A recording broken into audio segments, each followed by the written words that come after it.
Dude, I want you to be as smart as I am. Motherfucker, give me a...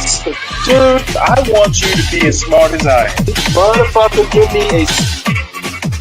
Dude, I want you to be as smart as I am. Motherfucker, give me a...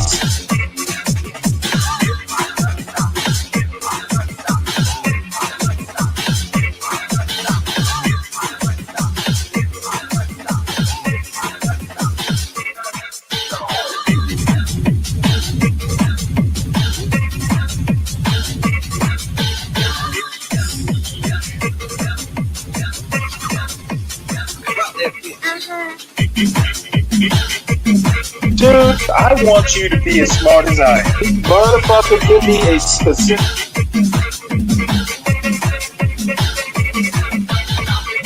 Dude, I want you to be as smart as I am. Motherfucker...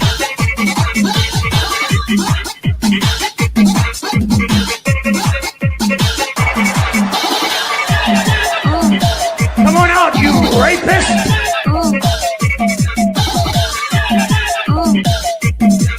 Dude, I want you to be as smart as I am. You know, I started out as a college basketball player and was fortunate enough to get drafted. And I went to try out, got cut, had to make a pivot. I went from being at an NBA camp to an overseas camp. And I played over there for a couple of years and then came back to the United States and made another pivot. And I got into the investment business, which was a brand new experience for me. So I had to be adaptable. And I went from there back to business school, and I had to be adaptable yet again and be back into learning mode. And subsequently, after spending 14 years in the investment industry, I came back to basketball as a coach. And it's really important that I let myself learn, continue to learn, be adaptable, and be willing to pivot. Being open to change helped me explore roles I hadn't really originally planned for, which made my career richer and more fulfilling. Indeed helps people do the same by identifying their existing skills and connecting them to new opportunities. Through Indeed, people can find better work that fits their skills, even if it means shifting career paths or trying something new. Just like my own adaptability has opened doors for me, Indeed's mission is to empower everyone to leverage their skills for better work. Whether adaptability is a skill you have or not, Indeed can help connect the skills you have to new opportunities. When people feel confident in their skills and open to change, the world truly can work better.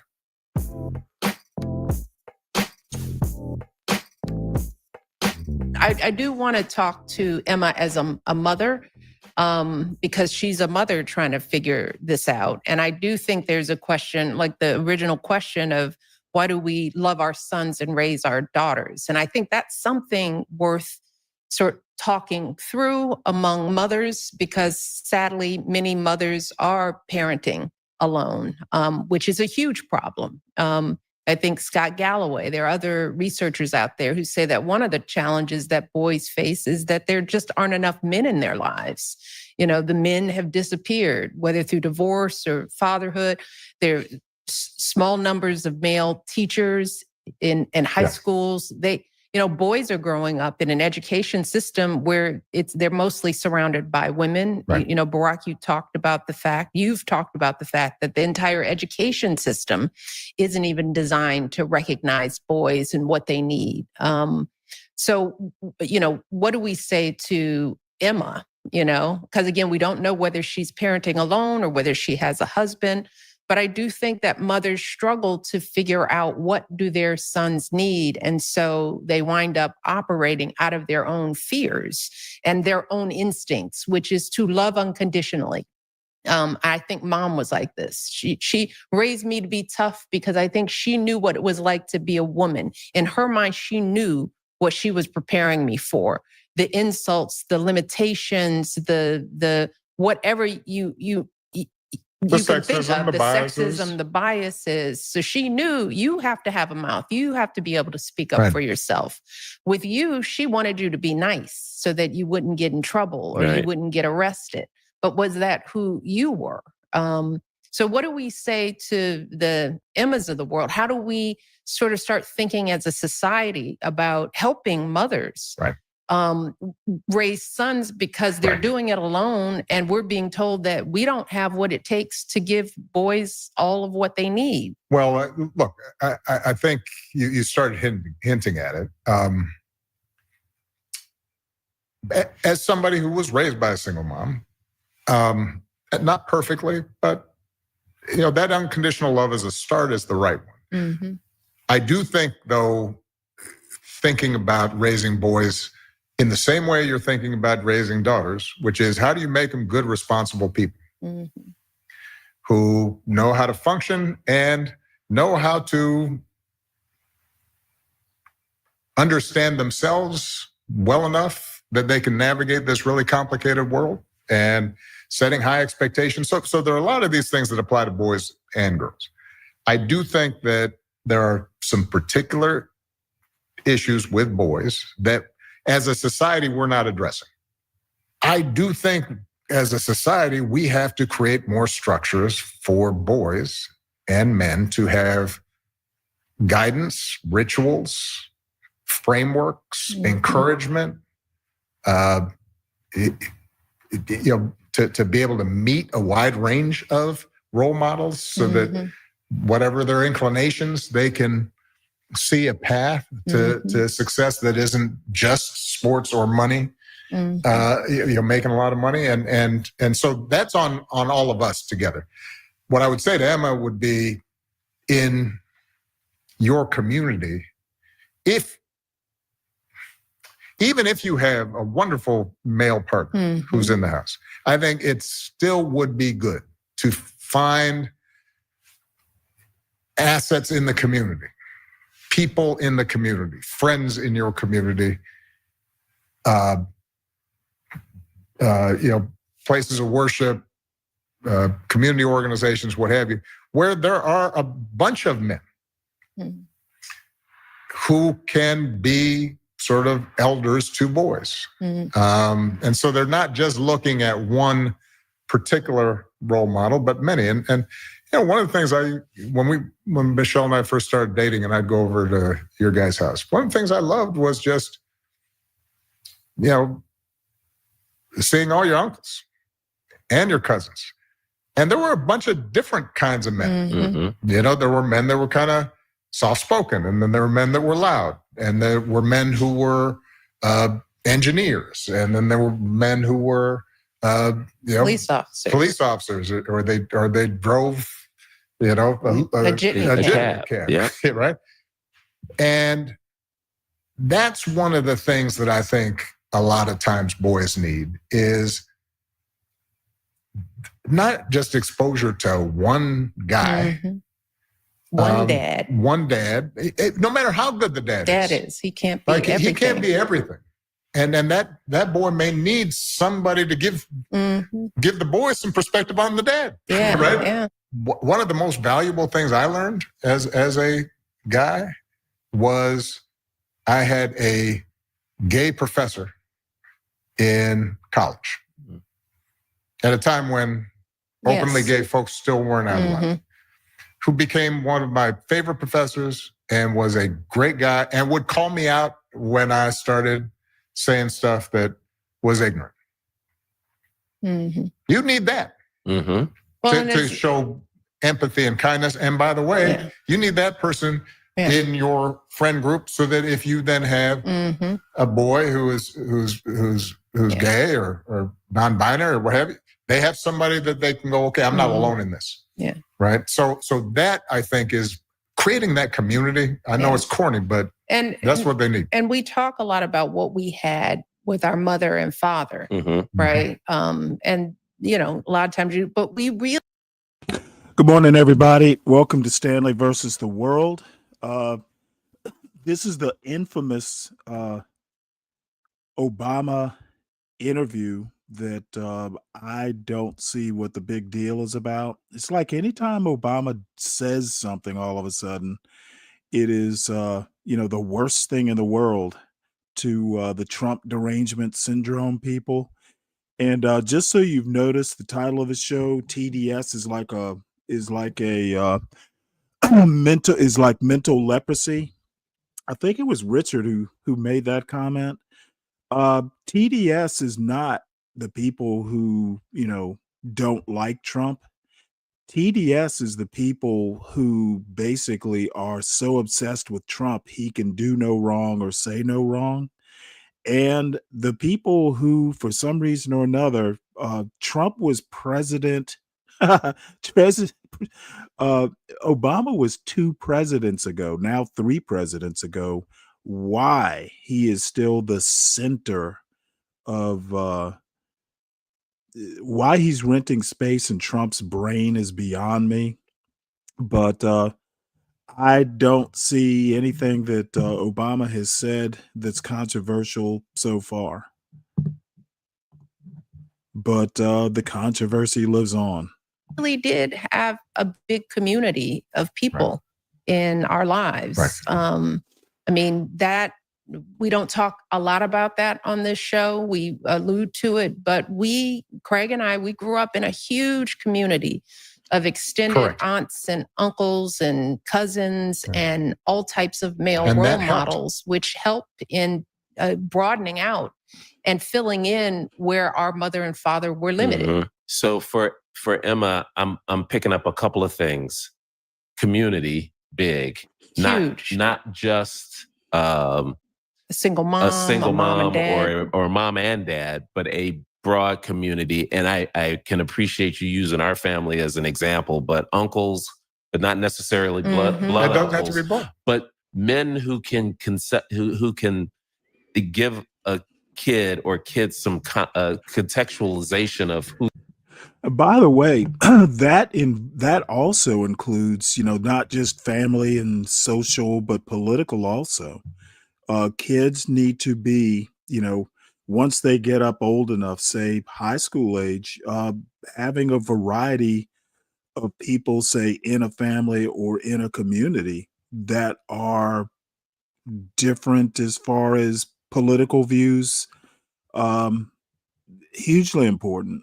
Kids need to start, of course, in high school, but seriously in high school, trying to figure out who they are, what they like, what they don't like, politically, socially, etc. I don't know that people take high school seriously enough.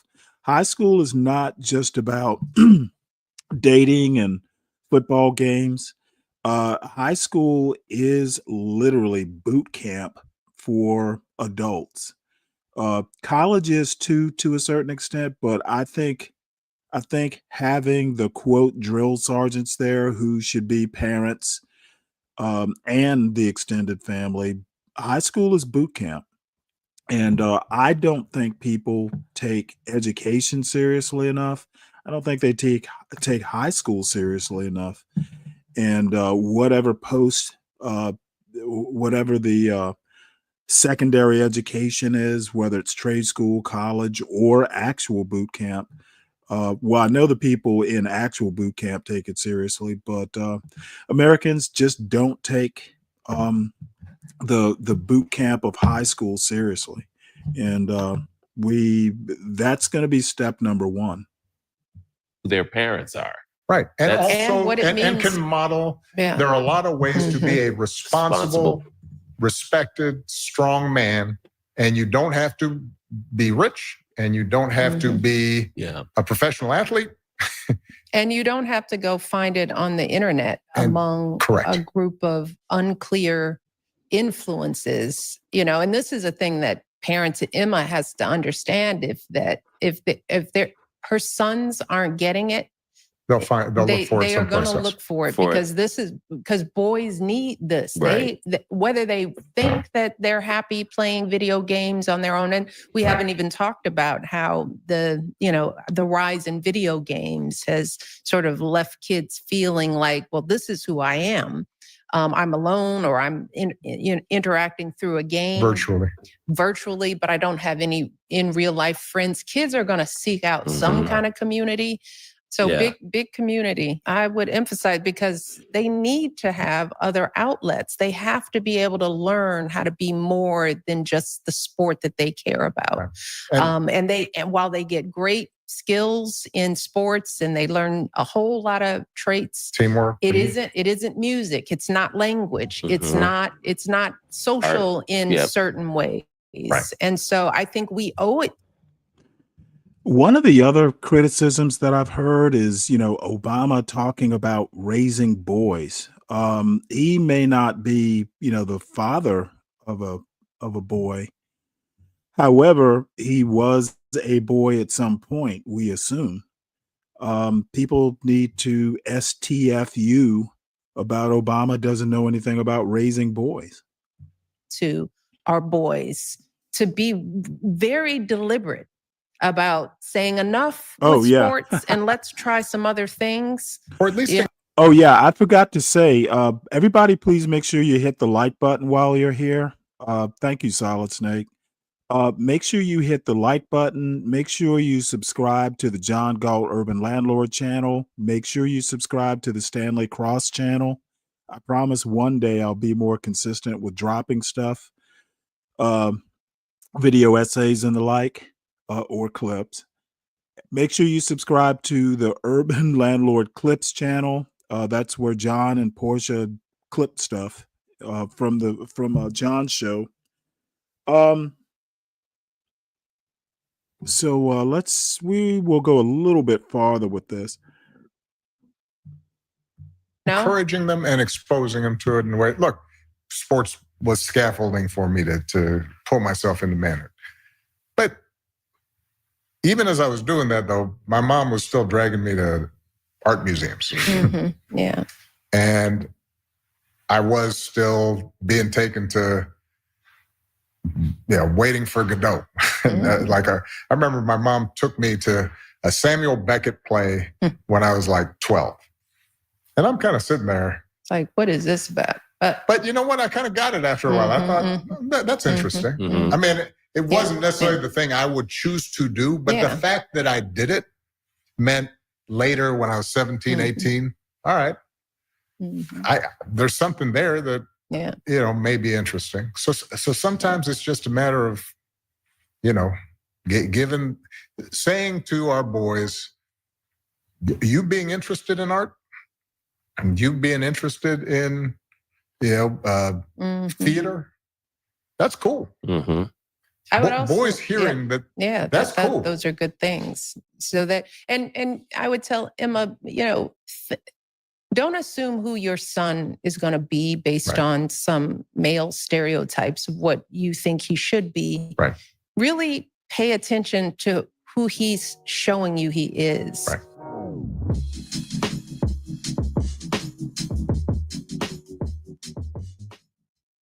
This back to school season, spend less on your kids with Amazon.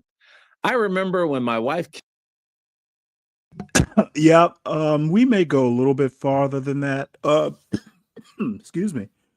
Dave, all you took from that was wondering whether it was Michelle Obama's real hair.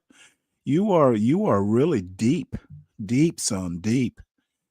Let's see. Hey, Snake, GoldenEye. They did Golden Eyes wrong. No idea who Golden Eyes is. So anyway, welcome aboard. It's been a while since I've seen you, NYC Majestic. Good to see you out there.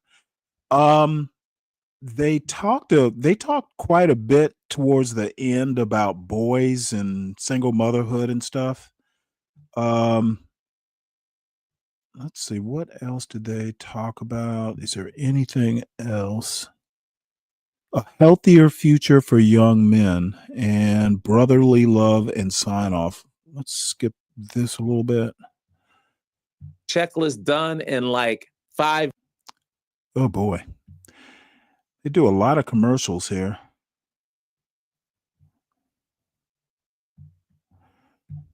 And I would say to Emma and all parents, period, of sons, that it requires some slowing down on the part of the parent, because that stuff, that's not science. That's Right. art. That you can't There's no can't formula for it. schedule that. Right. It's not a formula. Well, you know what, NYC Majestic, so did I. That's why we stopped watching Pop the Balloon about 3 or 4 months ago. I don't think we've done a Pop the Balloon since April, maybe. So, welcome back. We basically stopped doing all the game shows. It's almost pure news, culture, and stuff. We don't. I will one Saturday go back and look at some of the dating games, but haven't done that in months. You have to create space. Right. And it's not always for efficient. and it's not efficient. It will never be efficient because kids, they don't open up on time. Right. They're not always going to have a feeling at dinner time when you're ready. Yeah. So you have to create enough space, enough downtime throughout the course of a week, a month. One thing I do want to say, and I'm not going to say that Michelle Obama is, quite this way, but no, you must give kids as they get older a little bit of latitude to do stuff on their own time.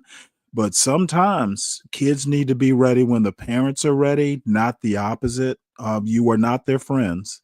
You don't always wait till a kid is ready to open up or do what they want to do. Sometimes they're going to do I would say most times they're going to do what you want to do when you want to do it. And I've kind of mentioned this before. When I was married even, and I'm still this way, it is always my time. People react to my schedule. And of course, we can negotiate, but no, I don't operate. I didn't operate on my wife's schedule. Sometimes I did, but not when it came down to brass tacks. And I'm the head of the family. It shall be my way. But there's always that undercurrent. And in the end, when there needs to be, one vote to decide whether we do A or B, my vote always counts twice. If I don't want to do something, I'm not going to do it. It will be done my way. Now, I'm pretty flexible. I'm pretty laid back about it, but there comes a time when, I am the decider, or whoever's the head of the family is the decider, and y'all follow me. And kids are part of that. They don't dictate my schedule. I dictate theirs. Now, if there's interest convergence, awesome. Month, Right. To give kids that space to let things unfold, to let them unfold for you. And I think parents of sons have to Morning understand roast. that sons need unfolding in that emotional way as much as their daughters do. Well, it turns out, some of these studies are showing they may need it more. They may need it even more. Maybe because they're not getting it reinforced in the outside world. Anywhere else. It does mean, though, that as men, we have to, in whatever conversations we're having with boys, sending the signal that emotional intelligence, paying attention to how other people are feeling, and also paying attention to how you are feeling, and being able to describe that and work through those things, that is a characteristic of being a grown man. And there's nothing wrong with it. It's worthwhile. And that means And not that a sign men of have weakness. to practice that too. Yeah. And that's also a message for the fathers out there, among many things of we need more men present. That's something that studies are showing. Right. Men are not present in the lives of children. And that is having a disproportionate impact on boys. Right. But men have to do the self-work too. Fathers, men in general, because if you're of a certain generation, we just saw it here. You guys weren't taught. It's funny you say that, NYC. I didn't, but I do think the older a child gets, the more say they should have. And I tell you a story. When my son got home from school for the summer, apparently he had a rough year. And it was almost like coming back after my first deployment. I went to caught the tail end of Desert Storm, the first Desert Storm. It took me a few days to decompress. And luckily, I was, um, we were, well, the Navy decided to decom my ship when I got back. So the first 5 days or so, I was in a hotel room pretty much alone. And that was a good thing. I don't know that it would have been, my family probably would have thought I was weird. But it took me like a week to kind of get used to being back in the States. Even after 6 months, but it's 6 months in a pressure cooker where you always have to perform 100% of the time, 7 days a week. Two, hey, I'm sitting here watching old sitcoms. I don't have anything to do. It took getting used to. But anyway, my son, I could tell like the first couple weeks to a month, oh, he was keyed up. And I saw that. And, I was kind of like business as usual. You need to do this, this, this, and this. And I could tell just by looking at him, you know what? He was, he was keyed up. So I just, I talked to him, because he's 19. I talked to him and told him, hey, I notice. And, we talked it out. And you know what? I've never heard my son say school was hard. He skipped, he skipped through high school. I used to fuss at him for never studying, that sort of thing. Well, he had to fucking study. Apparently Georgia Tech is hard. And now after a month, he was kind of back to his old self. So my point is that the older kids get, the more they are who they're going to be. You do have to start treating them like adults. You have to recognize that at 19, you're not going to treat him like he's 10, like you will do this in this order. So there's also a learning curve for parenting. So, my joke is that, I'm a parent emeritus now. I will interfere if I have to interfere or I think it's necessary, but otherwise, he makes his own decisions. And to Solid Snake's point, yeah, I was a little hungover yesterday morning. However, I also had to take my son to the airport. He's in San Francisco for a couple days. So, there was a mission there. And you know what? He wanted to go visit his girlfriend, and I didn't have to pay for it. He had his own money. So, you know what? I couldn't tell him, well, I don't think you should go. I'm like, you know what? I told him, hey, I think maybe you don't necessarily need to go, especially on the other side of the country.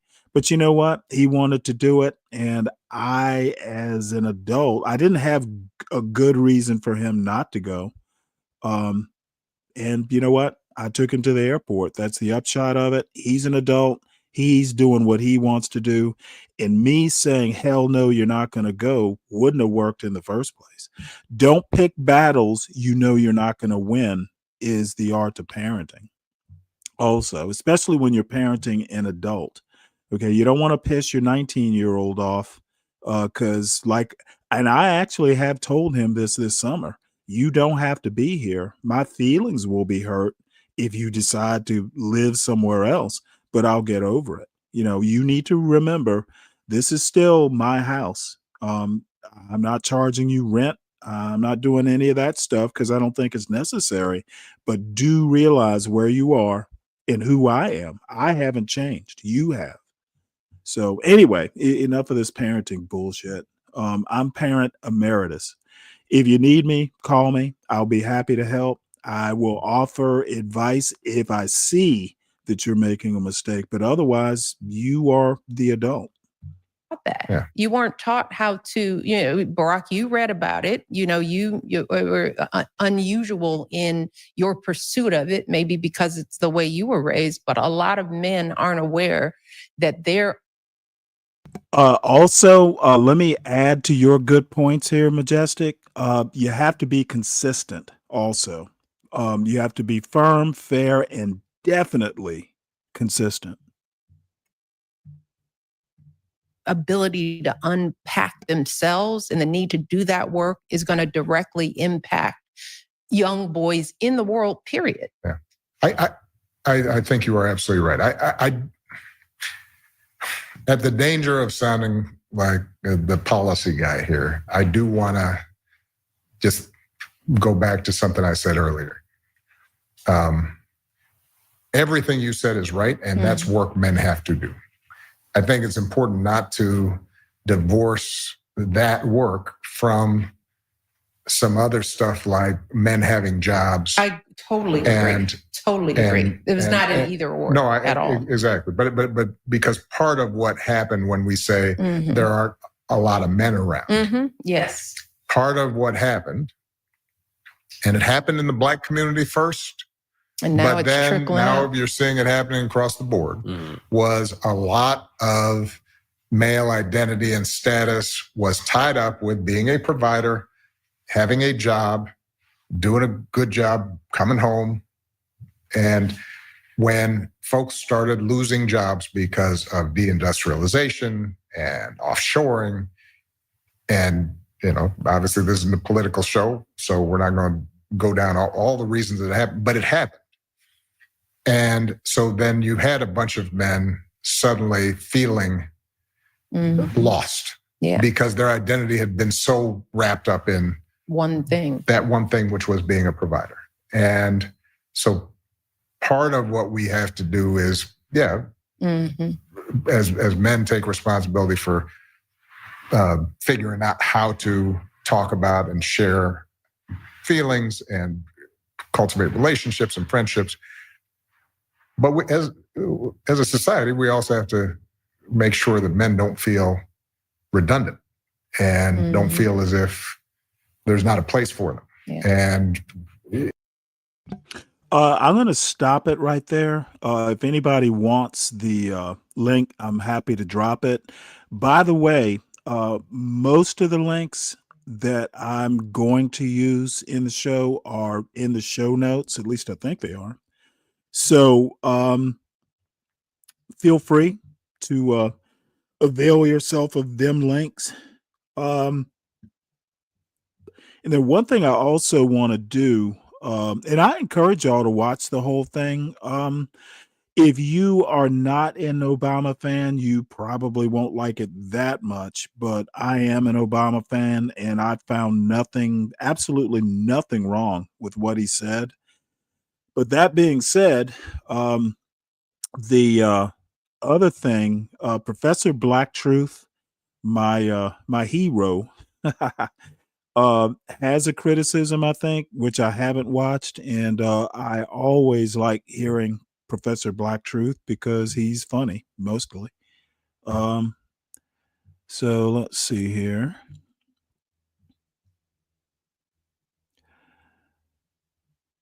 And does my computer want to be slow? Damn it. Give me 1 sec here. There we go. Let's see what Professor Black Truth has to say. I have no clue what he has to say. I don't see anything wrong with at least the portion that I saw. Family and fellow soldiers, I'm the professor, and this is the moment of truth.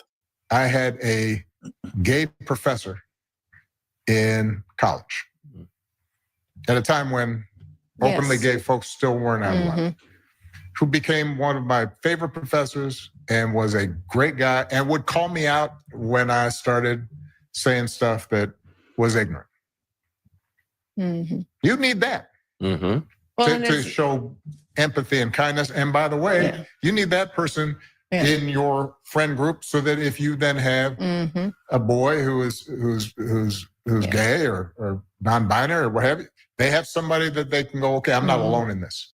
Well, I guess it's safe to say that Michelle Obama's little old podcast must be in trouble because she's brought in the irrelevant ex-president who she was talking trash about a few weeks ago, as usual. And now she's got him on her little side show.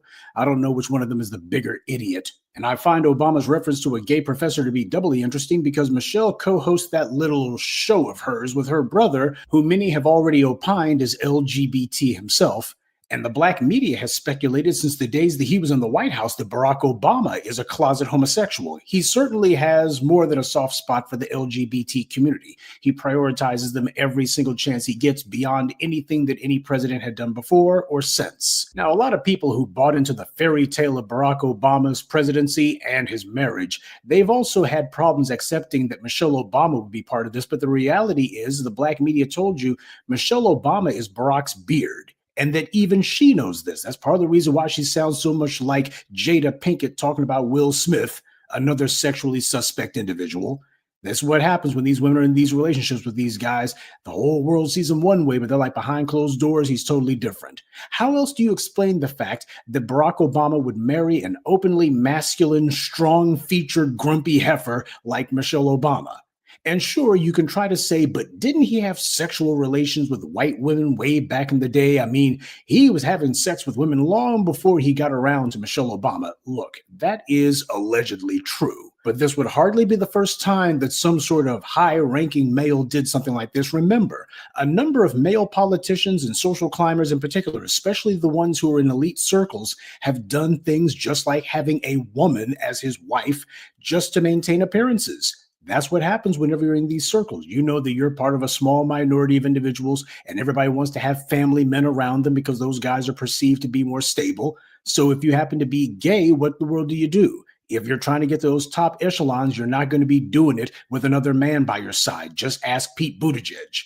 How many Republican politicians have been Mr. Family Values on camera their entire careers? They've had girlfriends and were married for years, if not decades, only for it to finally come out that they were gay the entire time.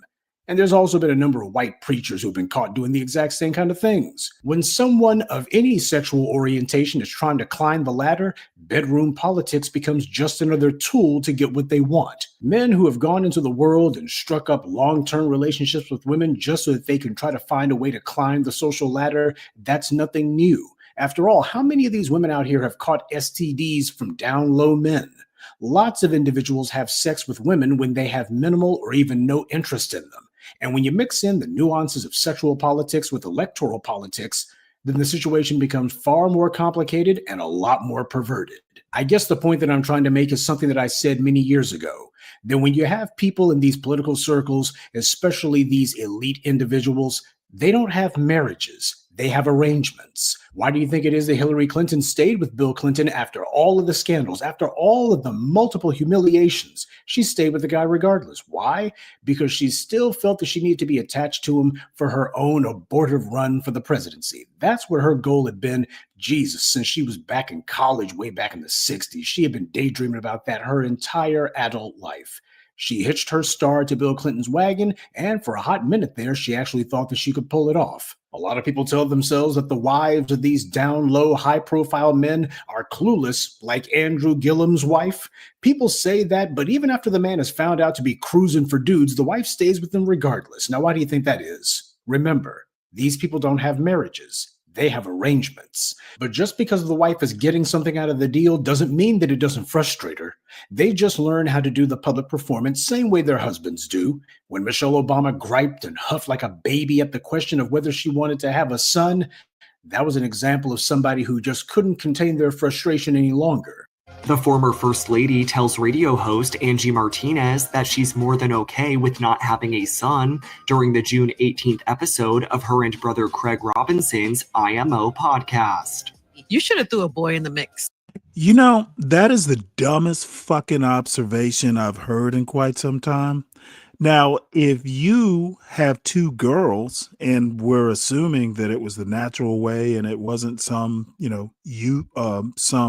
eugenics experiment, what choice does Michelle Obama have but be okay with having two girls?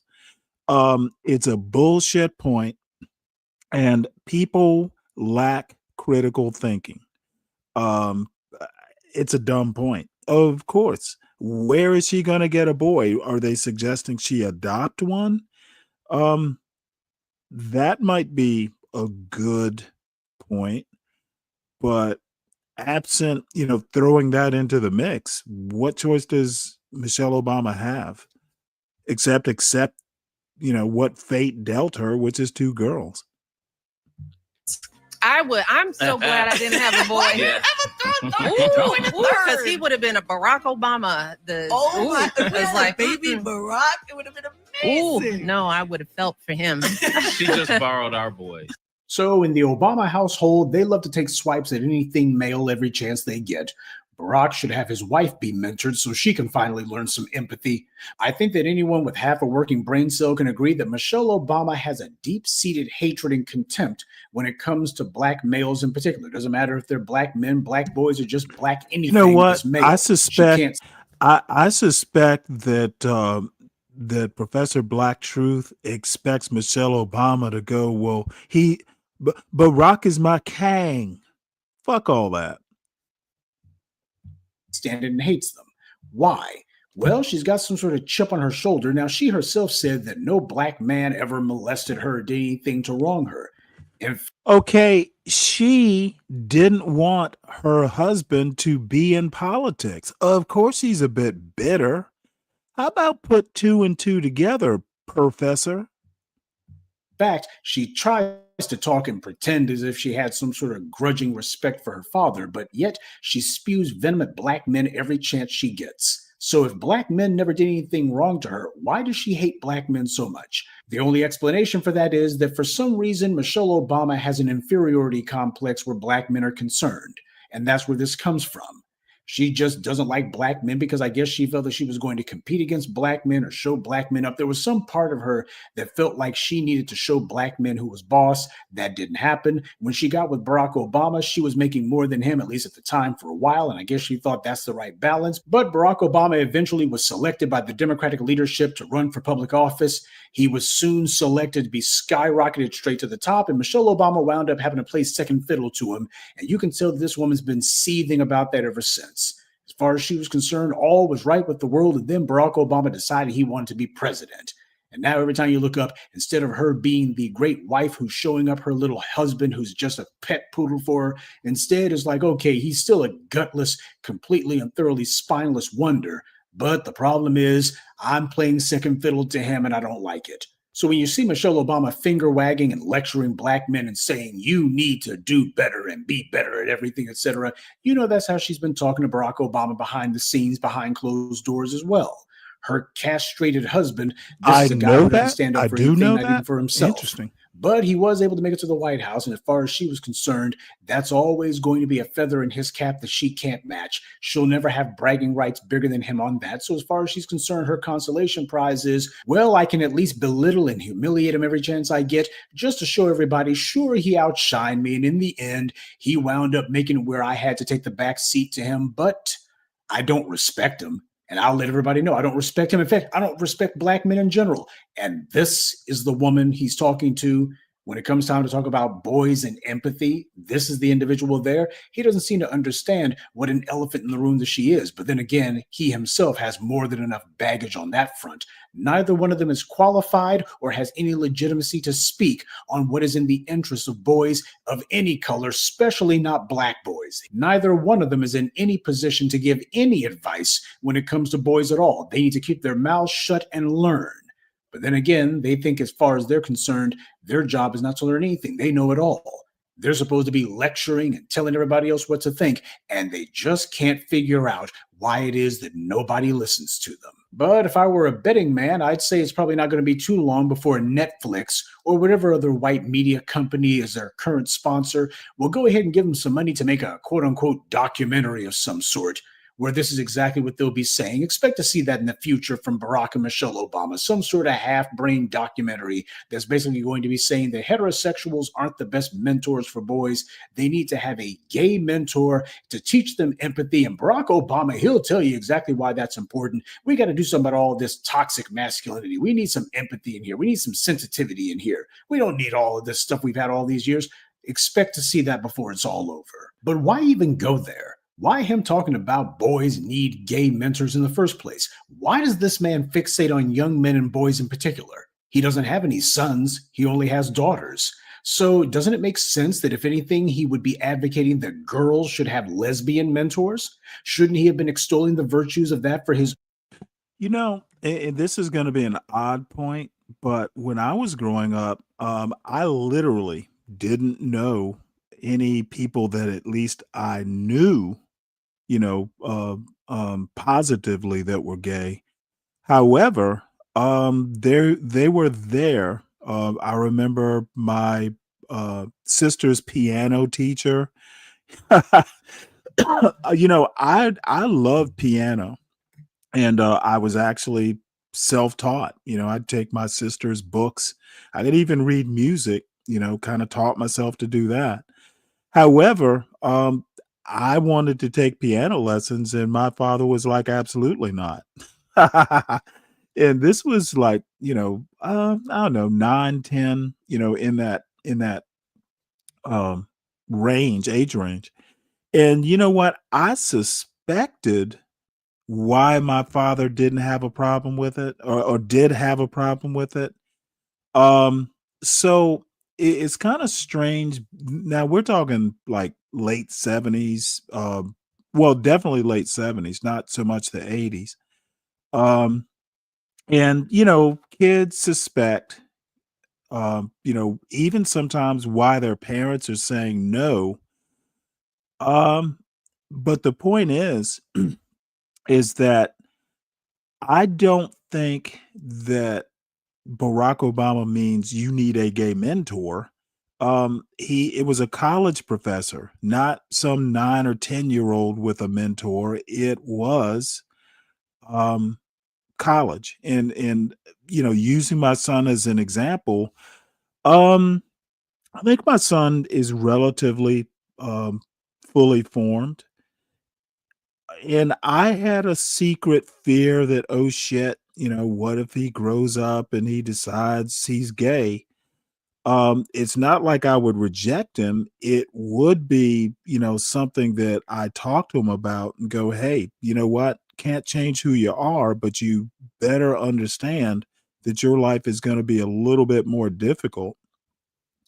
So, I had mentally prepared myself for it. Shit, when he was in middle school, I, parents should think that's why parents stay up, can't sleep at night, because they're thinking of all the permutations.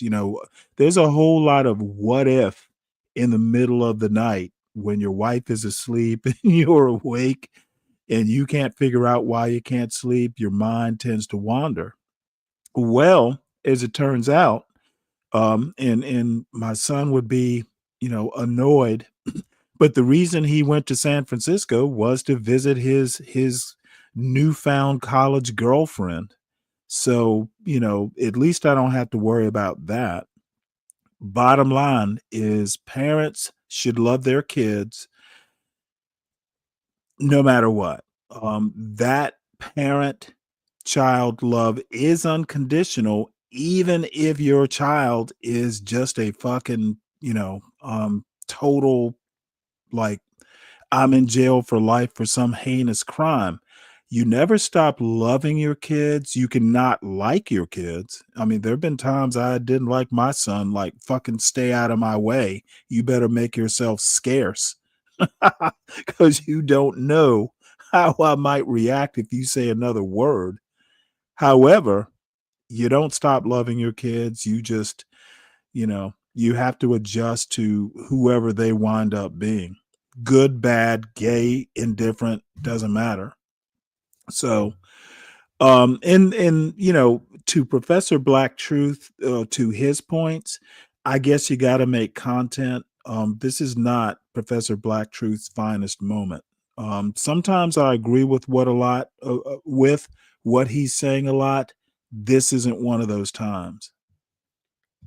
Own daughters? What's up, Considering how they were CK? running How you around doing, smoking Admiral? weed and making a mockery of being the first women of color in the White House, I think they desperately need some mentoring or parenting at the very least.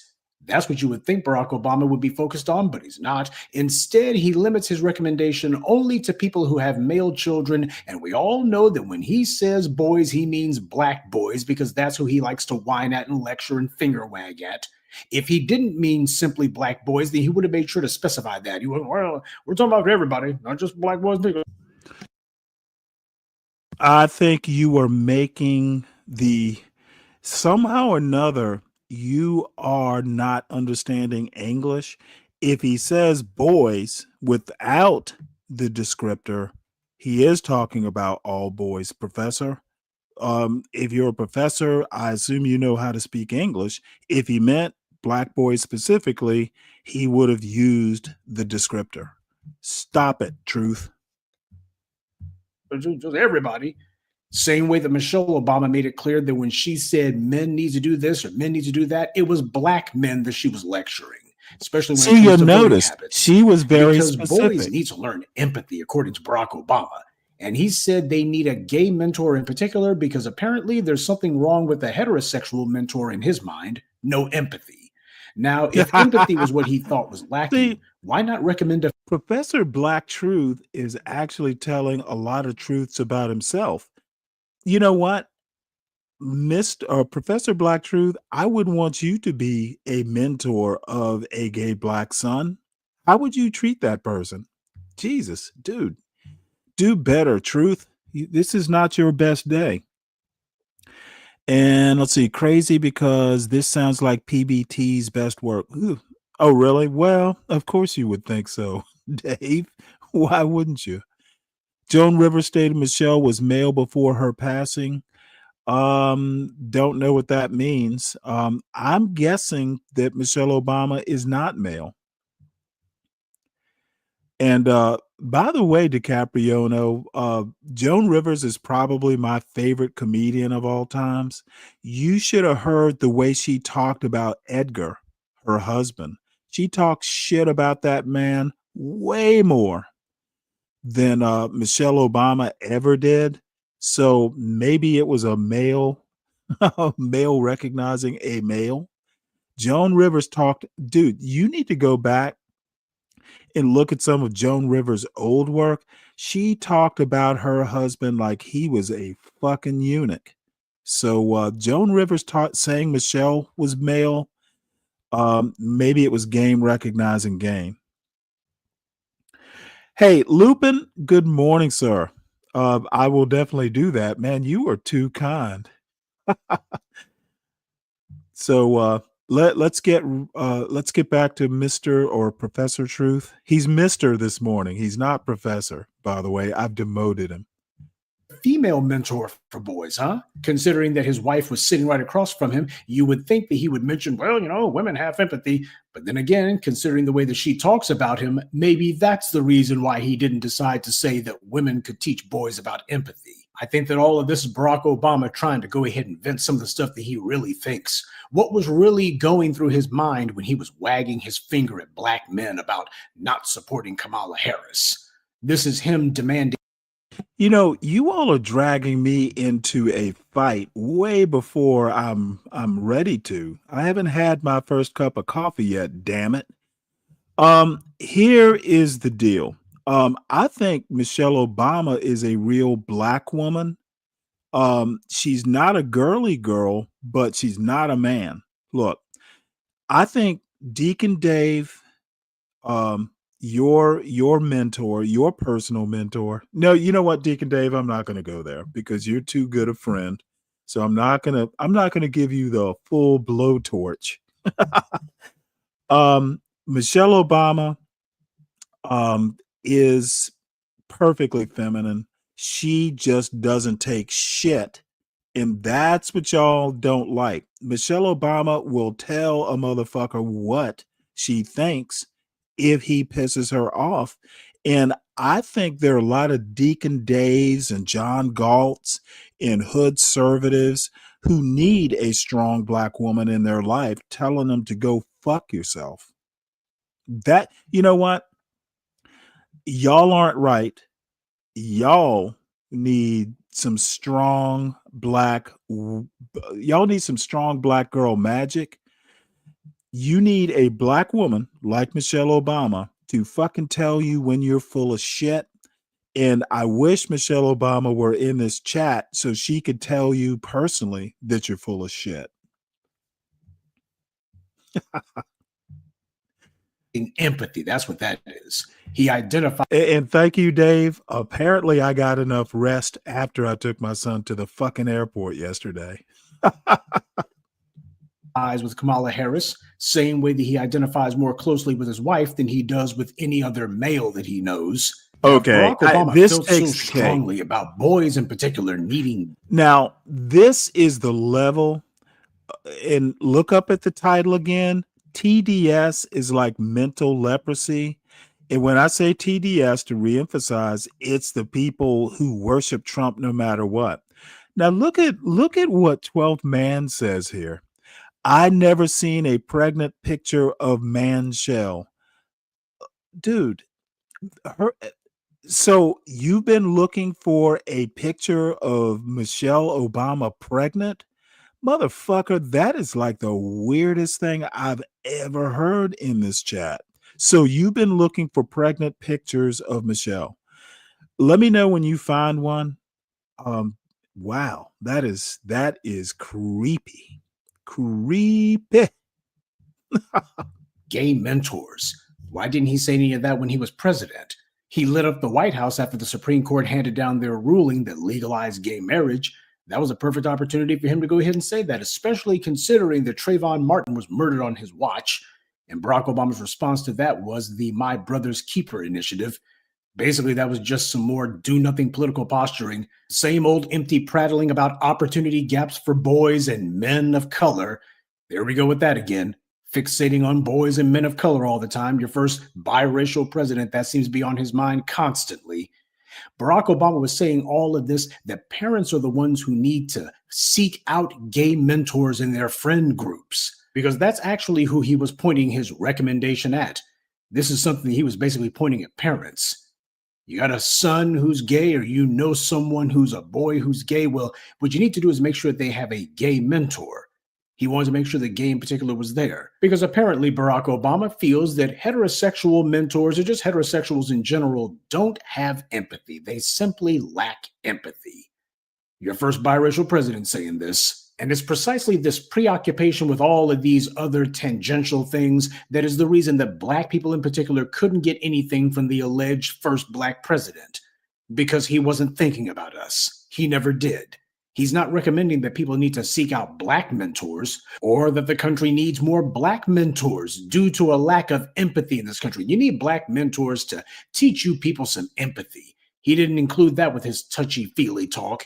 He wasn't making it very clear. You need to make sure there's some black mentors in your friend group, because if you got any children at all, they need to have black folks there to be exposed to the black experience so they can learn some empathy.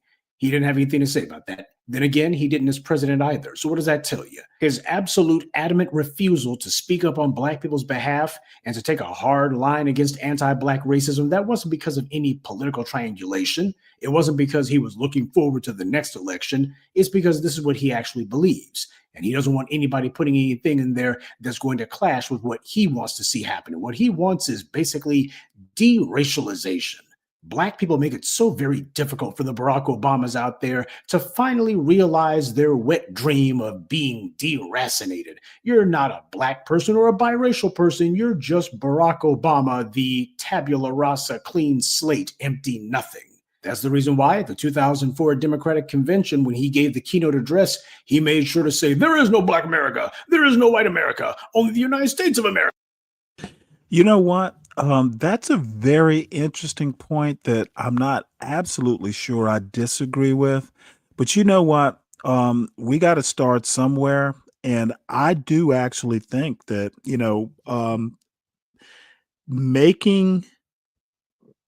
saying I'm the black president of the United States would have probably like been a disaster. I think Professor Black Truth is like 99% wrong in this analysis. Too bad he's not in the chat. Or if he was, I'd invite him up. He and I would go back and forth on this, probably vehemently. America. He didn't say there is no gay America. He didn't say that. He wasn't about to say that. If the former failed president is really all hot and bothered about boys and empathy, I'd like to know where he was at when Tamir Rice was murdered. Where was he when Trayvon Martin was murdered? Those were two black boys killed on his watch. He gave insincere lip service to Trayvon Martin, but he said nothing at all about Tamir Rice. So this just goes to show that now that Barack Obama's out of the White House, he can walk around D.C. freely because nobody cares about him. As far as they're concerned, he's just some old wrinkled up Negro who obviously is off of his meds. Well, Barack Obama can keep his anonymity, and another thing he can keep is his mouth shut. It's better that way because every time the tether-in-chief opens his big yap, something stupid falls out. If nothing else, we found something that Barack Obama and Donald Trump have in common. They're both prone to saying absurdly stupid stuff in order to get people to pay attention to them. But nobody in their right mind is about to take parenting advice from Barack Obama. And when it comes to black boys or black men, nobody's going to take masculinity lessons from a guy who tolerates the kind of open verbal abuse and attacks that Michelle Obama dishes out. Parents who have boys, or just people in general who actually care about boys, they're perfectly capable of finding suitable mentors for those male children without the spineless, gutless, brainless, and testosterone-less Barack Obama throwing in his 2 cents. Seems to me that if Barack Obama did learn any alleged empathy from his gay professor, then he ought to go back to school because he desperately needs a refresher course. Good day. And be one. I'd like to take a moment to mention some of our contributors: Jason Frazier, Kawi Harvard, Robert Dobson, Sean Allison, and Glennis Davis. All right. Well, that is that. Totally disagree with about 99% of what Professor Black Truth, his analysis here. I don't understand why the enmity for the Obamas. I think President Obama did a fine job. Is the first black president. Can you imagine the pressure he was under pretty much daily? And it is telling that this black community in this chat are unsupportive. If there is a Trump derangement syndrome, there is definitely an Obama derangement syndrome. And let's see, sin, tribal species. Again, Sin 7, I find your point interesting. I've never read this. I've never read that, for the majority or most of human history, there were no 2-parent homes. Do you mean that there were it took a village or a tribe to raise children? That part I don't disagree with. I assumed when you said 2-parent home, you meant for the majority of human history, human mothers were like lions. The father shows up, and then for the rest of the time, he's off on his own while the lioness raises the cubs. So can you please be more specific about what you mean? It's an interesting point. I'm not going to say you're wrong, but I've never read your take on it. Now, maybe you're an expert, so let me know. If you are, recommend your book. I'll read it. Stanley, don't act like MAGA with the Obamas. We have to be honest. I'm not. I'm curious. I think highly of the Obamas. I'm not like MAGA. I think the Obamas are a better family than the Trump family. So not sure. You'll have to expand on that. Not sure. I don't do whataboutism, Deacon Dave. I'm always specific. 12th man, did 47's children change their names too? Okay, no idea what that means. I guess once Ivanka did, she got married, right? I don't think she's Ivanka Trump. Let's see. Nuclear family consisting of parents and their children is a relatively recent. Again, citation needed. Sin. That's where I'm going with this. I define recent. Because I think it goes back a few centuries. It's not like something that happened in the last 100 years. So maybe you define recent, and maybe that'll make sense. Only when they got married, they changed their name. 12th man, let me ask you a question. It is funny that you have so much curiosity about married people in general. Dude, you're living an alternative lifestyle. You should be the last person to criticize how people live. You need to check yourself, son. Trump boys proud their last name. Well, goddamn, they need to be proud of their last name, Jesse Lee, because they've done nothing on their own without their father. Okay, they would just be another fucking, redneck hunting in the hills if it weren't for their father. They have not surpassed their father in talent, politics. They're working for their daddy's company. They have not exceeded their father. To be honest, and I'm not a big Trump fan, but Donald Trump Jr. isn't half the man that his father is, and I don't think his father is much of a man. So yeah, I wouldn't change my last name if I were Donald Trump Jr. either. So anyway, enough of this Obama foolishness.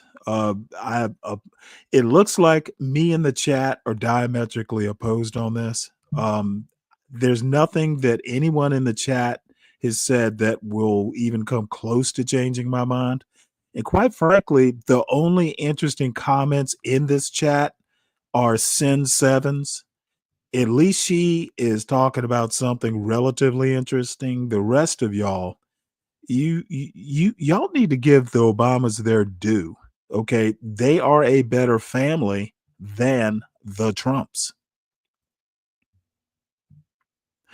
All I have to say is it Stormy Daniels? Trump messing with a harlot when his wife is 4 months pregnant. You know what? I guarantee you, in a few years, Byron Trump is gonna just be Byron. Oh, I'm sorry, Barron. I'm sorry. In a few years, Barron Trump is gonna be Barron. He won't be Barron Trump. Guarantee it. So anyway, let us move into news. I'm almost sorry I showed that podcast. So citizenship, Trump order blocked again. Better luck next time, President Trump. But I know you will keep trying. All right, a federal judge in New Hampshire has opened a new front in the battle over President Trump's efforts to end birthright citizenship, said Adam Liptak in the New York Times. 2 weeks ago, Trump scored a major win when the Supreme Court curbed lower courts' power to block administration policies through nationwide injunctions. A Trump executive order ending the 157-year-old policy whereby any baby born in the U.S. becomes a citizen had been blocked by such an injunction.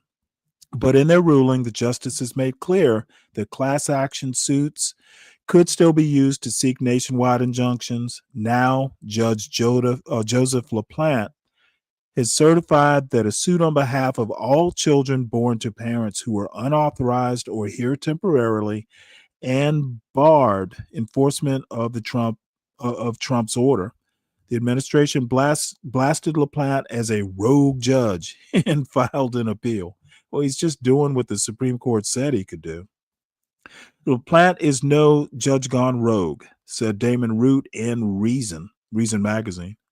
He's a George W. Bush appointee whose well-reasoned ruling is notable for its careful judicial adherence to the Supreme Court's dictates. He said it was an easy call to determine that the group in question both met the criteria for a class action suit, which lets people facing a common issue band together as plaintiffs, and was entitled to relief. Whether LaPlante's certification of the class action suit will hold up on appeal remains to be seen, said the Wall Street Journal in an editorial.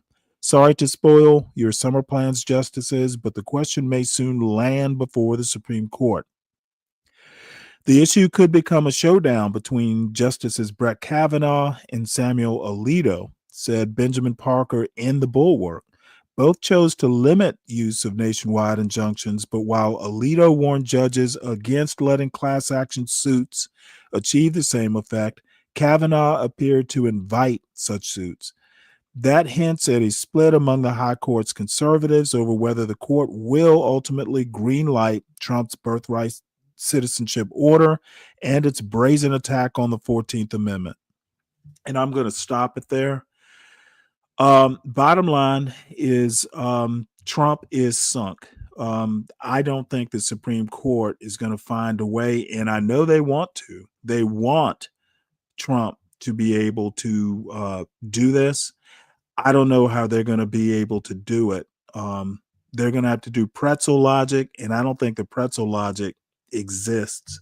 14th Amendment, third clause is pretty, even if you look at the history of it, the debates that happened before the 14th Amendment was enacted and constitutionalized. There's a reason the amendment is written the way it is. And that's that. So there have been more than 400 lawsuits brought against the Trump administration this year. I'm not going to get too deep into this because it is a long article, but I think the title says it all: Egregious, Brazen, Lawless. How 48 judges describe Trump's actions in their own words. And we can go through, all the quotes and stuff like that. But Trump is definitely stretching the system. And in a way, I kind of applaud him doing that. There's nothing wrong with seeing what you can get away with. And in my opinion, he's actually gotten away with more than I would have thought he would. So President Trump is to be congratulated for the victories he's had. But I think that the opinion polls are pretty much a better indicator of how all these changes that he's trying to do are being taken by the American people, even on his immigration policies right now. Now, the Republicans, the MAGA folks, they're always going to be for what he's doing, but it's by no means unanimous. And independents, Democrats, overwhelmingly don't approve of what Trump is doing. And I talked about a story last week about an Iranian-born woman who'd been in the country for 47 years. I think she's in her 60s. Her husband's a U.S. citizen. Her daughter's a U.S. citizen, and she had a legal status. She got picked up by ICE in her garden while she was gardening. And Steve Scalise, the Republican House leader, had to intervene. She had friends in high places. She got a whole bunch of people writing on her behalf. Apparently, her husband and she and the family were prominent. She got special treatment. They had detained her, and Steve Scalise basically sprung her from ICE detention. So it's not just independents and Democrats that are going to wind up disapproving of Trump and ICE's methods.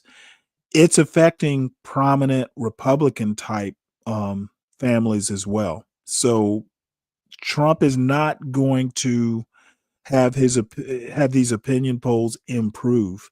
There are people who have committed no crimes here or in their home countries that are being detained.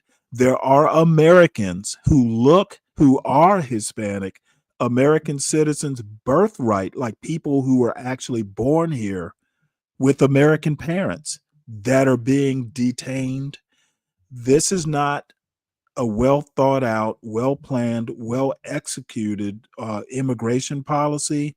Trump will lose on this, just like he's going to lose on birthright citizenship. The dude is a moron. And again, I don't have a problem with the goal. People who commit crimes or shouldn't be here should be deported. It's the people that are being swept up. It's like the dolphins that are being caught up in the tuna nets that are going to crash Trump's policies. So enough with that soliloquy. Let's switch gears to other Trump failures. Judges deemed Trump's motions to unseal Epstein and Maxwell grand jury transcripts inadequate. So Trump is, let's make it. Two federal judges sent a message to the Trump administration about its attempt to unseal grand jury transcripts related to Jeffrey Epstein and Ghislaine Maxwell. Try again. Deputy Attorney General Todd Blanche had filed unsealing motions on both the Epstein and Maxwell dockets amid the political backlash President Donald Trump has faced for his administration's refusal to make public all Epstein-related materials as promised. Of course, unsealing these grand jury materials wouldn't disclose all known government information related to Epstein, who died in custody in 2019 in what the medical examiner deemed a suicide. But even this relatively limited grand jury information won't be forthcoming, at least not until the DOJ satisfies legal requirements that it failed to fulfill in Blanche's unsealing motions. The judge's orders on Tuesday come as Blanche announced his intention the same day to meet with Maxwell and ask her, "What do you know?" Blanche noted that the Justice Department hadn't previously asked that question of the woman who was charged during the first Trump administration and convicted in 2021 of conspiring with Epstein to sexually abuse minors. She has a pending Supreme Court petition trying to overturn her conviction and 20-year sentence. The DOJ opposed her petition last week, and the High Court has not yet said whether it will consider her appeal.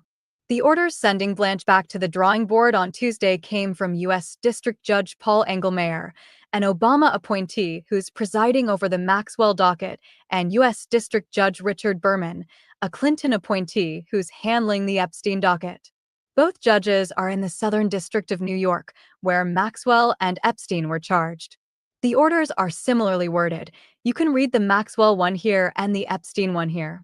Both orders say that the judges intend to resolve the unsealing motions expeditiously, but that Blanche's filings were inadequate.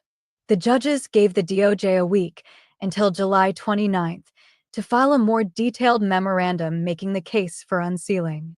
Among other things, the judges said the DOJ has to say in the memorandum whether it reviewed the grand jury transcripts in question before making the requests and whether victims were notified. In addition to the government's memoranda, the judges said filings on the matter are due from Maxwell, Epstein's representative, and victims by August 5th. Subscribe to The Deadline, legal newsletter for expert analysis on the top legal stories of the week, including updates from the Supreme Court and developments in the Trump administration's legal cases. This article was originally published on MSNBC.com.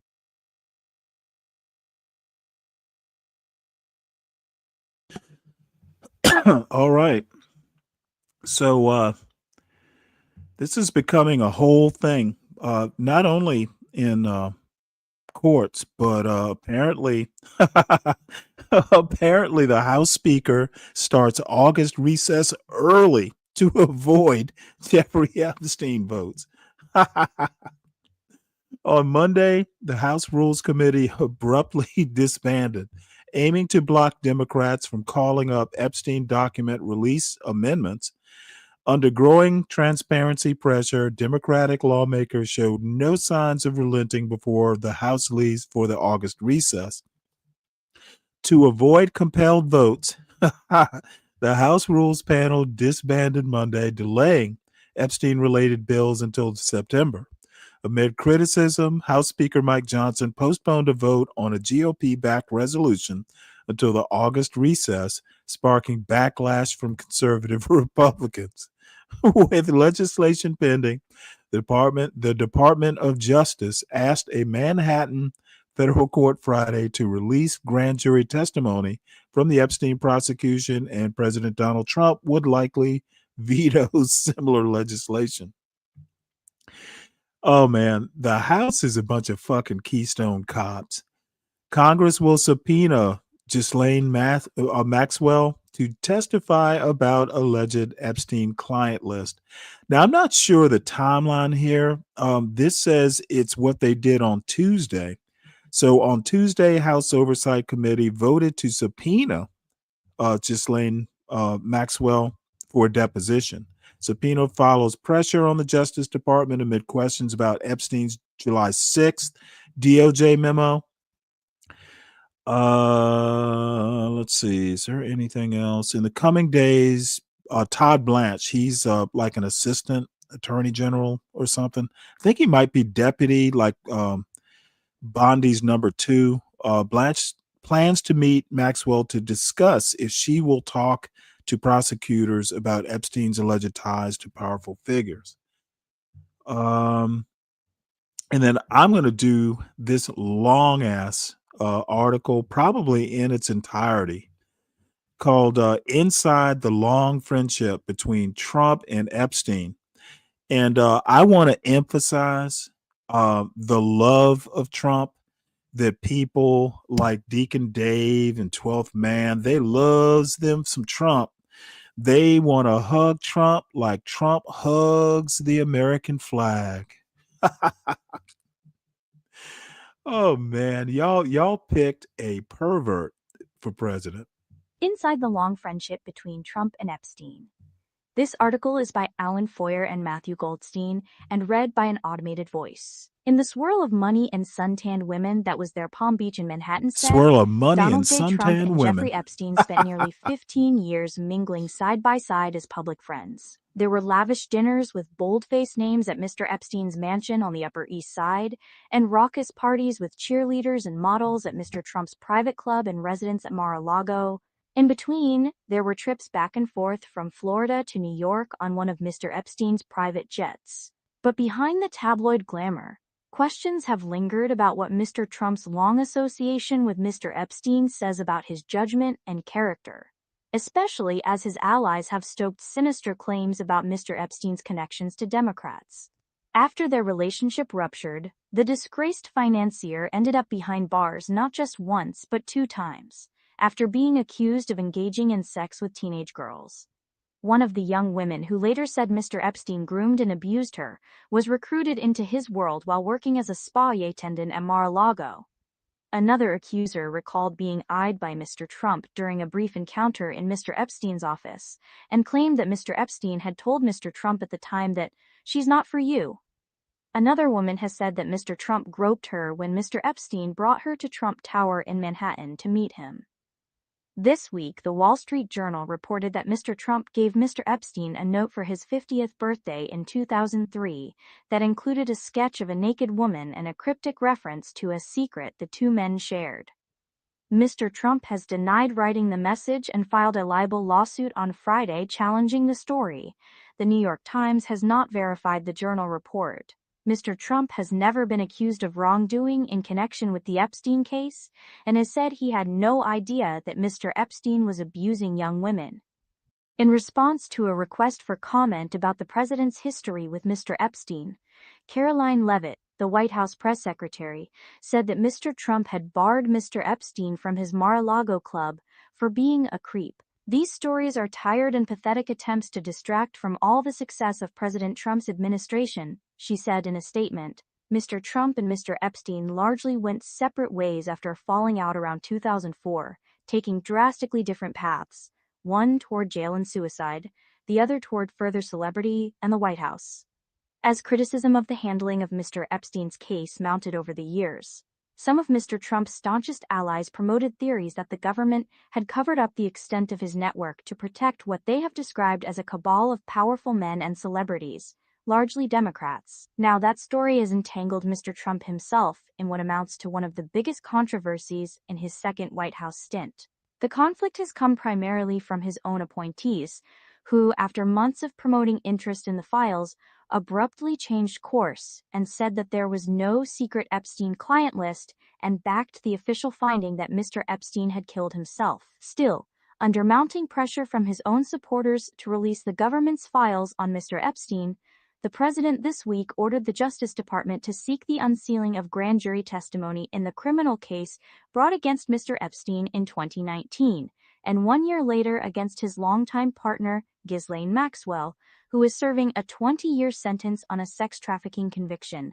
She has asked a Supreme Court to consider her appeal. Even if they are released, the transcripts are unlikely to shed much light on the relationship between the two men, which did not figure prominently in either criminal case. What seemed to draw them together, according to those who knew them at the time, was a common interest in hitting on and competing for attractive young women at parties, nightclubs, and other private events.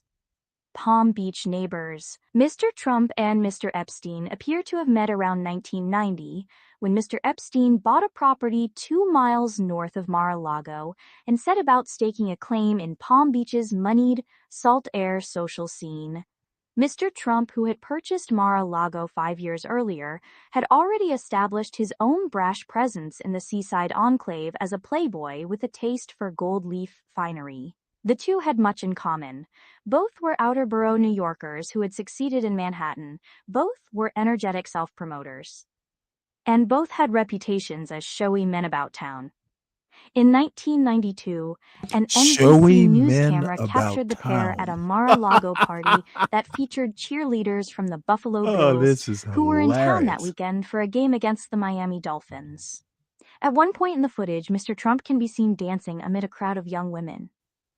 Later, he appears to be pointing at other women while whispering something in Mr. Epstein's ear, causing him to double over with laughter. Months later, when Mr. Trump hosted a party at Mar-a-Lago for young women in a so-called calendar girl competition, Mr. Epstein was the only other guest, according to George Haraney, a Florida-based businessman who arranged the event. Mr. Haraney recalled being surprised that Mr. Epstein was the only other person on the guest list. "I said, Donald, this is supposed to be a party with VIPs," Mr. Haraney told the New York Times in 2019. "You're telling me it's you and Epstein?" Mr. Haraney's then-girlfriend and business partner, Jill Harth, later accused Mr. Trump of sexual misconduct on the night of the party. In a lawsuit, Ms. Harth said that Mr. Trump took her into a bedroom and forcibly kissed and fondled her and restrained her from leaving. She also said that a 22-year-old contestant told her that Mr. Trump later that night crawled into her bed uninvited. Ms. Harth dropped her suit in 1997 after a related case filed by Mr. Haraney was settled by Mr. Trump, who has denied her allegations. Mr. Trump and Mr. Epstein were spotted again at a 1997 Victoria's Secret Angels party in Manhattan. The lingerie company was run by Leslie H. Wexner, a billionaire businessman who handed Mr. Epstein sweeping power over his finances, philanthropy, and private life within years of meeting him. Court records show that Mr. Trump was among those who got rides on Mr. Epstein's private jet.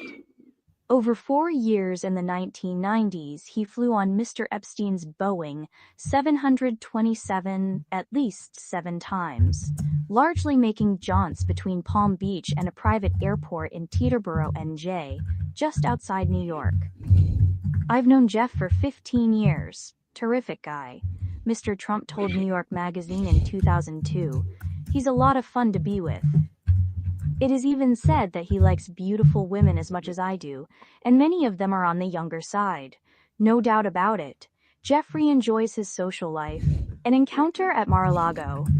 In 2000, court records show Ms. Maxwell, a British socialite who had long been tied to Mr. Epstein, struck up a conversation with a 17-year-old girl outside a locker room at Mar-a-Lago. Her name was Virginia Giuffre, and she was a spa attendant at the club, having gotten the job through her father, who worked there as a maintenance man. According to Ms. Giuffre, Ms. Maxwell offered her a job on the spot as a masseuse for Mr. Epstein after seeing that she was reading a book about massage, God telling damn her it. that she did not need to have any experience. She said that when she was brought to Mr. Epstein's Palm Beach home, she found him lying naked on a table. Ms. Maxwell, she claimed, instructed her on how to massage him. They seemed like nice people, she later testified, so I trusted them. But over the next 2 years or so, Ms. Giuffre claimed that she was forced by Mr. Epstein and Ms. Maxwell to have sex with a series of famous men, including Prince Andrew, a member of the British royal family. Prince Andrew has denied the accusations and declined to help federal prosecutors in their investigation of Mr. Epstein. Ms. Giuffre, who died by suicide in April, always maintained that she was trafficked to the prince and other men, once telling the BBC that she had been passed around like a platter of fruit to Mr. Epstein's powerful associates. Some women who were in Mr. Epstein's orbit have said they encountered Mr. Trump during this period. One woman, Maria Farmer, who has said she was victimized by Mr. Epstein and Ms. Maxwell, described an encounter with Mr. Trump in 1995 at an office that Mr. Epstein once kept in New York City. An art student who had moved to New York City to pursue a career as a painter, Ms. Farmer recalled in a 2019 interview that when she was introduced to Mr. Trump, he eyed her, prompting Mr. Epstein to warn him, "She's not for you." Ms. Farmer's mother, Janice Swain, said her daughter had described the interaction with Mr. Trump around the time it occurred. Stacey Williams, a former Sports Illustrated swimsuit model, has said she was groped by Mr. Trump when she was introduced to him by Mr. Epstein, whom she was dating at the time. It was 1993, she said, and she was on a walk with Mr. Epstein on Fifth Avenue in Manhattan when he suggested that they pop into Trump Tower to say hello to Mr. Trump. Ms. Williams thought nothing of it at the time because, as she later put it, Jeffrey talked about Trump all the time. After Mr. Trump greeted them in a waiting area outside his office, Ms. Williams said he pulled her toward him, touching her breasts, waist, and buttocks as though he was an octopus. She said she later wondered whether she had been part of a challenge or wager between the two men. "I definitely felt like I was a piece of meat delivered to that office as some sort of game," she recalled to the Times last year. At the time, Mr. Trump's presidential campaign denied that the incident had occurred, calling the allegations unequivocally false and politically motivated. In an interview Friday, Ms. Williams said she was upset to hear Mr. Trump referring to some of the Epstein story as a hoax and boring news. "I mean, it's absurd," she said of him speaking dismissively of the case. The break. Eventually, in late 2004, Mr. Trump and Mr. Epstein ended up squaring off, this time over a piece of real estate. It was the Maison de l'Amitié, a French Regency-style manse that sat along the ocean in Palm Beach. The two hyper-competitive men each had their lawyers bid on the property. Ultimately, Mr. Trump came out ahead, purchasing it for $41.35 million. There is little public record of the two men interacting after that. Mr. Trump later told associates he had another reason for breaking from Mr. Epstein around that time. His longtime friend, he has said, acted inappropriately to the daughter of a member of Mar-a-Lago, and Mr. Trump felt compelled to bar him from the club. Brad Edwards, a lawyer who has represented many of Mr. Epstein's victims, said Mr. Trump told him a similar story in 2009. Not long after the standoff over the beachfront mansion, the Palm Beach police received a tip that young women had been seen going in and out of Mr. Epstein's home. 4 months later, there was a more substantial complaint from a woman who claimed that her 14-year-old stepdaughter had been paid $300 by Mr. Epstein to give him a massage while she was undressed. That led to a sprawling undercover investigation that identified at least a dozen potential victims. Mr. Epstein hired a team of top lawyers to defend him, among them Alan M. Dershowitz, a Harvard law professor who would later represent Mr. Trump, and Ken Starr, the former independent counsel who investigated President Bill Clinton's affair with Monica Lewinsky. The two men helped negotiate a lenient plea deal with R. Alexander Acosta, who was then the U.S. Attorney for the Southern District of Florida. Under the deal, Mr. Epstein pleaded guilty in 2008 to state charges of soliciting prostitution from a minor. In exchange, he was granted immunity from federal charges, as were all of his potential co-conspirators. He also had to register as a sex offender. In the end, Mr. Epstein wound up serving almost 13 months in jail before he was released. For his part, Mr. Trump largely steered clear of the controversy. But in February 2015, as he was gearing up for what would end up being a hard-fought campaign against Hillary Clinton, he sought to connect Mr. Epstein to her husband, the former president. Mr. Clinton has got a lot of problems coming up, in my opinion, with the famous island with Jeffrey Epstein, Mr. Trump told the Fox News host Sean Hannity during an appearance at the Conservative Political Action Conference, referring to Mr. Epstein's private island where he resided and allegedly trafficked underage girls. A lot of problems. Mr. Clinton has denied visiting the island or having any knowledge of Mr. Epstein's criminal behavior, and has said he wishes he had never met him. I wasn't a fan. In July 2019, Mr. Epstein was arrested again. Prosecutors from the Public Corruption Unit of the U.S. Attorney's Office in Manhattan charged him with sex trafficking and a conspiracy to traffic minors for sex. Mr. Trump then, in his third year in the White House, immediately sought to distance himself from his old friend. I knew him like everybody in Palm Beach knew him, Mr. Trump told reporters after the charges were revealed. I mean, people in Palm Beach knew him. He was a fixture in Palm Beach. I had a falling out with him a long time ago. I don't think I've spoken to him in 15 years. I wasn't a fan. The new charges brought renewed scrutiny to the original plea deal.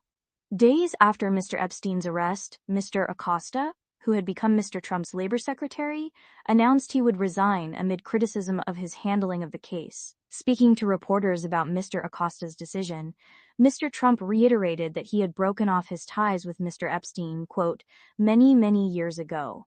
He added, "It shows you one thing, that I have good taste." When asked if he had any suspicions that Mr. Epstein was molesting young women, Mr. Trump replied, "No, I had no idea." The next month, after Mr. Epstein was suddenly found dead in his jail cell in Manhattan in what was later ruled a suicide, Mr. Trump weighed in again, reviving what was by then a years-old effort from his first campaign. He shared a social media post that attempted to link the death to Mr. Clinton. Days later, when pressed about his unfounded claims of Mr. Clinton's involvement, Mr. Trump did not let up, calling for a full investigation, even though he offered no facts to support his allegations. Epstein had an island that was not a good place, as I understand it, he said. And I was never there. So you have to ask, did Bill Clinton go to the island? When Mr. Trump was asked about the arrest of Ms. Maxwell in the summer of 2020, on charges that included the enticement and trafficking of children, his answer left some of his own allies confused. I wish her well, whatever it is, Mr. Trump said. In recent weeks, right-wing influencers and Mr. Trump's rank-and-file supporters expressed outrage over his administration's conclusion that there were no revelations to share about the case, not least because some of the president's top law enforcement officials, including Attorney General Pam Bondi and Kash Patel, the FBI director, had promised to reveal more information about Mr. Epstein's crimes. Mr. Trump sought to quiet the demands, calling the Epstein scandal a hoax made up by his Democratic adversaries. He also described it as a subject unworthy of further scrutiny. Are you still talking about Jeffrey Epstein? Mr. Trump asked reporters with exasperation at a cabinet meeting on July 8th. This guy's been talked about for years.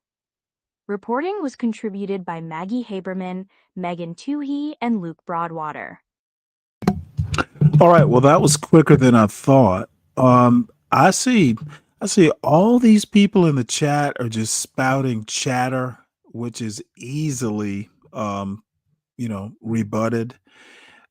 Y'all need to do better. And you know what? Let's take the time. Right now, please, everyone, make sure that you subscribe to the John Gall Urban Landlord channel. Please hit the like button and do a brother a favor. Go over to at Stanley Cross 6000 and subscribe and hit the like so I can get my channel's numbers up, please. And then if you want, you can come back over and join the fun over on John Galt's channel. Also, please make sure that you support subscribe to the Urban Landlord Clips channel. It's where Portia and John put all the clips from shows over on the main channel. And I want to also thank Lupin Reiking, who is today's sole sponsor of the show. Y'all support the host. I actually finally got around to getting a Washington Examiner subscription, which is somewhere around I think it's 50 or it's somewhere between 50 and $60 a year, which isn't much, but all the show supporters, all that money actually goes to some of it goes to beer. A lot of it, most of it actually goes to, the subscriptions. I've got 2 or 3 Substack subscriptions. I've got probably 5 or more because I got magazines too. So I'll probably have somewhere between like 8 or 9 or maybe even 10 magazine and newspaper subscriptions. And look, I would probably have these subscriptions anyway. I didn't know a year ago that I would even be hosting a YouTube show, let alone kind of a morning like news show. And I actually love getting up, at 5 in the morning and putting together the show and presenting it, even though it's a bunch of hornets who don't like Obama that are stinging me right now in this chat. And Sin is just like, she's slapping me up because apparently my views on nuclear family are unrefined.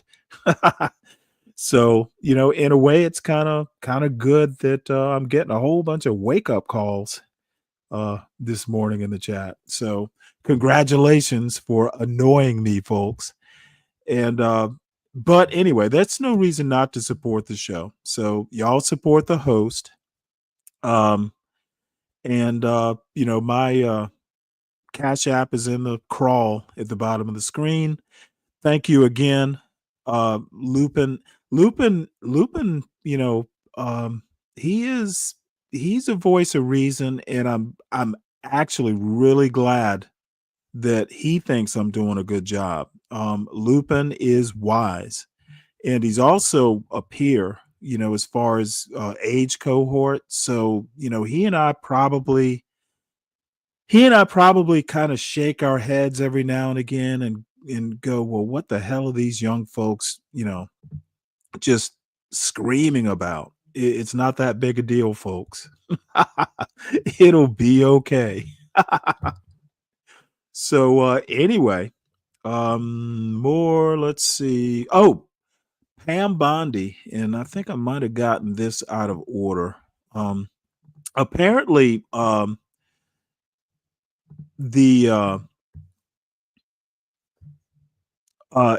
Aline, I think it's Aline Haba, who was picked as an interim New Jersey U.S. attorney for like 120 days. Her term came up, and apparently in New Jersey, if you want to extend that 120 days, federal judges have to get together and basically go whether, hey, do I like having her in my court? And apparently they don't. So Pam Bondi has had to step in, and they basically, the federal judges picked Pam Bondi's assistant U.S. attorney to replace her as the next temporary head. And apparently it upset Pam Bondi so much that she fired the number two. So the judges wanted Aline Haba's number two to replace her as interim or temporary U.S. attorney.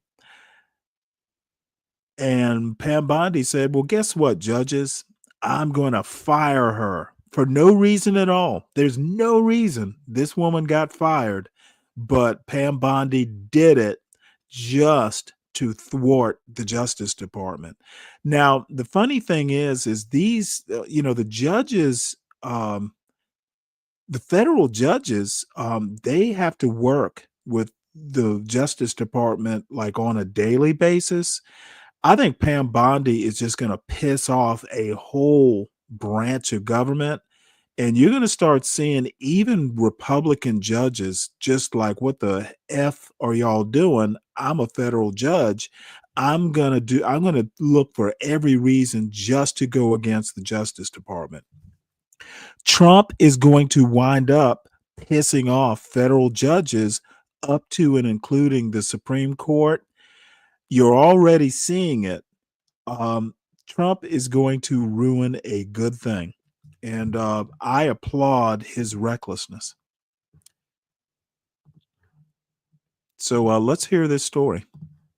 You're listening to Judges Move to Oust Trump U.S. Attorney Pick Haba Triggers a Showdown, a news story written by Jeremy Roebuck and read by an AI-generated voice. Federal judges in New Jersey declined Tuesday to appoint Alina Haba, President Donald Trump's pick for U.S. Attorney in the state, to continue serving in that role, delivering a resounding rebuke to one of his administration's most polarizing Justice Department appointees and teeing up a showdown over who would lead the office. A panel of the state's U.S. District Court judges made the announcement in a brief order that did not offer any explanation for its decision.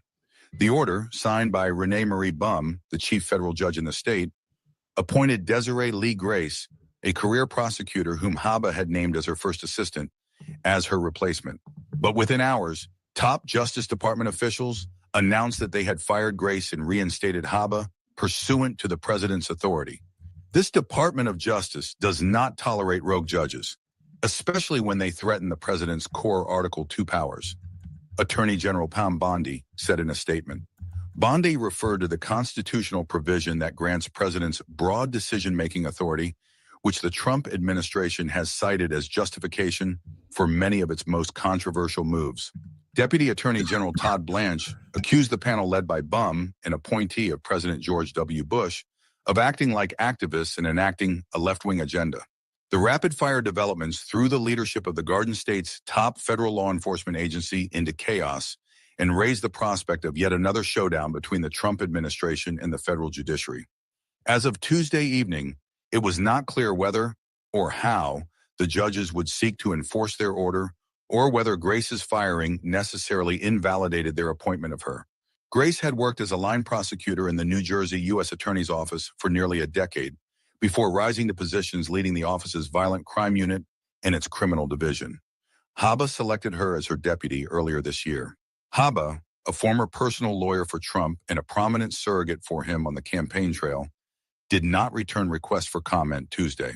Her contentious, roughly 3-month tenure as acting U.S. Attorney has seen her open investigations into the state's Democratic governor and attorney general, as well as file felony assault charges against a Democratic member of Congress.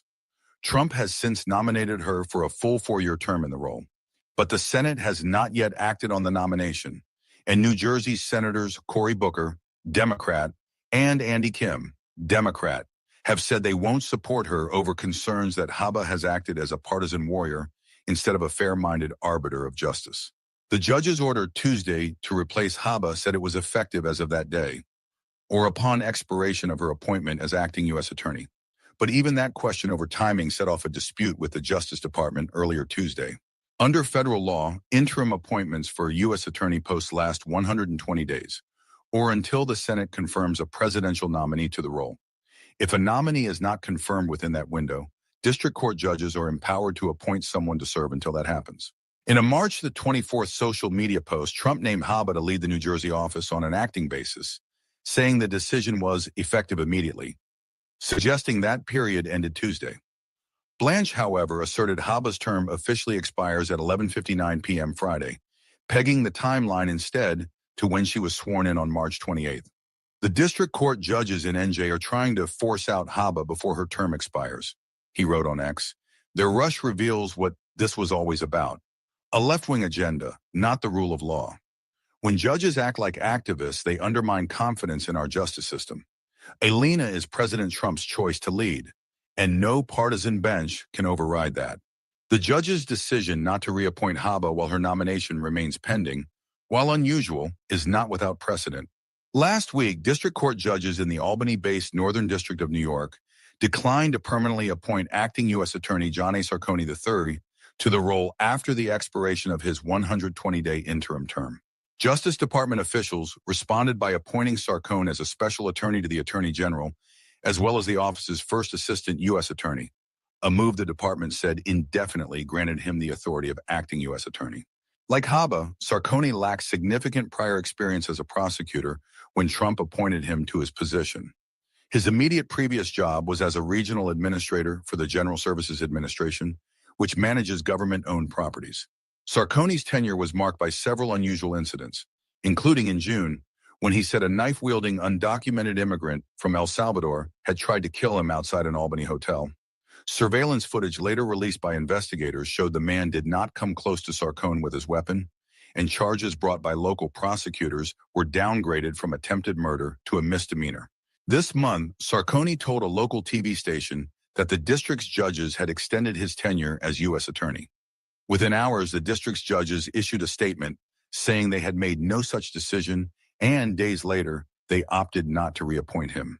Before Trump appointed Haba in New Jersey, she was heavily involved in his legal matters in New York, including defending him against a defamation lawsuit brought by author E. Jean Carroll. Throughout that trial, a senior New York judge criticized Haba for her ignorance of court procedures and at one point threatened to jail her for interrupting the proceedings and rebuffing court orders. Her tenure as acting U.S. attorney in New Jersey was no less contentious. Shortly after her appointment, she told a right-wing news outlet that, in her role, she aimed to help turn New Jersey red, referring to the color typically associated with Republicans. "I think New Jersey is absolutely close to getting there," she said.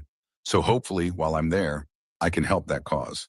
In April, she told Fox News her office had launched an investigation of Governor Phil Murphy, Democrat, and Attorney General Matthew Platkin over New Jersey's directive to local law enforcement not to cooperate with federal immigration enforcement. Then in May, prosecutors under her direction filed charges against Newark Mayor Ross Baraka and Representative LaMonica McIver, both Democrats, after a scuffle erupted with immigration agents during a congressional oversight visit to a privately run detention facility in Newark. Though Haba's office continues to pursue a felony assault case against McIver, charges the Congresswoman's lawyers have derided as an act of political retaliation, prosecutors quickly and without explanation dropped trespassing charges they'd filed against Baraka. The federal magistrate judge overseeing the case blasted Haba's about-face and questioned why prosecutors had brought the charges in the first place, given their quick decision to abandon them. "Your role is not to secure convictions at all costs, nor to satisfy public clamor, nor to advance political agendas," U.S. Magistrate Judge Andre M. Espinosa said. "Your allegiance is to the impartial application of the law, to the pursuit of truth, and to the upholding of due process for all." Carl Tobias, a law professor at the University of Richmond who follows presidential appointments, said he'd never seen anything like the Justice Department's maneuvers to keep Sarcone and Haba in place, and said they could complicate federal prosecutions in both districts. If a person purporting to act as the U.S. attorney signs a criminal complaint or an indictment but lacks the authority of the office, defense counsel may choose to challenge that action, he said. The White House said Tuesday that Haba enjoys Trump's full confidence and that he stands by his decision to nominate her. Haba's work as acting U.S. attorney for the District of New Jersey has made the Garden State and the nation safer, White House spokesperson Harrison Fields said in an email. The Trump administration looks forward to her final confirmation in the U.S. Senate and will work tirelessly to ensure the people of New Jersey are well represented. Shayna Jacobs in New York contributed to this report. All right. Well, again, this chat has been mighty active this morning. I might have to start showing Michelle Obama's podcast more often. Got y'all rather lively. So next, Bondi says federal judge's pick for New Jersey's top prosecutor has been removed. Ah, that is so funny. You know, it is absolutely hilarious to see Pam Bondi, who I actually consider actually smart and a good pick for Attorney General. I bet if she didn't have to be Donald Trump's justice wench, she would actually be a good Attorney General. So ICE arrests co-owner of 3 Lackawanna County restaurants.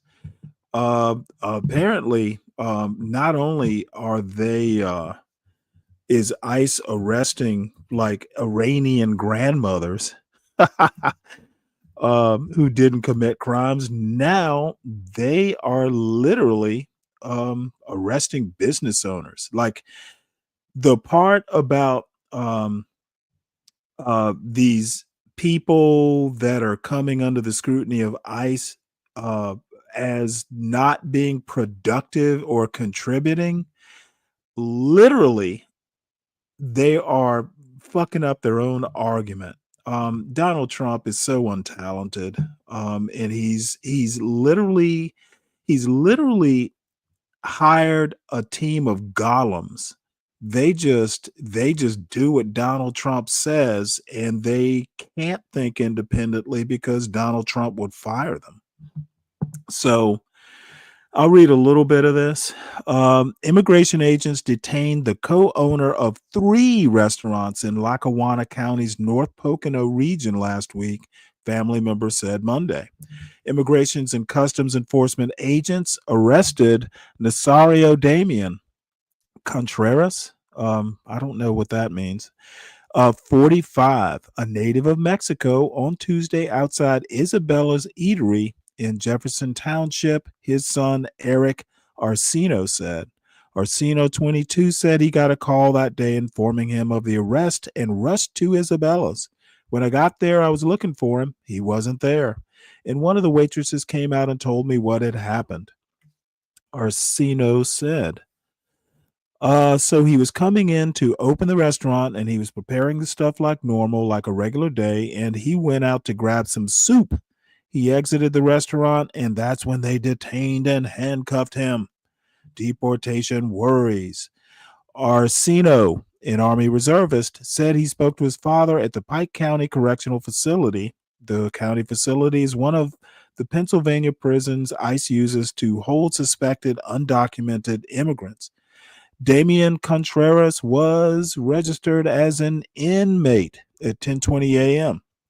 Tuesday, online record show. His father's worried about potential deportation, but is doing the best he can do being in jail, Arcino said. My dad was always telling me that he's a strong guy. Machismo. An ICE spokesman could not immediately confirm the arrest, but family members did, and the inmate tracking site VineLink lists him in custody. VineLink lists Arcino's father as Nasario Damian Contreras, but a 2019 Scranton Times-Tribune newspaper story referred to him as Nasario Damian. Damian owns 3 eateries. He and his girlfriend, I'm not sure how you pronounce that, Vargas, co-own Isabella's, Damian's Eatery in Clifton Township, and Lenore's Eatery in Moscow, Vargas said in an interview Monday. The couple are parents of a 6-month-old boy. Vargas said many call him Damian because they don't know how to say his first name. Many North Pocono residents flooded Facebook with messages of support and urged others to sign notarized letters backing Damian. The letters are meant to attest to Damian's character and that he is a respected business owner, devoted community member, and generous philanthropist, one woman wrote. More than 400 people signed letters, Arcino said. The arrest, was something that we weren't planning on telling everyone, but let's see, kind of tried to keep the restaurants moving without drawing too much attention, he said. At the end of the day, it was really what helped us the most. We invited a few people to make cards or letters for him for his case, and then the whole town showed up, which is amazing. I never expected it to be really close like that. I can't put it into words, really. A hardworking immigrant. Orsino said his father came to the United States at 17 to help his grandfather and later gained legal status.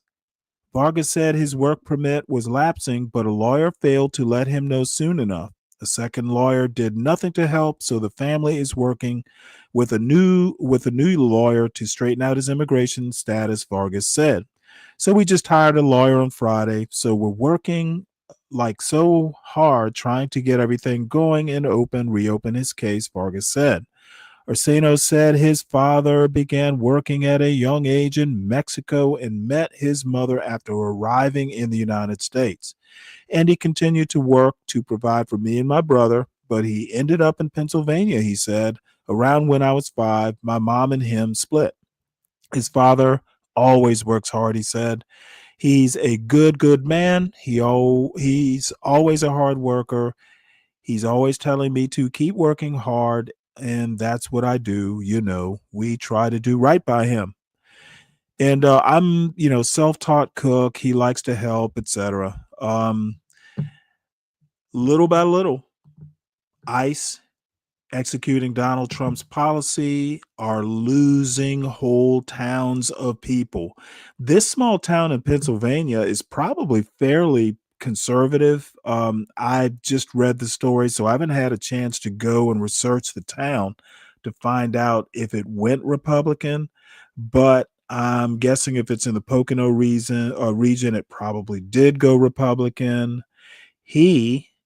Donald Trump, is going to lose 2028 for whoever winds up being the Republican nominee for president. And my guess, that nominee will be Marco Rubio, who I'm sure his immigration status has been checked.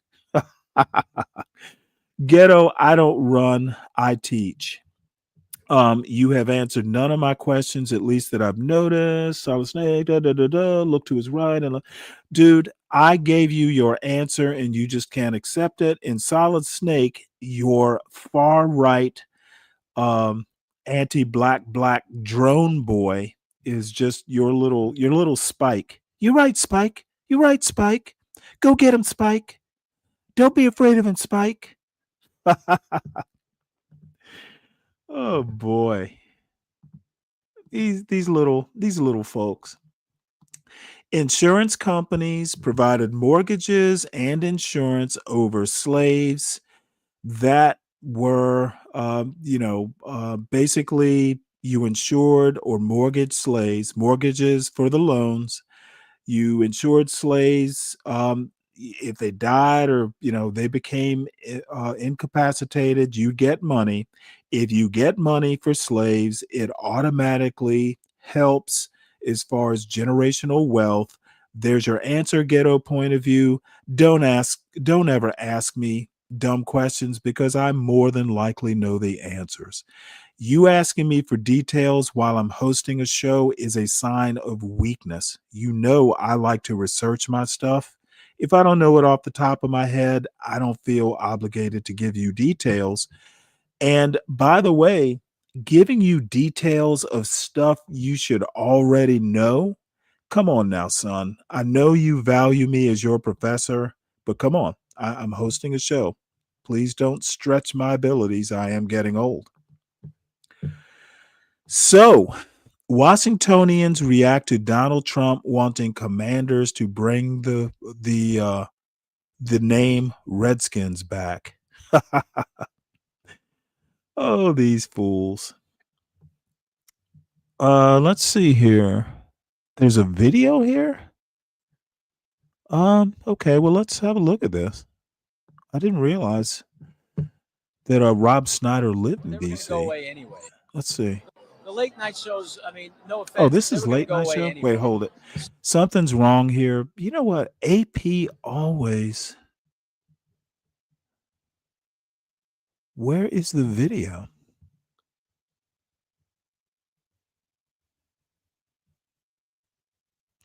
Hold on here. Apparently this video is buried. This is what I get for not checking on this. Well, anyway, Donald Trump is basically holding DC hostage. Like he will not approve of a new stadium if the team doesn't go back to the name he approves of. Talk about, why is Donald Trump worrying about team names in the NFL when he should be running the country? Is this what he's doing when he's not actually out playing golf? And while I'm here and flub this story, let's talk about Ozzy Osbourne. Black Sabbath. I had a buddy of mine in college who was into Ozzy Osbourne and Black Sabbath. I came to appreciate Ozzy Osbourne like later in life, but I'm never going to be a fan. And the music just did not, float my boat. But you have to respect, apparently he's credited with being like a founding father of heavy metal. So you got to acknowledge his influence. Never watched any of the reality shows. Just not my cup of tea. So, R.I.P. Ozzy Osbourne. And I know people like Solid Snake like Ozzy Osbourne. I think 12th Man wanted me to hold like a funeral service or memorial or something, do a whole show about a funeral or, a tribute to Ozzy Osbourne. That's not going to happen, 12th Man. So let's see. Trump told park workers to report displays that disparage Americans. Here's what these people flagged. This is hilarious. Trump told park workers to report displays that disparage Americans. Here's what they flagged. This article is by Maxine Joselo and Lisa Friedman, and read by an automated voice.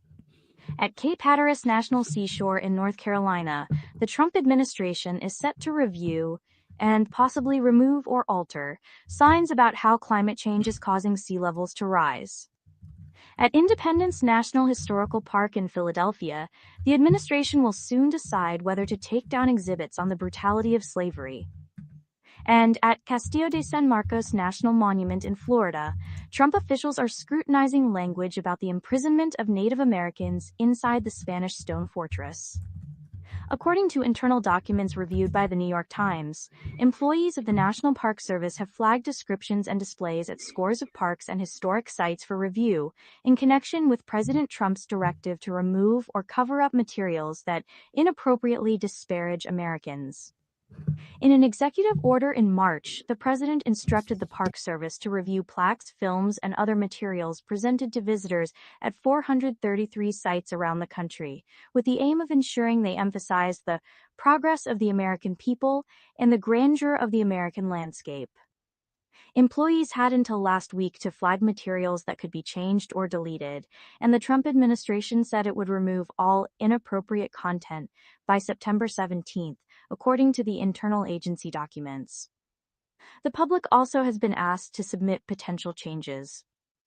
In response, a coalition of librarians, historians, and others, organized through the University of Minnesota, has launched a campaign called Save Our Signs. It is asking the public to take photos of existing content at national parks and upload it. The group is using those images to build a public archive before any materials may be altered. So far, it has more than 800 submissions. The directive on national parks is part of a broader effort by Mr. Trump to promote a more positive view of the nation's history. In his executive order, the president also took aim at the Smithsonian Institution, claiming that it had promoted, quote, narratives that portray American and Western values as inherently harmful and oppressive.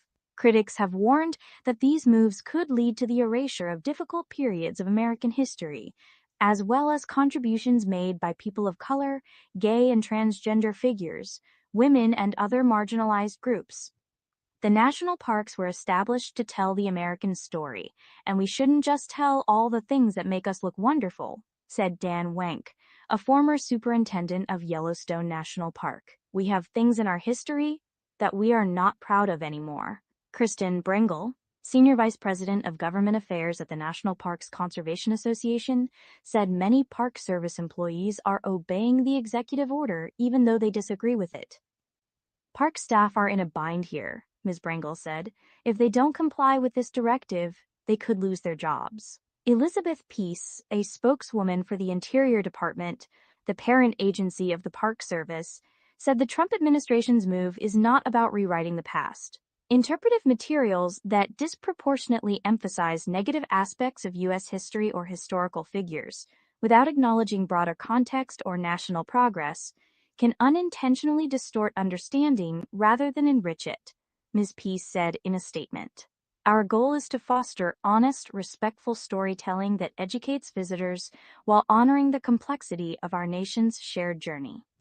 Several Republican lawmakers have applauded the administration's efforts to purge the federal government of woke initiatives that portray historical events or figures as racist, sexist, or otherwise flawed.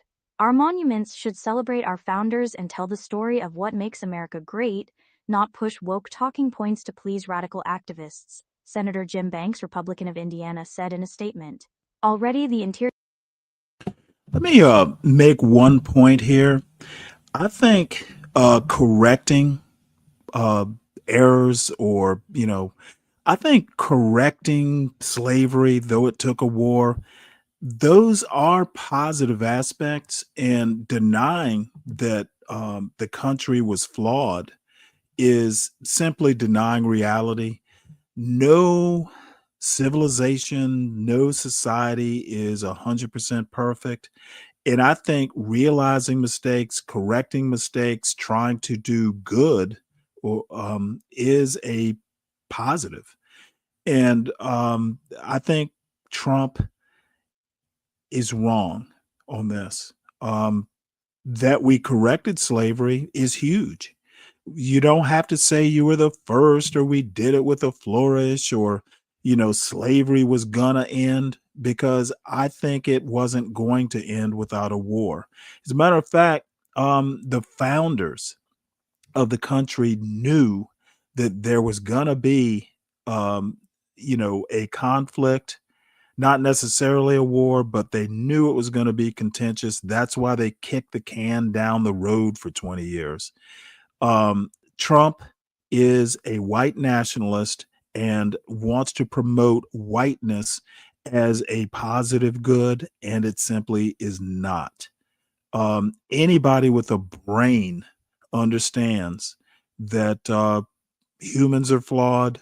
A whole country full of humans is going to do things that are not necessarily good.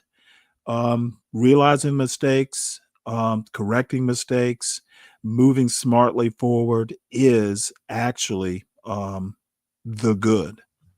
So, ghetto, let's see. Stanley, it takes money to pay for it. That's a dumb point. I don't even need to go farther with that. Man, you took your dummy-os this morning. What did you eat for breakfast, ghetto?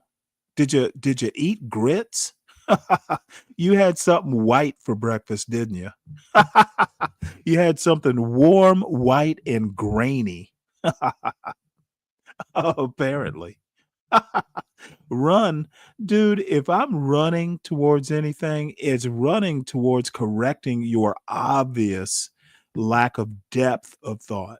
So I'll keep running. I will keep teaching you, ghetto. Hit the link. We can we can continue the lessons up on panel if you choose. You not hitting the link is running, son. We all know this. It took several years to establish slavery. Again, I'm not going to read it any farther. You know what? If I didn't know any better, you sound like you are a defender of slavery. Do you want to bring back the Confederacy? That's what it sounded like.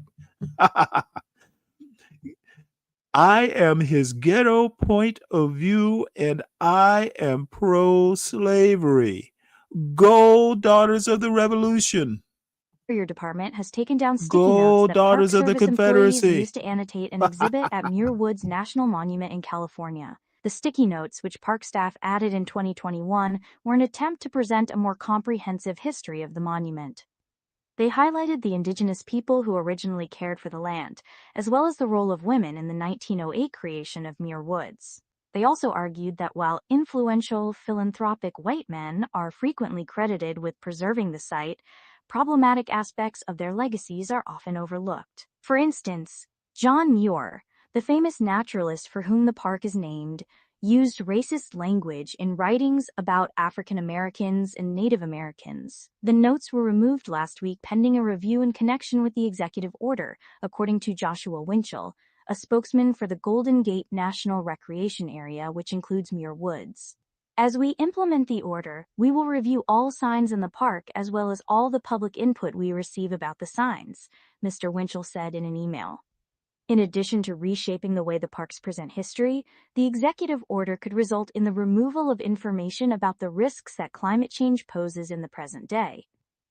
At Cape Hatteras National Seashore, for instance, the internal documents show that a Park Service employee asked the Trump administration to review a sign that explains how rising seas are threatening the habitat of wild horses. We do not believe it to be in violation, but would like someone to review if messaging of climate change and sea level rise reduces the focus on the grandeur, beauty, and abundance, the employee wrote.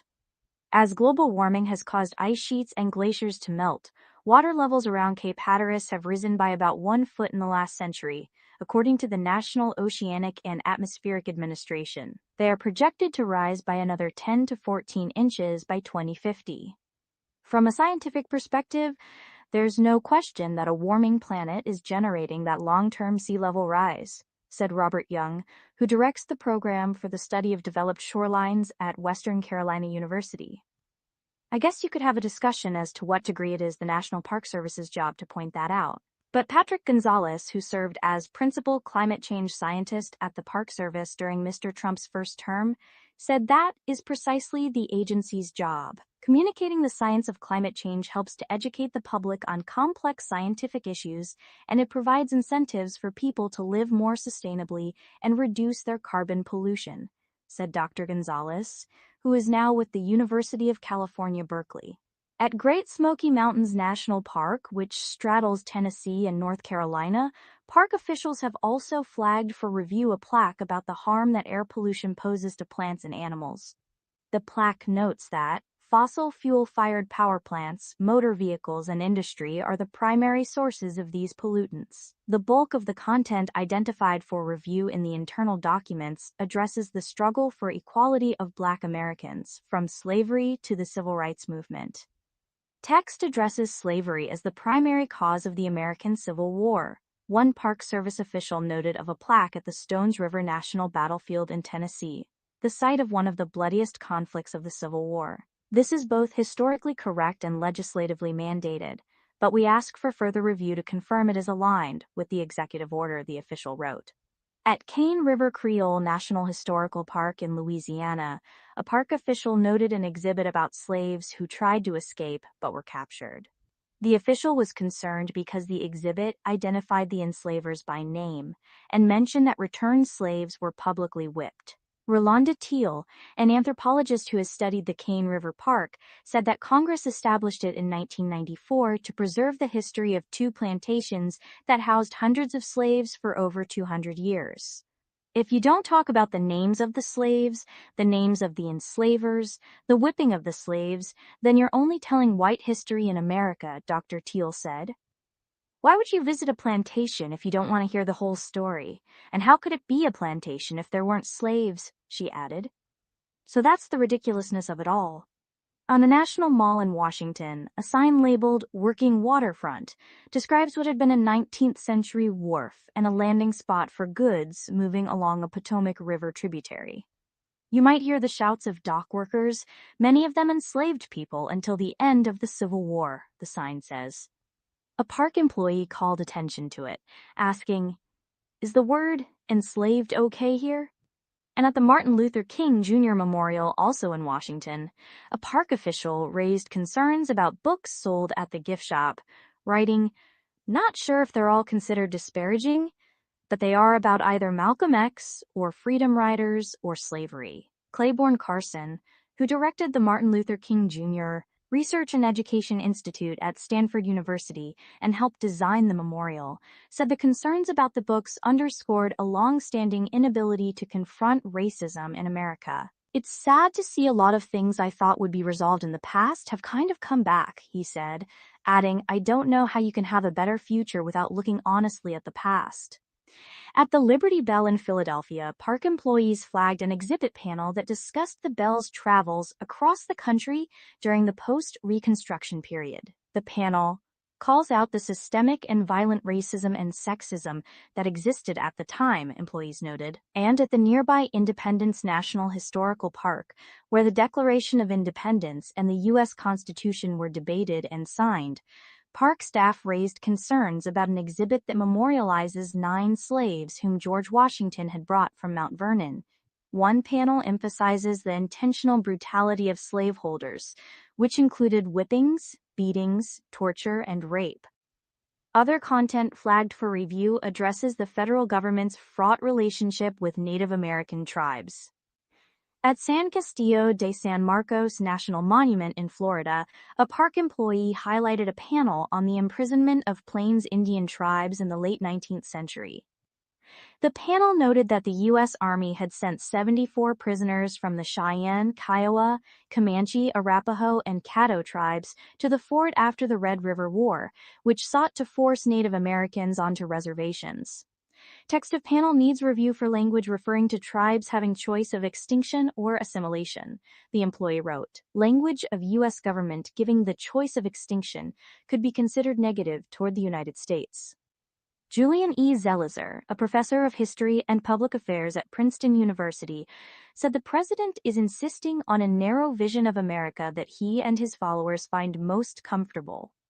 President Trump is a storyteller, and I think he wants a vision of history that he believes matches his understanding of the country, Dr. Zelizer said. Documents detailing the Park Service's internal communications plans, also reviewed by The Times, instruct agency officials to respond to queries by saying that the Trump administration is focused on historical accuracy. And see, this is where dumb people like the Trump administration don't understand that history is about facts. It's not necessarily facts. You take facts and events and you give them a narrative. His story and story is what I'll emphasize. That's why you never read one book on the American Revolution. You read a bunch of books on the American Revolution because different, there is Sean Wilentz, but then there is also Gerald Horne. And quite frankly, Gerald Horne has a different interpretation of what the American Revolution went. And believe this or not, Gerald Horne is actually more educated. If you want to look at just degrees and Ivy League and all this stuff, Sean Wilentz isn't a lawyer. Sean Wilentz does not have the background that a Gerald Horne does. So, and those are just two of my, favorite historians. So we go. Charlie's girl, what the hell? Hey, how you doing?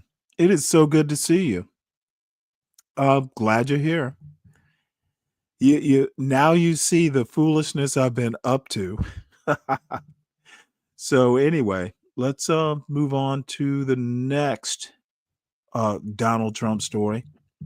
Trump announces trade deal with Japan that lowers threatened tariff to 15%. Hey, you know what? Score this one for Donald Trump. Washington, AP. President Donald Trump announced a trade framework with Japan on Tuesday, placing a 15% tax on goods imported from that nation. This deal will create hundreds of thousands of jobs. There has never been anything like it, Trump posted on Truth Social, adding that the United States will continue to always have a great relationship with the country of Japan. The president said Japan would invest, at my direction, $550 billion into the U.S. and would open its economy to American autos and rice. The 15% tax on imported Japanese goods is a meaningful drop from the 25% rate that Trump, in a recent letter to Japanese Prime Minister Shigeru Ishiba, said would be levied starting August 1st. Early Wednesday, Ishiba acknowledged the new trade agreement, saying it would benefit both sides and help them work together.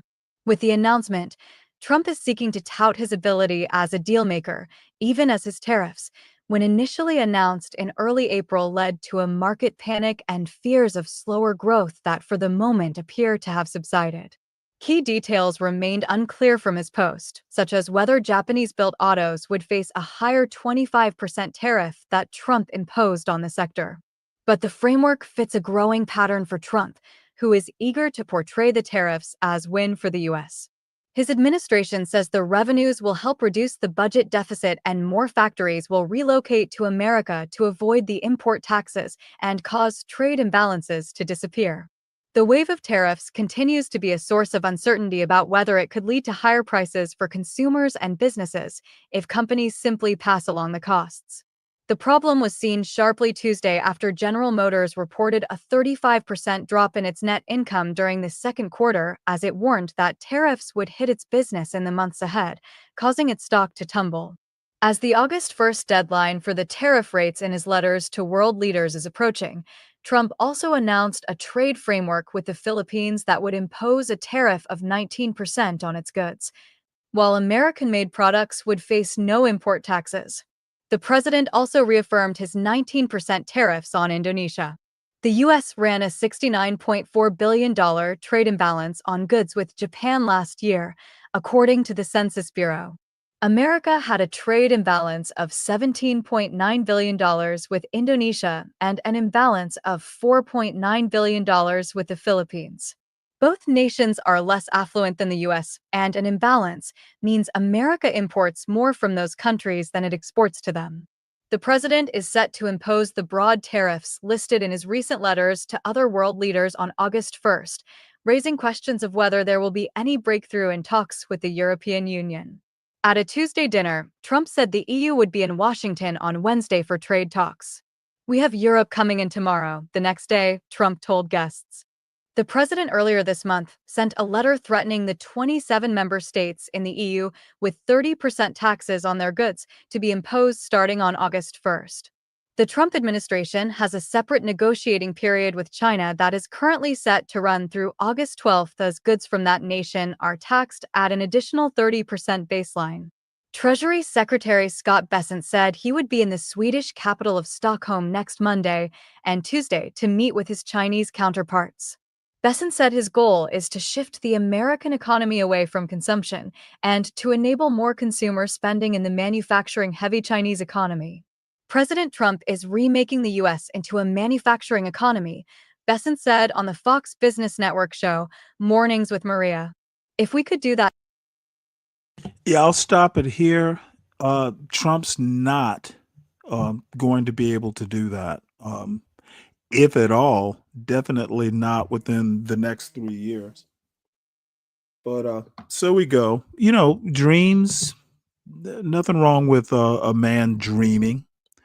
And I'm not going to get into Trump's age and if it's a dream or, early signs of dementia. So, let's see. There was something I was going to say. Let's see. Shift of gears here. EPA is set to draft a plan to end its ability to fight climate change. There is nothing like a federal agency deciding that, hey, we're gonna cut off our nose to spite our face. Let's hear about this. Sounds bloody. EPA is said to draft a plan to end its ability to fight climate change. This article is by Lisa Friedman and read by an automated voice. The Trump administration has drafted a plan to repeal a fundamental scientific finding that gives the United States government its authority to regulate greenhouse gas emissions and fight climate change.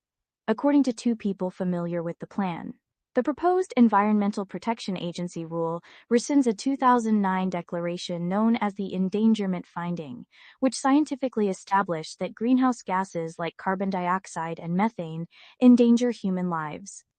That finding is the foundation of the federal government's only tool to limit the climate pollution from vehicles, power plants, and other industries that is dangerously heating the planet. The EPA proposal, which is expected to be made public within days, also calls for rescinding limits on tailpipe emissions that were designed to encourage automakers to build and sell more electric vehicles. Those regulations, which were based on the endangerment finding, were a fundamental part of the Biden administration's efforts to move the country away from gasoline-powered vehicles. The transportation sector is the largest source of greenhouse gas emissions in the United States. The EPA intends to argue that imposing climate regulations on automakers poses the real harm to human health because it would lead to higher prices and reduced consumer choice, according to the two people familiar with the administration's plan. They asked to remain anonymous because they weren't authorized to discuss the draft proposal. The draft proposal could still undergo changes. But if it is approved by the White House and formally released, the public would have an opportunity to weigh in before it is made final, likely later this year. Molly Vasiliou, a spokeswoman for the EPA, did not confirm the details of the plan.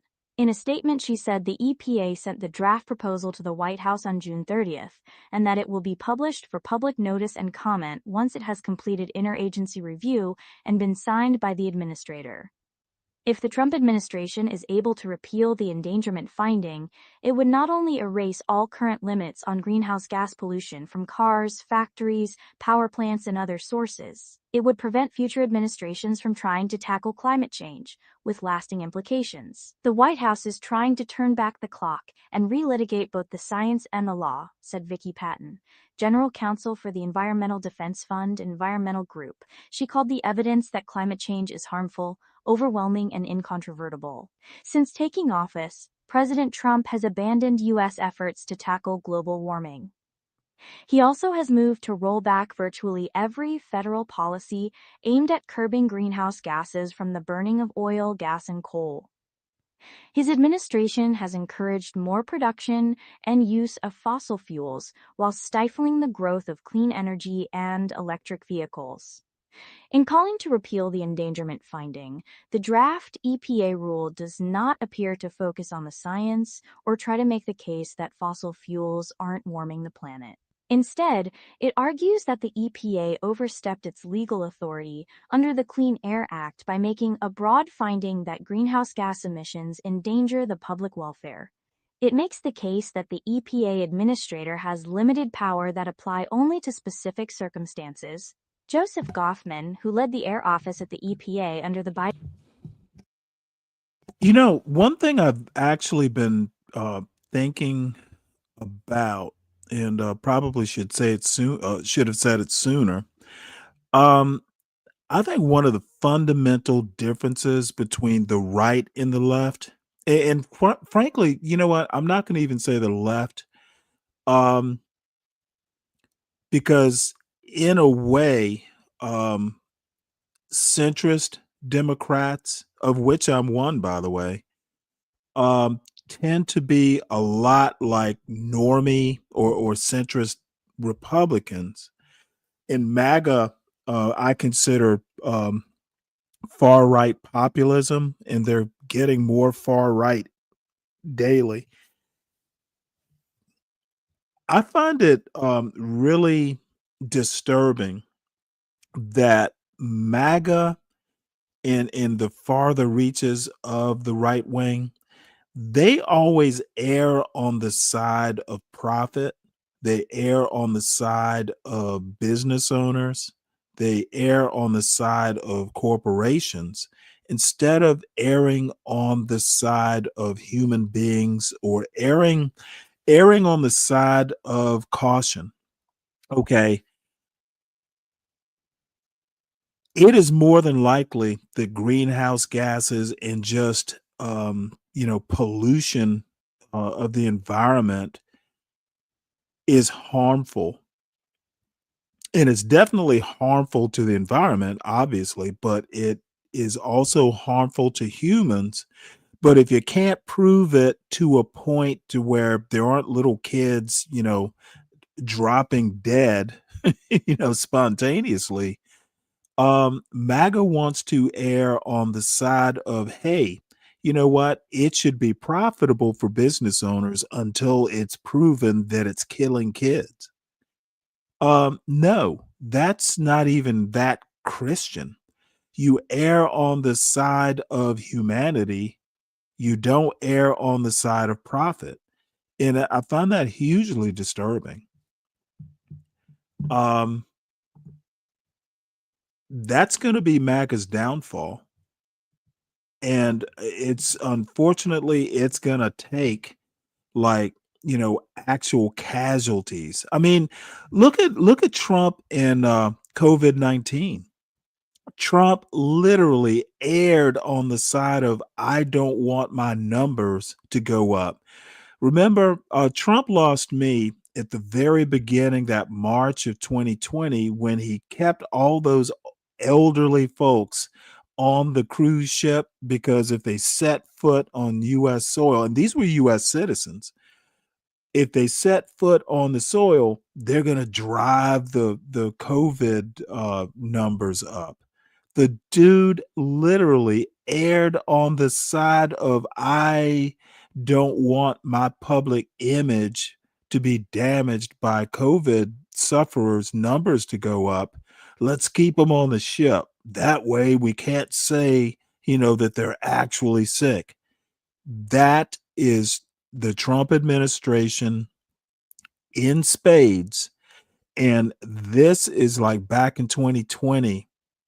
I'm sorry, did I say yeah, it was 2019. I'm sorry.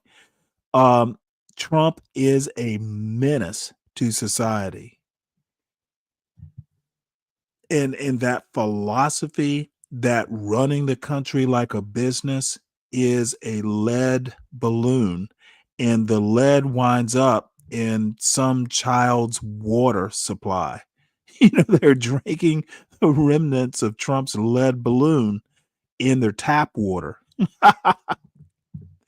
So, bad jokes aside, let's finish this story up. Administration said the rule would all but certainly face legal challenges if it is finalized. He said the Trump administration's proposed rule conflicts with the 2007 Supreme Court ruling in Massachusetts versus EPA, a landmark case that found for the first time that greenhouse gases were a pollutant under the Clean Air Act. That led the EPA to make the finding in 2009 that said that 6 greenhouse gases were harming public health.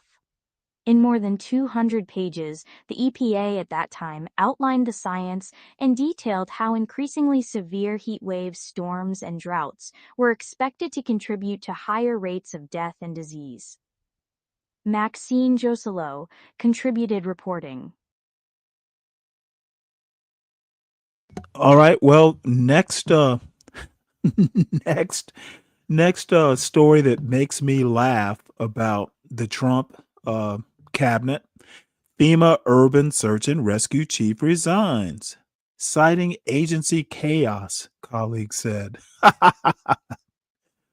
Oh, Ken Pagurek, hopefully I pronounced his name correctly, had told colleagues the Trump administration was causing chaos inside of FEMA and creating dangerous delays in disaster response. No kidding. FEMA urban search and rescue chief resigns, citing agency chaos, colleagues said.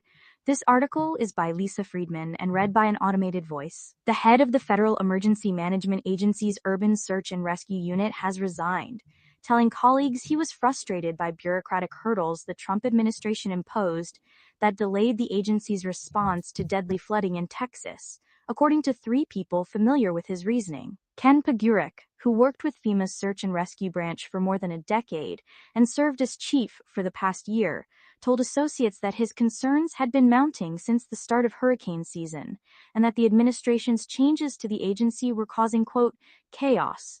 He said he worried that a new policy that requires purchases of more than $100,000 be personally approved by Kristi Noem, the Homeland Security Secretary, could hurt disaster response efforts that require speed and agility. Experts have said that responses during a disaster can quickly total billions of dollars, and that requiring personal approvals for expenses of $100,000 and above could easily create bottlenecks. This decision was not made lightly, and after much reflection and prayer, it is the right path for me at this time. Mr. Pagurek wrote in a resignation letter. His departure was first reported by CNN. Mr. Pagurek could not be reached for comment. The catastrophic flooding in the Texas Hill Country on July 4th, in which 120 people were killed, was the final straw for Mr. Pagurek, according to the 4 people, who spoke on the condition of anonymity because they were not authorized to discuss personnel issues. FEMA was slow to deploy response and search and rescue coordination teams, according to half a dozen current and former FEMA officials and disaster experts. Several Democratic lawmakers have called for an investigation into the agency's handling of the disaster. Tricia McLaughlin, a spokeswoman for the Department of Homeland Security, said that FEMA did not experience any delays in deployments in Texas. It is laughable that a career public employee who claims to serve the American people would choose to resign over our refusal to hastily approve a 6-figure deployment contract without basic financial oversight. She said, referring to Mr. Pagurek, "We're being responsible." See, that's the perfect example. They find it weird that a career public servant would err on the side of serving the American people, in FEMA's case, in times of need, versus financial analysis. Perfect example. Money over men. That is the new mantra. MAGA means money over men. Perfect. I'm going to have to use that. Let me write it down. Maybe it'll be a show title. So I see 12th Man has wandered onto the panel. What? Good morning, 12th Man. Good morning, Stanley. How's your day? Well, so far it's pretty amusing. I have been amusing myself with my own silliness. Yeah, that's okay. It's your show. Last I checked. So any good. Any comments on any of the stories up to now? Any beer? Not yet, but you know what? Speaking of beer, I must highlight the sponsors of the show. And again, let me take a minute here to really show appreciation for Lupin and Deacon Dave. Look, I do this like voluntarily. No one is making me do it. I actually enjoy doing, and honestly, now that the show has moved to, more of 6 o'clock in the morning sort of show, I do get rest, except when I do late shows, which I'm going to try never to do again. Hold on one sec. But honestly, I can say that I actually love doing the show. I wake up looking forward to putting together this stuff and making jokes about the news. And the cast of characters that beat my ass in the chat, at least you're not here doing it in person, being the sort of slave. If his ghetto point of view were a black slave owner, and I swear his ghetto point of view, that is his aspiration. If his ghetto point of view had lived back in the 17th century, I guarantee he'd have bought me to be his slave, and every time I got uppity, he would at a minimum be reminding me, I own you, boy. Give me details, boy. If you're gonna be uppity, boy, give me details, boy. That would have been Massa, his ghetto point of view. And I hope he's still in the chat.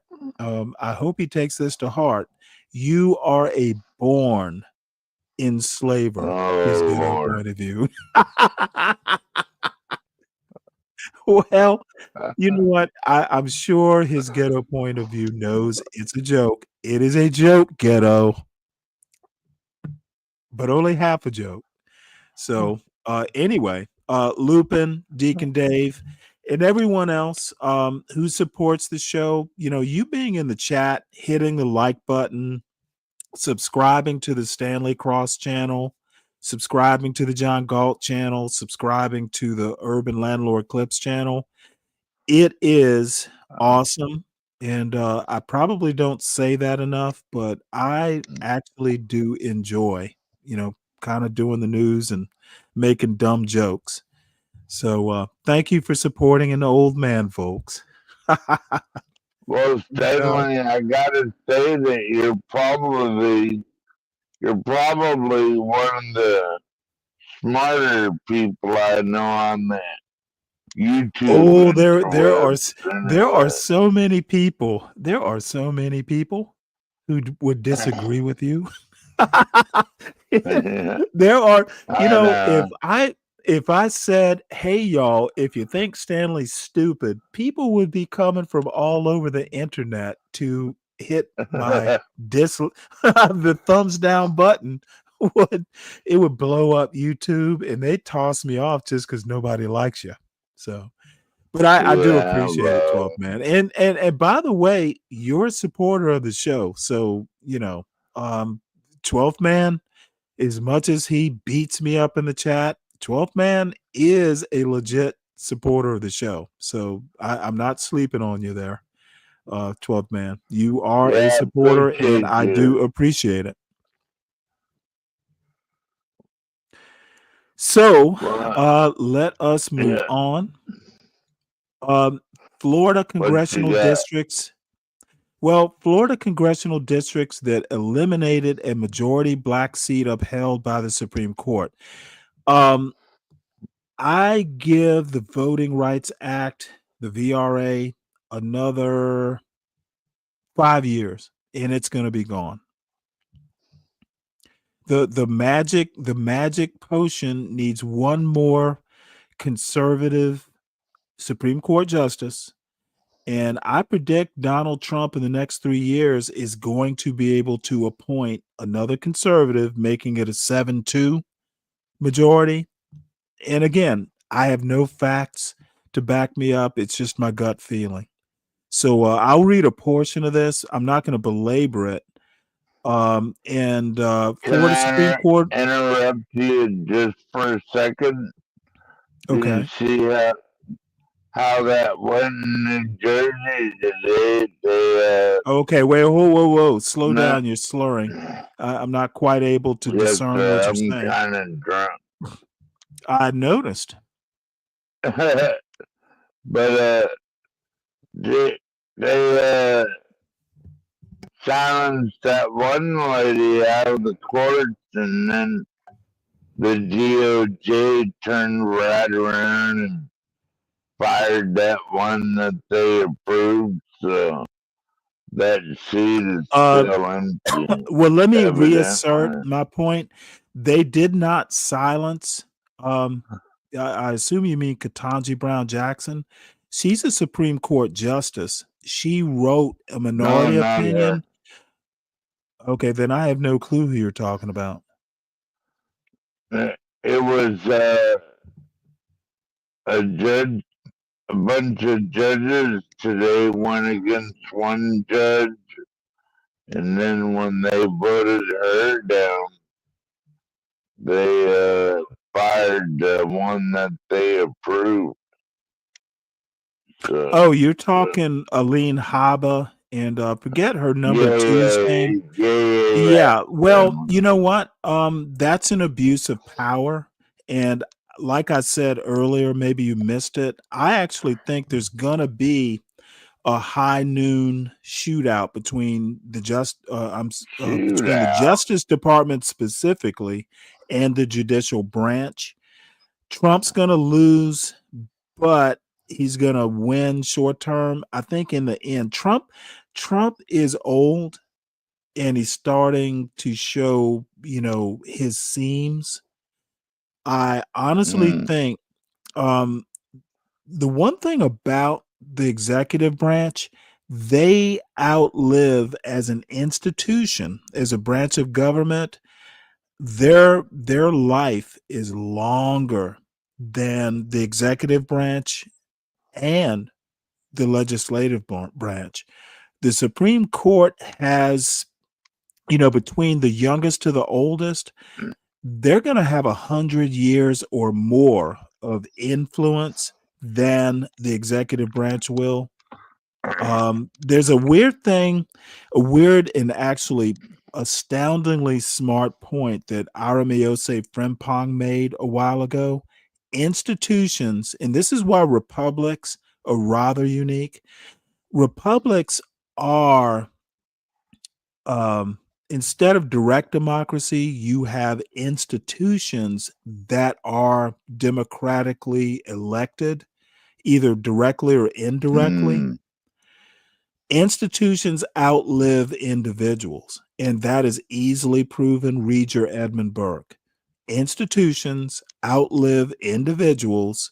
They live a century or more. And as far as institutions, 250 years for America as a country. The Constitution, the law as an institution, 250 years old. Donald Trump is 79. He's going to die before the Constitution. It's just the way it works.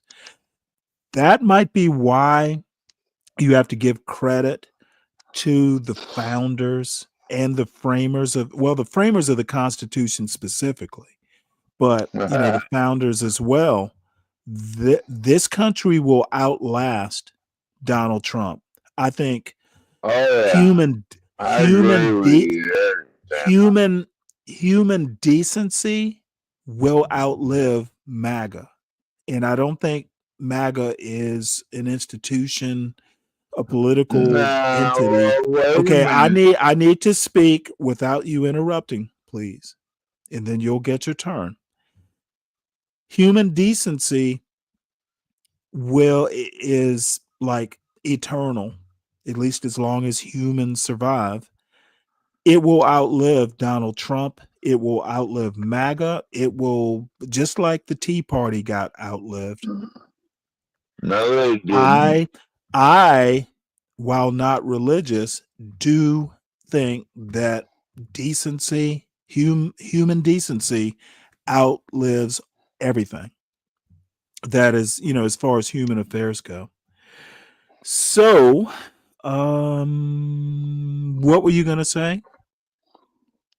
Well, no one outlived the Tea Party because they're still there.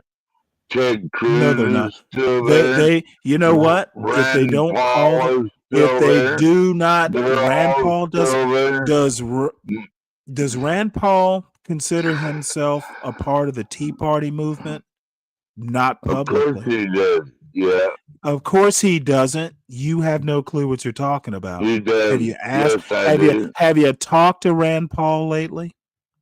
Yeah, I have asked him.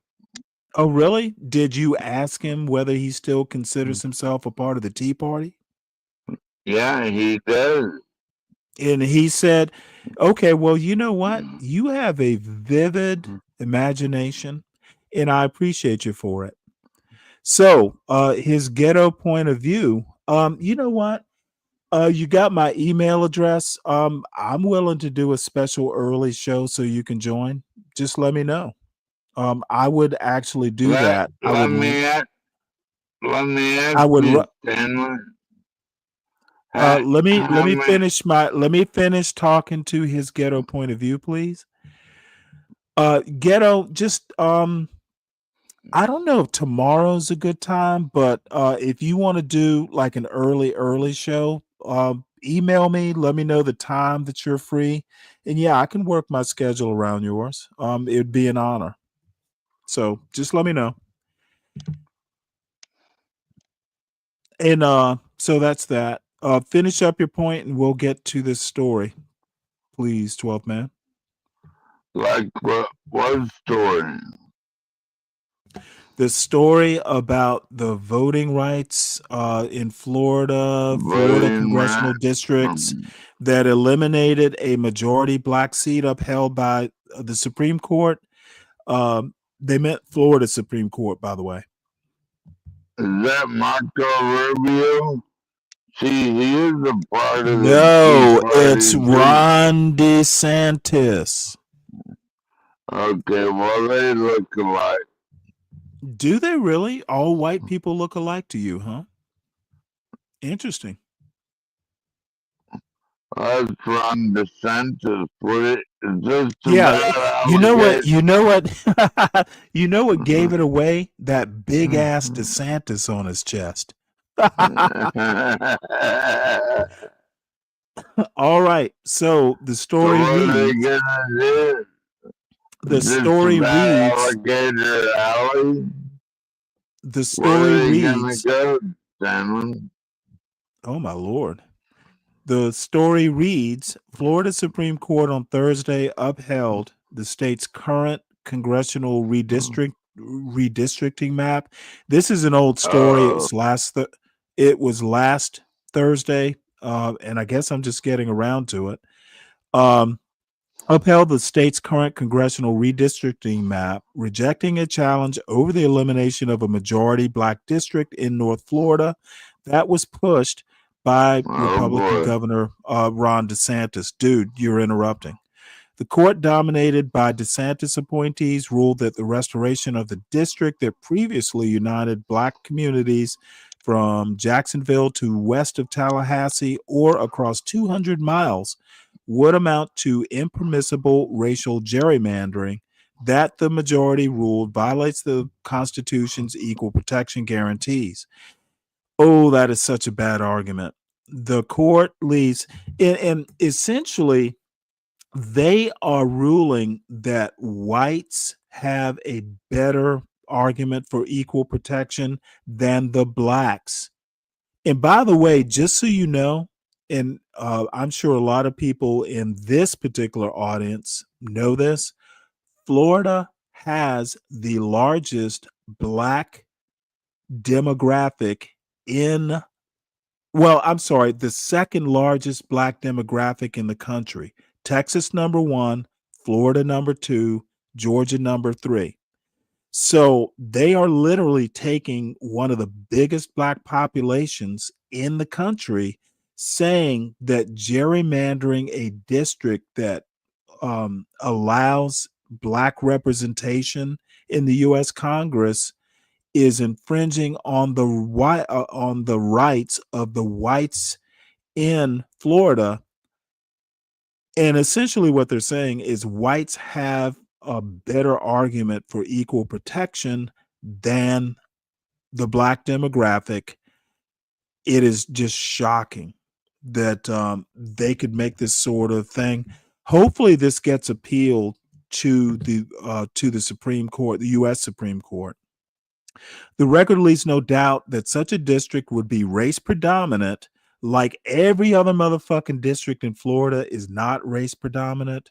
These guys are disingenuous and racists.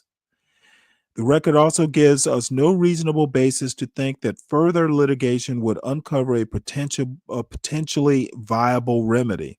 So they can't find a better argument, so they're just going to say this remedy isn't good enough, said Chief Justice Carlos Muniz in the court's majority opinion. The decision means Florida's current congressional districts that give Republicans a 20-8 advantage over Democrats will remain in place for the 2026 midterm elections and beyond.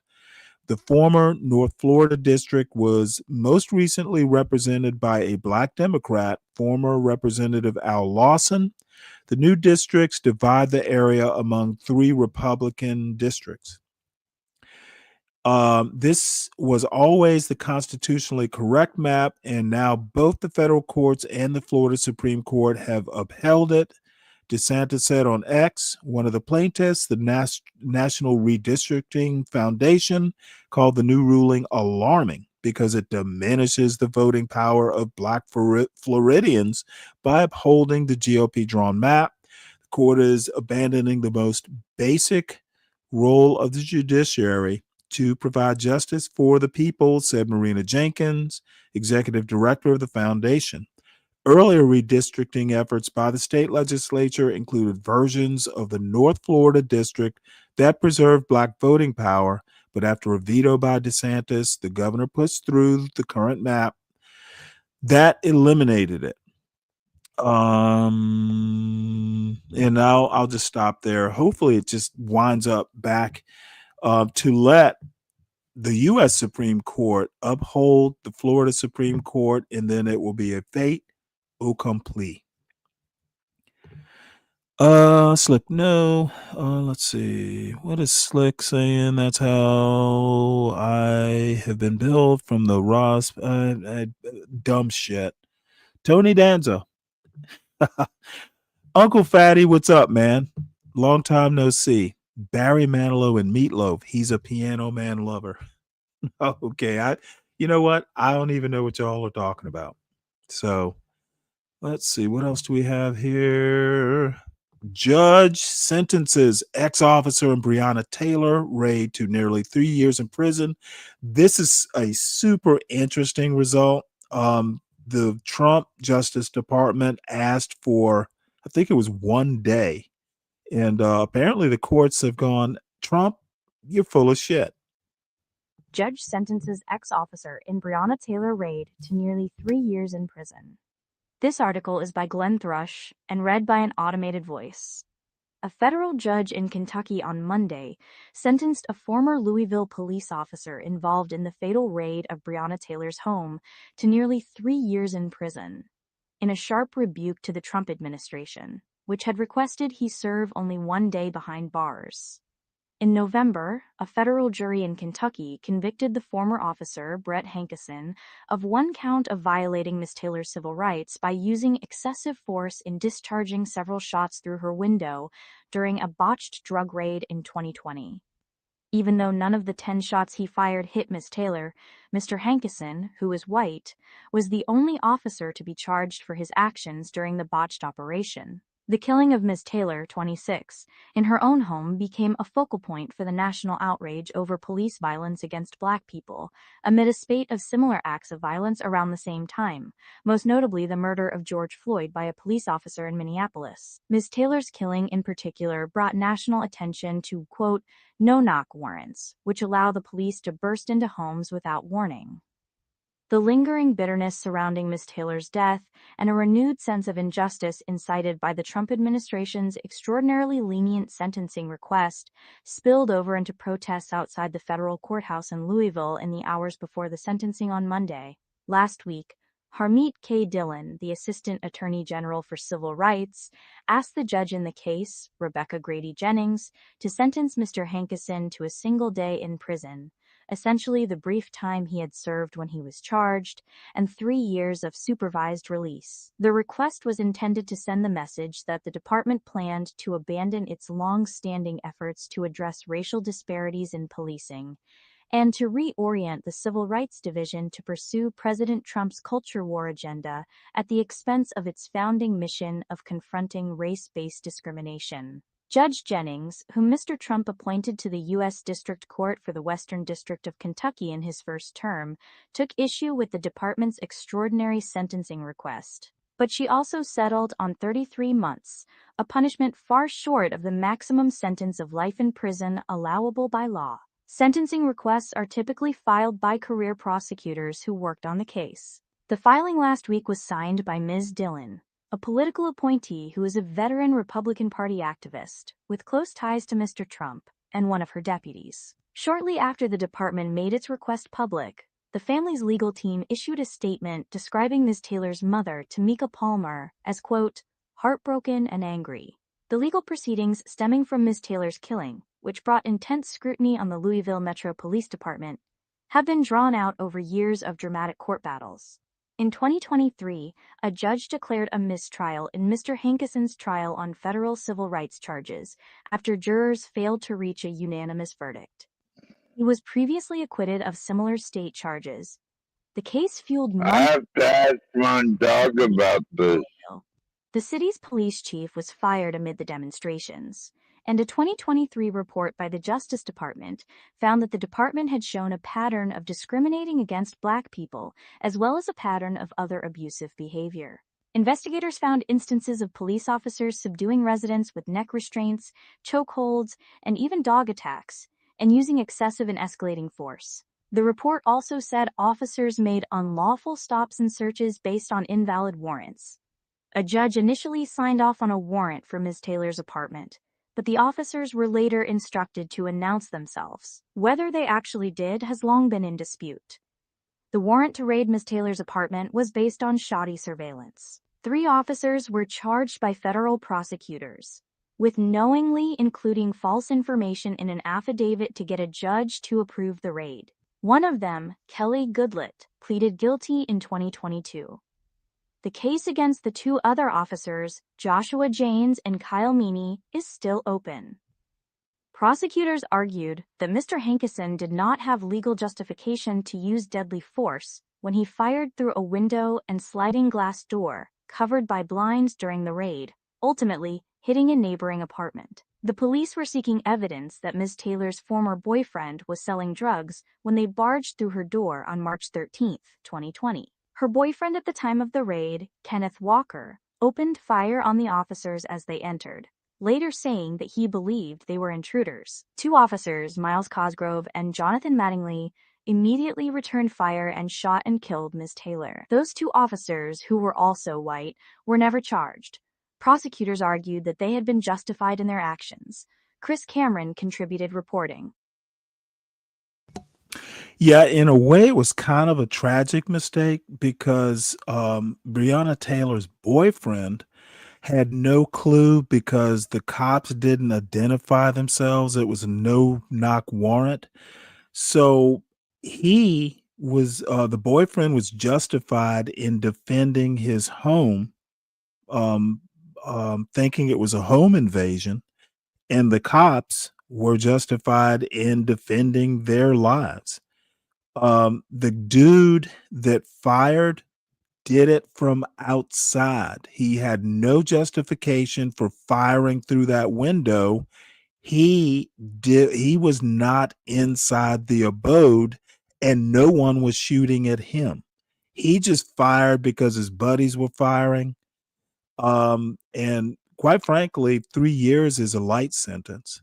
So there we go.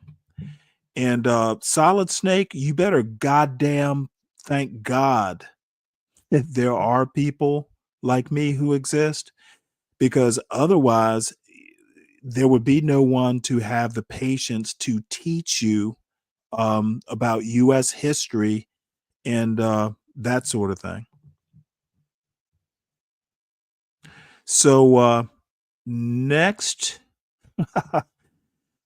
is going to be a return visit by Professor Black Truth. Family and fellow soldiers, I'm the professor, and this is the moment of truth. I don't know about you, but I'm suffering from some serious white fatigue. Former officer and current prisoner Brett Hankinson, one of the murderers of Breonna Taylor, has been sentenced in federal court for his crime to a little under 3 years in prison and then an additional 3 years of probation. The criminal Hankinson isn't believed to be one of the thugs who fired the shot that actually killed Miss Taylor. He instead was firing at least 10 shots all over the place, including into the surrounding apartments, because the cops are so brave, don't you know? It's a miracle this moron didn't kill anyone else. The charge that he got was excessive force, and while the sentence is pitifully small considering what this creep did, the truth is the judge wasn't necessarily the big problem here. Biden's DOJ begrudgingly began the prosecution of Hankinson, but it's Trump's DOJ that's been handling the sentencing portion, and they decided to send a so-called memorandum calling for time served. which would have amounted to 1 day in prison and 3 years probation for this criminal. The judge presiding over the case rejected this memo, calling the Justice Department's recommendation incongruous and inappropriate. The judge also shot down Hankinson's own pathetic plea for a new trial, correctly noting that there were no grounds to do so. Obviously, this is the white right doing their typical performative extremism, because if they felt that this murderer didn't deserve prison time, then why waste everybody's time saying to put him in prison when they knew he would only get 1 day? Why even bother? Pam Bondi's DOJ claimed that the reason that they were advocating for a time-served sentence was that Hankinson didn't actually kill Breonna Taylor, nor did he kill or even wound anyone else. A ridiculous claim that would never be made for anyone, especially not a black person. Now, this memo that was sent at the last minute came from the Justice Department officials themselves, which means the bleach blonde bimbo Pam Bondi. The line prosecutors, that's the actual U.S. attorneys who prosecuted this case, they weren't the ones who sent the memo. This came from Pam Bondi and her clown car of creeps. Tamika Palmer, Breonna Taylor's mother, said that a new prosecutor, one who nobody had seen during the entire trial, came in at the last minute for sentencing and began openly arguing for the defendant instead of for the deceased, Breonna Taylor. Kind of reminds you what the Biden administration did in the trial of Ahmaud Arbery's murderers, saying that a plea deal was appropriate because, after all, they had already been sentenced and we need to go ahead and give the family peace by giving a sweetheart plea deal to the killers. Never mind the fact that the family of Ahmaud Arbery went to court and that they were the ones who openly argued that the criminals needed to go on trial and be convicted. This over the objections of Biden's DOJ. Now, was this asinine agitprop a serious proposal from Pam Bondi? Was this actually something that Trump himself wanted to see? If so, well, he is president, and this was a federal conviction, so he has the ability to go ahead and issue a pardon. He just might, by the way. The white right has so few victories and so many defeats, they need something they can point to and say, see, I'm white and I still say so, that kind of nonsense. We can be disgusted with what happened here, but recognize this is a continuity of policy. Just like with Biden, when he sent his Solicitor General to interject herself into a case before the Supreme Court that the feds had nothing to do with, but they chose to get involved because they wanted to weaken Miranda protections, which is what they did. And in that case, the victim of police violence was also black. Yes, the Trump administration is more obnoxious and vulgar with their pro-cop advocacy, but Biden's administration was the one that had the chance to charge these murderers with murder. Instead, they decided to reduce the charges to merely crafting a falsified warrant and excessive force. And by the way, that case about crafting a falsified warrant, it still hasn't gone to trial. They wanted to reduce all of that criminality to nothing more than bad paperwork. Biden's DOJ refused to bring federal charges against the other killers because they were trying to walk back the prosecutions that public pressure had been forcing them to make. But regardless of Biden's own wrongdoing, that's still no excuse for the predictable nonsense that's coming from the orange man. But for those of you in the black grassroots, just understand something. Consider this to be a reminder. We have no friends. While Trump and his degenerate pals are cracking down on illegal aliens rightly, they still consider us to be the enemy as well. It's not as if they've taken us off their enemies list. Remember, being anti-black is a bipartisan issue. Both political parties subscribe to it. And if I had to answer right now, I would say that I would bet that Trump would actually attempt to try to give some sort of pardon to Hankinson. And the main reason why is Hankinson he would point to and say, well, he didn't kill anybody, unlike, say, Derek Chauvin. But also, while Trump's allegiance to the thugs in blue is genuine, it's also true that his bungling of the Epstein files has created a schism in MAGA land. He would like to have a distraction because that's his go-to maneuver whenever he's trying to pass legislation and wants to get everybody to look the other way. So actually using this as a means to get attention off of his own screw up with Epstein would be exactly the kind of play you would expect the orange man to make. He doesn't exactly have crossover appeal with voters. As far as he's concerned, his play is always to try to gin up the base. Do whatever you got to do to rile up the base. That's his only play, so that's what he does all the time. We know the GOP, being the official mouthpieces for the white establishment, are openly on the side of the thugs in blue, but let's be clear. The Democrats weren't exactly given this one the old college try. Miss Taylor was murdered during the first Trump administration, who of course did nothing about it. Now, when Biden took office a year later, there was no urgency or even interest on his part.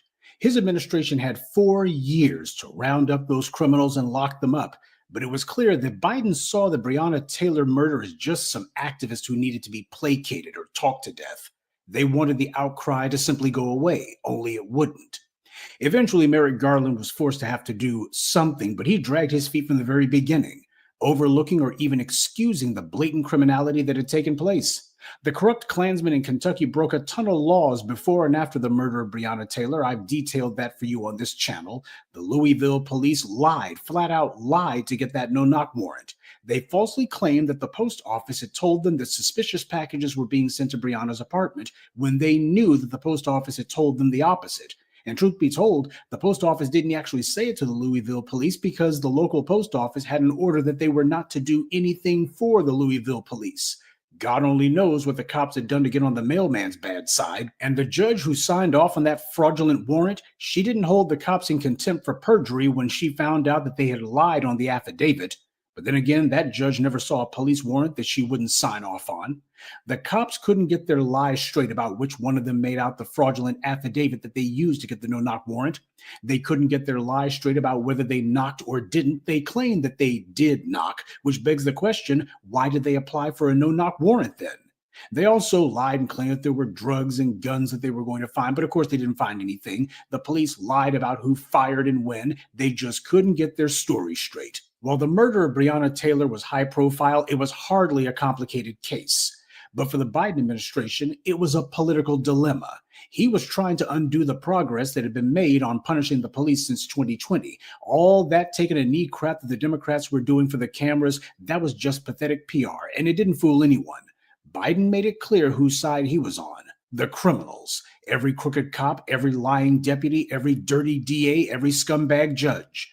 There need to be RICO cases put on all of them. Now, for the Democrat shills who infest my comment section, who will point to what the Trump DOJ just tried to pull and say, see, this is the reason why y'all need to go on the war path against the Orange Man.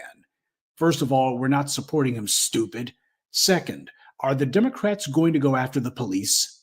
The entire reason black voters stayed home was because you have cities under Democrat mayors. You have Democrat DAs who refuse to even prosecute these degenerates. That's what happened with Breonna Taylor. They allow the white right to push laws and policies meant to embolden the thugs in blue, and instead of pushing back and putting the law and policies in place to punish the police, instead Biden bragged about diverting COVID funds to the cops. Democrats bragged about backing the badge instead of breaking the badge. Where are the laws to clarify that citizens can and should protect themselves from police brutality and that the law will be on their side? You see, Kenneth Walker did the right thing. And if more citizens protected themselves from these police ambushes, a lot less innocent people would be dead. But you don't see the Democrats saying, wait, we got to be on the side of the citizens here. We know these cops are dirty. Somebody's got to rein them in. And the citizens cannot hesitate when they're being fired upon or being threatened. Democrats could have and should have been pushing rafts of legislation to go after the police and make it a point to put forward prosecutors who will go after them. But they didn't do any of that. 4 years that they had the Breonna Taylor murder case on their desk, and the best that they could come up with was excessive force and fraudulent paperwork, because corrupt politicians rely on corrupt cops to protect them at all levels. That's the purpose that the police play in a dirty system like this. Let's get something straight. The only reason that a case was even brought at all was because the grassroots demanded it and didn't stop demanding it and made it something that couldn't be buried. The grassroots put up billboards, and then the queen of the white media bootlicks, Oprah, tried to jump on that bandwagon. She tried to dispel the energy, but it didn't work. She wanted to get out in front of it and say, I'm going to be the leader of this particular parade, but nobody was following her.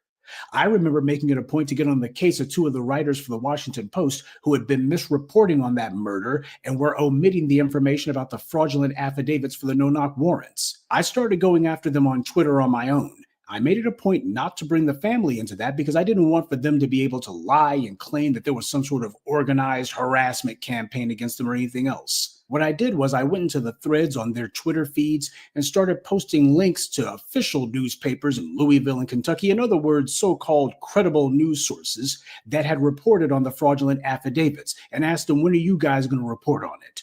This in turn forced these Washington Post writers to have to do follow-up pieces that finally mention the fraudulent affidavits in their reporting.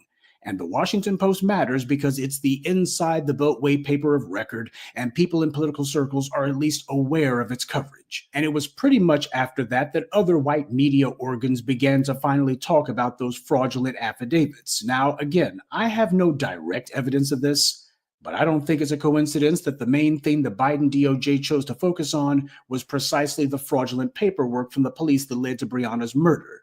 That was the first domino to fall. If the Democrats are supposed to be different than the Republicans on policy, then they have to actually be different. If we have to drag them kicking and screaming to do the things that, as their constituency, their so-called base, that they are supposed to be doing for us anyway, then that doesn't mean that they're actual opposition. That means they are controlled opposition. They are different in rhetoric only. Hell, even Republican administrations can be pressured into bringing prosecutions against the police occasionally if there is sufficient and sustained public pressure to do so. So please don't try to make Biden into some sort of saint just because after the uprisings of 2020, he felt enough heat where he felt like he had to try to do something to placate the outraged masses. The only reason that any of these scumbags are being held to account is because of the activists who were in the street, not because of any alleged decency by the Democrats. The grassroots made that happen. The same way the grassroots made the prosecution of Ahmaud Arbery's murderers happen. The politicians weren't responsible for that. As Dr. Claude Anderson said, politicians react to the conditions under them. What we do is more important than what they do, because persistence on our part shapes the landscape that the politicians have to operate in. We're fighting a war against white supremacy, and in war, you can't spend too much time basking in your victories or lamenting your setbacks. You got to keep moving forward regardless. We keep the heat on the bastards. We remain adamant that our demands aren't going to change and that we punish those who refuse to submit to our demands. If we do what we're supposed to do, then before it's all over, we will create a social and legal environment of justice so that these cowardly scumbags know that no matter who's in office, they'll no longer be able to count on getting away with murder. Good day and be one. I'd like to take a moment to mention some of our contributors. Glenda Tice. Well, Professor Black Truth is batting 500. Mostly right on the Breonna Taylor thing.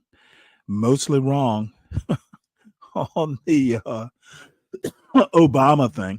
So, 500 ain't bad.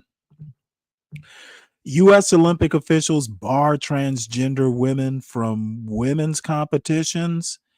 I can hear the cheers from this chat. U.S. Olympic officials bar transgender women from women's competitions. This article is by Juliette McClure and read by an automated voice. The United States Olympic and Paralympic Committee quietly changed its eligibility rules on Monday to bar transgender women from competing in Olympic women's sports, and now will comply with President Trump's executive order on the issue, according to a post on the organization's website. The new policy, expressed in a short, vaguely worded paragraph, is tucked under the category of USOPC athlete safety policy on the site, and does not include details of how the ban will work. Nor does the new policy include the word transgender or the title of Mr. Trump's executive order keeping men out of women's sports, referring to it instead as Executive Order 14,201. Mr. Trump signed the executive order on February 5th. The committee's new policy means that the national governing bodies of sports federations in the United States now must follow the USOPC's lead, according to several chief executives of sports within the Olympic movement. Those national governing bodies oversee many, but not all, events in Olympic sports for all ages, from youth to masters competitions. In a letter sent by email to the Team USA community, the USOPC acknowledged on Tuesday that its policy had changed. The letter from Sarah Hirshland, the USOPC's chief executive, and Gene Sykes, the president, said the committee had held a series of respectful and constructive conversations with federal officials since the executive order was signed. As a federally chartered organization, we have an obligation to comply with federal expectations, the letter said, adding that the committee would work with the national governing bodies to implement the new policy. USA Fencing was among the first of the national governing bodies, or NGBs, to post a new policy for transgender athletes, which it did on Friday. Its new policy will take effect on August 1st. those new rules still allow trans women to compete, but only in the men's category. All others who aren't eligible for the women's category, including non-binary athletes, transgender men, and intersex athletes, will also be limited to competing in the men's category, the policy says. The rule changes come after the sport was thrust into an uncomfortable spotlight this year when a female fencer declined to compete against her transgender opponent at a mid-level meet. The moment went viral and led to a congressional hearing about trans women competing in women's sports. I'm not going to try to oppose the USOPC because I understand that they've been put in an impossible situation by the administration, Phil Andrews, chief executive of USA Fencing, said on Tuesday. We essentially have no choice but to change the rules, because once the USOPC says this is now the policy of all of our NGBs, we all have to follow it. Mr. Andrews added that it was unclear how the new policy would play out in states like Minnesota and California, which are defying Mr. Trump's ban on trans women competing in the women's category. How the entire policy will unfold, from sport to sport and state to state, is uncertain too. Some sports could add an open category, available to anyone, or a mixed gender category to accommodate the change, Mr. Andrews said. The Olympic Committee was spare in its explanation. Its new policy said that it was committed to protecting opportunities for athletes participating in sport, and that it would work with the International Olympic Committee, the International Paralympic Committee, and the national governing bodies of every Olympic sport to ensure that women have a fair and safe competition environment consistent with Executive Order 14,201 and the Ted Stevens Olympic and Amateur Sports Act. The Ted Stevens Act is a 1978 law that established the U.S. Olympic Committee and allowed for national governing bodies to run each Olympic sport. A change to that law in 2020, prompted by the Lawrence G. Nassar sexual abuse scandal in gymnastics, gave Congress powerful oversight over the USOPC and each of its national governing bodies. Congress now can dissolve the USOPC's board of directors and decertify NGBs if it deems that those entities have failed to follow through with any of their duties, including keeping athletes safe. Before the new athlete safety policy was posted, the committee had stayed away from taking a bold stance on the issue of trans women competing in the women's division, trying to carefully navigate the politics of the matter as the 2028 Olympics in Los Angeles inched closer. Instead, it had delegated decisions about transgender athlete eligibility to the national governing bodies of each sport. The USOPC has 54 member organizations, according to its website. Before Monday, the committee's transgender policy stated that the group was relying on real data and science-based evidence rather than ideology. That means making science-based decisions, sport by sport and discipline by discipline, within both the Olympic and Paralympic movements, the former policy said. The International Olympic Committee has been struggling for years with the issue of transgender and intersex athletes in sports, coming up with various rules at various times, including sex testing, in an effort to balance fairness with inclusivity. Its current policy allows each international sports federation, like World Athletics or the International Cycling Federation, for example, to determine if and how transgender athletes can compete in sanctioned events at the international level. But several leaders in the Olympic movement said on Tuesday that they were expecting the IOC's rules for trans athletes to change now that the organization had a new leader, Kirsty Coventry, an Olympic gold medalist swimmer from Zimbabwe. She took office last month. During her campaign for president, Ms. Coventry, the first female president of the IOC, had pledged to protect women in sports, and that included possibly barring transgender women from competing in the women's category. Well, a couple things. And I am not one to go all into conspiracy theories and stuff like that. But I will offer that, number one, I think that incident with the Olympic Committee doctor, SAing gymnasts, I don't recall hearing the kind of concern from the Trump and MAGA crowd about that. Yeah, the guy got in trouble and there were sanctions and, all kinds of rule changes, but I just don't recall hearing the deep moral outrage. Okay, that incident was 100 times more serious than whether trans athletes can compete, across, sports. I guess they're more transgender males, that compete. So that's that. But the actual conspiracy theory is, you know what? This could have been nipped in the bud years ago. If the Olympics are going to do sex testing where you actually test to see, at the genome level, whether, at the chromosomal level, you know what? That is simple enough. You have to have this set of chromosomes to compete against athletes with similar sets and vice versa. It could have been solved a decade ago.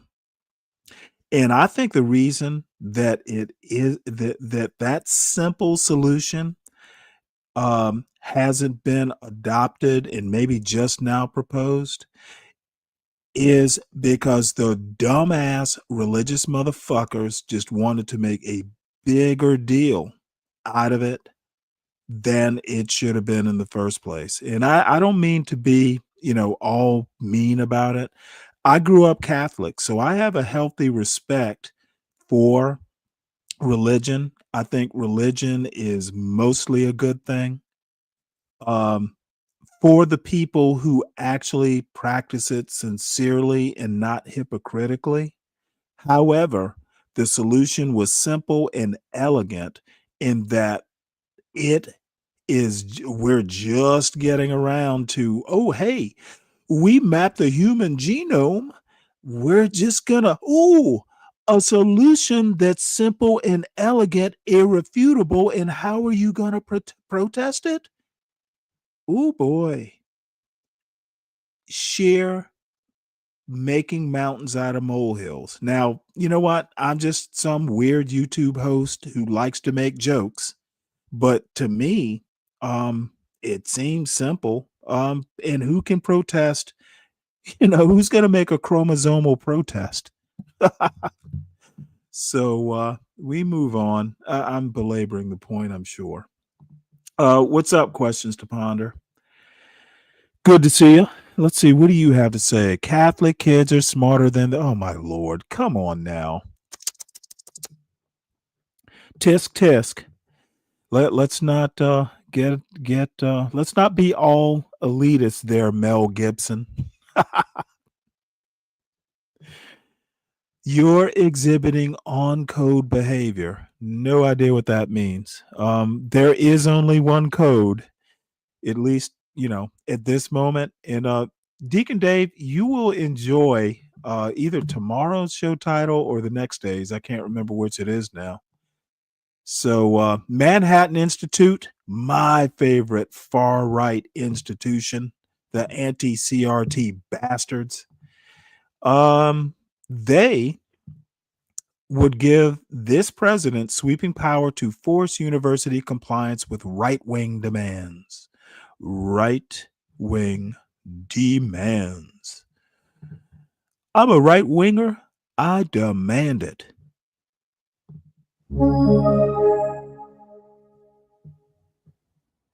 A Manhattan Institute manifesto would give this president sweeping power to force university compliance with right-wing demands. The statement is selling a naked ideological agenda as a defense of campus free speech. By Walter Olson. Many persons I'd think would know better have affixed their names to a new and highly illiberal set of demands on colleges and universities. Billing itself as the Manhattan Statement, the new manifesto was sponsored by the New York-based Manhattan Institute for Policy Research. I was affiliated with the institute for many years, through 2010. So far as I know, I haven't met the drafters of this document. One of its promoters has labeled it a program of national reform. That is misleading. What is distinctive about the Manhattan Statement is not that it calls for reforming universities. Others regularly call for that. In fact, many of its reforms, considered at a vague and aspirational enough level of abstraction, are neither new nor even particularly controversial. What stands out is by whom and by what means the manifesto proposes to impose the changes. By dictation from the central government in Washington, employing force and ultimatum, devoid of any advance enactment of objective rules defining what universities' obligations in fact are. If imposed, the result would be an utter centralization of peremptory power over academia, private colleges, state universities, religiously affiliated institutions, in the person of a single man. And while the Manhattan Statement coyly avoids naming the current president, it is fair to say that it means specifically Donald Trump, since it's utterly unthinkable that the signers would propose handing such boundless power to a liberal or Democratic occupant of the White House. After beginning with a few paragraphs of bad-potted history and ipsy-dixits, the document launches directly into screech mode. Universities have brazenly, deliberately, and repeatedly violated their compact with the American people to serve the public good. The first problem here is that it is not apparent what, if any, stable or broadly held understanding of such a compact there has been, aside from the specific legal obligations already placed on universities. Leaving aside the cluster of laws around discrimination, the statement doesn't seem very interested in those existing laws. Nor does it linger on whether the all-important public good concept, on which its theory hinges, might be seen differently by the diverse constituencies universities serve, from parents and students to alumni and donors, state governments and taxpayers, employers of future grads, the beneficiaries of research, and so forth. It does not seem interested in the expectations of most of these groups, either. A couple of trite paragraphs later, it's on to a long list of right-wing culture war complaints it pins on higher education. The result is a mix of what to me seem fair criticisms. Faculty hiring often reproduces ideological monoculture, worsened by devices like compulsory diversity statements that function to screen out conservative doubters. Alternating with absurd and strident hyperbole, universities have, in effect, declared war on millions of Americans who simply want to live, work, worship, and raise families in peace. Strikingly, some of the grievances do not seem particularly closely tied to issues of university governance. It is aggrieved at the advent of underage trans medical interventions. While some university-affiliated hospitals and clinics got involved in that, many others in this field have no academic affiliation, and most colleges have no medical schools to begin with. The document is aggrieved also at COVID-19 public health orders. Were universities really the ones driving that episode? Governments, not universities, are the bodies that wield public health authority over the general population. It's true that universities, in their capacity as employers and operators of dormitories and convening spaces, adopted rules meant to forestall contagion and serious illness among employees and residents. But then so did the run of other institutions, including private and public employers, conference centers, event planners, and so forth. Why are colleges being singled out? To put it differently, the document's tirade against university governance soon becomes hard to disentangle from an ever-so-familiar, roving gripe against elites. Perhaps the implied logic is that dubious ideas keep circulating among American elites, that universities are engines for turning out future elites, and that universities therefore need to be restructured so as to turn out elites that will have different ideas, more in line with the authors of the statement. But if that's the idea, it's all quite inchoate. Almost at once we're on to another laundry list, this time a 6-point list of what the signers think universities affirmatively should be doing. Some of these have drawn controversy in early reactions from critics on such matters as information disclosure and the application of federal civil rights laws, but I want to concentrate on the ones that don't seem controversial. Universities must advance truth over ideology. Decision-making at all levels must be merit-based. Standards of academic conduct must be rigorous. While they're at it, colleges must embrace the highest standard of civil discourse. Why didn't anyone tell us it would be this simple? It would be easy to line up 1,000 faculty progressives happy to endorse the elevation of truth over ideology, an adherence to rigorous standards of academic conduct, the making of decisions based on merit, and the upholding of the highest standards of discourse. Although inevitably differences of opinion would soon manifest as to what each of these terms means. Whichever side you take on whichever issue, it's likely you believe your side does a better job of living up to pleasant generalities about truth and rigor. But the kicker is what comes before the string of wet noodles. It's this paragraph which is the real centerpiece of the manifesto. It is worth close attention, up to and including its final 8 words. To that end, we call on the President of the United States to draft a new contract with the universities, which should be written into every grant, payment, loan, eligibility, and accreditation, and punishable by revocation of all public benefit. Italics added. Vague prescriptions on their own are one thing. Vague prescriptions drafted by a strongman ruler, forced into every corner of the world of higher learning, and enforced by the sudden and arbitrary imposition of an institutional death penalty come off differently, don't they? Consider how this would work. Trump drafts and imposes on every institution of higher ed vacuous yet momentous dictates.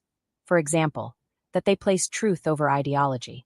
3 months later, someone in the White House social media feed complains that a college has permitted ideology to be placed over truth in a particular program, or the class.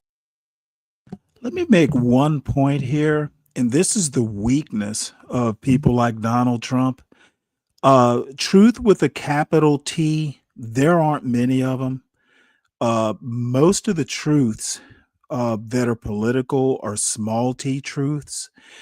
It is the small t truths that pretty much undergird ideologies.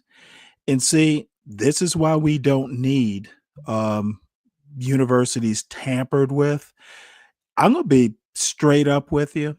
There are always flaws in institutions. There are always improvements that can be made, but the universities are fine the way they are. They do not need MAGA tweaking. And I will say this again for emphasis, and I hope I piss a bunch of motherfuckers off. Universities are fine the way they are. Hands off of our universities. Room of a particular professor. What happens next? Some White House gopher places a call, and, unless the college is absolutely determined to make a martyr of itself, it adjusts the problem to the satisfaction of the rulers. It's not as if the plan so much as nods toward crafting some sort of objective legal trigger And to evaluate. This is actually the other thing.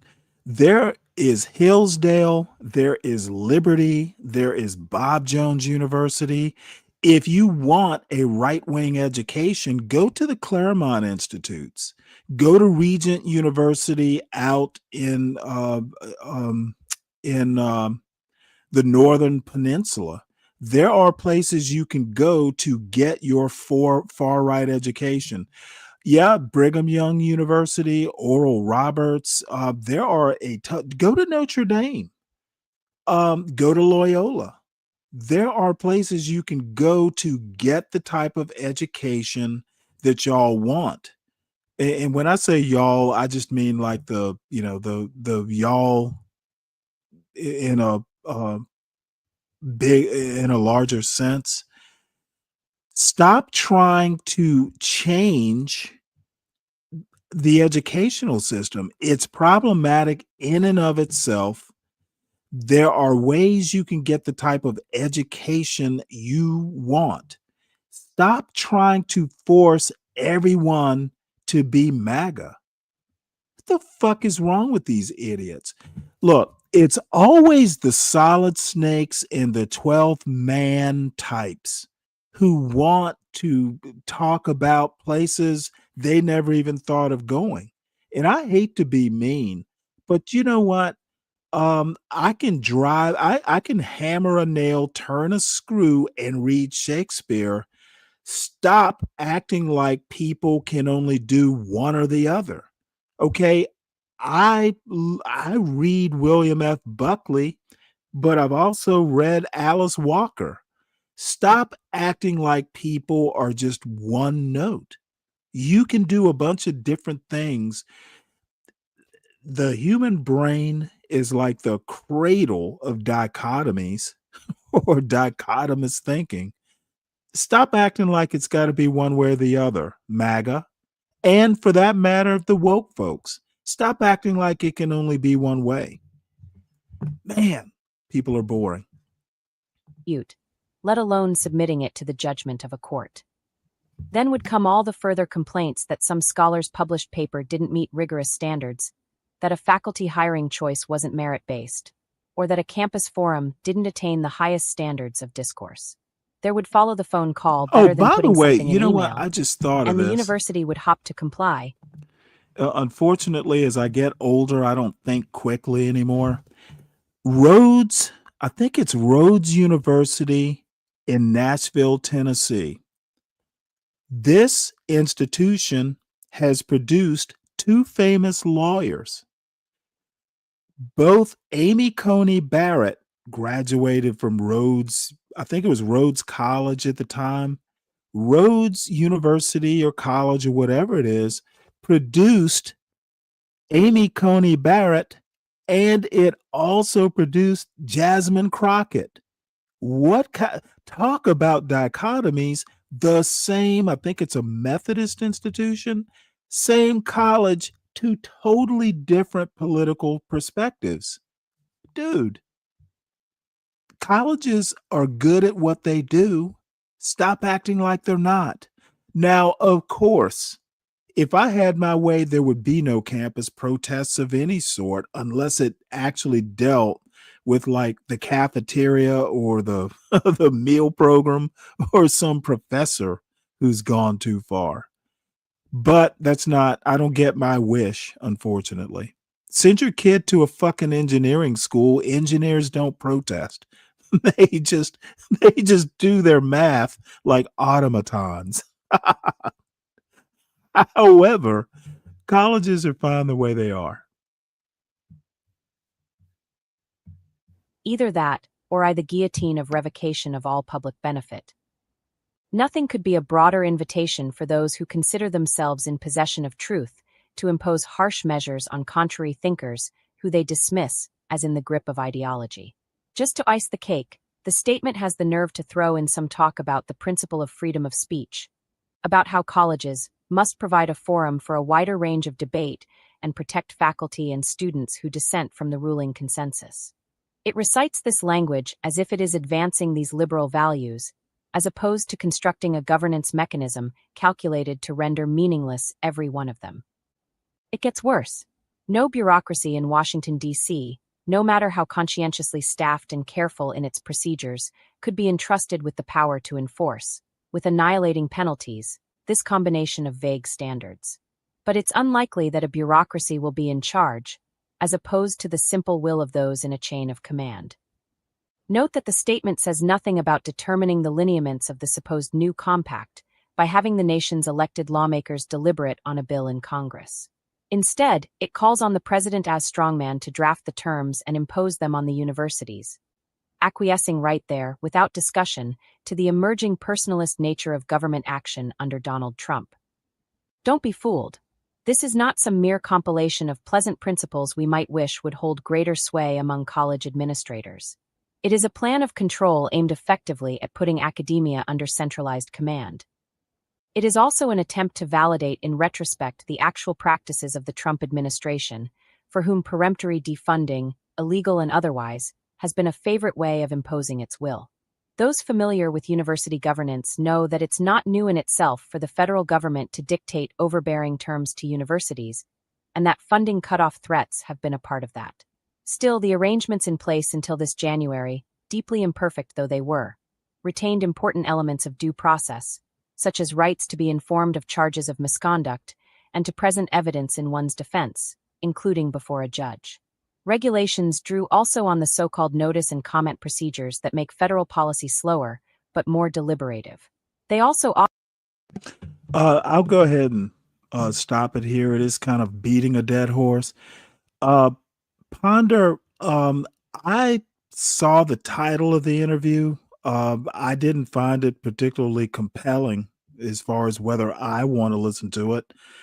Blaming, everybody for his father's loss, or I don't think he's right on that. Let me know if you think it's worth hearing. If you think it's something interesting, we can at least look at it. But I think Joe Biden lost the election when he said, hey, he didn't commit to that one term. He could have given the Democrats a big head start had he just said, hey, I said I was going to do one term, I'm going to do one term. Joe Biden fucked it up personally. And let me tell you another Democrat who fucked it up, and God rest her soul. RBJ, dying in office was like the worst thing that could have possibly happened. Holding on like that, she could have retired during Obama's term. It did come up, and Dianne Feinstein, another. These politicians, and it's not just Democrats, but politicians thinking they are the indispensable man or woman. That's what messed it up. Hunter Biden blaming everyone else for an obvious F up doesn't impress me. I know you love your daddy, but let's not be making huge dumbass excuses, because the first thing I'm going to ask you is, have you relapsed? Are you doing drugs again? It is painfully obvious that it was Joe Biden's major F up.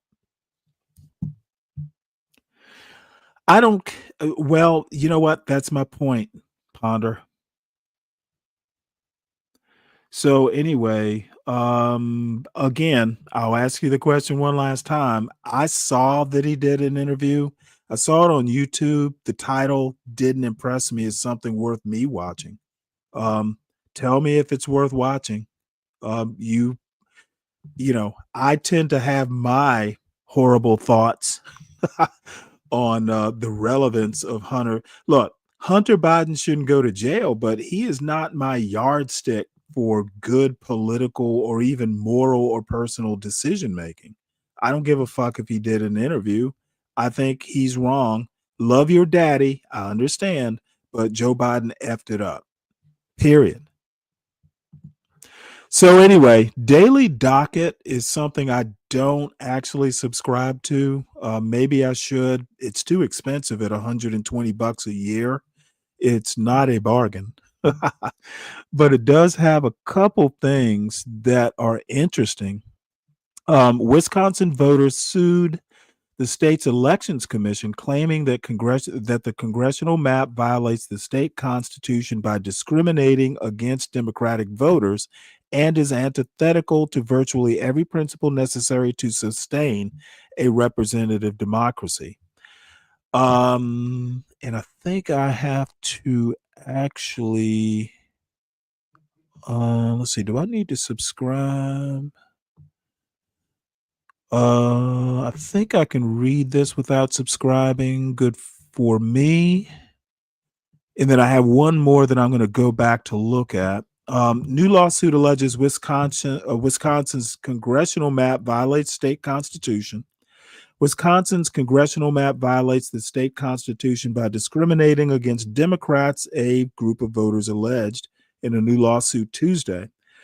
Voters said the battleground state's map was the result of partisan gerrymandering that unfairly benefits Republicans and deprives Democrats of equal protection under the law and discriminates against voters based on their political views. Florida tried to make the same argument, but they basically used race.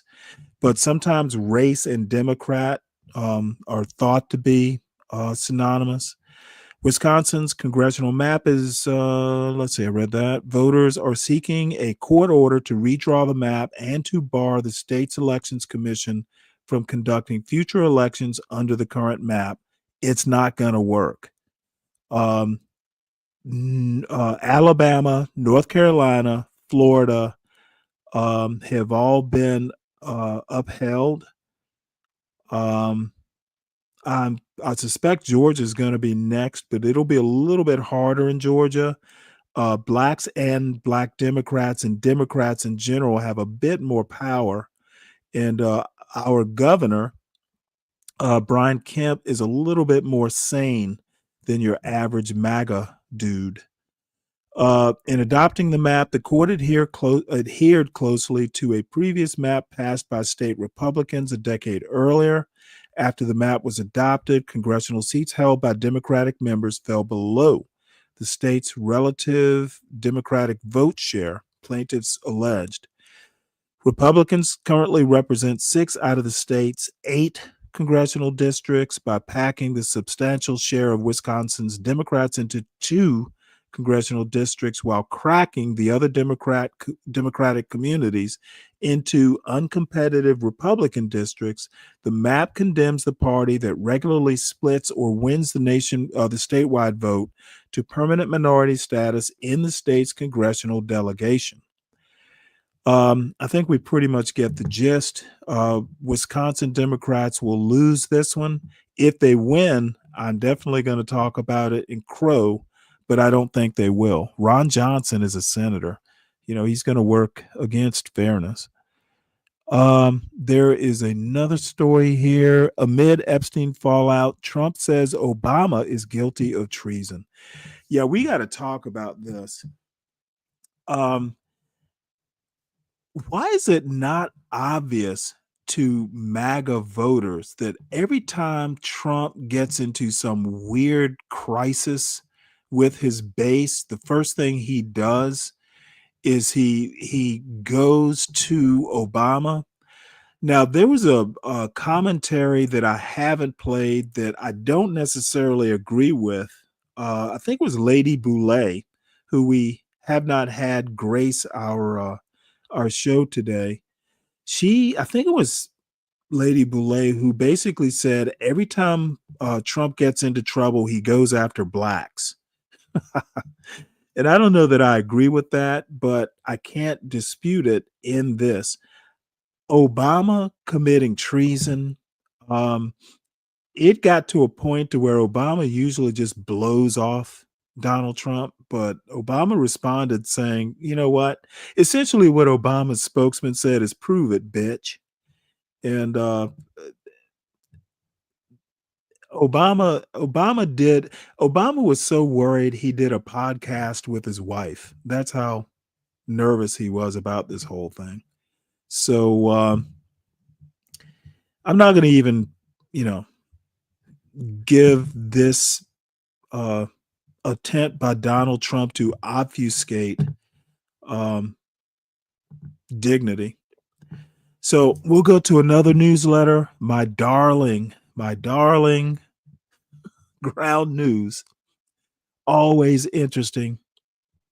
Let's see. Oh, that's the other thing I didn't talk about, and I guess I should. Apparently, Texas, fertile,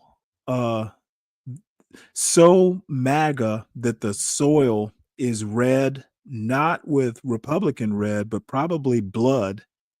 They're looking to squeeze out 5 more Republican districts because they have had a big influx of population over the last several years.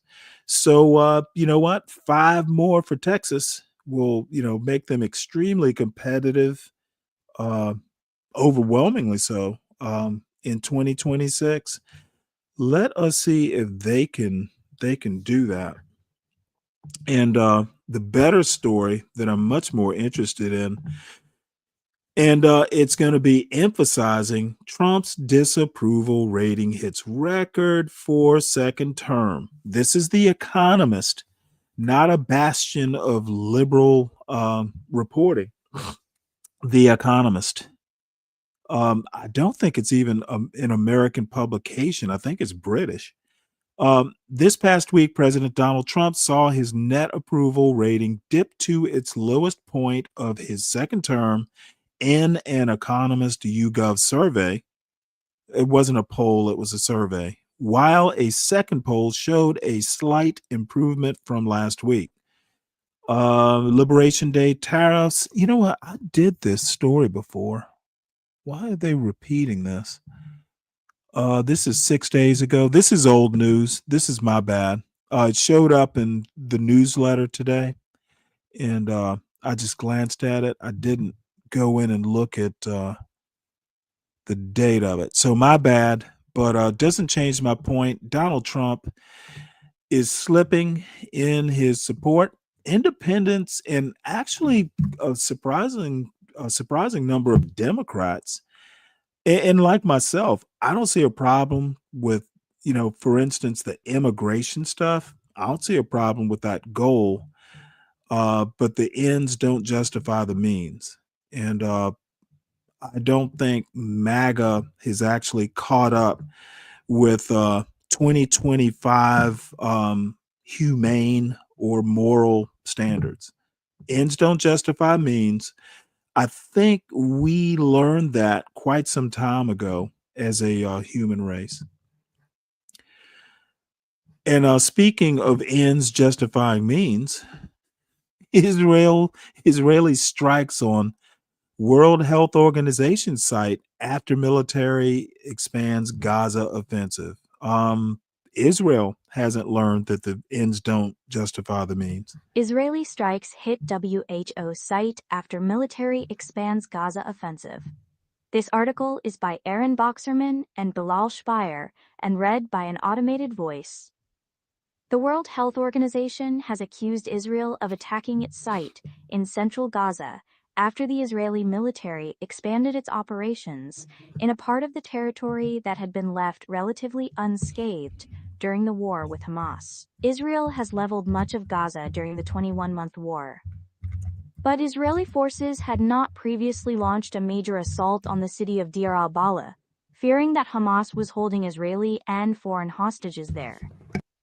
In recent days, that seemed to be changing after the Israeli military ordered residents in parts of the city to leave. Some Palestinians hoped the warning over the weekend was a tactic to force Hamas to make concessions in ceasefire talks, but Israel has stepped up attacks in the area. A WHO staff residence was damaged by airstrikes on Deir al-Balah on Monday, the agency said in a statement. An Israeli military official, who spoke on condition of anonymity to comply with protocol, said the strike took place after the staff was evacuated. Israeli forces also entered the building, handcuffed and stripped male staff and family members sheltering there, and held them at gunpoint, the statement added. Women and children were forcibly evacuated, the agency said. Another WHO building, a major warehouse, was damaged in a separate attack and later looted by desperate crowds, the UN agency said. The Israeli military said that its forces had come under fire while operating in the vicinity, leading them to respond toward the area from which the shooting originated. It did not deny raiding the WHO facility, but said any suspects had been treated in accordance with international law. The Israeli military has launched strikes and ground operations around Deir al-Balah, but has not advanced into the densely populated city center, where some residents were already fleeing north. Yasser Rihan, 37, who left one of the evacuation zones on the southern outskirts of the city, said his family had huddled at home on Sunday night as airstrikes pummeled the area and gunfire echoed all around. By Monday morning, other residents were frantic to get out, waving white flags in the hopes that they would not be shot, he said. The whole scene was unspeakable. Children crying, women screaming in fear, everyone shouting and confused, asking, "Where should we go?" Mr. Rihan said. Deir al-Balah had been an informal refuge for Palestinians escaping other parts of Gaza, and huge tent camps have sprung up in the city. In the relative calm, a modicum of normalcy had survived. The city also hosts major warehouses for the United Nations, as well as guest houses for the organization's staff. Many Palestinians fled to the north of the city after Israel issued its evacuation order, seeking safety in areas that the Israeli authorities had not declared potential combat zones.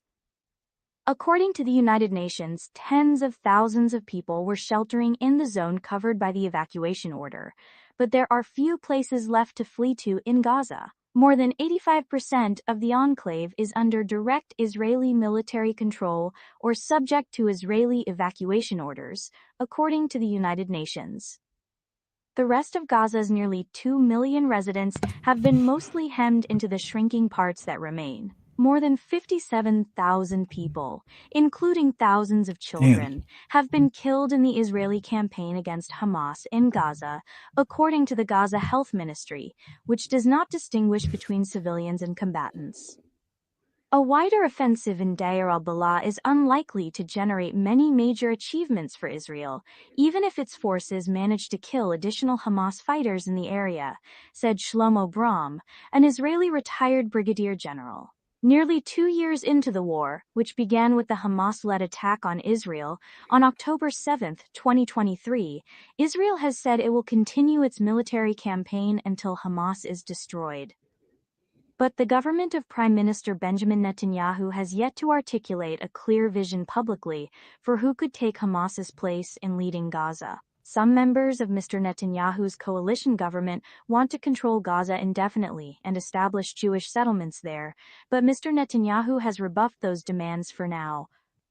Without a clear path toward an alternative post-war order in Gaza, Israel's military is simply treading water, General Brom said. A ground offensive and aerial strikes, no matter how intense, won't change affairs except to increase the killing and suffering of the local population, even as we continue to lose more soldiers, he added. For the families of Israeli hostages, the potential of expanded attacks in Deir al-Balah has fueled fears for the lives of their loved ones. About 50 of the 250 captives seized during the Hamas-led attacks in October 2023 remain in Gaza, though dozens of those are presumed by the Israeli authorities to be dead. The Hostage and Missing Families Forum, an advocacy group, has demanded that the Israeli government explain how an attack in central Gaza would avoid putting captives' lives at risk. The people of Israel will not forgive anyone who knowingly endangered the hostages, the forum said in a statement on Monday. Yeah, let me backtrack a little bit and have have a look at this this video that's embedded.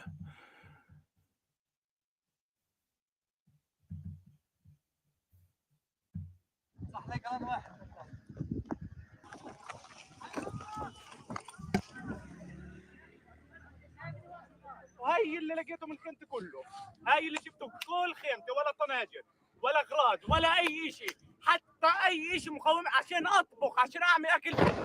هاي طلع الدب بدبوا فينا بس.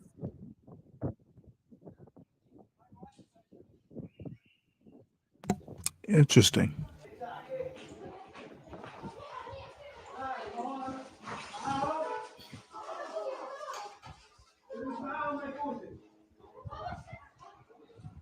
Oh, they evacuated the WHO staff before the strike. ساعات من الموت والرعب Wow. يعني يوم ونص ورحنا نلملم باقي وشتات امورنا، نحاول ان نكمل باقل القليل.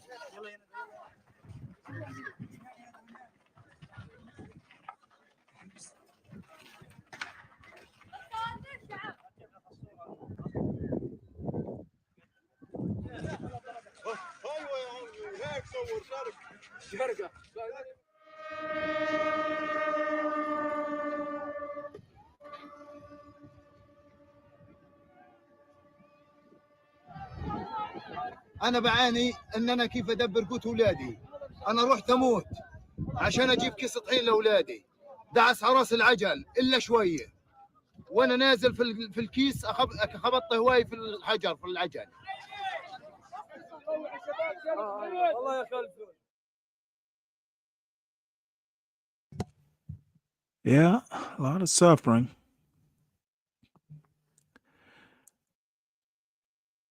All right, well, Chinese car giants rush into Brazil with dreams of dominating a continent. Interesting. Like I said, China has they are the only country that can stand toe to toe with the United States, and they are at least, if not equals, we are first among equals. Chinese car giants rush into Brazil with dreams of dominating the And continent. we won't listen to this This whole article is by story. Somini Sengupta and read by an automated voice. A 2-hour drive beyond the traffic jams of Sao Paulo, past the vast valleys of sugarcane, one of the first Chinese battery-powered car factories in the Americas is getting ready to open. Its goal is to reinvent the way Brazil drives, and ultimately the rest of Latin America, much as Chinese automakers have already done across much of Asia and want to do in Europe. Until recently, this factory was run by Mercedes-Benz, the German giant of 20th-century automotive innovation that churned out cars powered by gasoline. Today, it's owned by Great Wall Motor, a company that decades ago made rugged pickup trucks for the Chinese countryside, but is now one of China's leading exporters of stylish, affordable electric cars. The change in hands reflects a profound disruption for one of the world's most vital industries. If American and European gas-guzzling cars once dominated global tastes and trends, that era appears to be fast turning to China's favor. Today, not only does China make and export more cars of all types than any other country in the world, Chinese firms dominate the global manufacture of battery-powered vehicles of the future. They also control the supply chain for virtually everything that goes into those cars. China's EVs are among the most advanced in the world. Some today go as far on a single charge as top-of-the-line Teslas, at lower prices. One Chinese carmaker, BYD, short for Build Your Dreams, has developed technology that can deliver a full charge in just 5 minutes, roughly the time someone might spend at a pump fueling up a gas-burning car. Little wonder that Tesla sales in China are lagging, and that the United States, under both Presidents Joseph R. Biden Jr. and Donald Trump, have essentially banned Chinese car imports. For China, that leaves the rest of the world. Its electric and hybrid manufacturers have set up, or are in the process of setting up, factories in Hungary, Indonesia, Russia, Thailand, Turkey. These efforts, including Great Wall's Brazilian factory, are part of a globe-spanning campaign by China to seize a major share of the world's auto industry, a powerful source of revenues, jobs, and also national prestige. The technological upheaval is a moment of opportunity for China. While the Trump administration is trying to halt the advance of electric vehicles in the United States, Chinese leaders see EVs as a rare chance to crack a market long dominated by German, Japanese, Korean, and American companies. Toyota, General Motors, Volkswagen, and their Western peers have struggled to master electric vehicles. But for China, the disruption is a gift. Beijing has lavished support on carmakers whose names Great Wall Motor, BYD, SAIC, might not be familiar to Americans, but whose vehicles are flooding much of the rest of the world. They have become potent symbols of China's economic and technological ascendance. Western auto giants are alarmed. We are in a global competition with China, Jim Farley, the chief executive of Ford Motor Company, said at the Aspen Ideas Conference in June. It's not just EVs, and if we lose this, we do not have a future at Ford. In Europe, Chinese carmakers this year have doubled their market share for all cars to 6% and now command about 20% of Europe's EV market. This despite hefty tariffs that Beijing has been negotiating to try to cut. Showrooms for Chinese electric vehicles have opened from Milan to Mumbai, and Chinese car brands are an increasingly common sight in Thailand and India. Now, in what reflects Beijing's swelling industrial confidence and geopolitical influence, China is making its way into the big car-buying economies of Latin America. Great Wall Motor took over the Mercedes plant in the industrial town of Virasmapolis, near Sao Paulo, after the German car maker closed shop in 2021, blaming a slump in luxury car sales.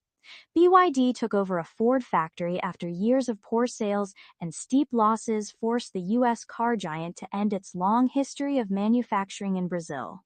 Mr. Farley at the time called the closures difficult but necessary actions. Ford had assembled cars in Brazil for a century, starting with the Model T. For the first time in decades, we're seeing a real challenge to the dominance of American and European brands, not just in terms of market share, but in shaping the future of mobility, said Natalie Unterstell, president of a climate research and advocacy organization called Talanoa Institute, based in Rio de Janeiro. Brazil, the world's 6th largest car market, is trying to take advantage of it, instead of being steamrolled. It's prodding companies, no matter where they're from, to make cars on Brazilian soil. The less polluting, the better, while also imposing steadily rising tariffs on imports. It hasn't all been smooth sailing. There have been union clashes over Chinese labor practices.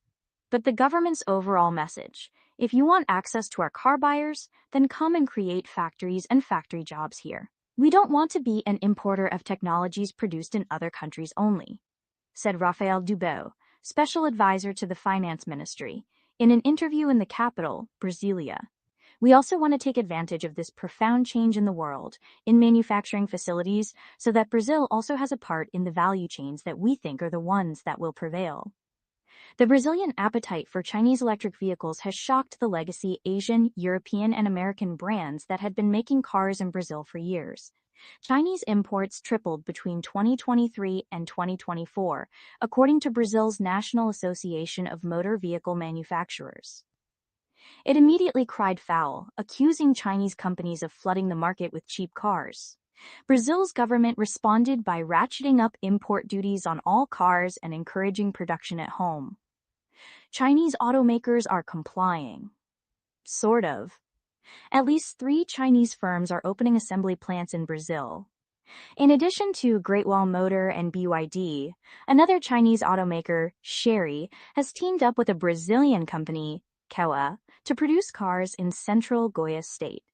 Nevertheless, Marcio Lima Leite, head of the Brazil Automaker Association, remains worried. The new Chinese auto plants are mainly assembling cars with components imported from China, including the most valuable component, batteries.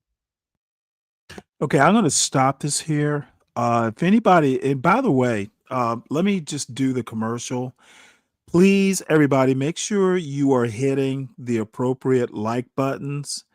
If you are in the John Galt chat, take a trip over to the at Stanley Cross 6000 chat. Hit like for me. Subscribe to the channel while you're there. And if you're new to any of the channels, please make sure you subscribe.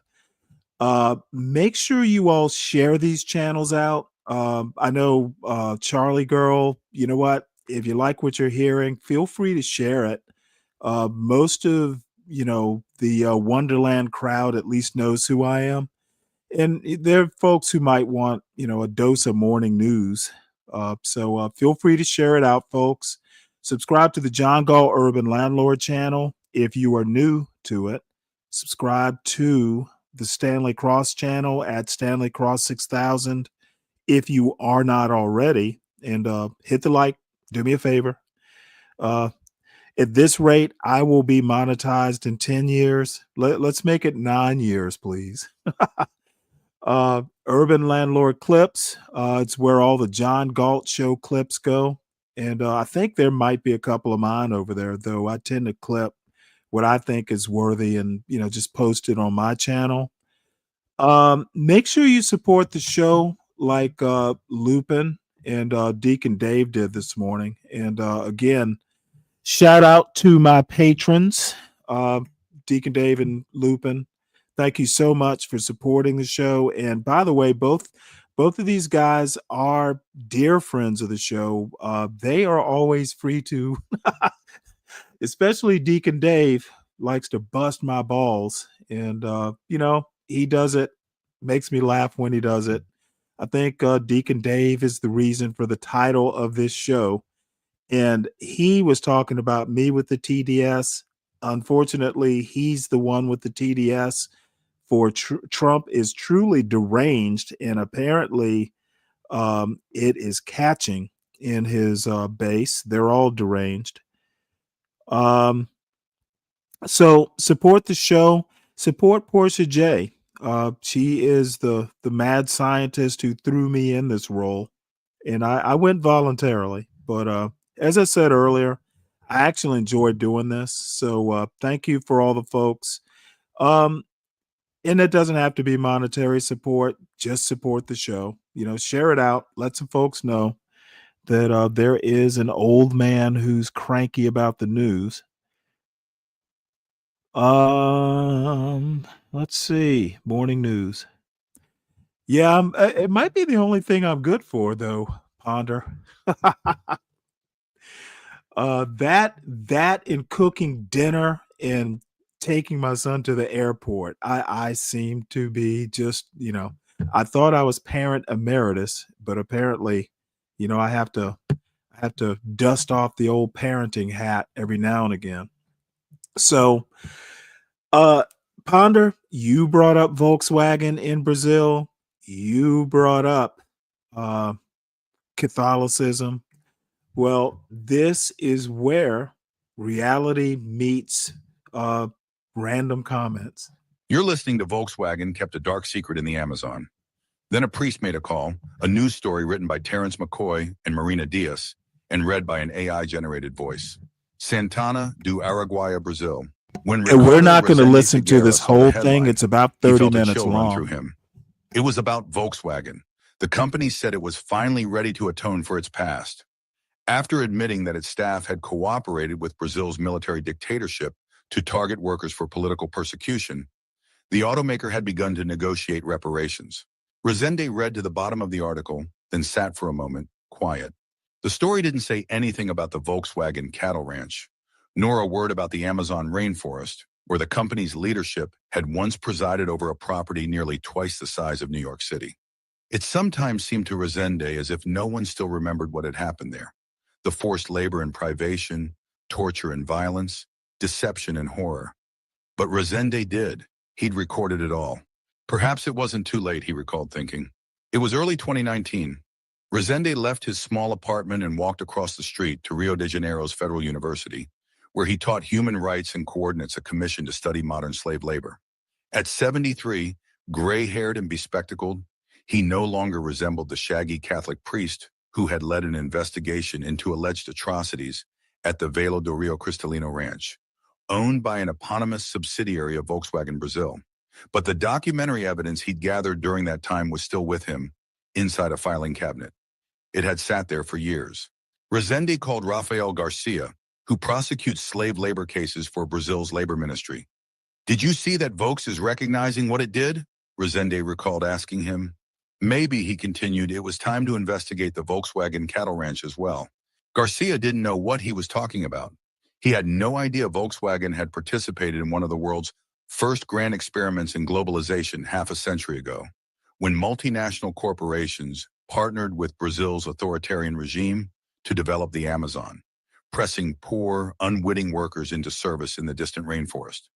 But Garcia trusted the aging priest and admired his work. He asked Rezende for his files. They ran to more than 1,000 pages. It took Rezende days to photocopy them. But by late February 2019, Garcia was paging through the dossier. The attorney remembered his pulse quickening as he scanned the records. He'd never seen such a rich trove so carefully collected and preserved. The scope was enormous. There were detailed testimonies from dozens of workers and their families. "We were inside a prison," said a worker who had escaped. "I never heard from my son again," said the mother of a worker who hadn't. Garcia called his colleague, Christian Noguera. "Hey, Chris," he recalled saying in a rush, "you've got to see what's in these files." The papers were yellowed by time and humidity. The print was small and faded, rendered by typewriter or Rezende's jagged penmanship. But the stories were clear and consistent. The dossier identified 69 alleged victims, with testimonies spanning 1977 to 1987. There were notarized declarations, police statements, court filings, and lawmaker reports, alongside decades-old press clippings in Portuguese, French, and German. Page after page, the documents recounted how labor recruiters contracted by Vale do Rio Cristalino Company, the Volkswagen Brazil subsidiary, had lured hundreds of seasonal and informal workers to the Amazonian property in Santana do Araguaia with the promise of good pay and a better life. But once on the farm, the workers said, they were trapped, geographically isolated, ensnared by debt, sickened by malaria, and forced to toil under threat of violence. Their job was to destroy the forest and make room for cattle. "We worked Monday to Monday, often without eating," one man said. "They promised to kill us." The labor contractors, known as Chico and Abelau, were among the Amazon frontier's most notorious and brutal figures, according to contemporaneous records. Under their command was an armed cadre of inspectors who used any means necessary, the records allege, to force the men to work. They stomped on a laborer, broke his teeth, brought him to the hospital, and put him back to work in the jungle, said Jose Camilo da Silva, 29, of Anápolis, Goiás. They tied up a man and beat him in the forest, leaving him naked there, alleged a 1983 account by 3 men who managed to escape. They have a cave where they kill people and throw the bodies in, said Edivan Dias Alencar, a recruit from Porto Nacional, Tocantins. Volkswagen Brazil didn't respond to an interview request for this article. In a statement to the Washington Post, the company said it categorically refutes and rejects all allegations of abuses at the Vale do Rio Cristalino Ranch and remains committed to the pursuit of justice. Volkswagen's headquarters in Germany did not respond to requests for comment. In early March, Resende granted the Post access to his archives. Reporters spent weeks reviewing the files, as well as contemporaneous records found in court documents and Brazil's National Archives. The Post also interviewed 29 people with knowledge of the Volkswagen Ranch. 16 worked on the property, and 9 alleged they had been enslaved. During 2 trips into the southeastern Amazon, including a visit to the remains of the ranch, the Post was able to find workers who had never spoken with authorities. Their stories closely mirrored those of other survivors. One man, Valdeci Alves Fumero, 74, said he went to the ranch in pursuit of a lost lover and was pressed into unpaid service. He said he spent 7 years on the property, never once allowed to leave, even when he fell atop barbed wire and ripped open his face. Instead of being taken to the hospital, he said, he was stitched up on the farm and put back to work. Today, he lives alone at the end of a dirt path in the misty hills of the former Volkswagen Ranch. His house is barren. His face is marked by scars. I have nightmares about what I went through to this day, he said. The records and testimonies offer a devastating portrait, not only of what transpired on the property, but of a legal and political system that abetted the alleged abuses. State authorities affirmed the existence of forced labor on the ranch 4 times, records show. But the Post could find no record of any worker being freed or any of the alleged tormentors being charged with a crime. Only now, decades later, has there come a reckoning. For Garcia, reading Resende's dossier was like tumbling into a lost and violent chapter of Brazil's conquest of the Amazon. The military dictatorship, which ruled the country from 1964 to 1985, built highways, encouraged mass migration, and offered tax breaks and public funds to national and multinational corporations, hoping they would invest in what seemed at the time like a quixotic venture, cattle ranching in the world's most forbidding rainforest. Volkswagen Brazil, then the largest car maker in Latin America, accepted the challenge. In the untamed municipality of Santana do Araguaia, the Vale do Rio Cristalino Company, a subsidiary whose leadership included Volkswagen Brazil's president, Wolfgang Sauer, and Human Resources Director, Admon Ganem, obtained a large parcel of land.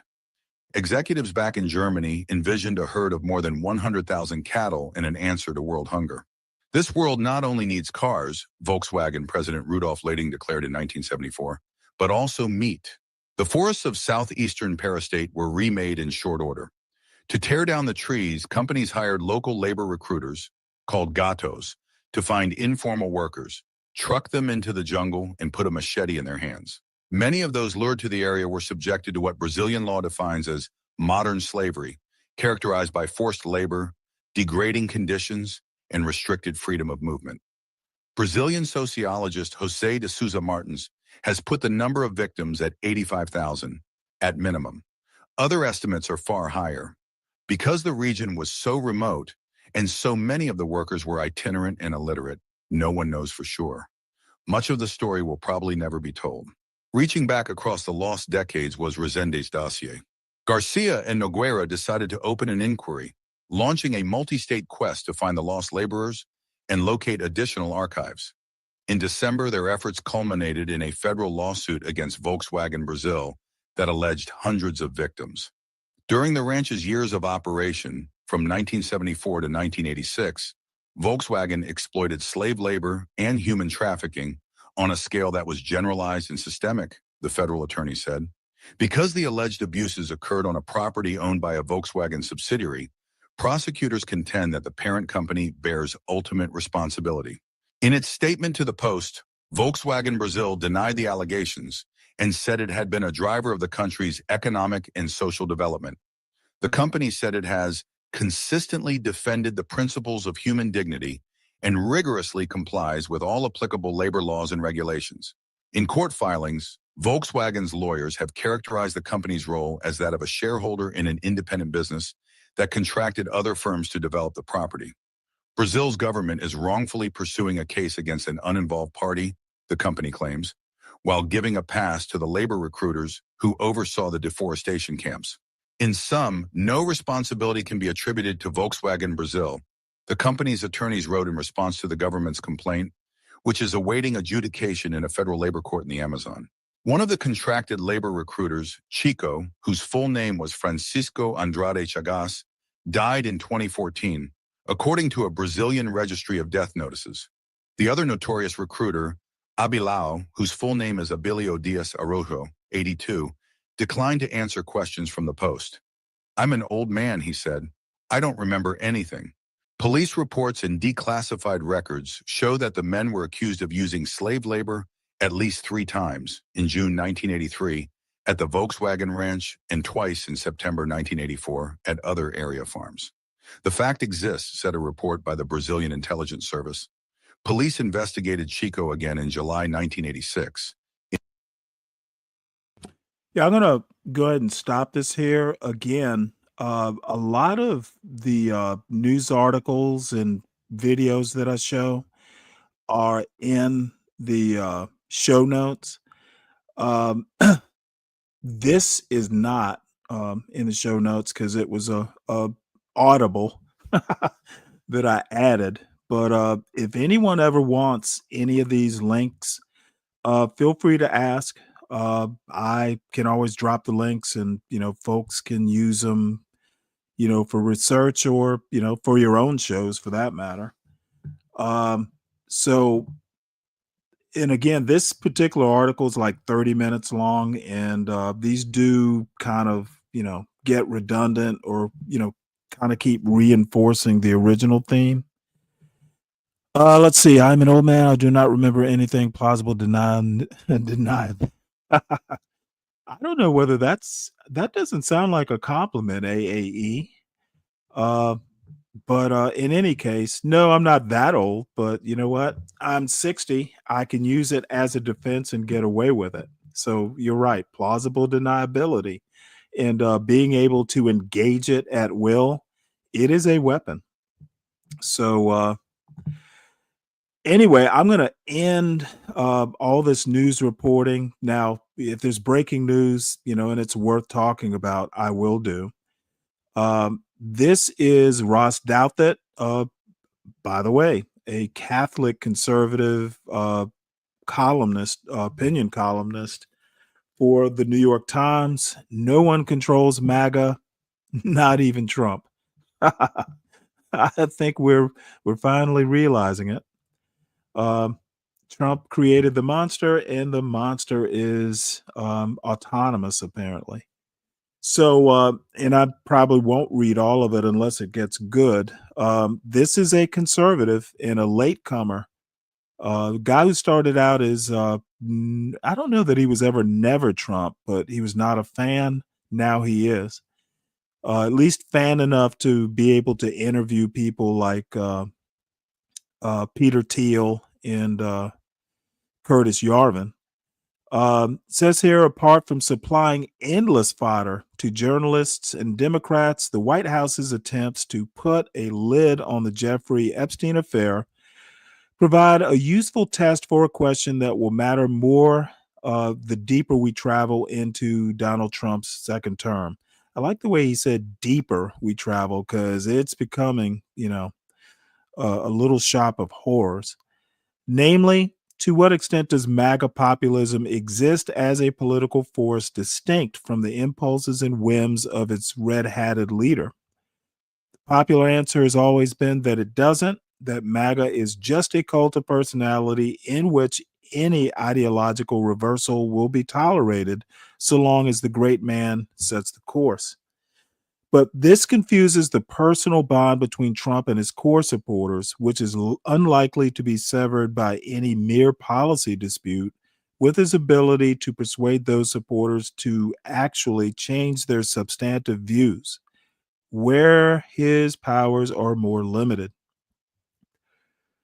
The president is an especially potent avatar for the broad populist impulse across the West.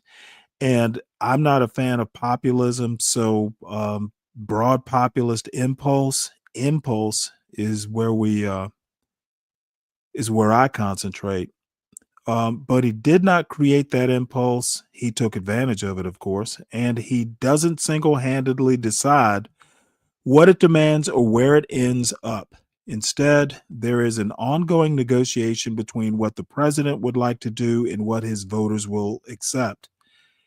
In some cases, what MAGA wants acts as an ideological tether on Trump's political impulses. You can see this especially on immigration, where the president's personal restrictionism still leaves room for some kind of wide door in its big, beautiful wall.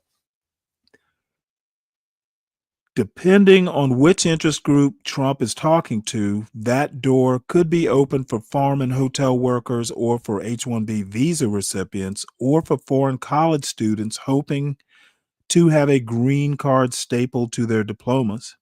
But what seems clear enough is that, left to its own devices, the president will probably end up negotiating an immigration reform that pleases business executives more than Stephen Miller. Trump doesn't actually do this kind of deal, however, because he knows Miller represents the purest form of anti-immigration sentiment, to which even MAGA's leader must defer.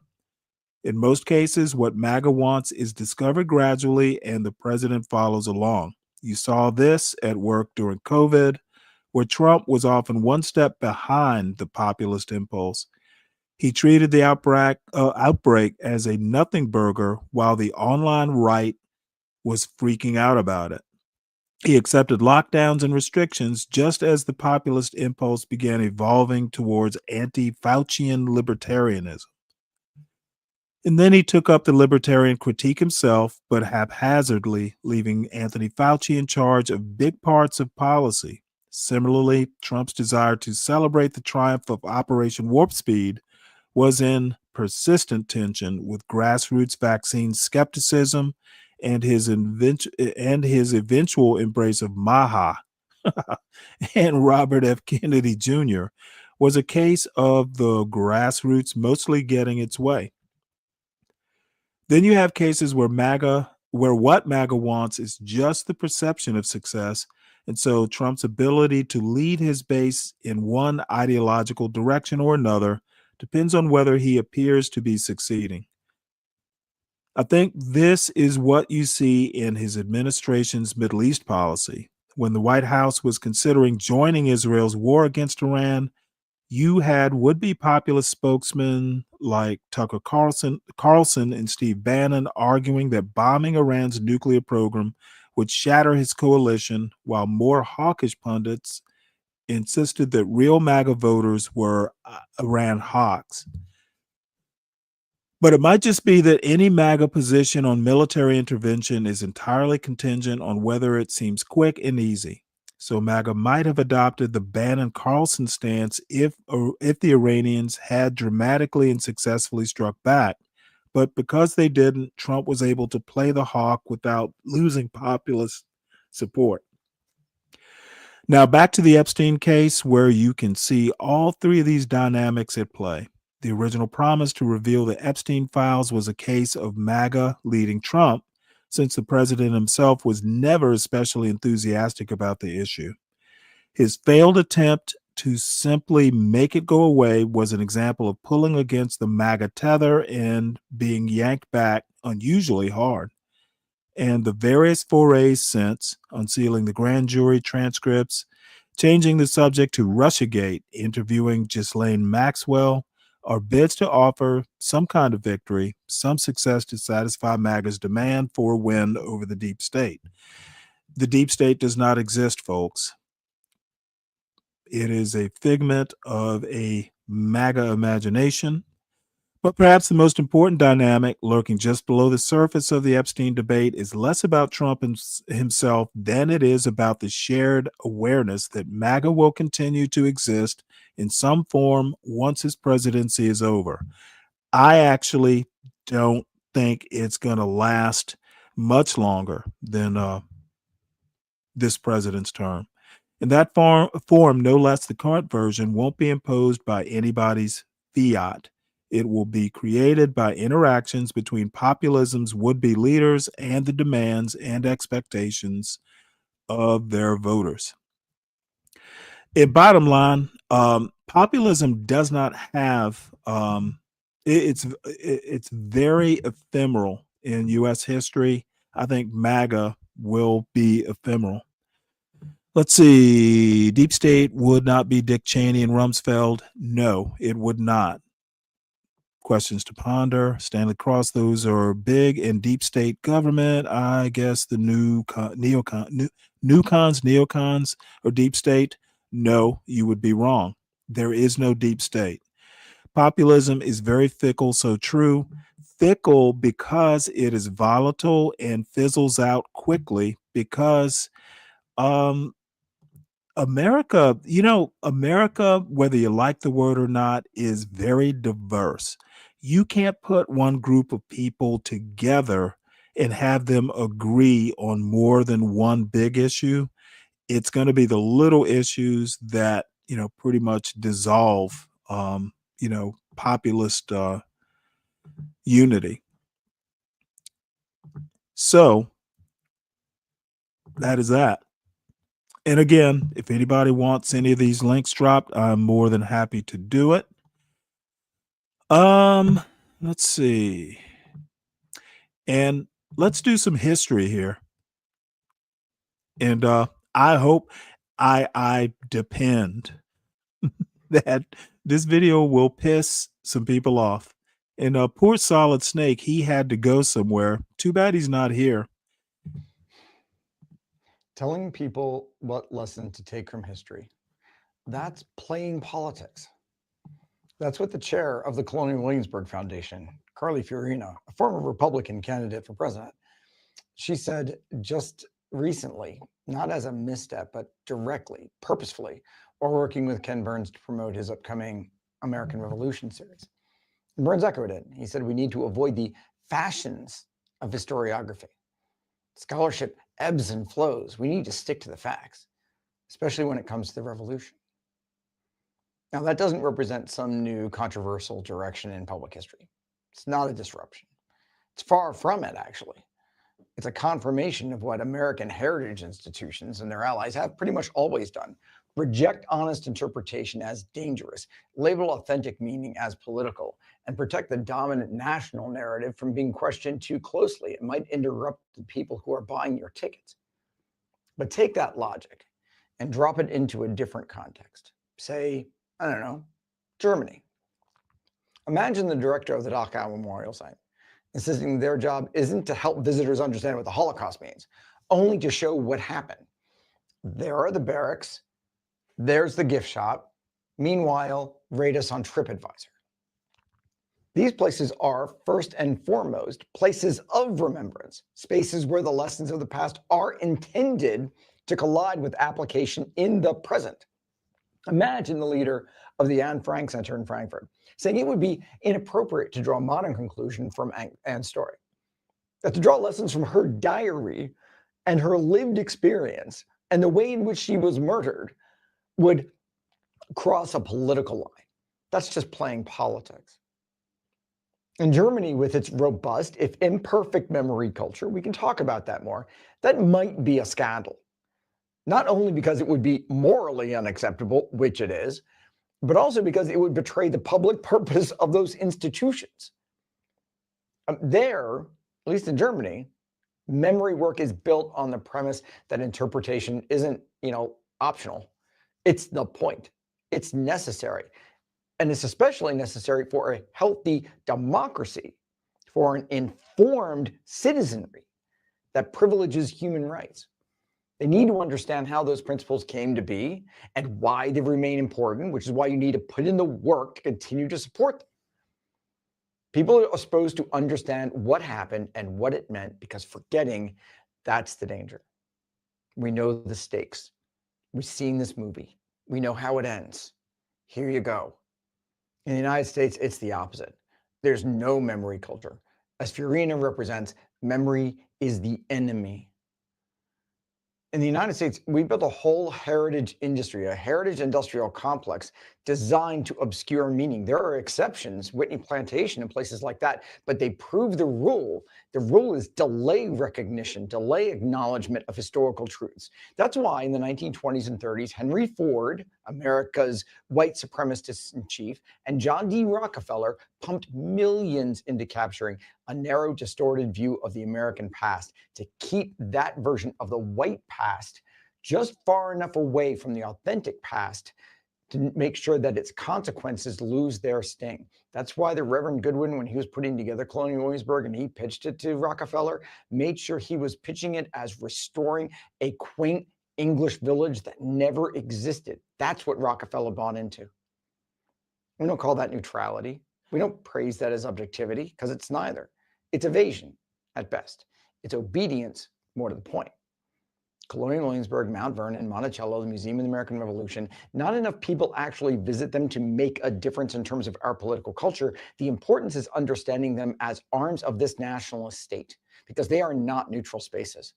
Increasingly, they exist to serve a specific audience, those white Americans who want to feel affirmed by that past, who need the founders to remain noble, who need truth to be waved away as complicated, and to context to be phrased as politics. Don't let your truth get in the way of my feelings. Those places continue just to hold this outsized power for those audiences because they preserve this vision of the past that makes white identity feel righteous, safe, and permanent. I worked at Colonial Williamsburg for 4 years. I'm the author of Colonial Williamsburg, the official guide. I know these places inside out. And I see how they can easily embrace associations with the far right. They always have. But now Mount Vernon and the Heritage Foundation, the Museum of the American Revolution, with education groups on the populist right, like Moms for Liberty, at least aligned with them, and Monticello with Trump himself. That's what Fiorina's statement really reveals. It's a system functioning as designed, and one that's now reached its moment of greatest application, arms of a nationalist authoritarian state. It's always served the nationalist authoritarian narrative. Keep white people centered in everything. Talk about other people only to the extent that they served the white goal. You want to talk about black people? They had better be black patriots. They had better be buying into white ideas of patriot republicanism. Anybody who opposes that, explain them away quickly. If truth is the highest form of resistance to any regime that requires lies to function, then America's heritage sites and the people who promote them are the ultimate collaborators. Because the American memory system, if you want to call it that, was purposefully built to avoid the truths of the past, not to reckon with them. Unlike Germany's memory culture, American heritage was designed to elevate myths. It takes white rebellion and it makes it identity. It takes treason and makes it virtue. And then it calls anyone who refuses that flattening, divisive, unpatriotic, radical, anti-American. I just need to look at my comments and my emails for that. Hey, guys, I'm going to switch over to John's show right quick because I'm going to have to answer the door here in a couple minutes. And then I will be right back because apparently I am part of the topic for John's show today. Probably than the black Americans. I don't get the culture you're talking about. Maybe because you guys dominate the basketball, the sports game in America, you guys dominate. Is that the culture? Sport is not culture, bro. Let me educate you. You don't have any language you speak outside English. You don't have a tribe. Culture has traces. You don't have any culture. But you always say culture. Bro, you don't have culture. Your culture is about dressing, looking nice, and wearing Nikes. They will tell you that they have the Nike. Bro, Nike is owned by a white man. I want to educate you on that too. The Nike is owned by a white man. They will tell you, hey, man.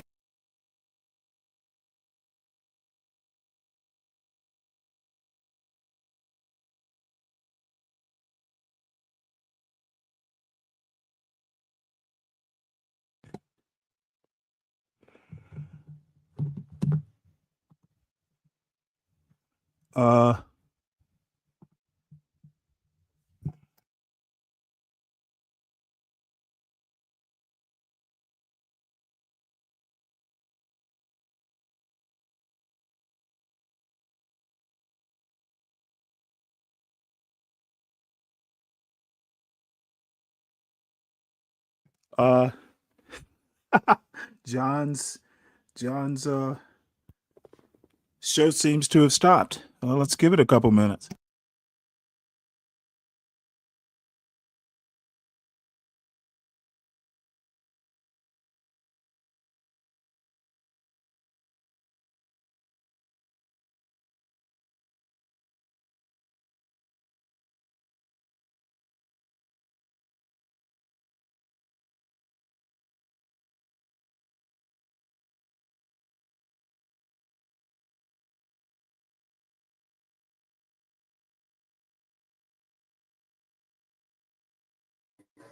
I'm on mute here. Sorry about that. Are you able to hear me now? Anyway, so over the the last couple of years, I've been listening to Michael Savage over the last few years. He used to always talk about orders, language, and culture. And so I did the street interview the other day with a white waiter. He said, "What is Black American food?" And he said okra, plantains, and stuff like that. You can hear it on the interview there. And then you hear the African here. I'm not sure if you're able to hear the interview, but the TikTok video, I guess, where the African saying, "Well, what is the African Black American culture? If they want to be so front and center with it, what is their Black American culture?" And again, I ask you, what is it? They don't speak a particular language of their own. My lady, she's African. They have African food I've never seen before, never heard of before here in America. That's what they eat. That's their African food. It's not macaroni and cheese. It's not fried chicken. Matter of fact, I've never seen them fry chicken. So again, there seems to be a void in the food. Clearly, the Blacks don't have a language of their own. I mean, they seem to kind of come up with a language kind of evolving off of English, like one of those languages. Well, I forget what they call them. But there's not much language. There's not much of a food. And so there's really not much of a culture there. And so yesterday when I was watching Be Brave stream, and I'm going to pull that up, it just, it was some things that I noticed that, I think you have to, if you're being honest, you would attribute it to white people. And one of the things, I'm going to pull the video up and we'll watch a little bit of it. I think I already have it here. But one of the things Brave was saying, here's Brave here. I'm just going to get right into it, right where I think you start. And we'll start here.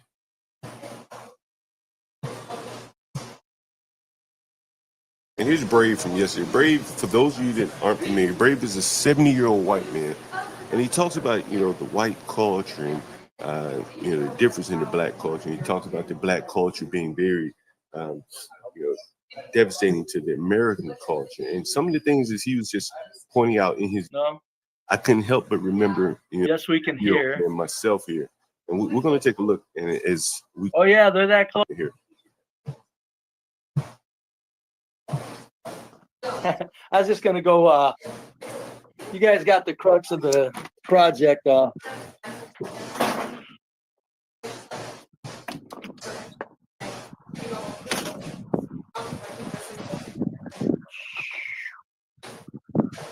Look at that fan. That fan is 35 years old. And that was one of the first things that really caught my attention. 35 years ago, things were built, with higher quality. And it's something. Yeah. Bring me into this. He remembers these days. 35-year-old fans still working now. Today, fans are more or less throwaways. Kicks ass, man. You can be, that's some bitch you can be 15 feet away from it and it'll put a hell of a breeze on you. 35 years old. I'm going to do the same to all of this. Get all this out of here. As opposed to just pulling up. Let's talk about 35-year-old ceiling fans, or is it a roof fan? And guys, ladies and gentlemen, you notice how peaceful and quiet it is. And you contrast that to the neighborhoods that you've seen me riding through. Motherfucker, it's not the hood. Be Brave's neighborhood to the neighborhoods that you've seen me ride through. See if I get too far away from the internet, if I'm screwed. So what I did is I took these corner pieces that I had left over, because I only needed 8 feet of them. You have to buy 10 feet lengths. And you take the corner pieces, flatten them all out very carefully, and then put some hems on them with some tools that I have. And my comment is so that the brown- Outhouse This is a Building 7-year-old man. 101. I've been on this stream day in, day out. See, I can't even find black men to cut my grass. Young black men, I ride by them every day. On my bike, they're just hanging around, doing nothing. You invert the bend from the 90 for the brown outside, and you invert the bend, and the brown is on the inside, and you can make awnings out of it. Be Brave lives in the white state of denial. They're on top of the door that I was just put these in there. Was marketed makes as it the so it don't get too television hot that in would there be from a built to trike. last for Some generations. bitch is about a foot and a half by I'm not sure damn what your near point 3 is feet. there. TVs, 35-year-old TVs. Brave already said his That's father an is interior Hungarian door, immigrant folks. I'm and going to his see how mother is long it Polish lasts. immigrant. Add to it, I just take the hardware off and get me I don't give a something else, shit. naked door. You know what? Let me Nothing tell you complicated. something, Ms. Again, Ponder. he's talking about doing some If things that there are is very difficult to anything, find. if there is anything to be taken, since Be Brave is a racist, I'll meet his racism or his racist behaviors with some racist points of my own. I have my roots, my family roots on both sides are probably 100 years or more deeper than Be Brave's American roots. And you know what? We are both American. We are equal. But if you want to be a racist, dude, you don't have the deep roots in American culture than that I have. So you need to shut your immigrant ass up. If you are a first generation American, you best not be talking bullshit. I know more about America than you do. And quite frankly, he's a waste of white privilege. Let me be all racist myself. Yeah, okay. I jumped the gun there, Ponder. So anyway, you know what? I am honored that I made a topic of John's show. So maybe I should quit whining. Maybe they don't see it because they moved away from the black neighborhoods. But in white neighborhoods all around America, there's things like this going on. On top of the breather. So I mean, it would have to. Well, rain would have to Ms. come down Ponder, sideways to get look. in this. If Be Brave doesn't know American history, it's for lack of interest or lack of trying. I'm not one to really care. If you are first generation American, you are American. You have equal access to a grade A Ivy League education or the equivalent. There is no reason for any American to not know American history. There are libraries where you can check out history books for free. In YouTube, you can get for free, for the price of a computer, or go to your library and watch YouTube. There is no excuse for ignorance.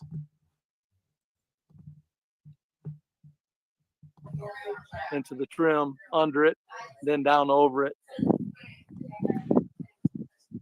So basically, no caulking needed. No caulking needed over the doorway.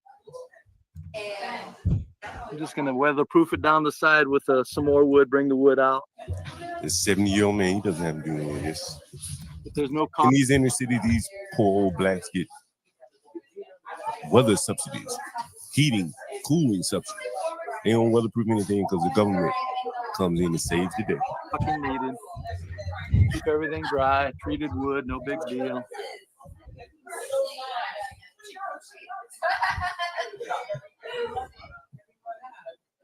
That's a fun trike. Like I said, folks, I don't even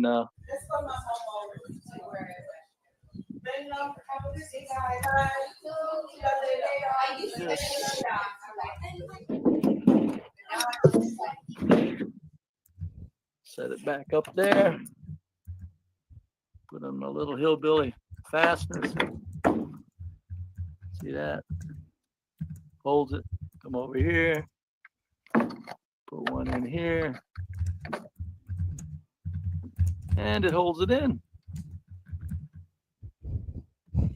In my comment, Plasma Void over on Real John's nice show and smooth in there. says that Be Brave Shed will stand for millennia. My response is Plasma Void, that shed will be a shed for millennia. And now Be Brave has a shed to put his pot to piss in.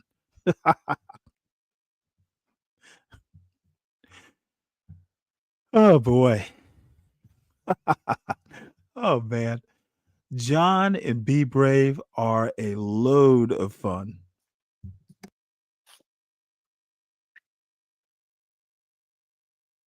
These people might be And poor. questions to ponder, hit the No, link. it's We can fairly come up and maintained. mock Be Brave together. Trash cans are orderly in place there. Got a place for my trash can since it's the back of my shed. Oh, I know it's not the Taj Mahal, folks, but John's got a structure. John's got some framework over there. It's sturdy. It's unconventional. It's nuts and bolts, lag screws and long screws. There ain't a screw showing anywhere inside of it. It's all depth. Paid attention. There ain't no screws coming through anything. Nuts and bolts on each corner. Lag screws. It's very sturdy, very unconventional. Look at the frame; it's very unconventional. But I'll tell you what. Hey, well, folks, Comes what do down you right over think? the concrete. Okay, the link should be pinned at the Haven't mowed top. my lawn I'll because drop it. yesterday I mowed their lawn. And by the way, I wonder if I shouldn't just end this show and hop up on Oh yeah, we get John's well. It panel don't and need them. I mock don't use them. I mock only use the John one, and I'm so and Be many Brave. things. And so Be Brave says something else here. Goddamn neighborhood, man. You know, one thing I don't see is any trash anywhere to be found.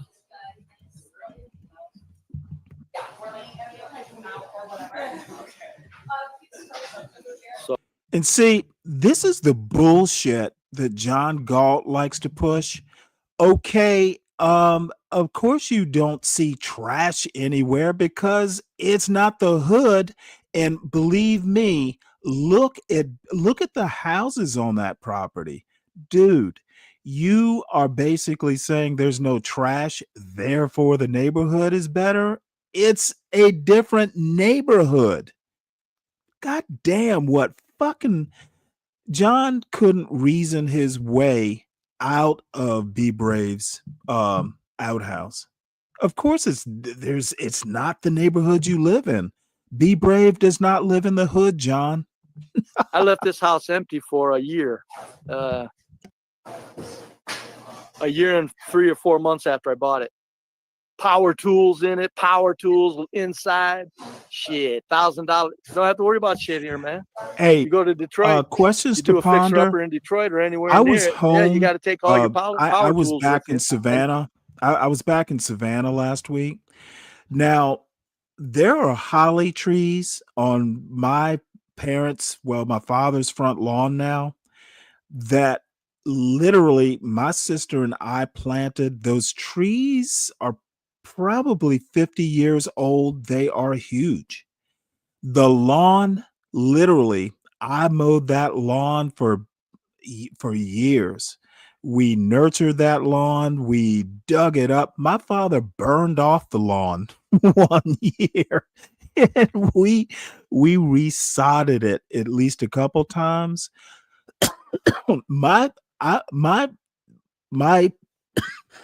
I guess I'll call it my family home. It is golf course beautiful. And my son actually mowed it last Friday. And I was kind of laughing. You know, I mowed that lawn easily 1,000 times because you got to mow the lawn at least once a week, if not twice a week, down in, the deep south. The lawn literally is golf course. No little brown patches, no little divots. It is all grass all the time. So yeah, my father treated that fucking lawn like it was a kingdom. There's even a sprinkler system in it, which didn't exist when I grew up there. It was installed after I left home. But in the back lawn, it's pristine too. Not as pristine as the front lawn, but you know what? It's pristine. So John's point about black people, living in neighborhoods with a bunch of trash, John knows better. He's from the South. He has seen black neighborhoods that are pristine. He's just pretending he doesn't know all this shit. Blacks, and they can't be honest about this, but what blacks have to do is they have to go to someone else's neighborhood if they make it. Even if they don't make it, they got to stretch and go to the whitest Mexican, Asian neighborhood they can find. That's why they all say, I live in a mixed neighborhood. They're not looking for all black neighborhood. Be brave, say, give me all white. And I think that blacks are very desirous of that. Hell, I live in an all black neighborhood. Shit, don't cause me any problem. But my children don't live there. And I think that for the blacks that, have children or feel vulnerable to the predators in the neighborhood, they know they can't live there, but they can't be honest. And I think that is where the Stanleys of the world have their biggest problem with the Be Braves of the world. Because Be Brave is not like that rich, wealthy white man that I interviewed the other day at Union Square. Be Brave is a poor man. He wants to live around his people, white people, poor white people. And Brave went on to make a point, which I thought was very interesting. Blacks love to say, well, whites do meth. But that poor white neighborhood clearly could not be meth infested. It's too civil. It's too quiet. You could feel the tranquility there in that neighborhood. And I think that blacks know this. Even among the lower class blacks, they can't create what Brave showed us here. As proof of that, I've been in Brooklyn lately, and I put this up on the stream here. This is Eastern Parkway. This is the Parkway where they. I asked John if he wants me to come up to roast him and his white trash massa. Look at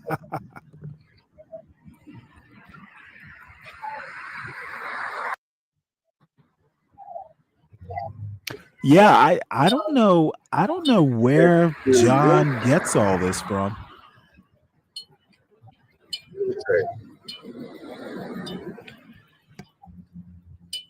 And you know what? I didn't grow up rich, but I didn't grow up poor either. I don't know where John gets all this from, to be honest.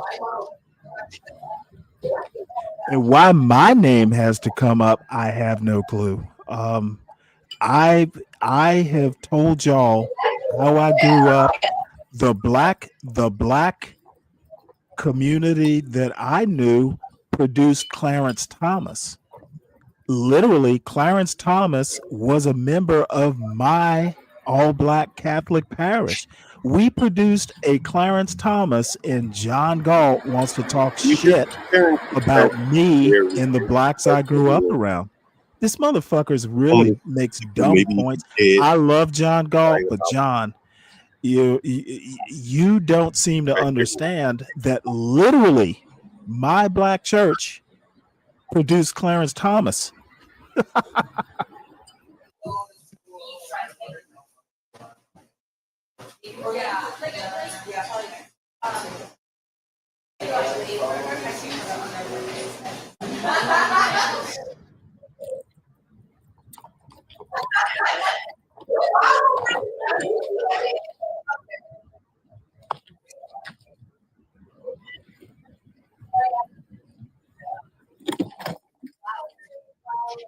And here's another extended video, a wider frame video of all the trash.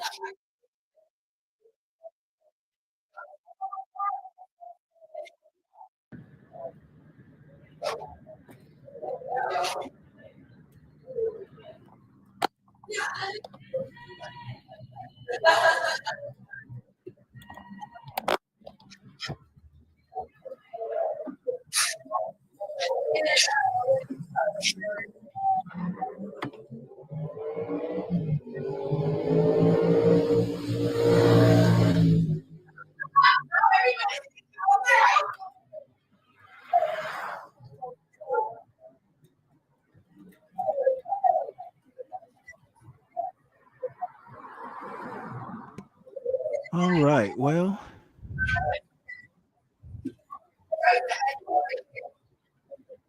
I'll be right back. yeah. Well, look. Questions to ponder. Even in little Adel, Georgia, where my father was from, my grandparents lived in the city on like an acre and a half. When I was a kid, I used to climb pecan trees. Me and my sister kept our candy stash up in like a pecan tree. There was a whole grove of pecan trees.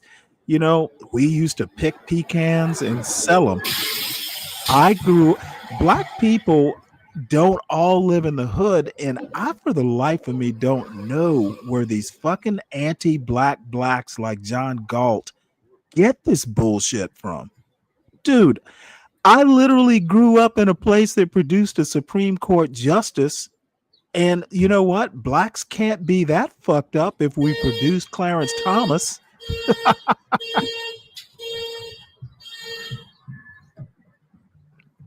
All right, let's have a look at it then, Uncle Fatty. Let's see what we got. Look at all the trash here. And then you consider this is the neighborhood that blacks love to rave and rant about. Brooklyn in the house. Black This love is how they maintain their cherished neighborhood. Oops. Let's see here. Let us bring this up. All right, Uncle Fatty, let's have a look at it. I'm a white man. You think? Yeah. No, do you believe? I believe I am a white man. Don't you know that belief is a doubt? How is belief a doubt? Eh? How is belief because a doubt? You cannot believe something and know it. Wait, my poor brain, wait. Hang on. I cannot believe it and know it. No. And you can only believe in what you don't know. I like that. You can only believe in what you don't know. You don't know. That's why you have to believe it. Yes. Ah. Now, do you believe in your mother and father?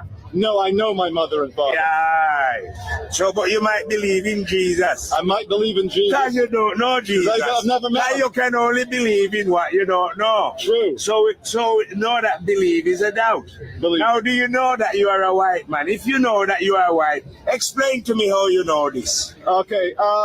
My mother is Portuguese and she's white. My father is Scottish with blonde and blue eyes. And you reckon they are white? I reckon. All right. Listen to this conversation. Go on, Nita. If I get water, yeah, it's quite simple, isn't it? Yeah. I get a black can, a white one, a blue one, and a yellow one, and I fill them with water and seal them. Yeah, okay. When you look, would you see the water? You can't see the water at all. What would you see? Nothing, just the white of the black. You would see the different colors. The different colors. And if you trust those eyes of yours, you're going to believe that they're different, aren't you? I will believe it. Until you go and fucking taste them. Correct. And what are you going to discover?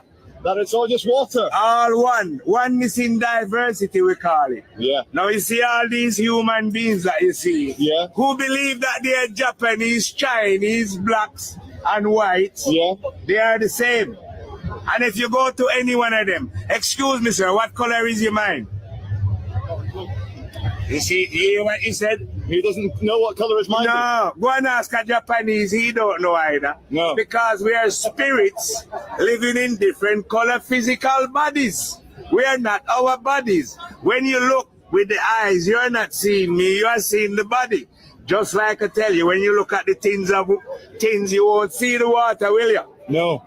So, will you look at my body and say I'm a black man? That is a program.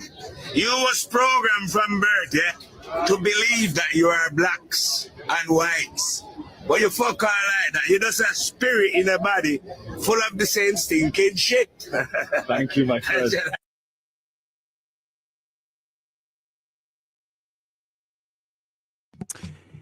Yeah. If only John were that cool. But you know what? I just don't get why people don't get that point. We're all gonna die. You know, we're all going, you know, gonna have the same fate. And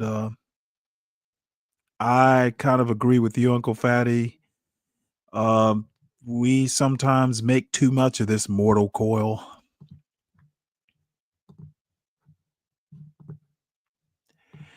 So we'll watch a little bit more of John's show. He's showing clips of stuff that he's shown about 8 times already. I thought it was going to be a better defense of Be Brave, but it's kind of pedestrian. I've heard sounds at night that I wasn't sure if they were gunshots. So I Then guess when you that's a read the maybe. news, you heard somebody got shot. I know that happened. He said, "I think it was gunshot." Look I at, read the news, and I'm I going to got be shot, but I can't honest. be sure it was gunshot. Why is John Gall acting like a fucking drunken fool in front of a young white boy worth showing 80 times? It is not comedy gold. The blacks, they want to have their festival with shootouts. It happens every year, and the white man just said it happens every year. And again, why can't they have peace in their own neighborhoods? They can't have peace when they go to other people's neighborhoods. You have to start asking yourself, why don't they just stay in their own neighborhoods if other people seemingly don't like them? But they want the amenities of living around whites. They just don't want to admit it. And here's this woman basically saying what I'm saying. Very interesting being a person of color in a restaurant like this because we get looked at kind of differently than everybody else. Very interesting being a person of color in a restaurant like this because we get looked at kind of differently than everybody else. Very interesting being a person of color in a restaurant like this because we get looked at. What's up, Ms. It's very Ponder? interesting being a brown person in a restaurant where only. Hey, by the way, I looked. I know go who eat that Texas soul Paul food that you say is. you love your culture. I am a fan of his, even though I don't really watch his stuff a lot. But I did watch a video that he dropped. It was either yesterday or the day before that was spot on. So yeah, I'm gonna have to start. I'm gonna have to start watching more of his stuff. Uncle Fatty, what's going on, Ms. Ponder? You there? Hey, Stanley, I was just grabbing my coffee. You what? I was just grabbing my coffee. Oh, okay. Just Please grabbing. tell me that you are drinking blonde roast. No, not that actually is one of my faves at Starbucks. It is. I do. I do Well, like I Starbucks. pretty much only drink it, but I don't drink a lot of coffee these days, but I do drink a cup every now and again. And I just decided, you know what, if you're going to drink coffee, just do the highest caffeine you can. So blonde roast is what I do. Yeah, I do. I like the roast. Starbucks has great roast. I'm also, I did buy a machine when Bath and Beyond had those all those sales when they were closing down. So I bought a great machine, and I also enjoy Cafe Butello. I do enjoy the good stuff, and almond milk. So Starbucks is expensive. Yeah. Well, we can do our own. Starbucks. Well, let me put it to you this way. If I buy a machine, that's a full commitment. I'll feel obligated to use it, and I'm not going to do that. Coffee, I drank a lot of it in the Navy, and I have been leery of coffee ever since. You can't overdo it. And apparently my son is part of some coffee cult. So, I'm not buying a machine. However, believe this or not, Amazon, I buy the pre-ground stuff. I'm not committing to, the coffee culture. But Amazon makes a blonde roast that is every bit as good. Now, these are pre-ground. I'm buying it in bags. It's not like fresh ground. But for, a guy who drinks coffee like maybe 2 or 3 times a month, the Amazon blonde roast is a good price, and it's every bit as good as Starbucks. They make a veranda blend or something. It's every bit as good. So I will definitely look into that. I do enjoy well, it. bless all you coffee drinkers. I'm just not, I'm not committed to the culture. Starbucks is just the margins. It costs them like pennies on the dollar, if that. if that. The most expensive thing about Starbucks are the cups itself that they pour your coffee into. The coffee costs nothing, and they have created this $1 billion entity just off coffee culture as opposed to coffee itself. Very smart model, and they've actually have been good to their employees. They had great benefits even in the late 90s, early 2000s. So they've done something really unique. You know, people are spending how much on something that costs nothing to Starbucks, and a lot of people I bring their don't know. own. So it's, highway, hey, capitalism. It's just coffee. And coffee costs nothing. I mean, pasta costs nothing, but at least pasta, there's like a recipe to it. Coffee, really, I mean, we're just buying for like the culture and the artistry. I mean, it's little to nothing, not much of anything. You know, Italian food is expensive, but pasta is very, very cheap. It's like pennies. I actually worked at the Olive Garden when I first started my first job. And I was Okay, even well, why don't? Well, you know what?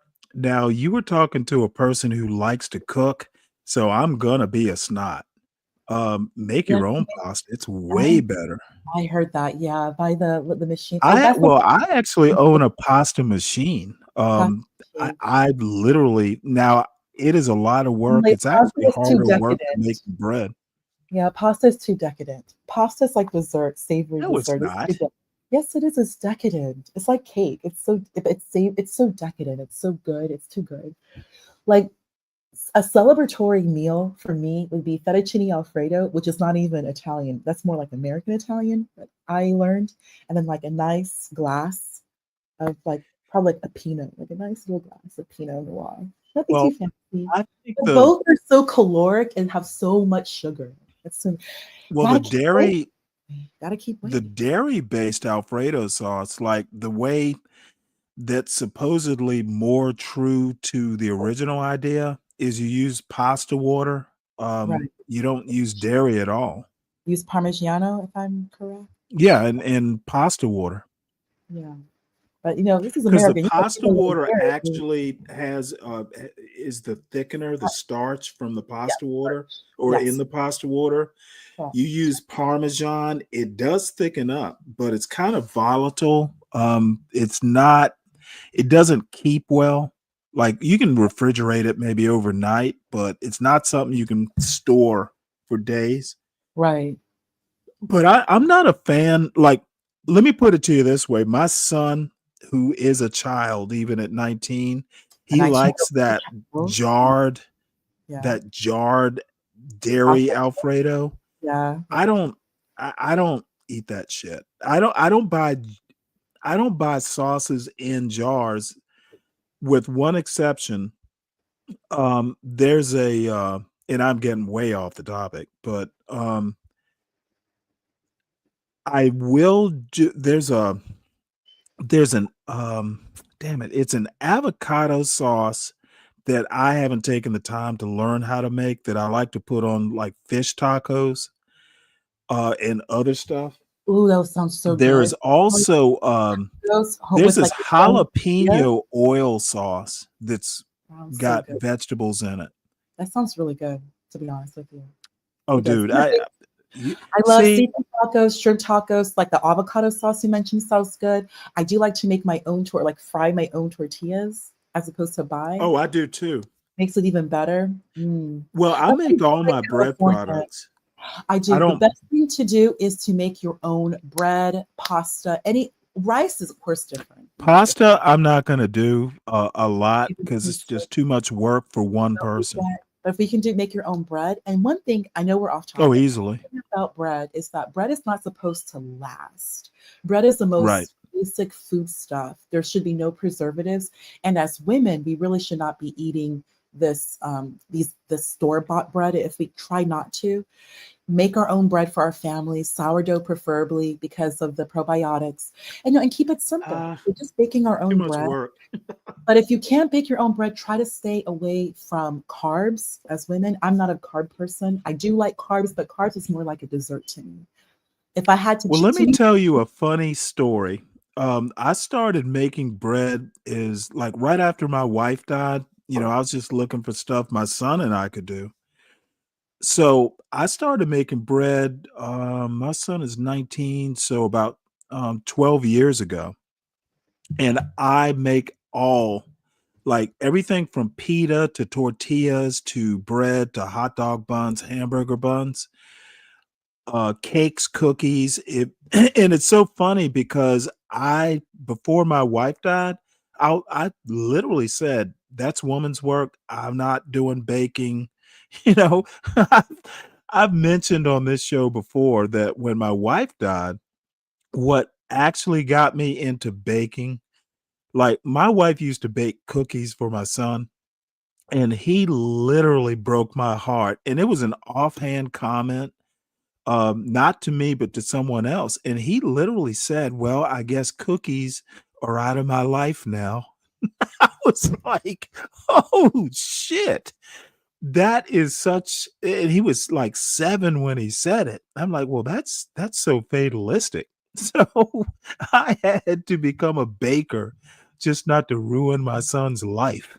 I wanted him to know that daddy can make cookies. He's not gonna leave you hanging. So I make all the baked goods, That's just good. because I can. And I'm good at it.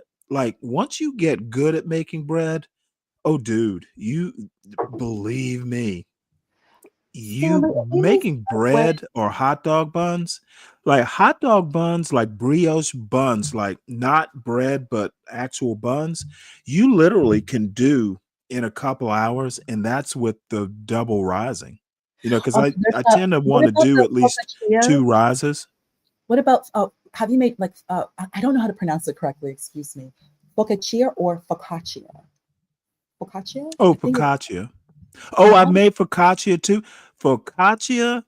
is like, to me, it's the best sandwich bread Yeah, because like you if you're can going put to eat bread, eat really good bread. It's like just don't eat cheap carbs. If you're going to eat carbs, make sure it's the best, which is either make it right. yourself or buy it at a specialty store, farmer's Well, the market. thing is you can do, you can make like if you're gonna, and I literally make um whole wheat rye, but it's like mostly it's basically um 3 or 4 parts.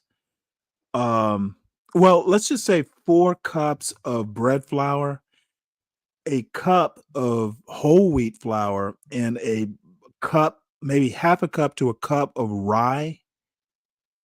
And then I like that I do it with honey for sweetness, and I do it with and I always forget there's a grain. Um um Damn it. Rye bread has what are the seeds? Can't think of it now. I'll think of it in a minute. But look, you make the wonderful thing about bread is you can make it complicated and relatively nutritious. But the other point I was gonna make, my son, it is so satisfying when your son goes, "Hey, I want some cookies," and I can go, "Well, you know how to make them." We got chocolate chips, we got flour, we got butter, and it's so funny how all of a sudden he doesn't want cookies if he has to make them himself. I love it. The nutrition is in the work. You're not laughing. I'm a cruel father. Motherfucker, No, if you here's want the thing sweets, though. work for it. Here's the thing, though, Stanley. Everything you're saying, I was just thinking, everything you're saying right now comes from household. Household starts again, of course, with the home. The woman is the home, the man Of is course. the household. You cannot do this without a physical property. That's why I think John Galt's kind of moving a leap because I rented homes in Georgia. Well, a home. I rented a home in Mhm. Georgia. I own, by the way, I own a home in Georgia, and I rented a townhome in Georgia. Like I mentioned to you, the townhome I rented Right. was right there in Marietta near Dobbins. You know where that Yeah, I Volkswagen. know, right? Well, I live in Carroll County. My sister lives in Marietta is in damn it. Cobb. Man, I'm having all kinds of Marietta senior Cobb moments. County, I believe. Powder Springs is Cobb. like minutes from Marietta. Yeah, I that part of Georgia I know. Powder Springs, very, very, very wooded, beautiful homes. Like Georgia has No. When's the last time you were in Powder Springs? Well, I was looking to rent a home there, and in Stanley, that home I was looking to rent, the land was so extensive. Like, oh my God, I was just thinking Well, about chill. let me tell you something. When did you look? When was the last time you looked? Oh, this was back in, I think 18 or 19. I was looking for like just a home to rent. Okay, well, let me tell you about Powder Springs now. Back like all our kids are like I have a nephew who's 20 now. Like back when they were like 9, 10, I could literally walk from my sister's front door all the way to downtown Powder Springs at night and it would be fine. Powder Springs has totally changed. There are still parts that are kind of countrified, but the cute little quaint downtown, it's still there, but it's not what it was. Traffic has gotten bad. Powder Springs used to be, you could live downtown, like in one of the kind of houses, one of the like, nice houses, but downtown-ish within walking distance. It's totally changed. You should be glad. You should be glad that you wouldn't move there now. I'll put it that way. Well, I'll email you later about what's going on right now for me. Okay. I'll email you later. Okay. Quite a bit I need to share with you, but I don't want to. Well, that's fine, but you know what? And I also have to comment that I'm glad you don't hate me still. And I never hated you. You annoy the hell out of me. I don't hate people. I annoy the hell out of everybody. So welcome to the club. Being a jerk is It's called Stanley versus the world. Being a jerk does not equate someone hating you. That's just you being. You know what? I treat jerks like jerks. That's what they don't like. Dude, I can being an asshole. You do have those tendencies big time, but to hate someone. Of course I do, and I freely admit it. That's the difference. I don't go. I'm not an asshole. I go. I'm the biggest asshole. I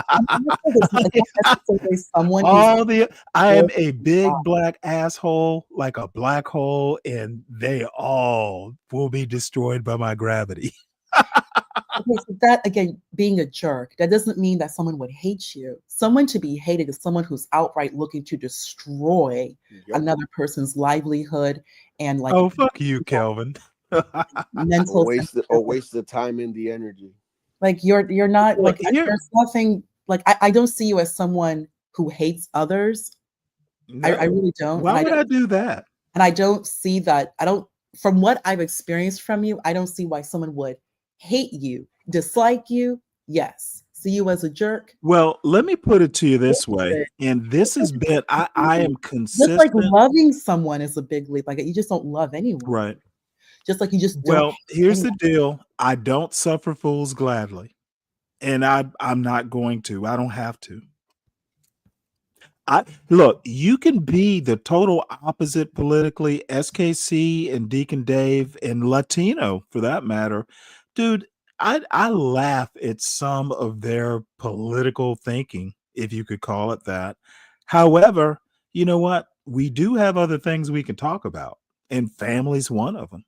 Cooking is one of them. There are 1,000 things we can talk about, but if you insist on talking politics, I'm gonna talk my politics. Well, speaking about family, I'm going to be honest with you because I've seen neighborhoods Dunwoody. I have seen. Oh, dude! When's the last time you were in Dunwoody? I did an Airbnb there when I was still looking for a home to rent, and I rented from a black man. I think he was a New Yorker. His home is amazing. Well wooded, just beautiful. Well, I have a Dunwoody story.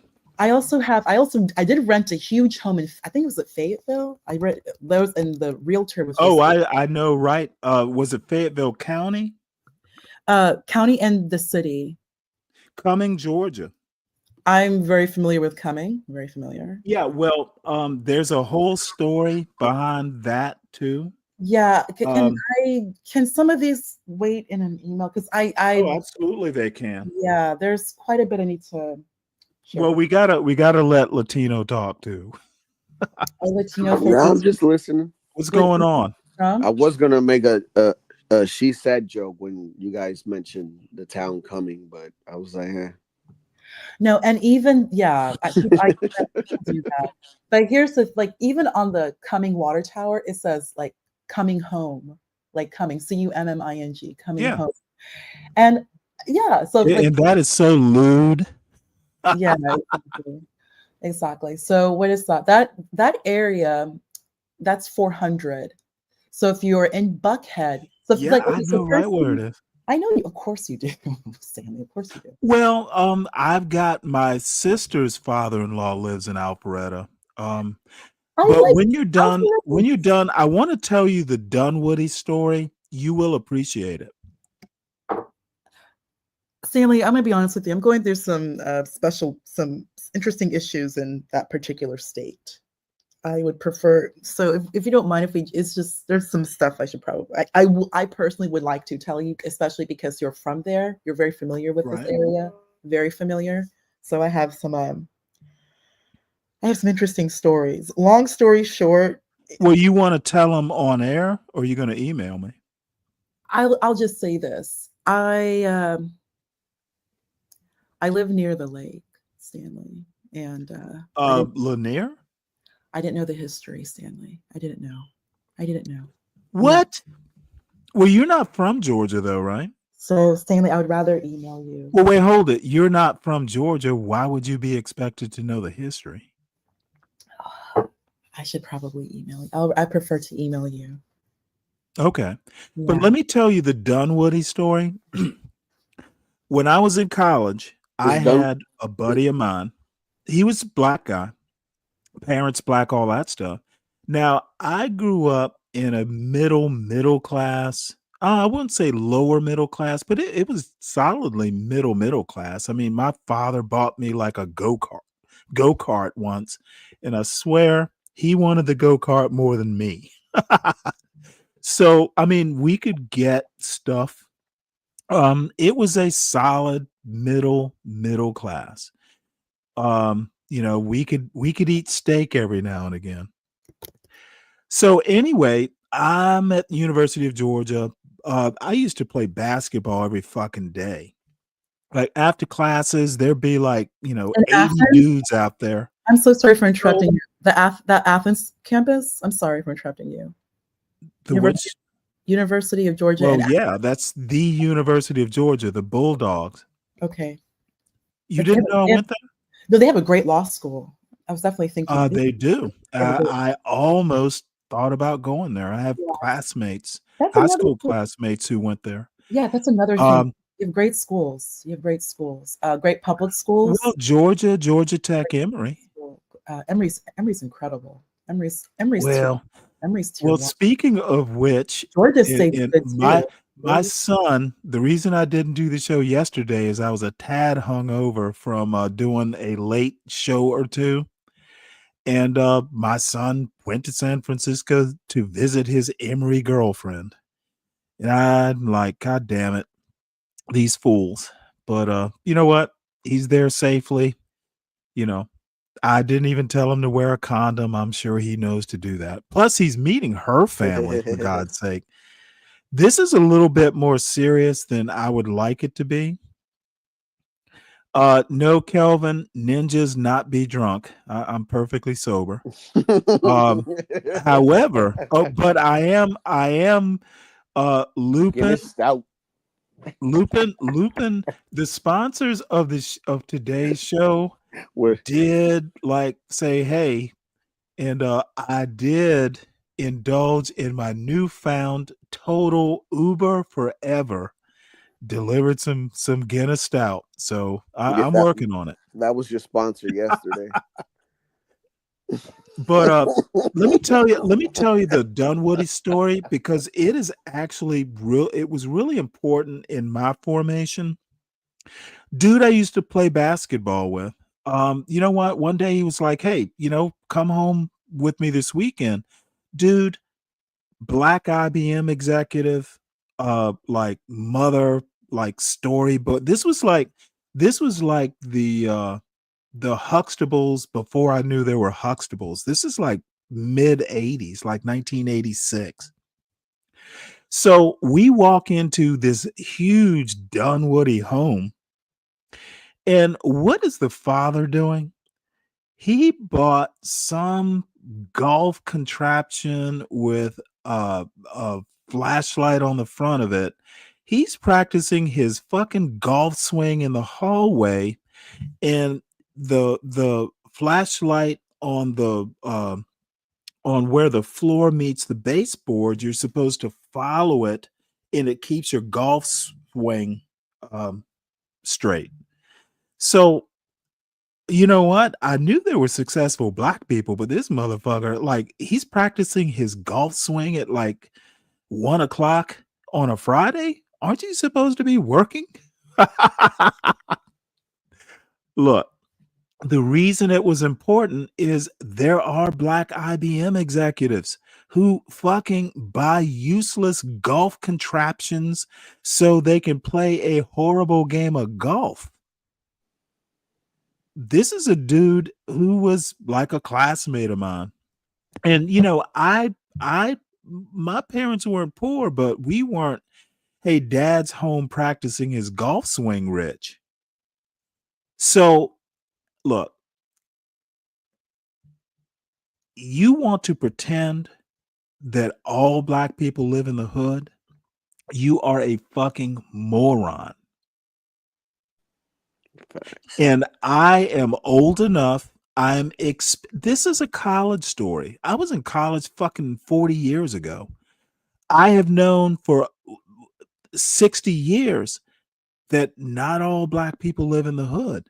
And for the idiot plasma void who wants to talk about, dude, I don't like to brag, but literally Clarence Thomas, the Clarence Thomas, was a member of the Catholic parish I grew up in. Clarence, I okay. knew people who knew Clarence Thomas when he was a boy. Stanley, I know that's goddamn black success. word. Hold on one sec. I know black success. I Because know. You're I Catholic. know. And It you're is not Catholic. all in the hood. And you're Catholic. Stanley, like you have to include Well, the lovely me, word. it's luck that I'm Catholic. I was born that way. Stanley, I was baptized. Well, wait, hold it. Now that you mention it, I was baptized in St. Benedict's parish. In Clarence Thomas's, it's his parish. I was baptized there. keep going, Stanley. I know what black people are Stanley. and be and will do. Stanley, you Don't have ever received hold full on, Ponder. rights. Give me a sec. Received Let me full rights, proselytize. just like Let Clarence me Thomas. proselytize. You're Black Catholic people under are full not rights. black people are not what John Galt in Solid Snake think we are. We are not doomed to black culture. And black culture is not a motherfucking sentence in the hood. Sometimes I don't know what these fuckers are talking about. Stanley, Ma'am. it's not just, you are not only baptized, you have received full rights under the church, and you are fully. Well, wait, hold it. My mother's a cradle Catholic too. Even further proves my point. You are full rights in the church. You have your mother, so you come from the Everybody has full. My father's a convert. Okay, He has full. even which again further proves my point. Stanley, your background Yes, ma'am. completely reminisces Clarence Thomas. He's another Catholic kid. He's womb. No, it doesn't. No. Clarence Thomas went through 88 times more. Clarence Thomas, dude. Clarence Thomas, I don't respect necessarily, his politics. Another Catholic kid. But let me tell you something. Clarence, I can't. Can you ever let me talk? Clarence Thomas, honestly, is a saint. I personally think, because I've known black lawyers in Savannah, Clarence Thomas actually did blaze a trail, an honest to goodness trail. That's why I don't ever trash him. I don't agree with his politics. I will make a joke or two, but Clarence Thomas is a motherfucking hero, especially in black Catholic Savannah. Oh, no, no, no. Clarence Thomas fucking suffered so that there could be black lawyers in Savannah. I firmly believe that. My father wouldn't agree with me. Of course, my father's older than Clarence Thomas by not quite 10 years, but in that neighborhood. So you'll never hear me trash Clarence Thomas, but Why would you? You both come from the same I background. come from a different political point of view. But But he with is the my same senior. roots. But with He is a respected elder. I'll Yes. never trash him. Yes, he is, and you both come from the same roots. You're both No, not quite the same roots, You're but both you know, Stanley, if I may. well, hold on. You've been Pinpoint. speaking. Now, If I let may me just tell say you one where we thing. might have similar roots on my mother's side. My Stanley, you mother's both side is K through I 12 don't know why kids. why What do you give me a both sec, of you? please. You This never went isn't to B public Braves schools, panel. Stanley. This isn't B Braves panel. Neither did I. You never went to public school. You both come from Okay, and my son and went to it public does school. and it who has a Catholic father who's military, you're from the Navy, you're a Catholic kid, you come from a Catholic woman. Okay, look, I am You also come Stanley from the versus the church. world. I You come have my from the flaws, church. dear. And you're come under full rights of the church. So So it does matter. Yes, it does. I'm all just right, saying that if because I you have the just same background. It does matter. When you Stanley, Catholic education back then was 2 grades ahead. Back then. Stanley, who else you and I were just speaking the other night about Homer. I brought it up. You were impressed. Yeah, you would be impressed because you also read the same book.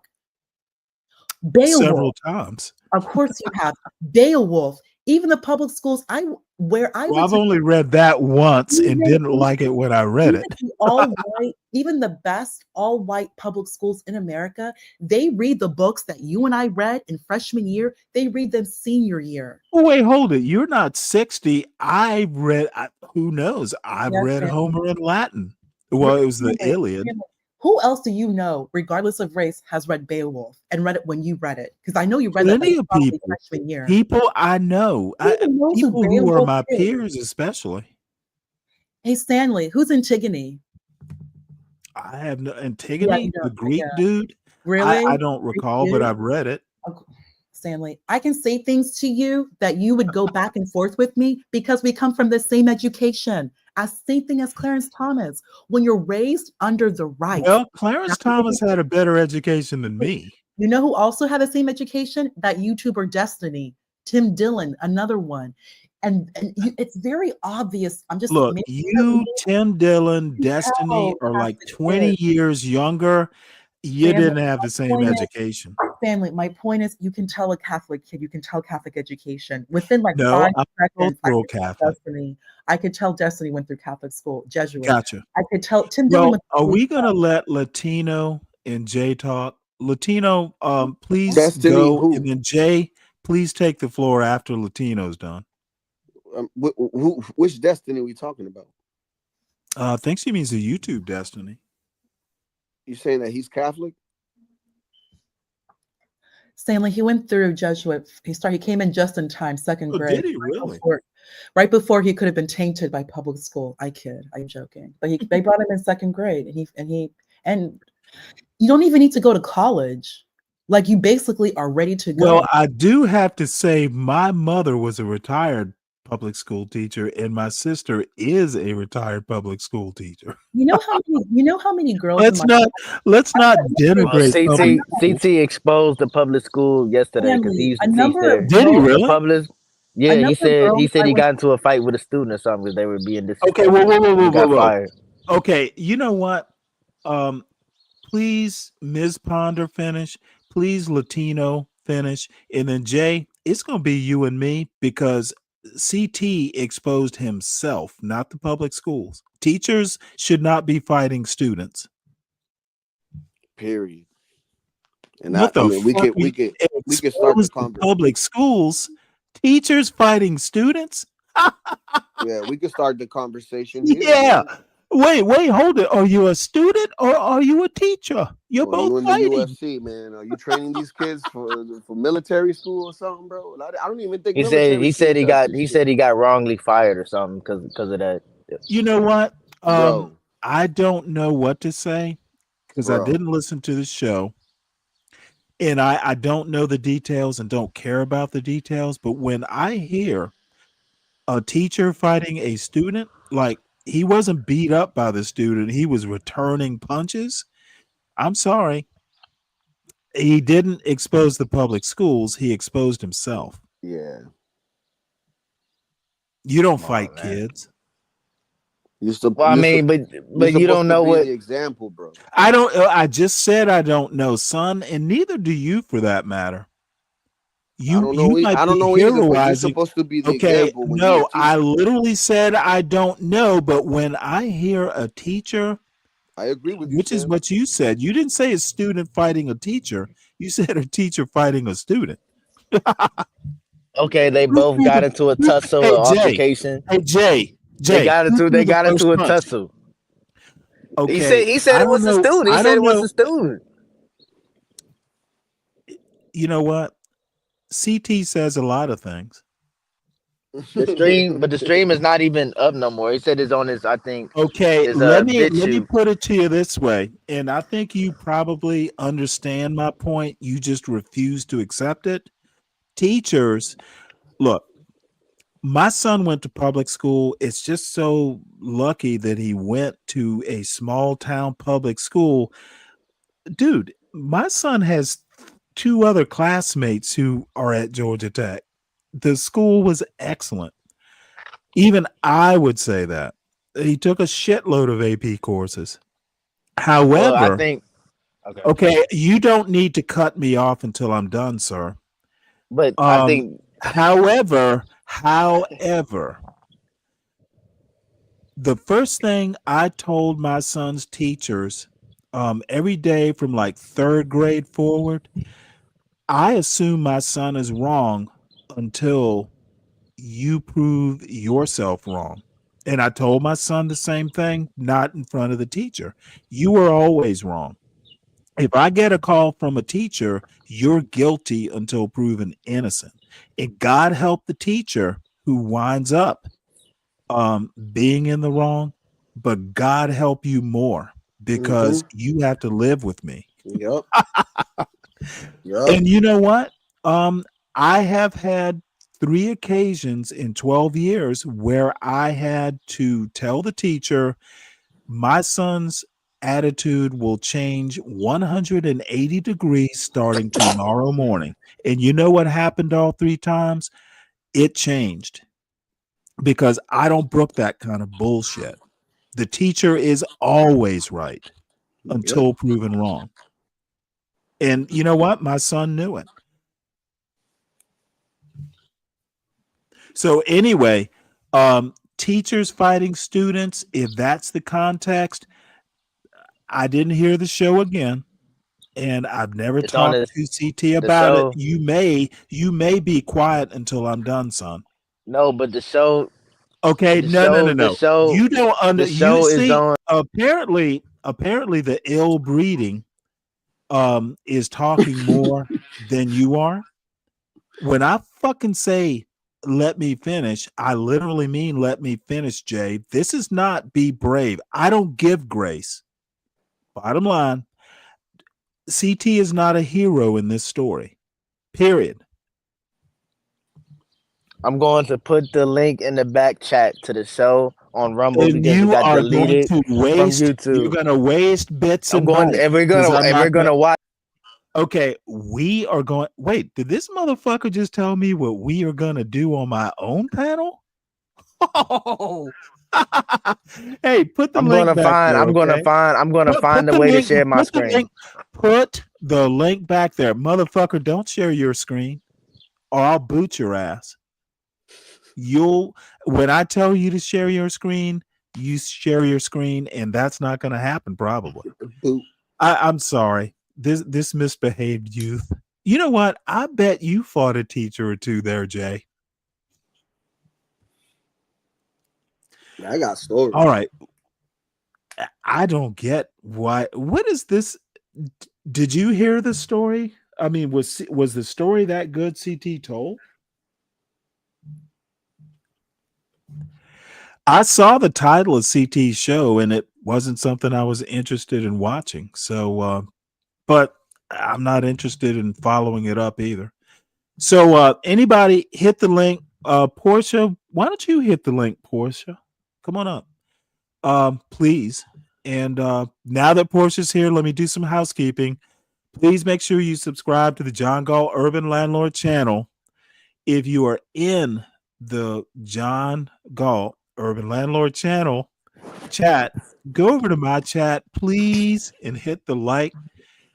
Join the Stanley Cross channel at Stanley Cross 6000. Please also make sure you subscribe to the Urban Landlord Clips channel. It's where John puts all of his points about how Stanley does not know how to be black points. Apparently, I'm 60, grew up black in Georgia, and I don't know much about black culture. We stole your black card. Dude, you know what? I was black before there were cards. It used to just be your skin color. Like, I'm black. Now they're cards. Now they're issuing IDs. Damn. Damn, back in the day, you could just be walking down the street. You didn't need a card. They would just know. Stanley's like, this is worse than the VA.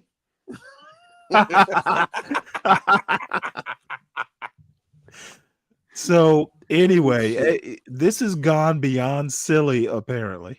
But yeah, y'all hit the link if you want. Yeah, but I'm glad if that Dave hit the link, dude. I'm glad that go ahead. I'm sorry. I'm glad that he put up my comment in his screen. When I said that my cousin-in-law works as a butcher in Whole Foods and he's black. So. Yeah, I saw that. Tell us about that. Yeah, I mean, he hooks me up, dude. He hooks me up with prime ribs and all that. I mean, I don't want to say too much. Nice. But yeah. Does he like the job though? Yeah. He's always on time and he's moved up because I think he started. How did how did he become a butcher? So I've never met like a butcher I knew. And now he knows about. Tell us the story. So he first started working inside as like the stock, basically you stocking stuff and all that, and then basically the position was open and he took it because it paid him like $2 more, and now he's been doing that for what 3-4 years now. So he knows all the cuts, he knows all like. Nice.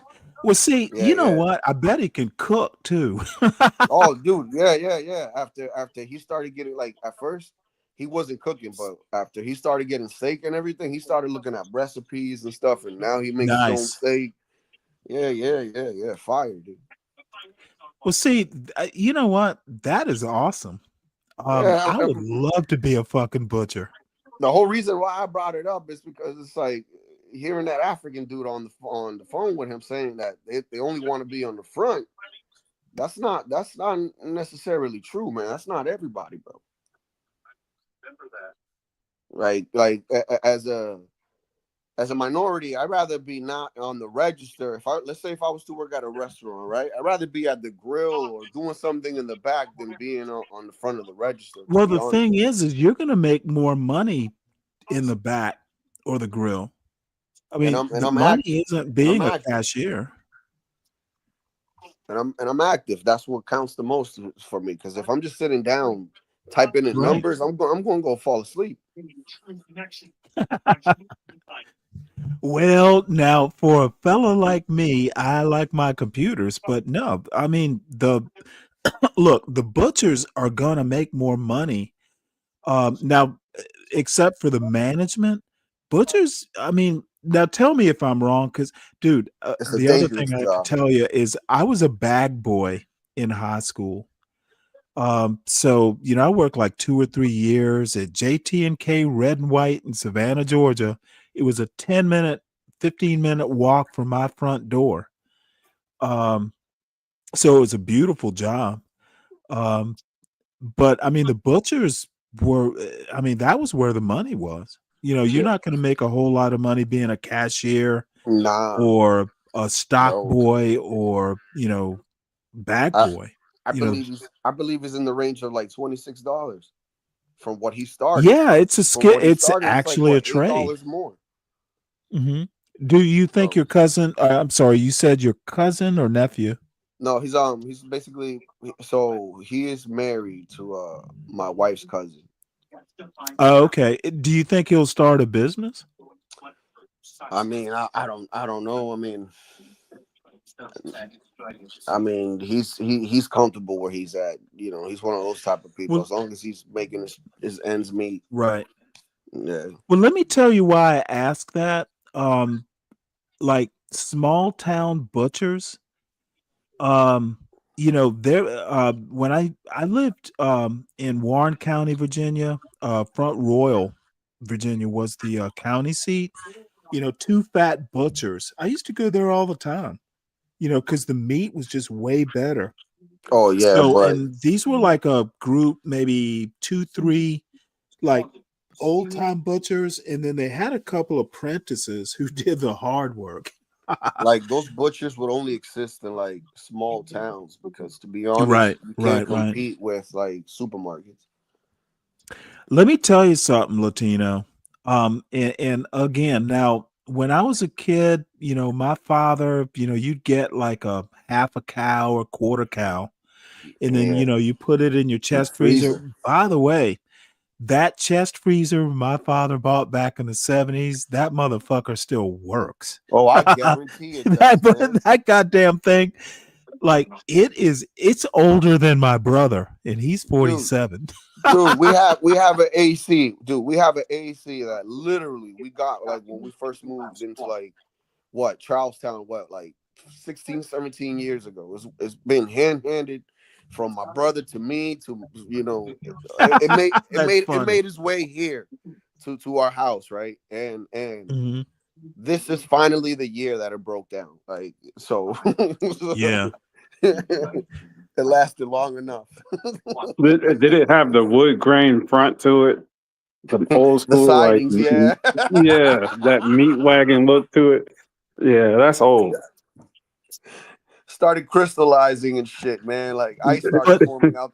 let me tell you the butcher story, and I kid you not, I sound so fucking like low class here. I had like a very short term girlfriend, and when I was an ensign, I was commissioned. I was in Newport, Rhode Island, and we kind of hooked up. And I wasn't even intending on hooking up, but we did. So she decided to cook me a meal, like a Sunday meal. And you know what? I ate it. She got a whole chicken. I ate that chicken, and I'm like, God damn, this is the best chicken I've ever had. And you know what? It was the best because you was hungry from all that workout. Well, it was a butcher shop chicken. I'd always gotten it from the grocery store. No, this Yeah, it's not dude, the same, dude. like the butcher shop chicken, especially beef, not so much. But goddamn, if your chicken is like free range, organic, and Oh, all that bro. stuff, now it spoils quicker in my Oh, experience. But it does. dude, I never thought about going to a butcher shop or anything like that.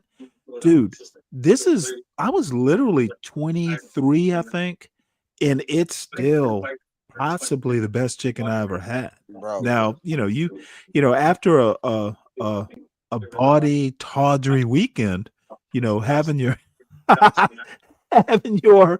having your girlfriend cook you a chicken from scratch, and she was a good cook, but I won't get into the details. But no, I'm a butcher shop guy. If you live in a I agree small with you, town, Sammy.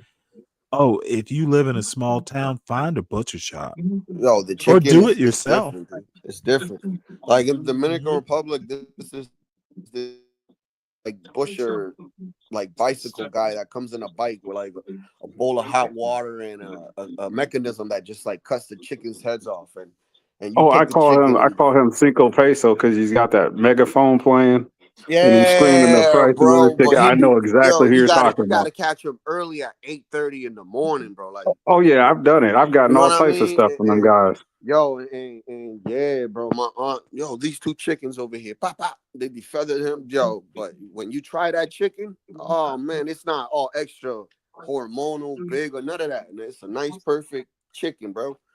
Have Nice you and ever been tender. there in the Have you ever been there in the morning and got like the or seen the street cart or the empanadas? They call them Yeah, that too with the Johnny bread. KKs. Oh my Yep. God, Oh, bro, them things, man. They're like 50 cents a man, piece, and they're the shit. bro. It's been like what 6 years I haven't gone, man. My kids are asking because they want to God go back damn. to the roots. They want to know where they come Well, from, no, man. I'm like, hey, damn, don't man, y'all. ask them. Take them. Take them. I know I have Oh, to. I don't, have to work on it, man. are you Dominican? My parents are Dominican, right? So I spent most of my time growing up in the Dominican Republic. Oh, okay, I K. happen to be born in Puerto Rico. So we when I was 5, my parents moved out of Puerto Rico because of situations over there, and we moved to Boston. Yeah, Puerto Rico's crazy, bro. Yeah, there was a lot of killings and shit. Like, so my mom decided it was enough, dude. Like, they killed some lady that was like going to church, bro, and like she had like these gold rose beads, and so they robbed her gold rose beads, and like the little kid is like 14, shot her, and then that's what my mom says, like, nah, this is nuts. Like, we gotta go. Yeah, that was a good choice. Get the hell out of there. What's going on, Stanley? You told me to hit the link, but you want to cuss me out. What's Oh up? no, What's up, question? no, I just wanted you up here, dude. You are a sponsor of the show. Oh yeah, I enjoy it. I enjoy And the it's show. stout. Yeah, let's get them some more No, you Guinness. know what? I only curse people out when they need it. I don't do it gratuitously. No, Oh the man, I was looking forward to sponsor it. is Guinness. That was yesterday's sponsor. Hey, No, I'm a you glutton know for what? punishment. I don't mind, really. You're good. Well, no. You know what? Actually, it worked out, and I enjoyed those shows. I'm, I don't know. Either it's gonna have to be a rule if I do a show that late, I just automatically don't do a morning show. And I took that morning show and did it, the late show with it. So there was no, as far as I know, there was no like, hey, it'll be there in 30 minutes. Oh, we But I figured. do. What time did you get done? Oh shit, I don't remember. It was around midnight.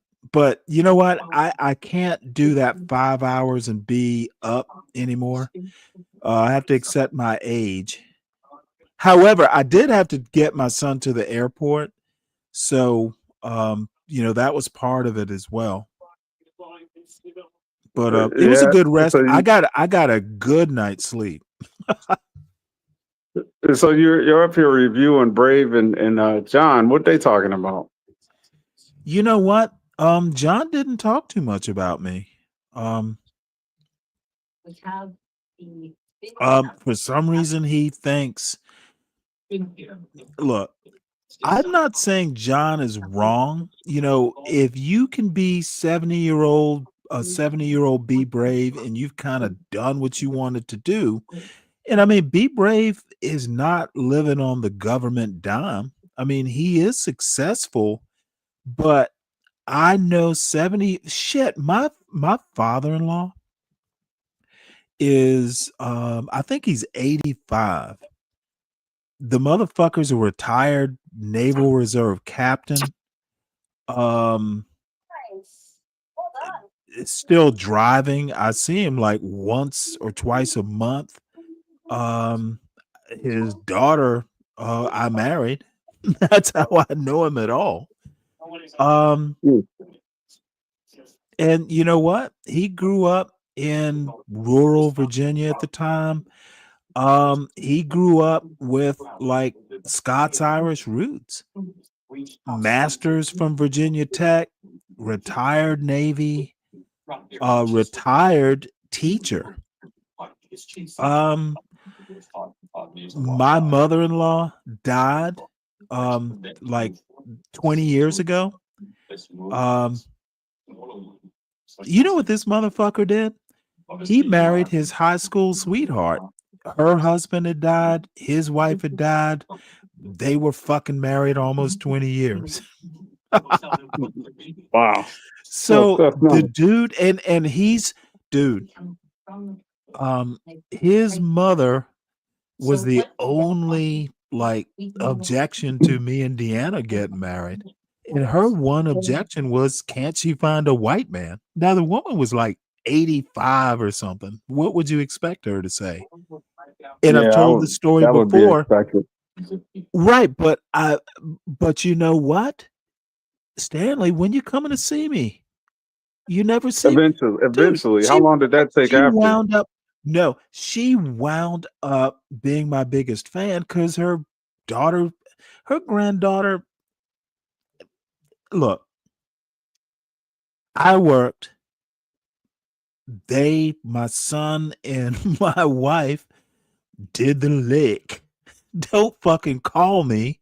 I don't want to hear about your good time. But you know what? My son also was like reading on some obscene level. Like I'm not kidding. I used to honestly come home at like 8 at night. Fucking it's snowing and it's dangerous coming up on this mountain. I might have to stay in town because it's too dangerous. I'd get there and it would be like my wife would be like, well, guess what your son did today? And I'd be like, I don't care. What did you do about it is what I want to know about. Anyway, you do run the danger of like, well, what do y'all do all day besides go to the lake? And you know what? Unfortunately, I found out what she was up to once she died. My son was motherfucking like outrageously like reading on a level like, really? I guess I know what she was doing. My son's extremely smart and to be honest, he's a little more of a risk taker than I'd like. But you know what? My wife proved to be my wife is like in the pantheon of great mothers. My son is awfully capable. He's confident. And I wish I could say it was all daddy, but you know what? I might see my son a couple hours a day, during weekdays. Now on weekends I was home, but it's all my wife laid a base that it's all her work. I did the Same finer here. I think that's touches. pretty usual. That's pretty usual when you're kind of the traditional working provider male. You know what I mean? My wife, she's with Well, my son. I get to see him a few hours a day. what's unusual is, I had to do both, from the time he was, 7 going on 8. I had to be both. So, And that's commendable. I will say, well, you know what? It's expected. And you It know is, what? but you didn't fail. You know what I'm saying? You did Oh, no, good. no, no, no. Oh You my did a God. great job. You know why I didn't fail? For 3 Pressure. reasons. No, they're called my wife haunting me and my mother and my father. They never said, well, Stanley, your job's going to be harder. They never talked about it. It was assumed. There was no talk about, well, Stanley, who's going to do this? Who's going to do that? Motherfucker. Basically, if you need help, call us. We raised you to be competent. And now I go the other way. I probably should have asked for help more often, but you know what? He is where he is. So anyway, I don't mean to. What I mean to do is go. John Galt is wrong about black men, black culture. I am a black American, and look at where I am. It's not Why all trash in the hood. no, No, I get it. I get real offended by some of John Galt's rhetoric.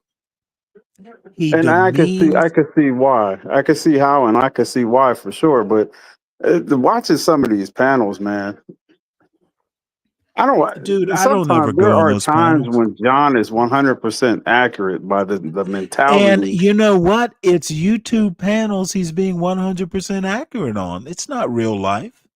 I wish more people would hit the link so you could just, you know, see these Well, different. we can watch John Galt live. Universal is comfortable up there. Universal doesn't come on my panels because I like trashing him too. That wouldn't I run me fucking off. love trashing Universal. And I think Universal's smart, actually. I find it hilarious that I don't hit many panels, but I'll come up here, even though you're supposed to be the guy who who was, roast somebody half to death. Like that doesn't scare me, but like people really get Why offended and should it? take this personal. This is a Motherfucker, you digital. better. I This is a expect you to digital fight back. neighborhood. Yeah, this shit ain't real for me. Yeah, like who cares? Look. I don't care if you come up here and totally incriminate yourself. Just get Well, involved. here is It's the fun. deal. Here is the deal. I actually don't roast people. They roast themselves. I just highlight. You're an I idiot. just highlight what they should be roasted about. Fuck you, Stanley.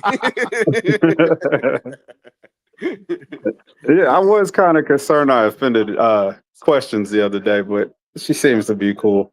She's up here. She ain't saying No, that, as but a matter of fact, I would put Ponder in Republic Tea Room. And I don't know, she's a nurse, so maybe she's been working a lot of shifts. She's at work. They work. She's at work, Yeah, Stanley. nurses have a rugged schedule. Mm-hmm. But Yes. I they also, can't be trusted. of course they Excuse can. me? Nurses cannot be trusted. I hope Are you're you a joking. nurse? My mother is a nurse, 25 I'm not years. talking about. No, I'm not going to address somebody who's not here. Are you Now a nurse? see Yeah, how for these real, don't do that. N-words just step in it. You can't help it, can you? You know what? We ain't gonna talk about mothers.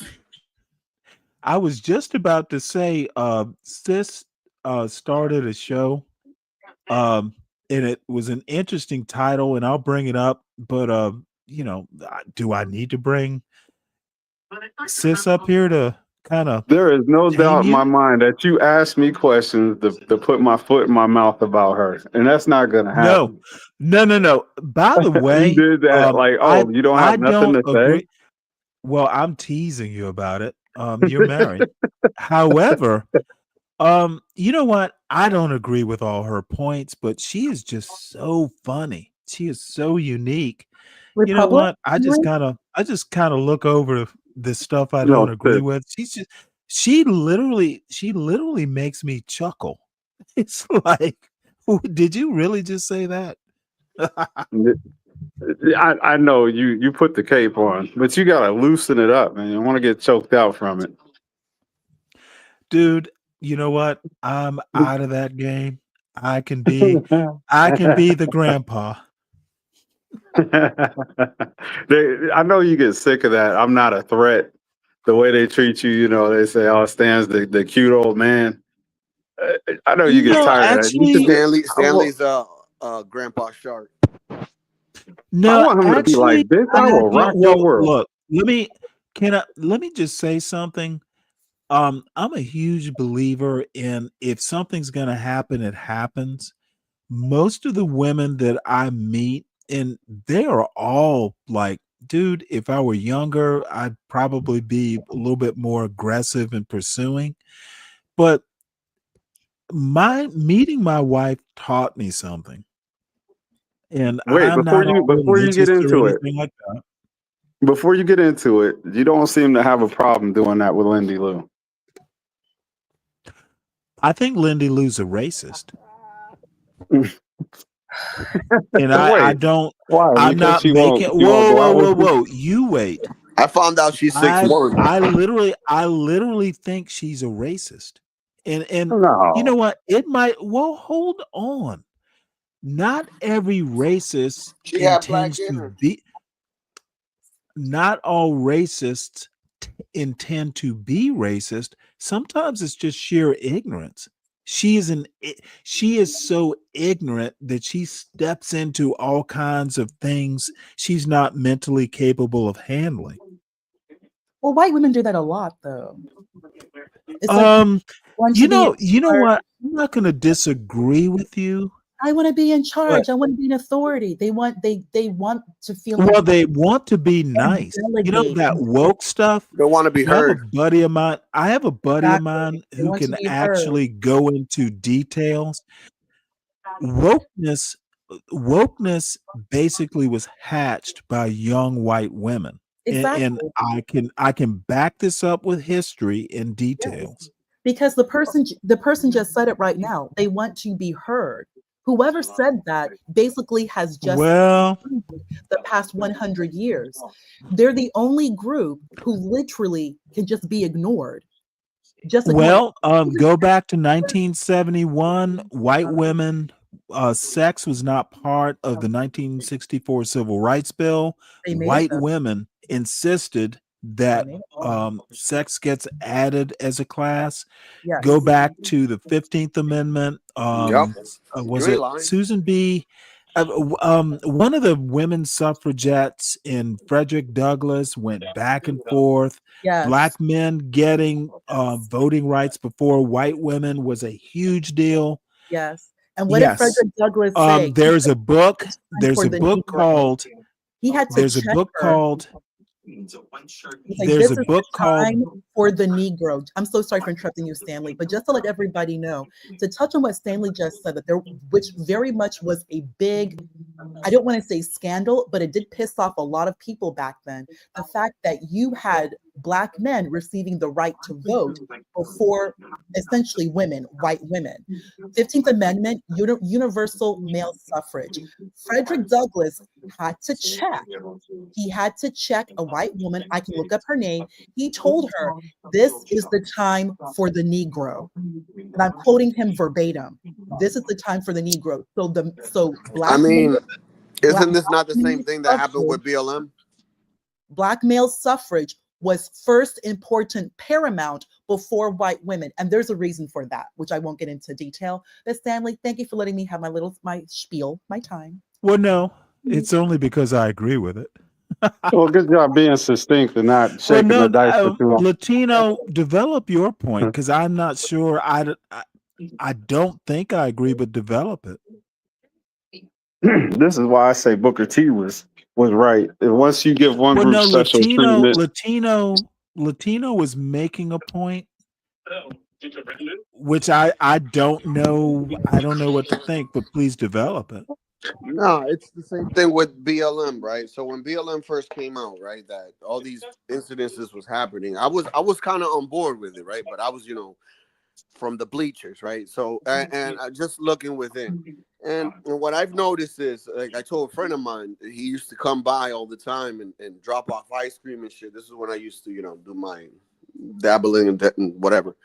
Anyways, he used to come. We used to have conversation, and Jamal tells me, he goes like, "Yo, nah, because the movement and all this." I'm like, "Yeah, but let's give it time because I feel like every time there's a movement, it always gets bastardized by something else, Because if we're going to represent Black people, let's just make it about Black people." And then the gay movement, then feminists came in, and then Black Lives Matter was just not what it was supposed to be.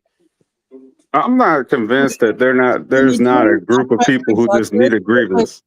During Frederick Douglass, it was Elizabeth Cady Stanton and Susan B. Anthony. Those are the two that you It's were. Katie Stanton. I always say Cady, but okay, Katie Stanton. So Well, Elizabeth, you might be able. Hold on. You might be able to pronounce it that way, I'm not going to say it's wrong. It's just, History says might Katie. be wrong. You're just as bad as Black Crow, It's up to Stanley. you. You know what? I don't care. There are English is weird that way. And so, Cool or sucker. Caddy does have two D's. That's my only defense. oh, it would have 2D. So it is Katie. Yeah, Katie would have CADD. Yeah, you're right. So it is Katie Stanton.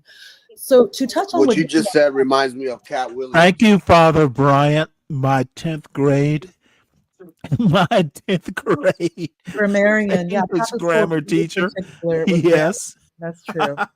To touch on what someone mentioned regarding BLM, that is 100% correct. Black Lives Matter was literally that. Black, comma, lives matter.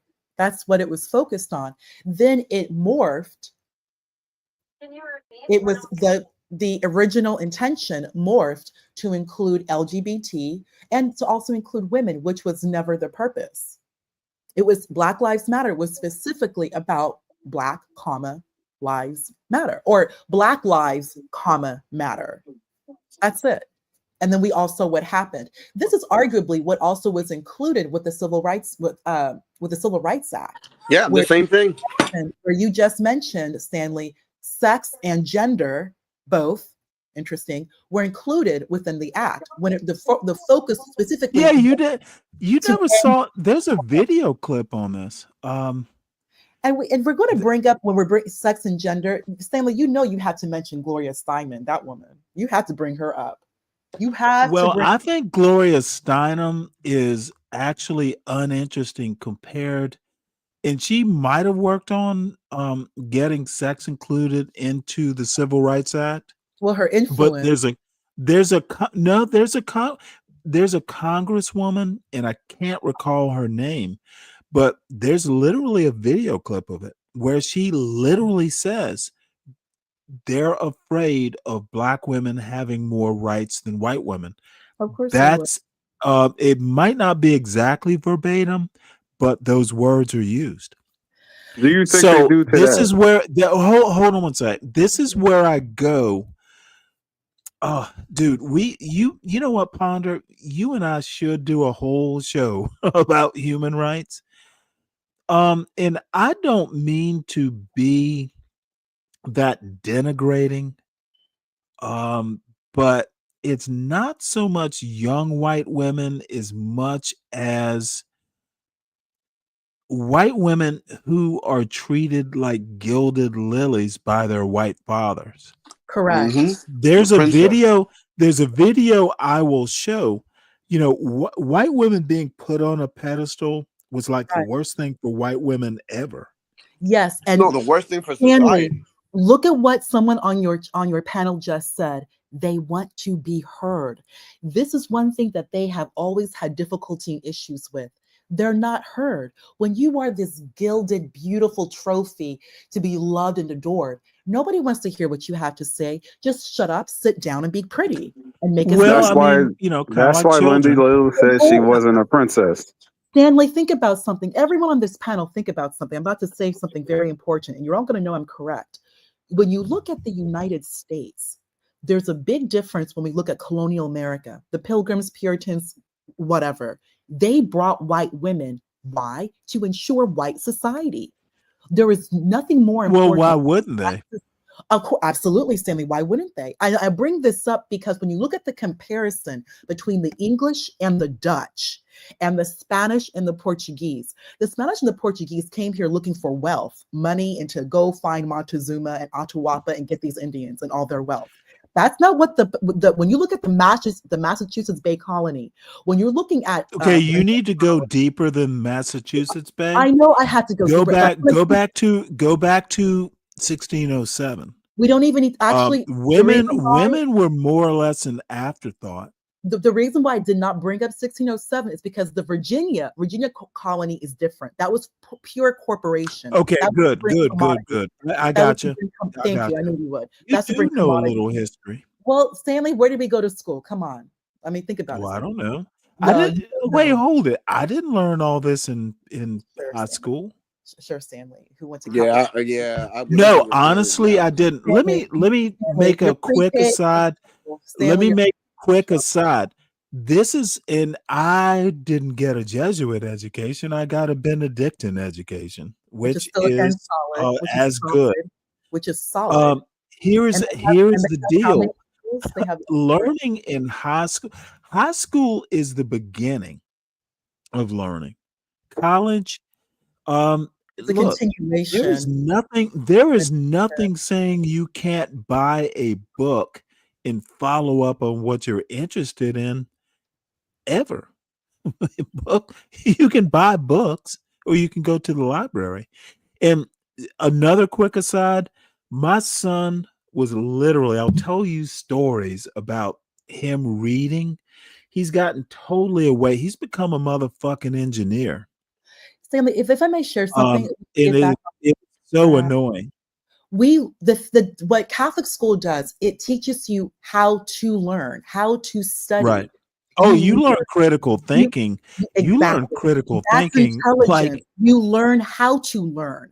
That's what we learn that's Catholic Okay. high school. We learn how Right. to learn. We leave Catholic high school with the mindset of learning how to learn. So we're always in a perpetual state of wanting to learn. That's intelligence. Intelligence is what? The ability to apply new knowledge to Well, it's existing ability to learn. analysis. That's exactly. And you know what? I'm the ability to learn. actually gonna hop on board your little Catholic St. Patrick's Day float. You know, Speaking about St. Patrick, I do think Irish that does not method, educate children. and The it's Irish not a don't Catholic method, it's really Socratic method, It is a Socratic asking a method. bunch of questions. Yes, it Look, is. They call it classical the education. first thing you need to know is you don't know. Know anything. How do I know? That is literally the root of building intelligence. Catholic schools build intelligence. Yes, they do. And across the board for everyone. So you And you that's get good. See, intelligence is a skill. It's Thank not you, necessarily Stanley. a genetic Thank you, ability. Stanley. That's why this whole IQ thing is BS borderline. Right. I don't even I Okay. tell people everyone Amen. knows I'm intelligent. And my IQ is 12. Like I tell people, yes, it's 12. Like who cares? I have a high IQ. I'm sure you do. Good for you. Now, can you apply that intelligence to Well, create? you have found an ally. Facts. I think People, IQ. they really like white Now, people there really love this is intelligence. ability to learn, It's your ability to but learn it's new also, dude, information and you apply can it to literally knowledge. be normal intelligence, but you know how to learn. You learn what you need to learn. You Exactly. learn more when you need to learn more. God damn it. That There is Catholic school. That is Catholic school, 100%. 100%. And touching on to that, let's discuss Clarence Thomas. Even with his background, because you know, Stanley, Clarence Thomas didn't even learn English, or standard English until he entered Catholic school. Okay, there's Gullah. He was speaking I Gullah. know, Correct. right? Where Sandfly, I was gonna make He was the speaking point. Gullah. Not There just are that, Paul Georgia Sea Robeson was still Islands. There speaking are a Georgia traditional Sea Islands. West African dialect. Paul Robeson Yes, was still Gullah speaking. is not Geechee, by the way. I get real persnickety about that. What is it? Geechee's more inland. Uh, my I But they're dude, all a we West have African. well, hold on one sec. We have property, or at least inherited property from my mother's family that my father owns. Dude, I used to go to St. Helena every weekend. I know the South Carolina Sea Islands. I know people. That's why I know that, this bulls, even better. In some ways, I wish I could have lived back during Reconstruction out Defusky, fucking St. Helena. Those sea islands were heaven, and they still are. They can be dangerous. They can be annoying with the heat and the bugs. St. Helena is heaven, especially in the fall. So I'm sorry, I kind of absconded, but I know that Sandfly,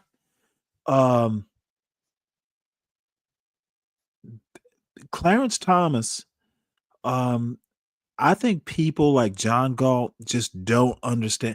John Galt does not understand Black culture. He doesn't understand Black history in America. He doesn't understand American history. Black people rule, but not in the way he thinks we do. We actually survived these dumb motherfuckers for centuries. That takes Yeah, some but if I skill. may share something with you, you know, before the culture, 'cause it is Black people, Black America created the culture. Before the culture, which is we're looking post like 1870, it was all slavery. It was just slavery. It was slavery. It is Black America who created When it. you say post 1870, I'm not sure I understand you. When I say post 1870, I'm referring to post the amendments and then the ending of the Freedmen's Bureau. The Freedmen's Bureau went defunct by 1870. So basically, the former slaves were just left to just Well, to let me tell you, survive. I think it was the Supreme Court that actually did it. It allowed the legislation. You mean, are you referring to Plessy? Or Well, am I? separate, Are you separate referring? but equal. Uh-huh. Are you referring to Plessy when you say Plessy that? Ferguson, yeah. Okay, so that's what you're referring to when you say the Supreme Court is what the yeah, separate when they legalized Yeah. well, yeah, Plessy. With Plessy, yeah. And by the way, to those in the Well, live the chat, whole Homer notion, Plessy was 1/8 Black. Just for those in the live chat, for those of you not familiar with the Supreme Court case that Stanley and I I are think they discussing are. right now, They went I to hope high you all school. are. But those of you who may not be familiar, Homer Plessy was 1/8 Black. This man had a full red beard. He looked more white than Art, who's on Chaotic and Bob's channel.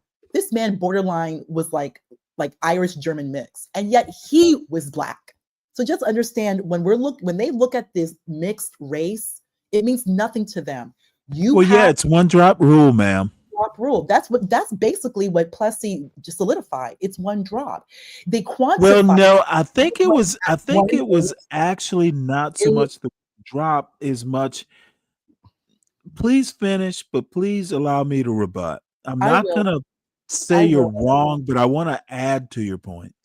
1/8. So Plessy basically defined to 1/8. So everybody 1/8 below. So that is thought like a great grandparent, you essentially would be defined as Black. We can get into greater detail because many of you are familiar. Well, I don't care about the genetics part. So I'll go ahead and go on mute. If you may say me, I'll go on mute.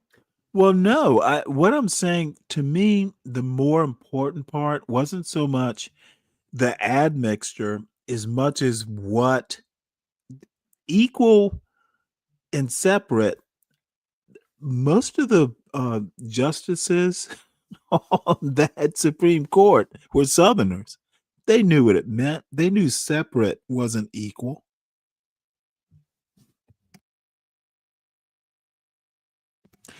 Separate inherently means unequal. I don't think it inherently means unequal. That's what Brown. Now, see, this is an odd argument with you.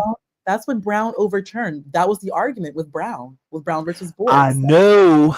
Unequal, prima I facie. know it was overturned. They finally figured it out. But dude, look,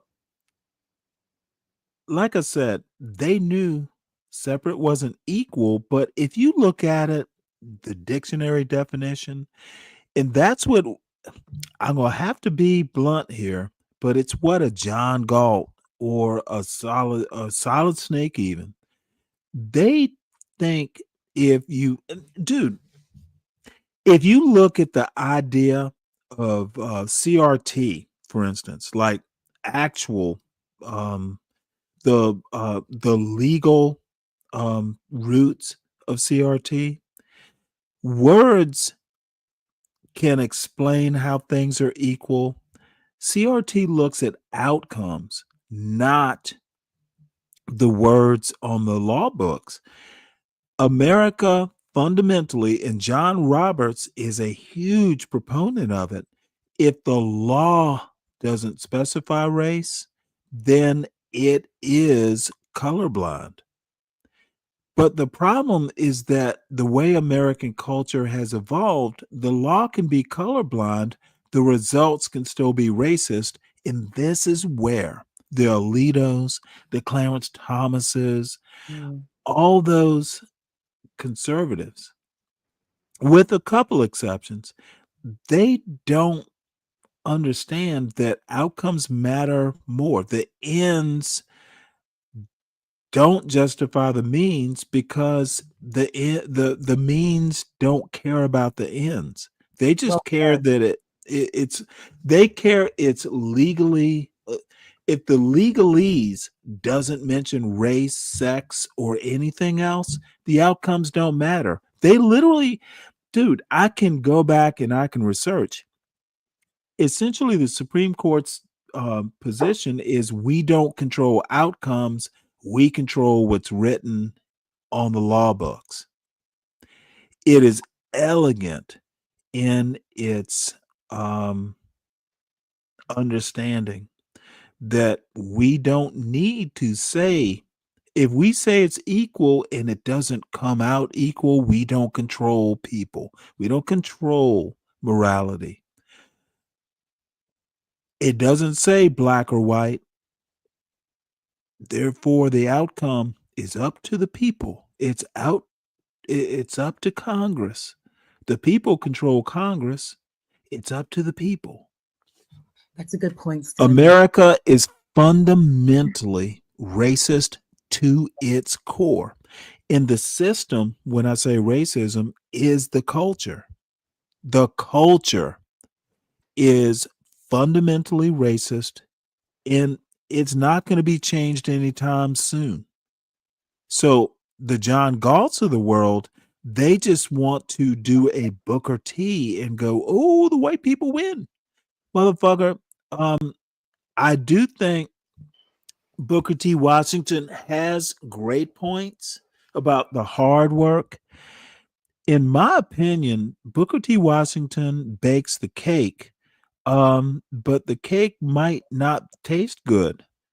It's a W.E.B. Du Bois who understands what the icing should look like. And you need both to make the cake delicious. Horrible analogy, but it's the only thing I can think of. No, Stanley, you've really kind of answered a lot of confusion. And that last statement you made. Wait, who's confusion? I was never confused. No, I'm not saying you. I'm saying a lot of confusion that you've basically answered or correctly or provided guidance and direction to a lot of confusion. What you've been stating right now. Who's confusion? Who was ever confused? Well, you just said it. The demos. Like you were like the American culture. That is the demos. Like the democracy, the body politic. The demos is racist. Well, the problem, and I hate to cut you off. The problem is what a Deacon Dave doesn't understand. The Democrats are as fucked up. American politics, there are no good guys. Half the black people are as racist as the white people. Facts. Agree. Okay, the bottom line, majority of them are boomers. I don't disagree with that. I don't know why you're saying. Give me a sec. What? And I'm just everybody swims in these American waters. We're all the black people, the Native Americans, the Mexicans. Dude, the American waters are racist. We all are fish in it. This whole thing, and there is a point about how power works. Black people don't propagate racism, but they can be racists. Racism, we don't control a system, but we can be racist. People, you know what, Ms. Ponder? I wish you were 60 because we would be a power couple. Look, people don't fucking understand the English they speak. Organic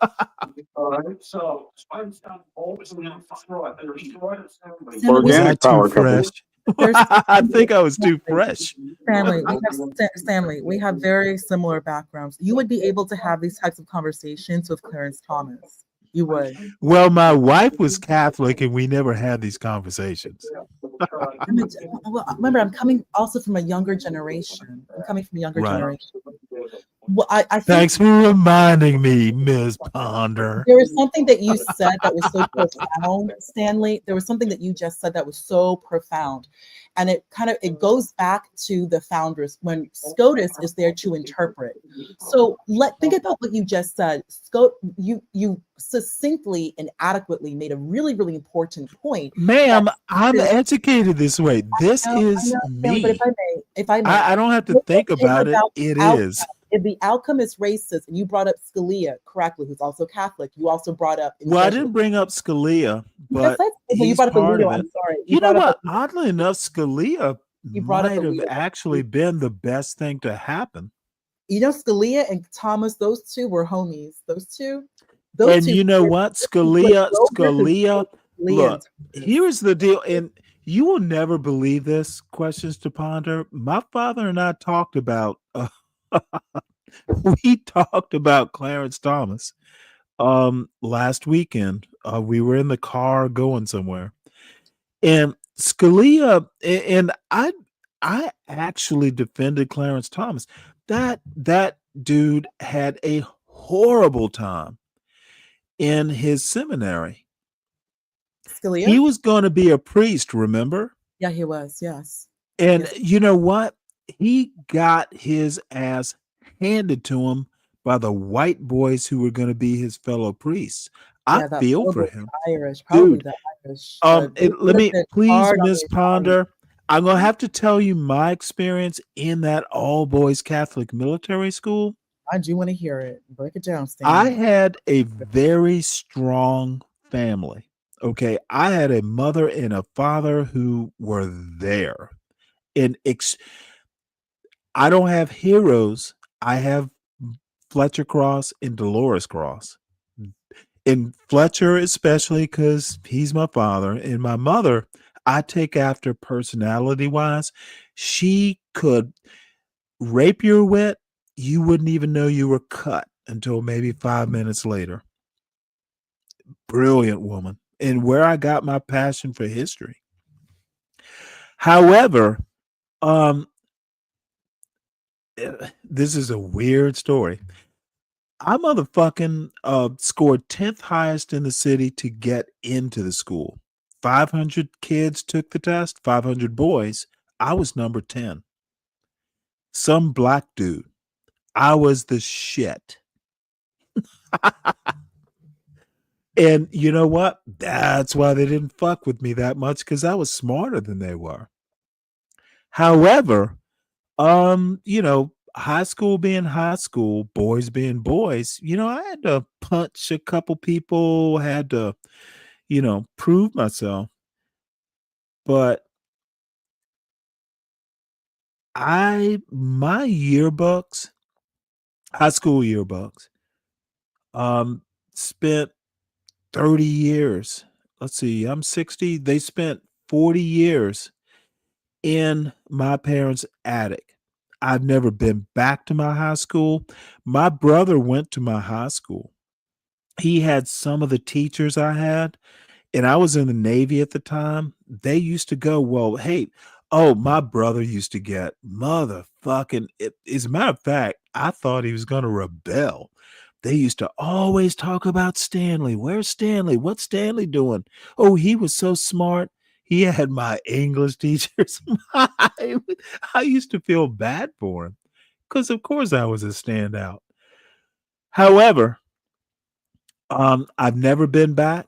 They've asked me to come back. Shit, I've never contributed to the Alumni Association.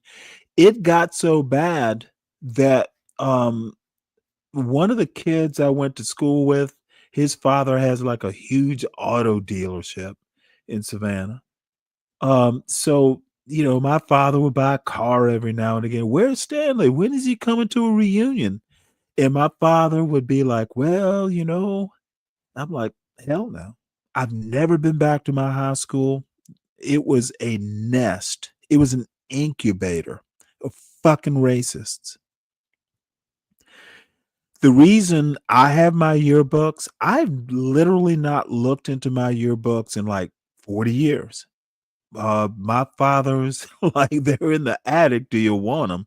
Should have told him. The only reason I didn't tell him to trash them was because, you know what? They wanted me to go there and I got in. N-word. These are like 13, 14 to 18-year-olds. And they called you N-word the in my N-word? yearbook. No, motherfucker. Hold on one sec. They didn't call me. They wrote it into my yearbook. Well, Get the you're a fuck out of good N-word. You are a smart N-word. And you know what? It was he. It's just a joke. Motherfucker, y'all don't know my goddamn background, Mr. Latino for Trump. I don't call these people racist. Motherfucker, I have literal yearbooks. Now, boys will be boys.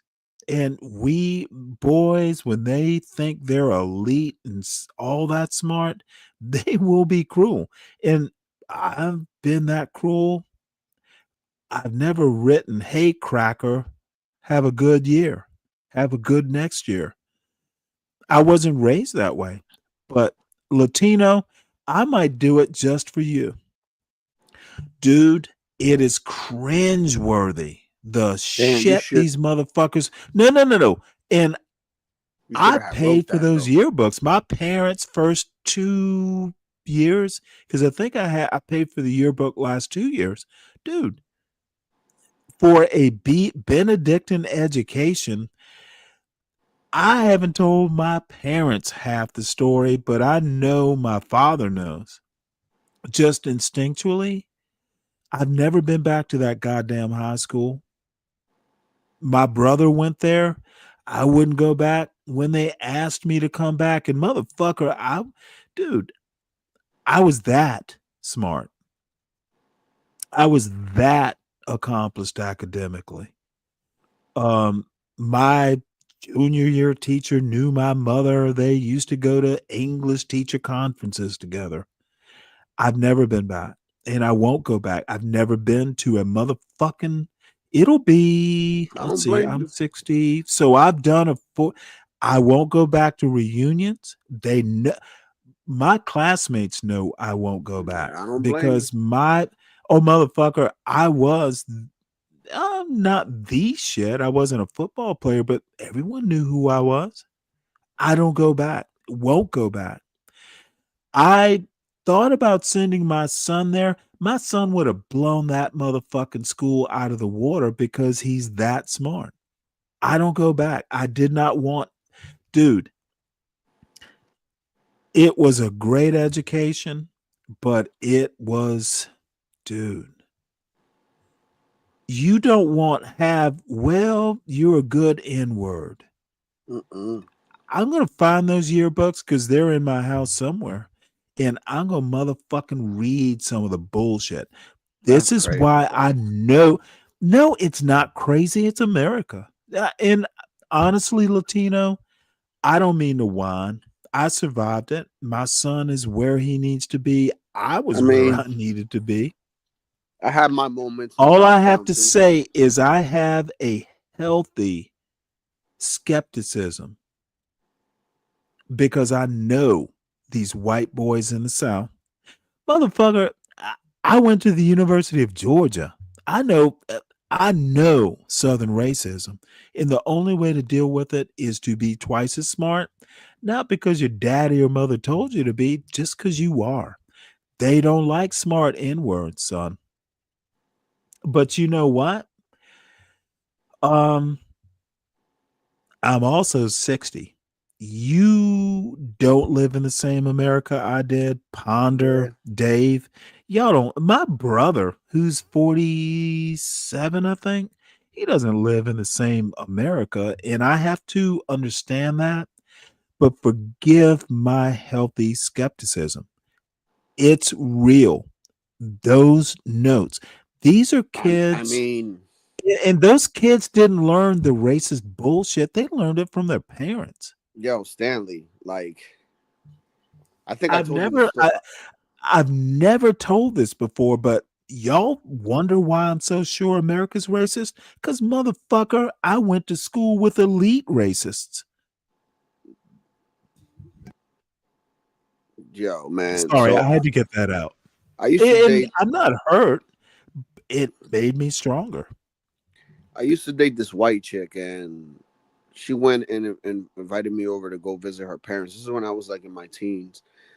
And basically her brother-in-law is married to her sister, and they live like in this trailer outside the home. And this guy, like when I went there, bro, like there's this fucking song that like talks about racism grabbing the Jew or the black and the Hispanic and all, and he just put that song on repeat. And her father, you know, was pissed off at her at the fact that I was even there. And I was just like, yeah, this ain't gonna work, dude. Like, and yeah, that was it. And then long story short, I see her 2 years later prior to that, and she ends up having a kid with a black guy. So Okay, well, help me understand why you're that was laughing. awesome. No, because it's like the Well, wait, dad. hold it. My wife had blonde eyes, blonde eyes, No, brown she was eyes, brunette, blue eyes. but she was no, let me tell you about my wife. She was like, it depended on the season.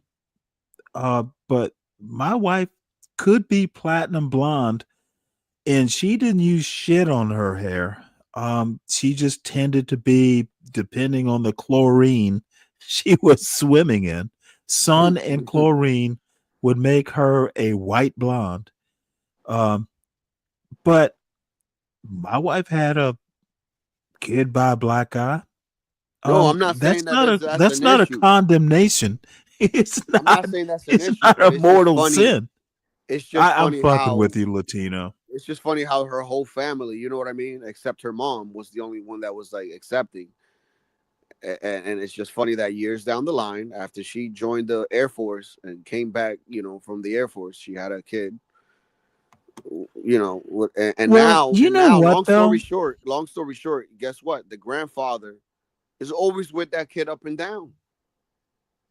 Loves that kid more Yeah. than he loves his kids, and it's funny to me that I'm Let me just like, tell you something. all this race And shit you for might what? be, look, It's fucking retarded, dude. no, it's not retarded. It's America. But here is the beautiful part about America. And this is where I sometimes don't get why we need to, Trump needs to avoid the slave past. Motherfucker, we grew out of it. That is the success story. That is the beautiful part. The story you just told, that's the America I know.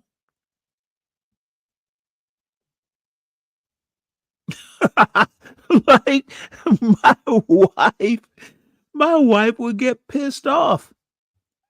I like his curly hair. Dude, we are doomed to be idiots if we don't fucking understand that it's okay. America's glory is we learn from our mistakes. That's actually my American story.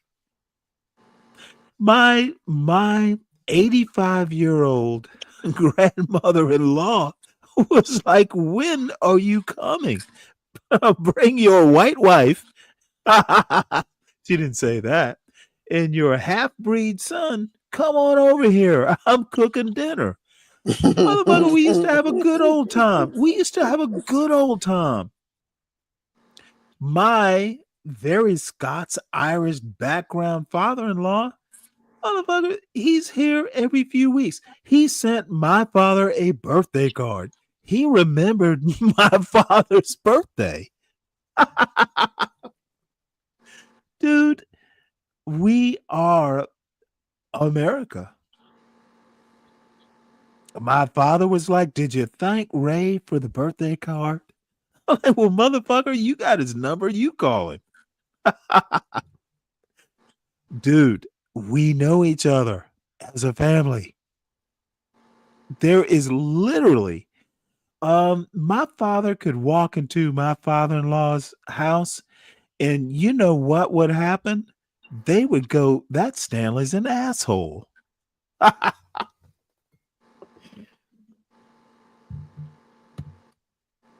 I love my family. I love America, but America is messy. And the sad part is most Americans don't understand their own country's history. Man, So I love when we go to family gatherings, and yeah. so most of these so my wife's family is like mostly girls, right? So they all have, you know, their husbands or boyfriends, etc. They all come from a different background. So we got blacks, we got whites, we got Hispanic, we got Asians.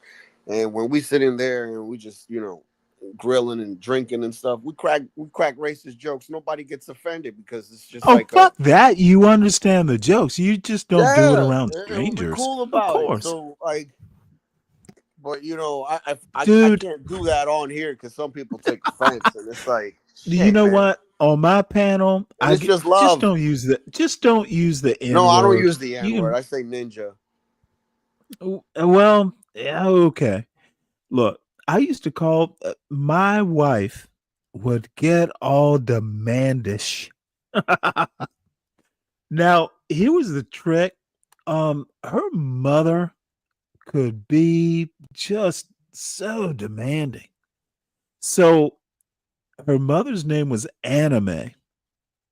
That was her mother's name. Yeah, Anime. And Like believe it or cartoons? not, she wasn't from the South. It's all my mother-in-law's sisters had like double names. Like there was a Mary Lynn, there was an Anime. It was some tradition in their family. But my point being, I used to half the time when my wife would get all wifey, like, you know, wives get pissy sometimes. So I would call her Anime, which would piss her the fuck off because her mother and she could be at loggerheads. I can tell you jokes my wife used to make to her mother. However, I was more racist than my wife. I hate to admit this.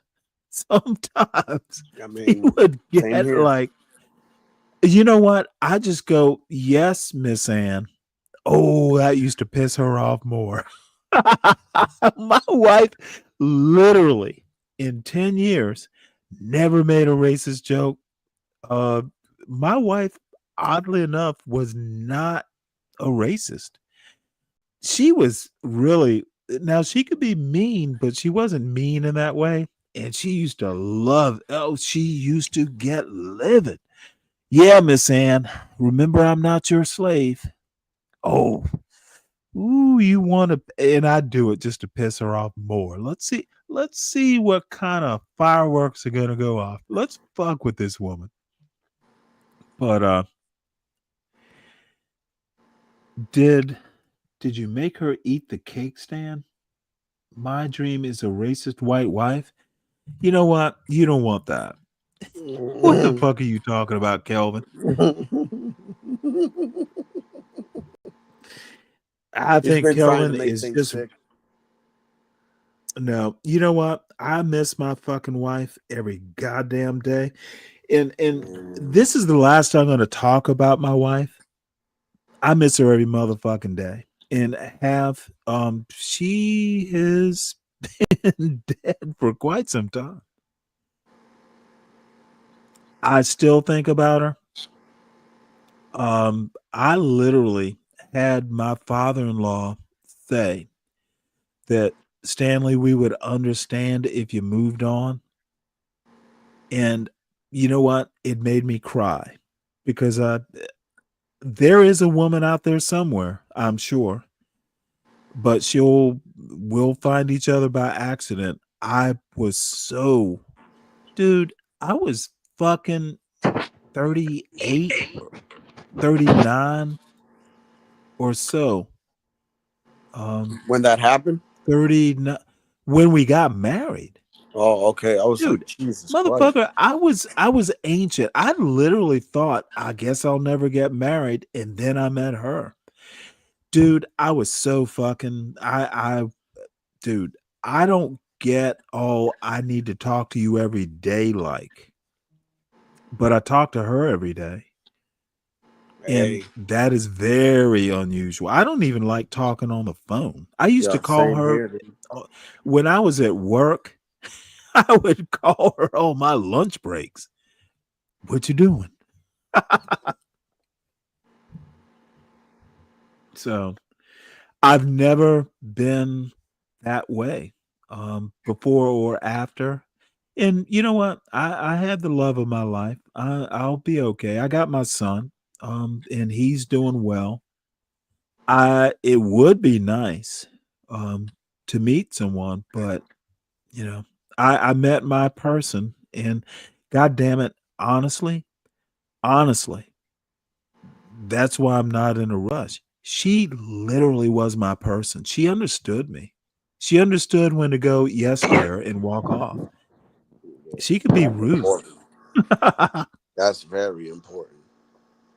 Oh no. It was necessary. Dude, I'm an Yeah. asshole. It's the same thing here with me, bro. I'm the dick in my relationship. I tell my wife this all the time, and I apologize for it. Well, don't be And proud I of that. thank her for having the patience that she has with me. Because Yeah. Lord knows. You got to. Dude, do you understand? Your wife has a difficult job. My wife had a difficult job. It's and that's why I'm kind of like, Deacon Dave likes to tease me about, oh, Stanley, if a woman says something, hell yeah, I'm gonna take her side, because a man worth anything, let's face it, is gonna be difficult.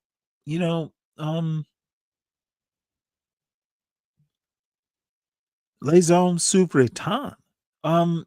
Dude, if you are about shit, you're working 12 to 16 hours a day, you're not going to be the most pleasant motherfucker when you get home.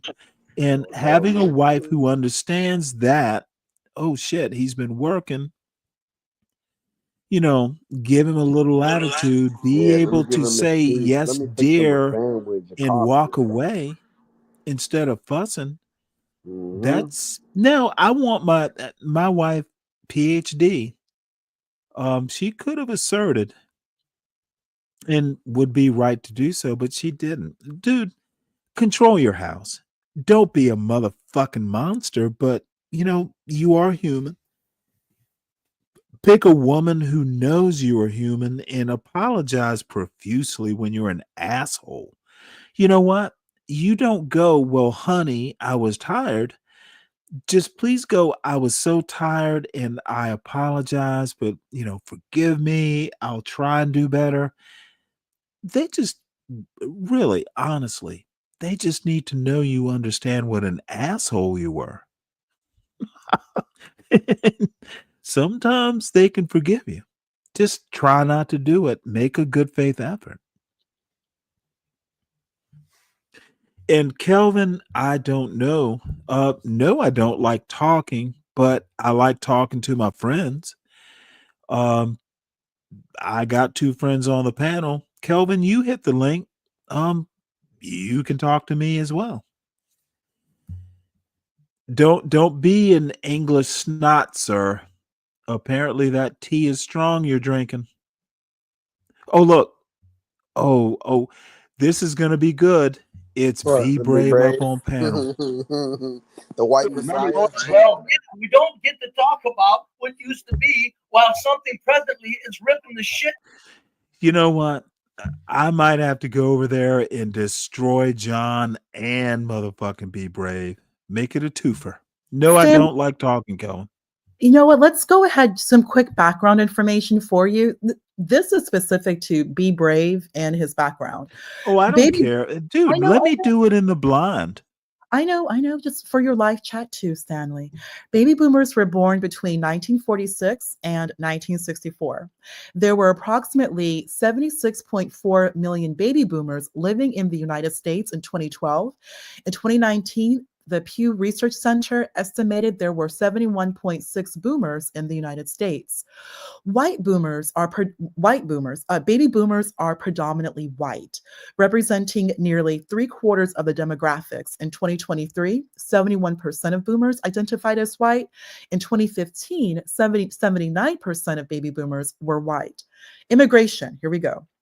Historically, the era when baby boomers came of age, 1946 to 1964, saw a relatively low share of immigrants in the United States population compared to other periods. The majority of immigrants during this time were white Europeans. The share of the population that was first generation immigrants was 6.9% in 1950 and 5.4% in 1960. Immigration surged after the Immigration and Nationality Act of 1965.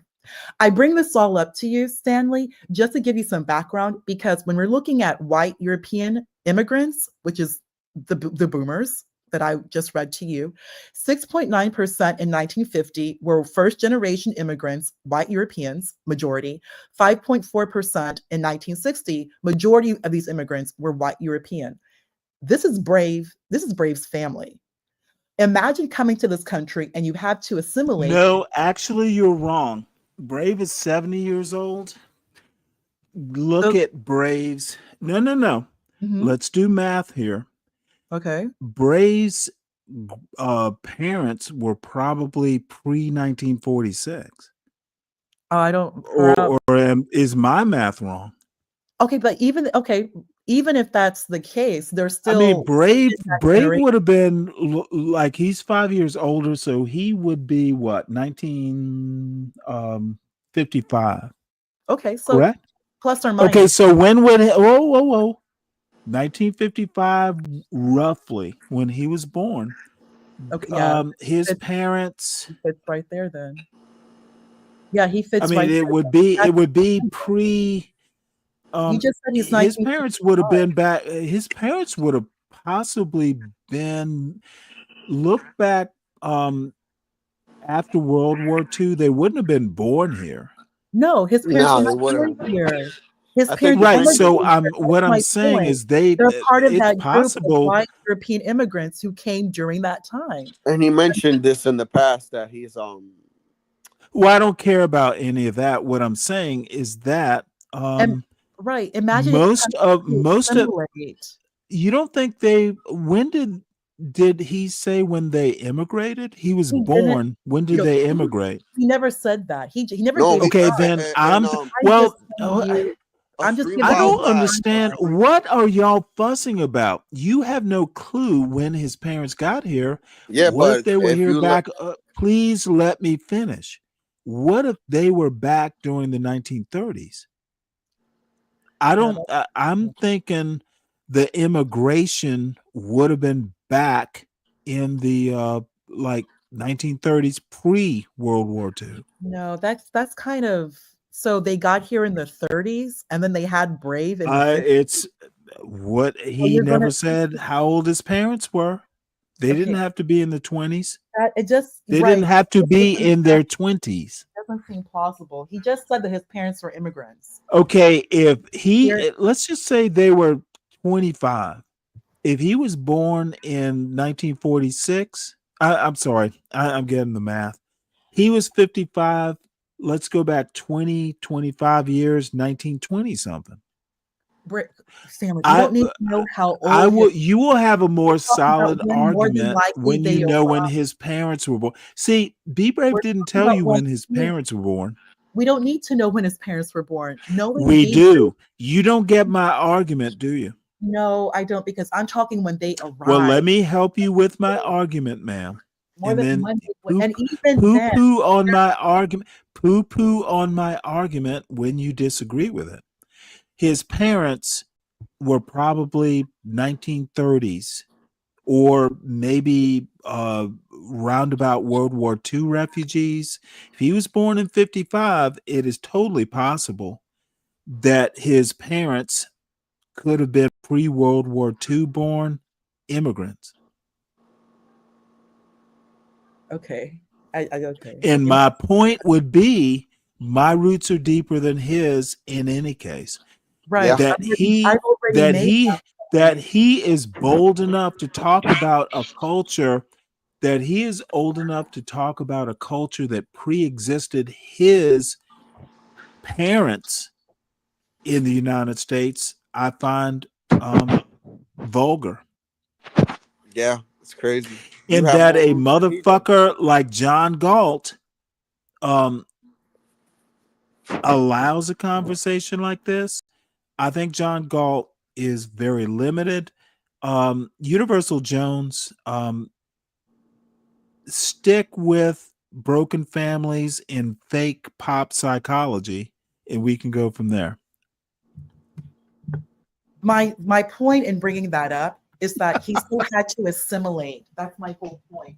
At the end of the day, Be Brave didn't have to assimilate. He's first generation. He is American. Okay, Stanley, keep in mind the No, immigrant honestly, experience is not you something that don't. we're going to be familiar with. Be The Brave immigrant is as experience- American as Right. me. Yeah, I just we have get deep that. roots. We get that, Stanley, but he's still the child of immigrants at a time. So when what? when He he probably is may have been one of the American.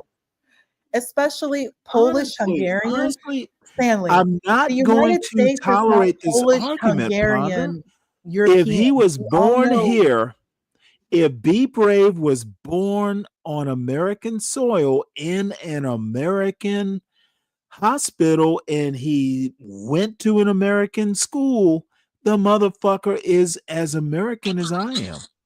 That's besides the point. My point is he's still a child of immigrants, and an immigrant experience is still going And to be. I think your Oh, point about him being a child of immigrants is besides the point. He's American. that's not my point, and we're not even disputing whether or not Okay, he's dude, American. we're not going to We're go talking round about and him round and white and forever black on this. people. Let me ask you a That's never question so been I can help you Brave, out here. Brave. Don't know why you must fuss. Is Be Brave American? That's a Was he moot born point. here That's on a moot American soil? point. That is See, when Ponder, you Stanley, are I gotta as head out. I gotta head racist out. as Be I don't Brave know. is. I gotta head out. I don't know whether he's Motherfucker, an you don't American have has to to do- know. You have I to gotta go, accept Stanley. that Be Goodbye. Brave is an American. Dude, what kind of fucking bullshit is he trying to propagate? I don't care who his parents are. I have an argument, but dude, he is 100% grade A, as American as I am, and that's how I beat him. He's just not a good American. Ponder, you need to understand how I work. I don't do Be Brave is less than American. That's not how I goddamn work. Come on now. I fought for this motherfucking country. I am kidding about that. I fought for it, but I don't. It's much more interesting to hear how this American look at him. That they're repulsed over this nonsense. Just like that young lady jumping her mother or whatever it was. That's where we're at. It's over. Latino. It's over. We're done. Y'all don't motherfucking understand how I'm an American. Society. If you were born here, you are goddamn American. I agree. Period. I don't give a fuck if your parents were immigrants. Motherfucker, you are an American. You understand? I agree. Now, there are people who are Mayflower family Americans who understand America a lot less than Ponder does. Ponder understands America. She just wants to dig into things that separate. If you're born here, you went to, like, motherfucker, if you went to kindergarten here and you made it all the way through 12th grade, motherfucker, you're an American. You are a fucking grassroots American. I told you I loved my high school, but I also hated it. Be Brave is as motherfucking American as I am. That's why I win these arguments. He just doesn't know. He didn't take the time to study it. I hope that rule changes.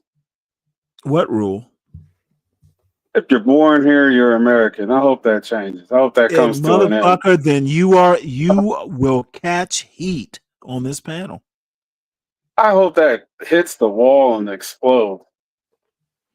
Well, you know what? I hope you become a lawyer and change the rule because it's not going to change, son.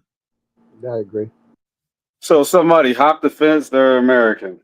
Yeah, God damn it. If you hop the fence and drop a baby, the baby's American. Yes, the baby. Stanley will fight to his last breath to protect that right. God damn Skippy. I will adopt that baby. I will sponsor it.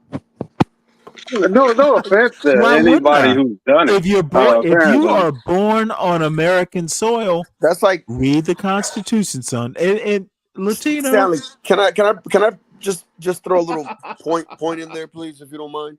Please do. For instance, let's say, me and my wife are citizens, right? Like, we did everything the right way. But let's just say that we didn't, right? And we're here and we pay taxes and everything. And all of a sudden we get deported, but we have our kids that are citizens. Are they not entitled Then you to stay, both of you. No, that's the part. It's not that you show up on the soil. I don't care. I'm not is my listening kid to not Deacon having- Dave. If no. American kids, you weren't here for the argument I made. If you're an American kid, you have a God-given right to an American childhood. And if that means making exceptions, then you make the motherfucking exceptions. Americans, kids shall not be hurt. They have a God-given right to an American childhood and all the bullshit that entails. Deacon Dave, don't bring that bullshit here because I'm going to crush it. To make a greater point, the one lady who got kicked out and the way the United States work is that the child is with the mother, and you said that the American citizen got make an exception. deported. Make the American citizen goddamn got deported with their mother. Now, why did that happen if she was a make an exception? You can't fucking figure that out. You better be goddamn motherfucker. I might just go to law school just to fuck with you dumb motherfuckers. Which part of if this little girl was born in America and she's an American citizen and her mother is not, guess what? Make a goddamn exception. The child stays and her non-citizen mother stays to take care of that American child so the fucking welfare system doesn't have to. The fuck is wrong with you people? You know what? I honestly think that black people in America, like Deacon Dave and John Galt, America done fucked y'all up. Retain your humanity. Retain your humanity, black man. Don't be like them. There is honestly a contradiction to these rules, and I don't understand why. There's not a goddamn contradiction. You need to remember you're black, son. No, I don't, because I'm not. Yeah, I'm an American. You want to play the crayon game? Go right ahead. I am not going to tell you. I am going to tell you, be who you are, but you're black. Okay, but black in name only, or black in color only, but not as a class. Motherfucker, you are black in heritage only. White people ain't going to claim your dumb ass. I don't need white people to claim me. Why do you think because somebody says they're not black, that means they want white people to claim you? You don't need much. You know what? The stupidity is you not understanding that you swim in the same racist waters than that Trump does. You are as big a racist as Trump. Are you afraid to drown in those waters by yourself? Because I'm not in those waters. I don't drown. What do you mean? I put my head above the surface of those racist waters waters and breathe critical thinking air. Well, they had If to you be want, consistent, if you Stanley. want to swim in the American racist waters, you gotta learn how to breathe some critical thinking air. It's inconsistent. If you want the mother to be the custodian of the Motherfucker. child. Okay, dude, if you're Wait, looking for you gotta let consistent, somebody get the no, argument you out. This wait, shit is son. silly. If you want to look at consistency in human life, good luck with that. The only consistency is you're gonna fucking die. Well, the family court system is not agreeing with the way you're saying. I don't give a motherfucker. Why? Let me ask. Why the fuck should I care what the family courts say? I've never been in one. Why the fuck do I care? I will care when I need to. And Don't that's bring why up the that. child. I do. No. I don't give a fuck about the ghetto. I don't give a fuck about family court. I'll care when I have to deal with it. Don't you fucking present your version, and not you, Dave. Don't tell That's me all about a good. family court. Don't tell me about a family court I don't give a fuck about. I've never had to deal with it. Not every motherfucker does. Stop your whining. Whining about the courts. Don't go to the courts if you don't want to deal with it. The fuck? Respectfully, this is why you're ignorant to what I'm saying. I am ignorant so much so that I'm smart. I only deal with the bullshit once I have to. If you have to deal with the bullshit of family courts, I assume you know it's bullshit before you ever get there. Don't go. Don't fucking take your family court suffering and spread it like fucking disaster on toast. No one gives a fuck about your experience in family court. Let me know when I can talk because you're just conflating something. You know what? If you're gonna I'll point it out spout to you when you're bullshit, done. don't talk. You I'll will point out your nothing. conflation when You you're will done. No. What you will point out is I'm smart enough not to have to motherfucking deal with family courts. That's irrelevant. You're personalizing my No, argument. it's extremely relevant. Yeah, it's Motherfucker, irrelevant to my argument. do not come up. Who on this panel has been to a family court? Wale, welcome. Latino, I've never been to a family you're the court. only. Well, then why Thank God are I you haven't been talking? to one. Then why are you talking about something you don't know? You're getting caught Motherfucker, up in the words stop family licking. court. Okay, what you're getting caught up in is an experience you don't know about. You're getting caught up in not listening. No. What do you know about family court if you've never had to deal with it? Stop The it. default Stop licking. judgment, I'm telling Stop you what I know about licking. it. The default You don't know judgment is that the shit. mother You gets don't know the shit. custody of the child. And if you have to So deport the mother, you the have child goes with the mother. I don't give a fuck. Well, then why are you So talking? what? Because I think you're full of shit is why I'm talking. Your counter argument is more personal towards the person presenting the argument than the argument itself. Okay, see, you want to call this a counter argument. It's not. It's just a bit of a crazy reaction. Yes, I don't know why. it is reactionary. Let me tell you, would you like to know why? Because you don't know what the fuck you're talking about, and I'm That's not the offended. reason why either. The reason why is because you think less of men tell me who had why. to deal with the Don't family tell, court. dude. That's Don't a tell me default what. response. See, look at this racist motherfucker. He wants to tell a black man why a black man is making this argument. Are you Actually, a John the Galt? reason for your counter motherfucker. argument is partially what John has been speaking on. Doing a John Galt here.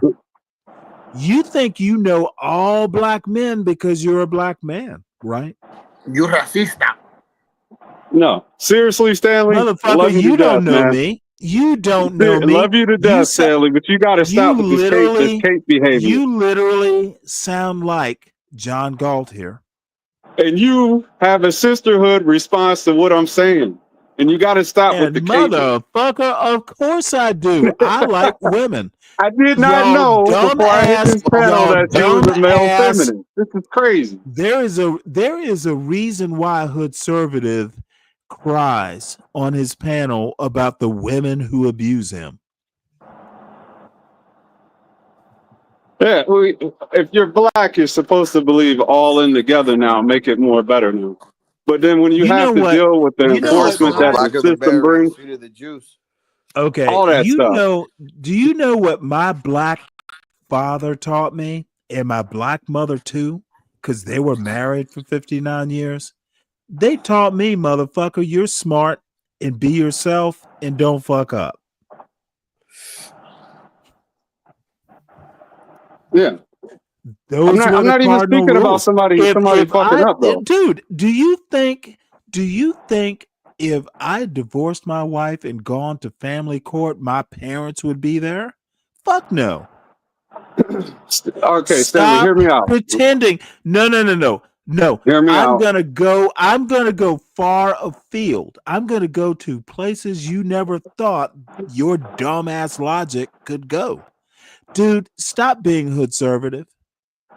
You can't help hood conservative. You If they cannot had to help. leave the Okay, child with the dude, father to set a precedent. who gives a fuck?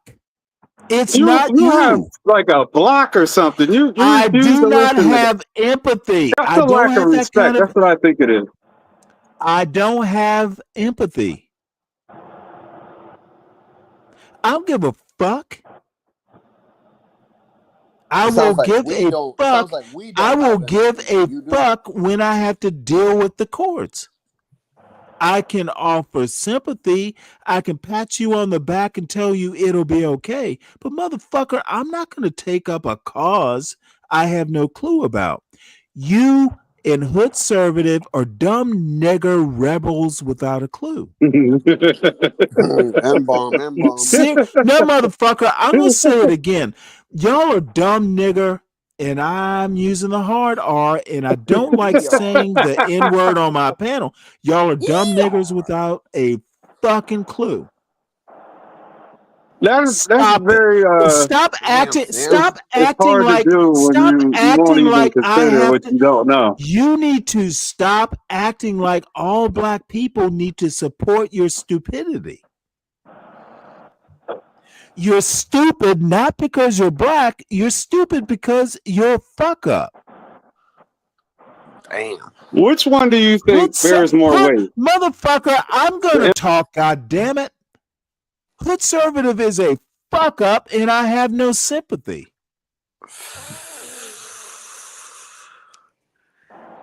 I'm just. Well, Stanley, consider this: if they gave that child to the father, I don't have to consider it. Stop asking me to. but they had to get rid of the mother. Dude, you keep asking me to have sympathy or empathy or any sort of consideration for something I don't understand. And You don't number understand. two, Thank you. That's all I needed you to say. Dude, it's not my goddamn problem. I know, but then you go on and you make a stream and you argue this whole point that they. See, this is what dumb fucks like hood conservative think. Because you're black and a man, you need to Stanley, understand you're my gonna motherfucker. You go into the back. Don't interrupt me. Hood conservative is a fuck up. He needs to stop acting like all black people are a fuck up. Same with John Galt. John Galt is a fuck up. Dude, who the fuck carries a goddamn gun into a federal motherfucking court? I have no sympathy. You were simply stupid. You were either stupid or you were forgetful. In either way, I don't give a fuck. Bro. Stop acting goddamn like it is a black problem. It is a stupid motherfucker problem. Damn. You're gonna hand me my fifth. Don't, motherfucker, don't blame. See, this is what these motherfuckers want to do. I have made it to 60 years old and I get to do what I want to do. Dude, I've come close to fucking up. I have fucked up. but god damn it, I haven't. Pretty sure we all Like have. I tell my son, I've told my son, don't fuck up to a point to where I can't save you. If you fuck up beyond me helping you, you have fucked up. I can't help you. It is your stupidity. Don't be stupid. Every fathers don't want their sons to be stupid. They want them to be smarter than they are. No, Or even motherfucker, more. my son is super smart. Now, I'm smarter, but maybe only because I know how he thinks and I'm older. No, that motherfucker's doing linear algebra for databases. I've worked with databases. I always did the front end. I never designed one from scratch. So anyway, I hate to be so mean, but you need No, to it's stop cool. this No, it's cool. It's cool. bullshit. It's cool. Deacon Dave, I honestly don't give a fuck about family court. I will when I No. have to. Hey, Stanley, this is the stuff that would inspire me to make a stream my damn self to spell this out for you. And you could check it. You could fact check it. So you need that kind of revenge? No. You need to I go. need that kind of subject You matter. do understand that you'll never be able to convince me, right? No, it's not about convincing you. It's about spelling out the facts and explaining exactly why you're wrong. Dude, history is full of facts, yet you spin a narrative that can be counterfactual. Your interpretation of history is different than what is factual. I will give you this. My interpretation is theoretical because I've never had to fuck up. I've never had to cover up that kind of fuck up. That's a conservative problem, not mine. And I often don't want to hear that's about the it. mistake you're making is that you're motherfucker, labeling. I don't. No. You're telling me that I'm fucking up by calling another asshole a fuck up and not listening to his channel? How is that a fuck up? No, I have the Stanley argument rule book, and I know I'm violating a few rules in that thing. This is literally where the manosphere has gone wrong. The Stanley strategy guide. Half the motherfuckers, half the manosphere motherfuckers can't think their way out of a YouTube show, and the other half think those motherfuckers who have no brain and can't think are heroes. Therefore, that's 100%. This isn't manosphere. I don't do in the dumb law. nigger shit. I don't do the dumb contradiction nigger shit. in the law, not manosphere. I don't do John Galt plus Universal Jones dumb fucking loser shit. They're losers.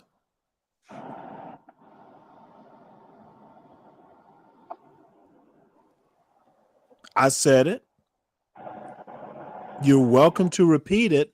I will hop up on John Galt's panel, which we're showing. Universal and John know what I think. They are good people. They could snap out of it, but motherfucker, who gives a fuck? Dude, John Galt hasn't married a baby mama yet. I don't give a fuck about his lovely. I don't give a fuck about his lovely lady Lisa. Who gives a fuck? Only bottom feeding motherfuckers who like a good story and a drunk minstrel like to hear about lovely lady Lisa. My lovely lady. Universal is hanging on. I'm not going to get into Universal's story because it would be mean. But Universal isn't a winner. Motherfucker, he's working for his wife. He does not get to dictate his kid's schedule on a daily or weekly basis. You win when, motherfucker, you control your life. You control your house. You don't have to be mean. Motherfucker, I was working all the time. And you know what? By the way, I loved my work. I loved Ticketmaster, systems engineering. I love that shit. That's half the reason. Dude, you know what? My wife was home. I loved my job. That's why it never pissed me off to have to work so much. But motherfucker, look, I was raised to be successful. Luckily, I listened to a couple things my parents said. Dude, when my wife was at the lake and I was tapping on a motherfucking computer, dude, I was going to get fresh, hot, fucking. I was getting Popeye's chicken fresh out of the fryer. This shit was delicious. You know, you're up there swimming with the child at the pond. I'm eating fresh, hot motherfucking Popeye's chicken and hanging out with my Love that buds chicken from doing. Popeye. Dude, I wasn't suffering in the coal mine, motherfucker. I was hanging out, coding, having fun, eating. Oh, fresh out of the fryer Popeye's chicken. You got to cut the crust to let it cool a bit so the steam comes out. That shit is crunchy. Love that chicken. Dude, I wasn't mining coal. So anyway, dude, I love being married. I fucking loved it. I miss it every goddamn day. My wife was awesome. My child, though he's not a child anymore, is motherfucking awesome. And I'm not going to ask him what he's doing out there with his girlfriend in San Francisco. I just don't want to know. You know what? I look, motherfucker, this motherfucker is a fucking gonna be some form of engineer, and this motherfucker's getting pussy. Shit, I didn't even pay for it, dude. It's his money. I don't even have to pay for it. Look, it could all crash and burn tomorrow, but you know what? This is what Mr. Galt doesn't understand. I'm here by myself. I have sponsors of this show, and I must bring them up, and I must. Deacon Dave, I should treat you with more respect because you did sponsor the show. And Lupin. No, you good. You good, Stanley. I like it. I appreciate it. No. You know what? You're going to get me, aren't you? This motherfucker's going to crush me. I hear it in your voice. Look, I'm sorry that I knew my wife. I'm sorry I took my son to the airport to meet his Asian girlfriend. Motherfucker, he's meeting their family, her family, and I haven't met her. I'm a little jealous. I'm a little pissed off, quite frankly. But I'll meet her. I think my brother has met her. What? Well, But does your brother live? My brother is his uncle. Yeah. But does your brother? Does he live next to the university or something? Well, no, he's a researcher.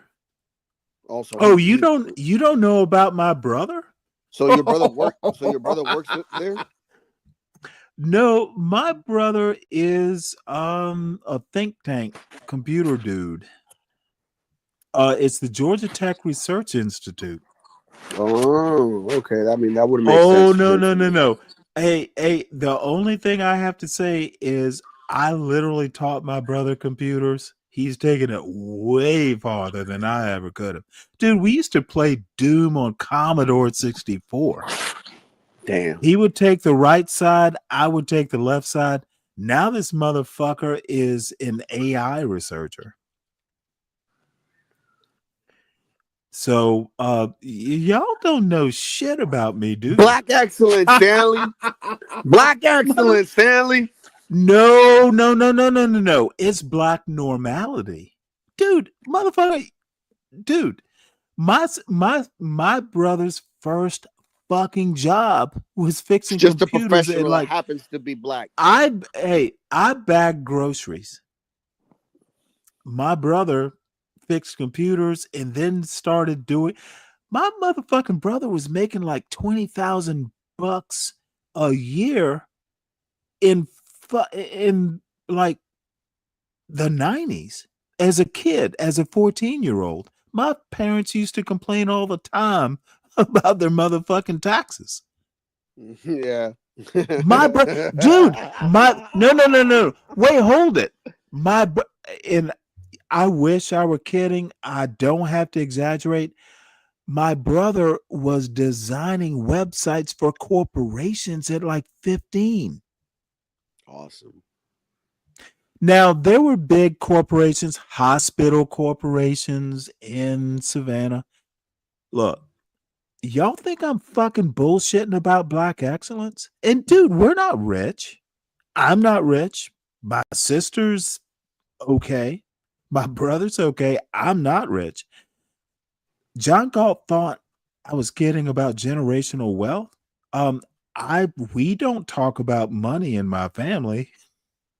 My father's still alive, and it's gauche to talk about such shit.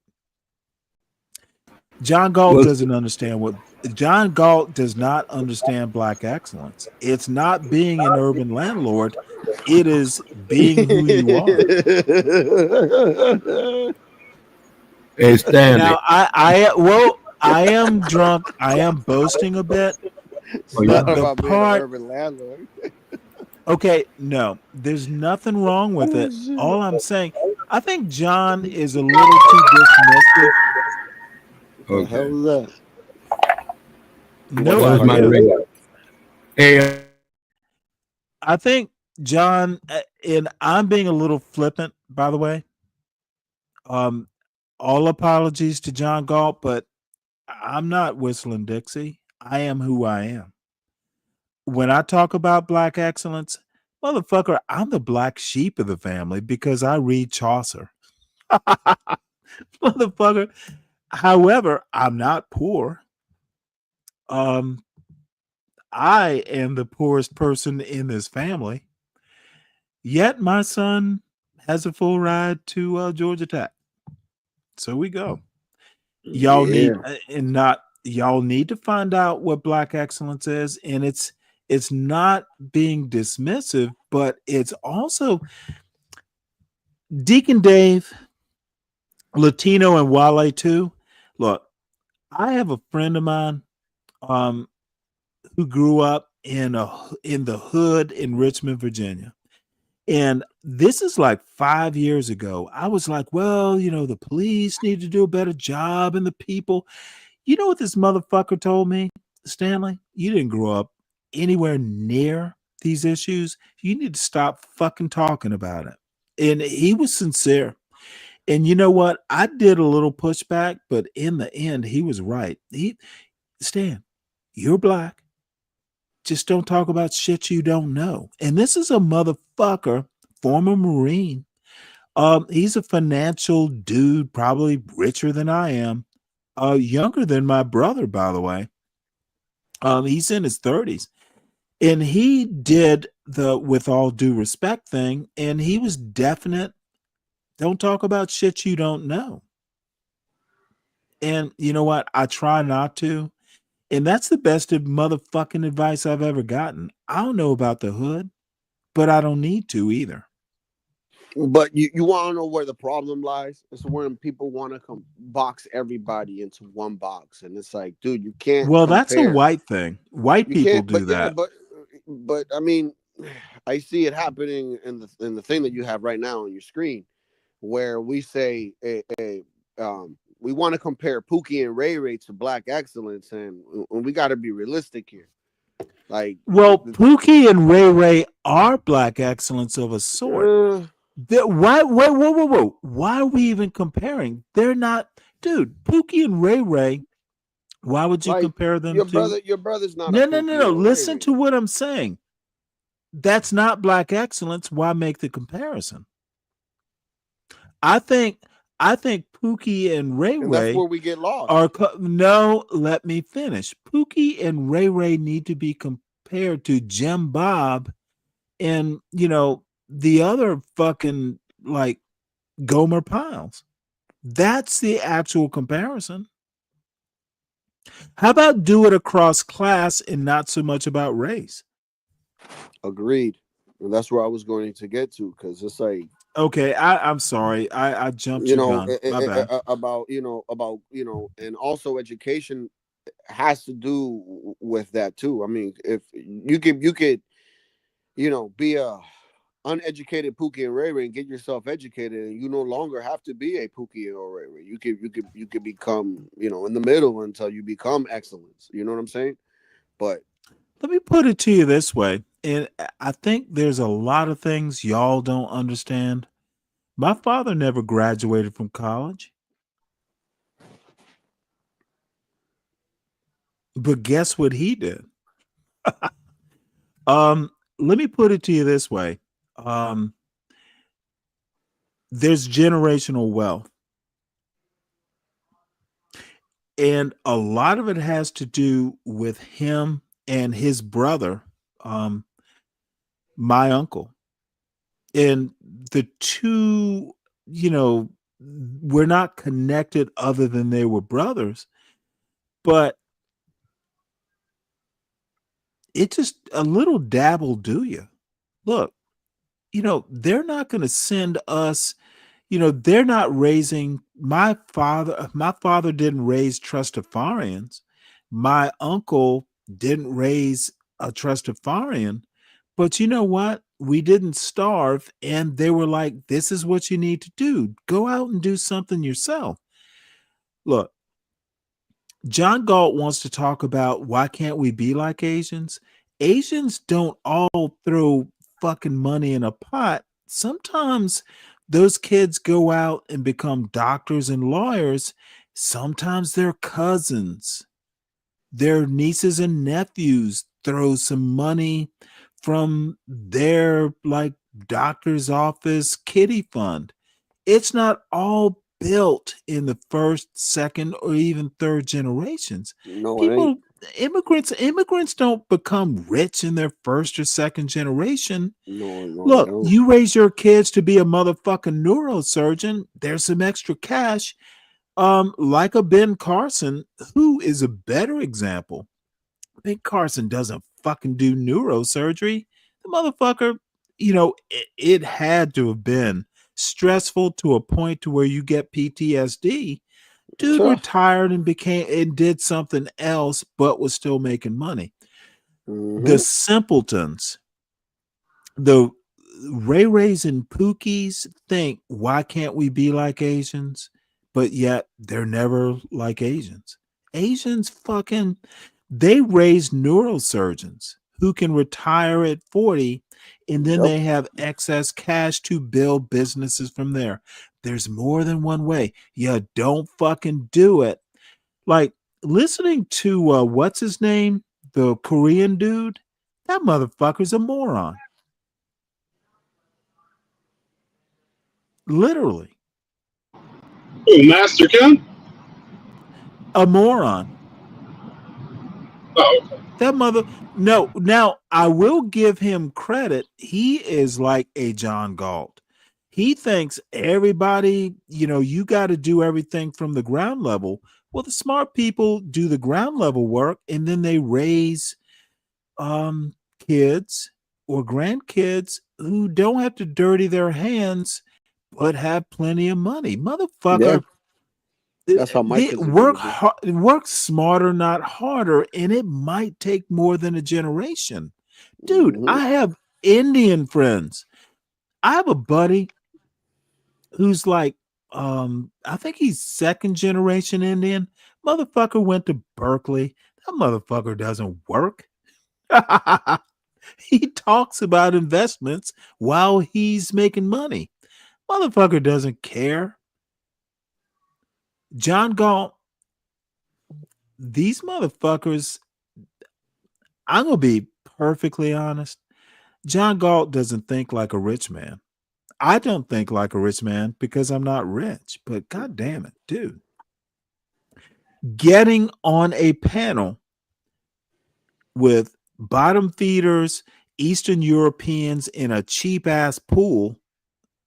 And no, dude, you know what? If I went up on that panel, they would toss me off. John would be in a tizzy. That's why I'm not there. These guys are successful, but they don't know how to build success. I don't know how to build success. I know my father does. And if I put my mind to it, dude, I'm a lazy motherfucker. I'm just successful. But I also know I don't go to my father for money. I don't go my motherfucking son. I'm a little miffed off. You know what? He didn't ask me for money. The motherfucker, he figured out how to get to San Francisco for his little assignation. What up, Wale? Hey, dude, who that? It's Deacon. How you doing? I'm doing good. I didn't see either one of you. I was saying I just got off a live feed myself. I put the name of it in the back chat, but I didn't see Stanley. I was waiting on Did Stanley. you? Oh, I'm always here. I'm. It's called Stanley versus the World, Wale. Yeah, I didn't know you did that 24/7 though. Damn. You know what? I don't. He got trapped up here. I got good night's. I got a good night's sleep. Took my son to the airport yesterday. You didn't notice I didn't do a morning show because I was busy. I did a morning show, 7 o'clock to about half an hour ago. Oh, motherfucker, why aren't you telling us what your link is? Put the link in the back, not the. Oh, the actual link. You put the text, not the link. Yeah, I see you said the actual link. It's coming. Yeah, I was just saying. You know what? We will watch your show. As a matter of fact, if I don't have to do a show, we'll all go over to your show. Oh, it's done. I closed it out. It was 5 hours. Well, hopefully, is it a one-time deal? For that particular concept, no, I do more, but that was just that particular concept was the white privilege or white handicap. They have right on theme with the show. Well, you know what? It actually sounds like something we should watch. Oh, okay. Well, I put the link in. Stanley, he gonna break it down. So he gonna this motherfucker. Stan likes saying that, but you know what, Stan? I took that word to heart when I was a youth, right? And somebody called me a motherfucker, and I took it to heart. And because I like to frame everything in truth first. And I realized, I said, you know what, you're right. Most of the women I have fucked have been mothers. Yep. Yeah. What a coincidence. It's a coinkydink. Couldn't argue with him. He called me a mother. I said, you're right, I'm a motherfucker. Yeah, you're right. And if your mom and right there and then I would be like, if your mom looked good, I mean, she might be getting fucked. It might be, telling you, I mean, life is life. Come on out, you rapist!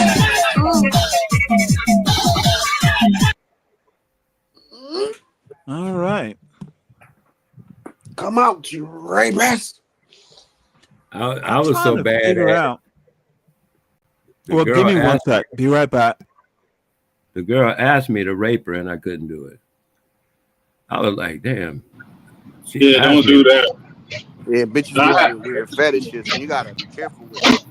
I had one ask me to punch her in the back of the head on some serious. She was serious. I was like, what the hell? Put your shirt on and get up out of there. Yeah. You gotta make sure, like, if you do some stuff like that, you gotta have you got text messages of her saying all this shit, bro. Got to sign a NDA and. Yeah, because bitches be crazy. Turn around and say you did some shit to her, man.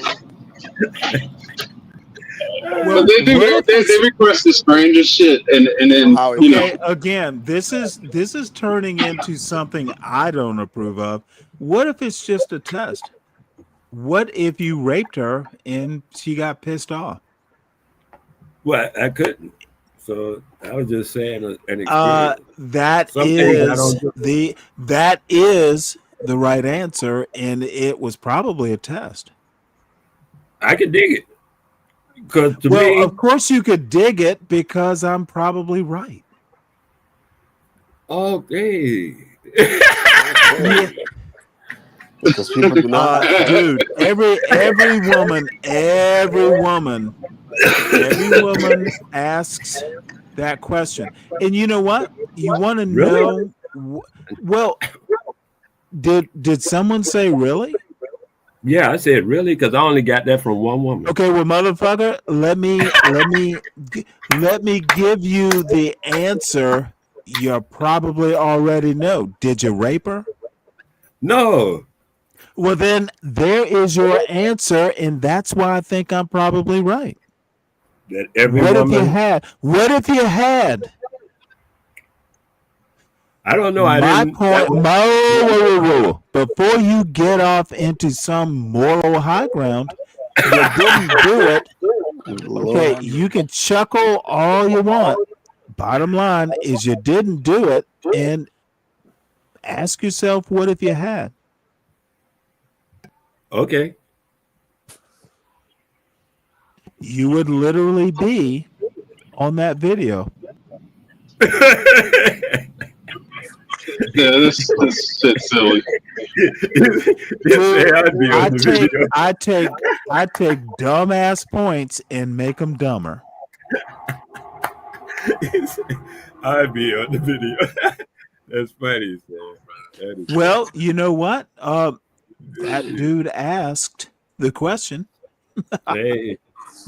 And you would have to say yes. Imagine Hey. that. Stan Autry. Motherfucker, you know what? I'm dropping this link, Mr. Top. I'm dropping that link. Hit the link, man. We got a gaggle of old black men up here. and yes, Latino, that includes you. He's giving you an honorary badge for today. No, motherfucker. Latino is black. No, you got a 24-hour pass. Okay, what you're gonna do is not do that, Dave. He has my trust. I heard you and the He young man has arguing. my motherfucking trust. Okay. Earlier, Stanley, you were talking about cookies, about man. Black. And that's why I got on the Oh, panel. motherfucker! You know what? You really want to talk about cooking? No, you said cookies earlier. But that's why I got on, and like I totally Oh, slipped and forgot. To ask you what? Have I kept you up here this long because of cookies? Bro, like that was like 3 hours No, ago. but you know what that's, dude. Look, my son, and you know what? My son and my wife, they were close, like seriously close. Like, goddamn, is there room for daddy sometimes? No, when he said, I guess cookies in my life are older, I know it sounds so stupid, but he was 7 and he was sincere. And I'm like, I'm not letting him down. I fucking hated baking. I won't say I love it now, I but love it now because it's calming. It's a necessity. I like bread, and it's too expensive to buy, so I have to. But I also mean, motherfucker, you are black. Fuck you. You got a black grandfather. You are black. So I'm not black, right? You've None of my defined people. yourself. Whoa. Yeah. Don't pull me in that direction. You defined yourself. Of course. That young boy, that young brother. Well, then you don't need to motherfucking worry about anyone else. You asked if you were black. I say you defined yourself. That's another thing my mom taught me. Dude, I heard you this isn't the Wale show. Don't digress into places I'm not interested in going. Hey man, I could dig you not interested in going anywhere, actually. Well, good. It makes my life easier. What's going on? trying to figure it out. Now, am I So going to get a appreciate anyone copyright that strike? showed. Am I going to get? Am I going to get a copyright strike from your show? You telling yourself these Well, things there we are. is greater than someone else telling you these things. For instance, somebody keeps saying, "Oh, you ain't shit." You say, "What? You're gonna push back," as they call it. But when you're telling yourself them things, there's nothing to push back.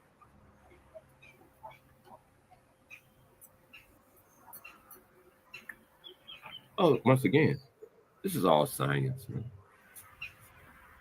It's very easy and simple. You're doing voodoo all the time. We cannot do anything else. This is our being. Just like some animals breathe through their mouth.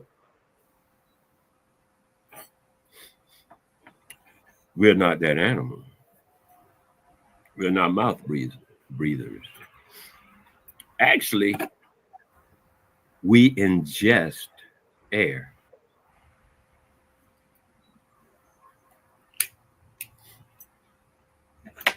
We ingest air? Food, whatever, noise, sound. Air is not food. We do not ingest it. We inhale it. We inhale. Ingest and inhale. What we doing in lapping is why do I have to suffer we through advance this? here. I can feel a motherfucker coming soon. I had did this on another broadcast already about explaining. Okay, it has nothing to do with my point. Inhale, ingest, is there a difference? Oh yeah, they spell it differently too. That's Then why are you talking about inhaling in food? No, Do I I need said to rewind I'm not this? talking about inhaling food. I said ingesting. Okay, you know what? I'm going to try not to be mean. Good for you. Oh, motherfucker, I want to be. And without the past, we have to come again, catch up, and watch. Our strides are longer, baby. We make longer. I used to run the 220, right? And I noticed I didn't always win because I ran against niggas, man. Niggas is a competition, dude. So anyway, but I noticed myself and anybody, once they get into their stride, that's why I ran the 220 instead of 100. Because 100 was too short for me to get into my stride. Once I got into my stride, each time I moved, my foot was almost 6 feet. Every time I went up and came down was almost 6 feet. That's a stride.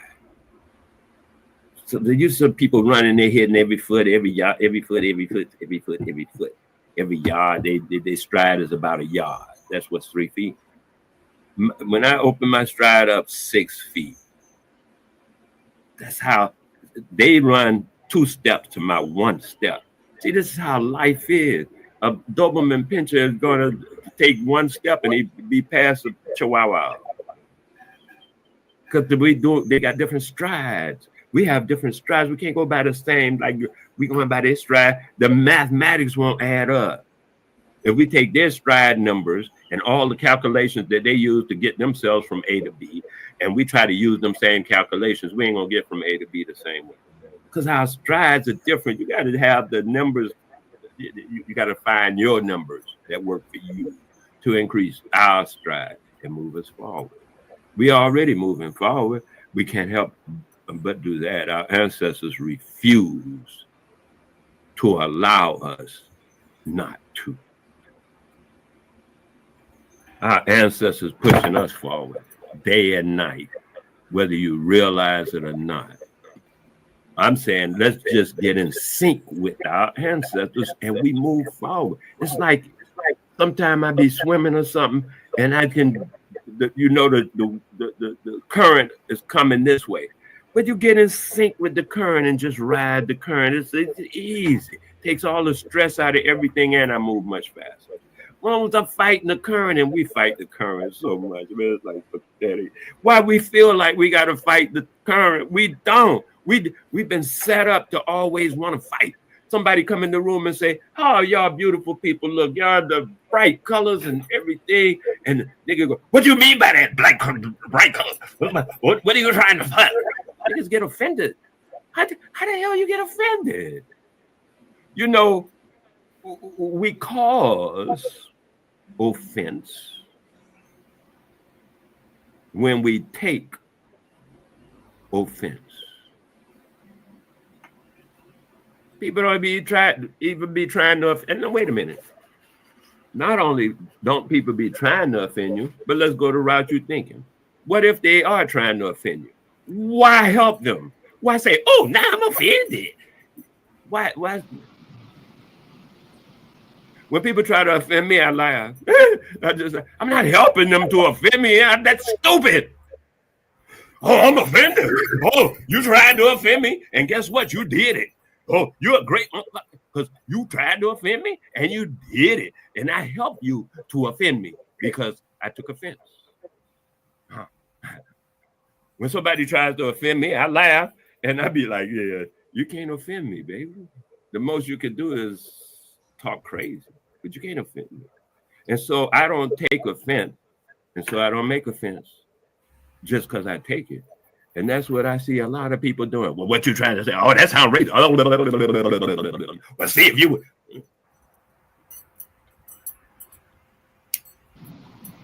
Words of the wise.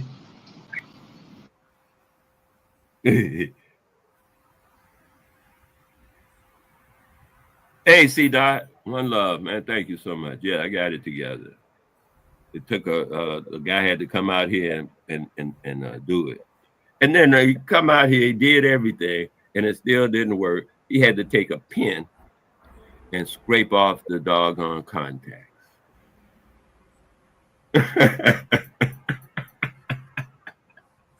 He was here about 20 minutes, maybe 15, because we turn it on, see it, turn it on. No, I clipped this, put in a new this. Okay, got this.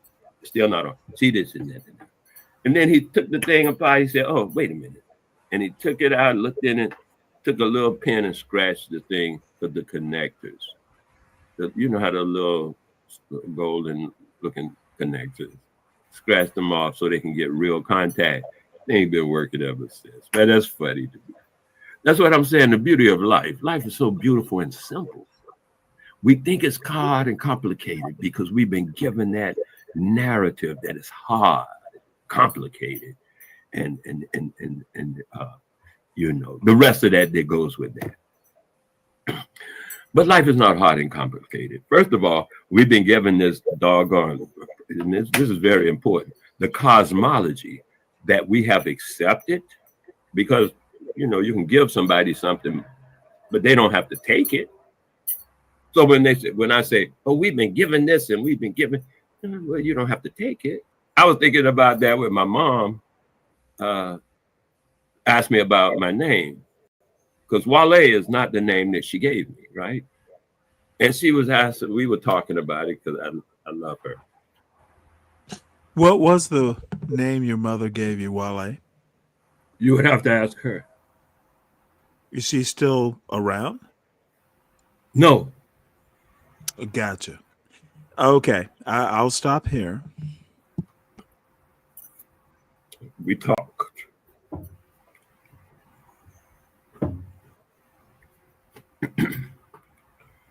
And I say, listen, that was a given name. Given by whom? Now, you know, now I'm curious. And this might be the crux of where I'm going to go. You know what? Humble presidents, you are. Because I get into so much esoteric bullshit, and I don't care to be like Bob, whom I love. He's a great host. CT, I just don't do that type of show. I would much rather have 10 people who kind of vibe with where I go with these arguments or the ephemera or the dumb shit. I would much rather have 10 humble presidents than 80 wickeds. Wicked's a moron. Humble presidents is not. Give me a Deacon Dave, a Latino, a Wale versus 88 fucking mavens. Better company. A bunch of fucking pigeons, white pigeons at that. I would much rather have a Wale. Oh, stop that. So that's why oh shit, there is no one in the chat. What the hell? Oh well. So we go. And let's see. Oh shit, it is 2. I have had too many Guinness Downs. Stan, hit the hey Stan, hit the link, please. You can bring some sanity to this. Military order, good order and discipline. Yeah, I haven't eaten breakfast. Well, that is so sad. Had you eaten breakfast during this video? I don't know. I got up this morning. Do you plait your beard before breakfast? Depends. Hey, what the fuck are you doing? Stop laughing, Latino. It's a serious question. It's an ablution. Like, do you do your ablutions before breakfast?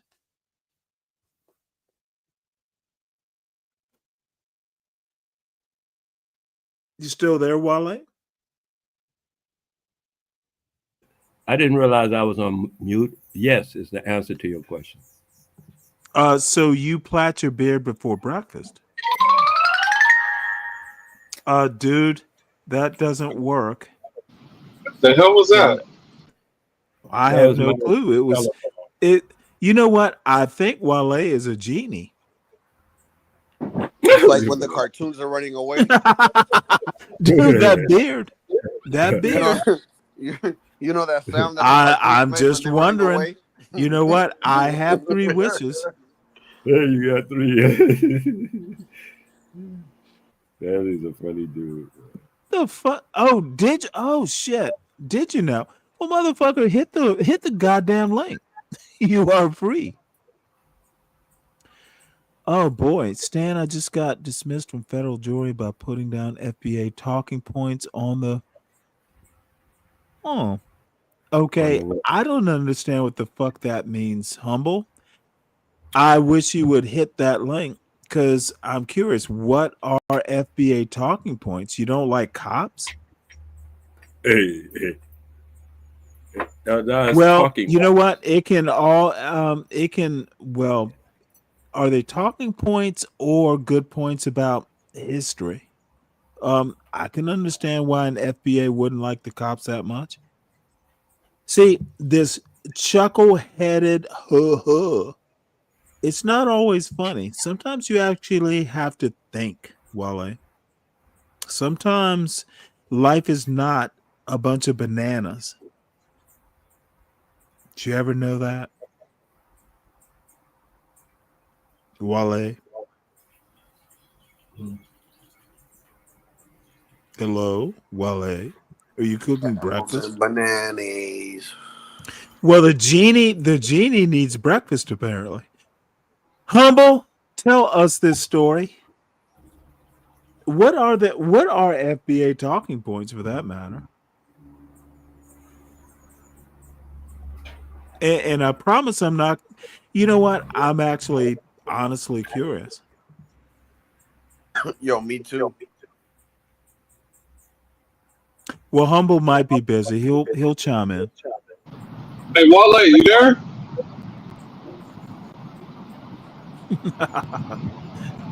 Yo, my bad, Stan. I was on mute. I was talking the whole time. How Oh, you doing? motherfucker, who cares?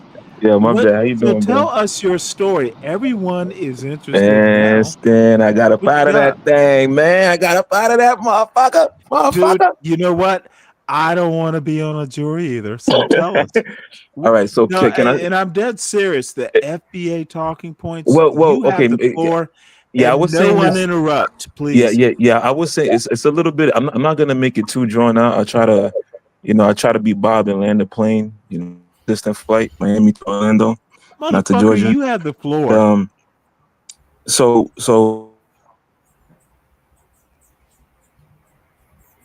Stan, You are blanking out a little bit. I think I'm too far. All right, what about now? Can you hear me? Yes. All right. So Stan, a few months ago, right, I got a note, and this is what I get for being an upstanding citizen, right? I get a notice from the court saying, "Oh, you've been selected for a federal grand jury summons, right? So to be on the grand jury." And I'm like, "What the fuck, man? I got a career, I got a job to handle, man. I can't do this shit, man." So I forget about it, and then a couple weeks later, they send me another notice, and they were saying, "Oh, we didn't get your response. If you don't want to be automatically selected for the grand jury, you gotta fill out a questionnaire." So I put down, I'm a young black guy. I'm a fucking thug. I'm a bum. I'm absent-minded. I don't know what the hell I'm doing, right? Fuck you. What the fuck are you doing? Exactly. Let us start with motherfucker. You were selected for a jury.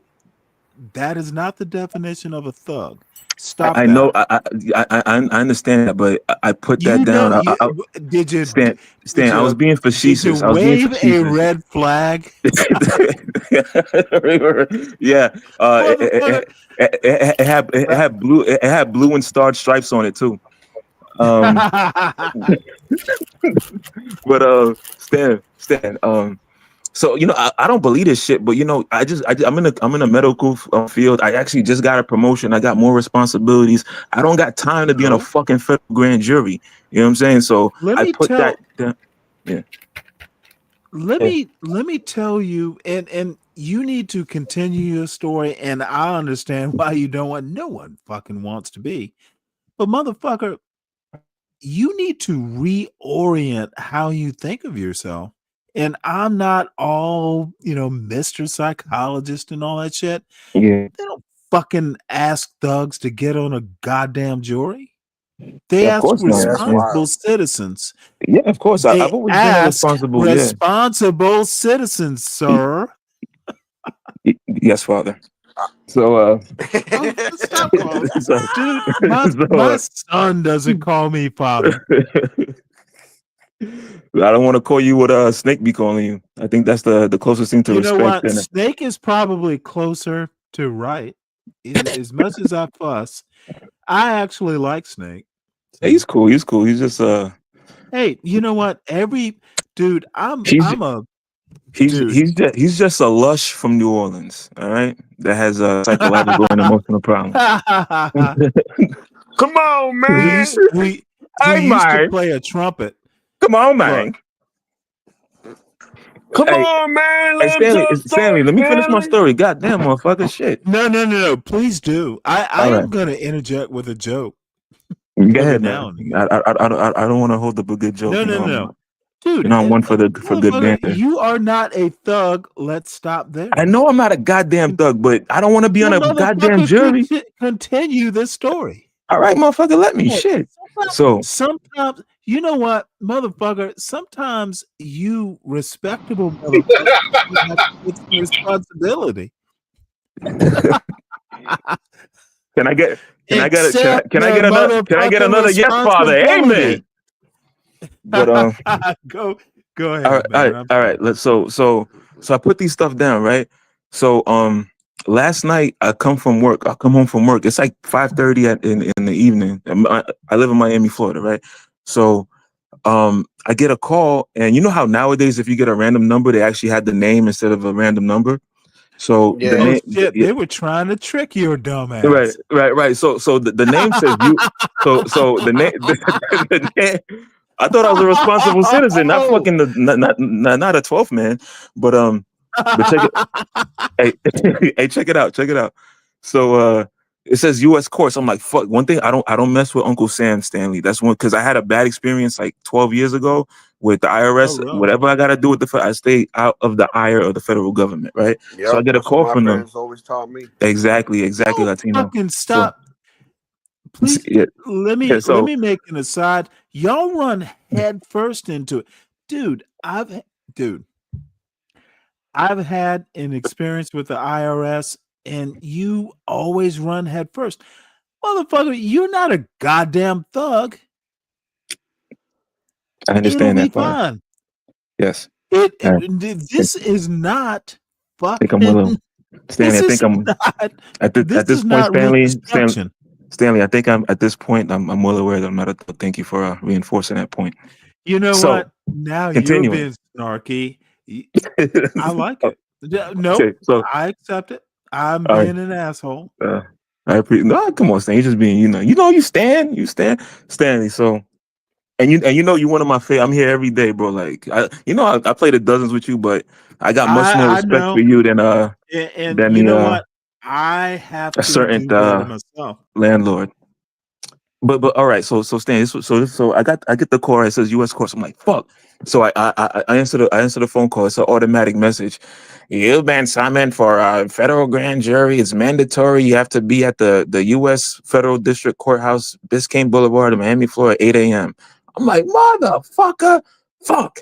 So I call my director and I'm like, hey Cam, I can't come in tomorrow. I gotta be at he was like, what's going on? I was like, I gotta go federal court. He was like, that sucks for you. And it was like, remember last year I had to go? He's like, yeah, but they dismissed me.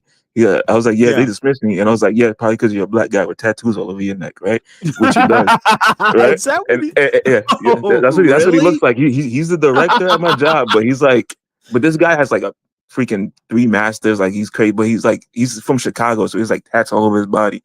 But he's a director, But I'm only a year younger than him, so I talk to him like this. So so he goes, so I go, man, Cam, on the questionnaire I put that I'm this, that, and the third, and he goes, man, Al, like a lot of people do that nowadays. The courts, did I just say my real name? The courts caught on, and they bypass that. So he was like, you gotta go, and I was like, I bet. So in the morning, I told myself, you know what? I'm gonna get up out of this motherfucker. I know exactly what I'm gonna do, Stan, because in my mind, Stan, I'm like this. Okay, I'm a black man in Miami, Florida, right? It's not like a John Galt level impossible. Black man can't be successful, but to the point that I am in my life now, it was hard, much more harder than the average person. And Latino for Trump, no disrespect. These Latinos down in Miami, Florida, they get freaking whisked through careers. I had to fucking grind, bro, with a lot of fucking discrimination against me. You know what I'm saying? Oh, dude, trust me, them Cubans did not. Yeah, like bro, me. it's the Cuban mafia, bro. They did not like me, bro. Yeah, exactly. Luckily, I focus, like I mind my career to the point where I'm okay, right? But it was a struggle. So in my mind, Stanley, I'm like this. I'm like, man, okay. So since you want to use a system against me, making it hard for me as a young black man to be successful, I'm gonna flip it on your ass. I know where you're gonna go. You know what I'm saying? All right, all right, Stan. You know where I'm going with this, right? I was like, okay, I'm gonna flip it on these motherfuckers. So Stan, I go. So I wake up early, boom, boom, drive down to downtown Miami, big, huge fucking federal courthouse, right? So I'm in there, and they're like, and then the rep you have to wait like an hour and a half. So we waiting, and then the juror rep, she gives a spiel. Oh, you guys got to be you're doing a great thing. You're doing a service for the community. This and that.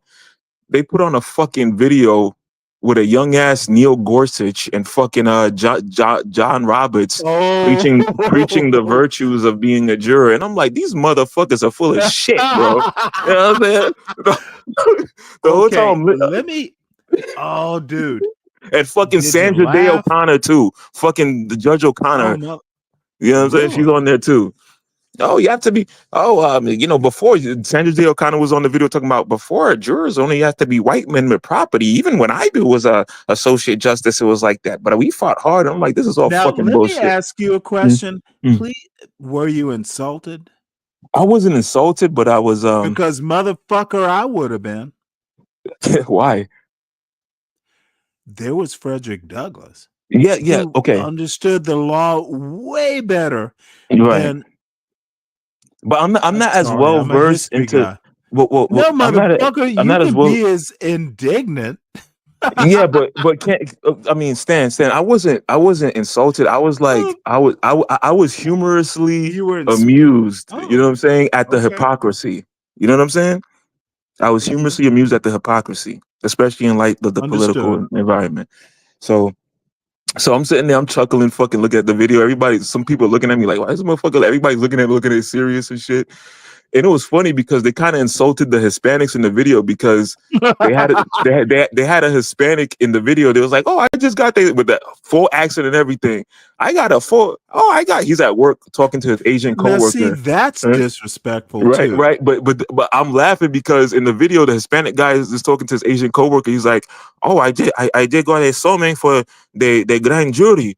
Oh my God, what did they? Dude. And you know what the Asian guy says, Stanley? You know what the Asian guy says? He says, oh, now you're a real citizen now. And I'm like, You oh, know shit. what? Oddly enough, that's might be more true. I know, but in light of the current environment around birthright citizenship and the Hispanics getting the brunt of the whole situation, to have them play that video in Miami, Florida, I'm like the only one of two black guys there. I just thought that was just so ironic and hilarious. You know what I'm Let saying? me tell you how, and I hate, and I know I'm interrupting. Yeah, it's all good. America is America. Yeah, And yeah. you know what? My dumb old ass, America's America. We don't falter. Even Trump won't deter. A birthright citizenship will survive. Now, I'm sorry, what? Can you hear me? I got dropped out. It'll be okay. Hello? Yeah, you did. You're here. Birthright Yo. citizenship will All right. survive. It's or Mhm. your little great 38 great back in the day. Dude, this is what I love. Y'all motherfuckers had ancestors who wanted to make it tough to change shit. Mhm. Guess what? We all swim in the same American waters. If you want that 14th Amendment third clause changed, motherfucker, 15th Amendment will tell you how. Stanley, can you hear me? I can. Okay. Yeah, but that's a great point. You're absolutely correct, Stanley. But I'm getting to the excuse me, I'm getting to the arc of the story, right? So the juror goes on to say that, oh, okay, guys, we're gonna pass out a questionnaire. And this is where the FBA talking point comes in. They go, okay, we're gonna pass out a questionnaire, and judge some type of small hat name. She wants to know your mindset and your And you know. stop fucking calling them small hats. What do you want me They're to call human them? beings. All right, some Jewish. some chosen person's name, right? What You a know, dick. the judge was a holy saint of the Most High, right? So she's like, oh, this judge, she wants to know your mindset. You know, fill out this questionnaire, and I'm thinking to myself, oh, you want to know my mindset? Bet, say less. I'm gonna show them how to do this, right? So, all right. Did you show out? Did you motherfucking show out? Boy, let me tell you something, boy. So check it out, man. I get the questionnaire. First question: what do you do for your occupation or work? I put, I'm a warrior for the Most High God, right? Oh my God. Second Really? question. Yes. Second question. What do you like to do for hobbies? I put, I like to praise the Lord Jesus Christ, who is a black man. Third question. Really? Dead ass serious. No bullshit. Third question. Are you married? Hell no, I ain't married. Second question. And this is where I give John Galt credit because he inspired me with this question. Do you have any children? Do you have any children? My response: hell no, I ain't got no children. CHIILREN. Hell no, I ain't got no children. Cheering? Just like that. Hell no, I ain't got no Okay. children. You know what? Then I am less cool than you. I'd have been like, motherfucker, put me in the first seat, make me the foreman. Yeah, fuck that shit, man. But I don't got time. you know what? I don't got time. Honestly, Yeah. then I'm gonna have to motherfucking. I think I'm the effed up one. Lupin, can you hit the link too? Because you are also, dude. What the fuck is wrong with me? Cam, can I mean, Stan, can I finish? Please?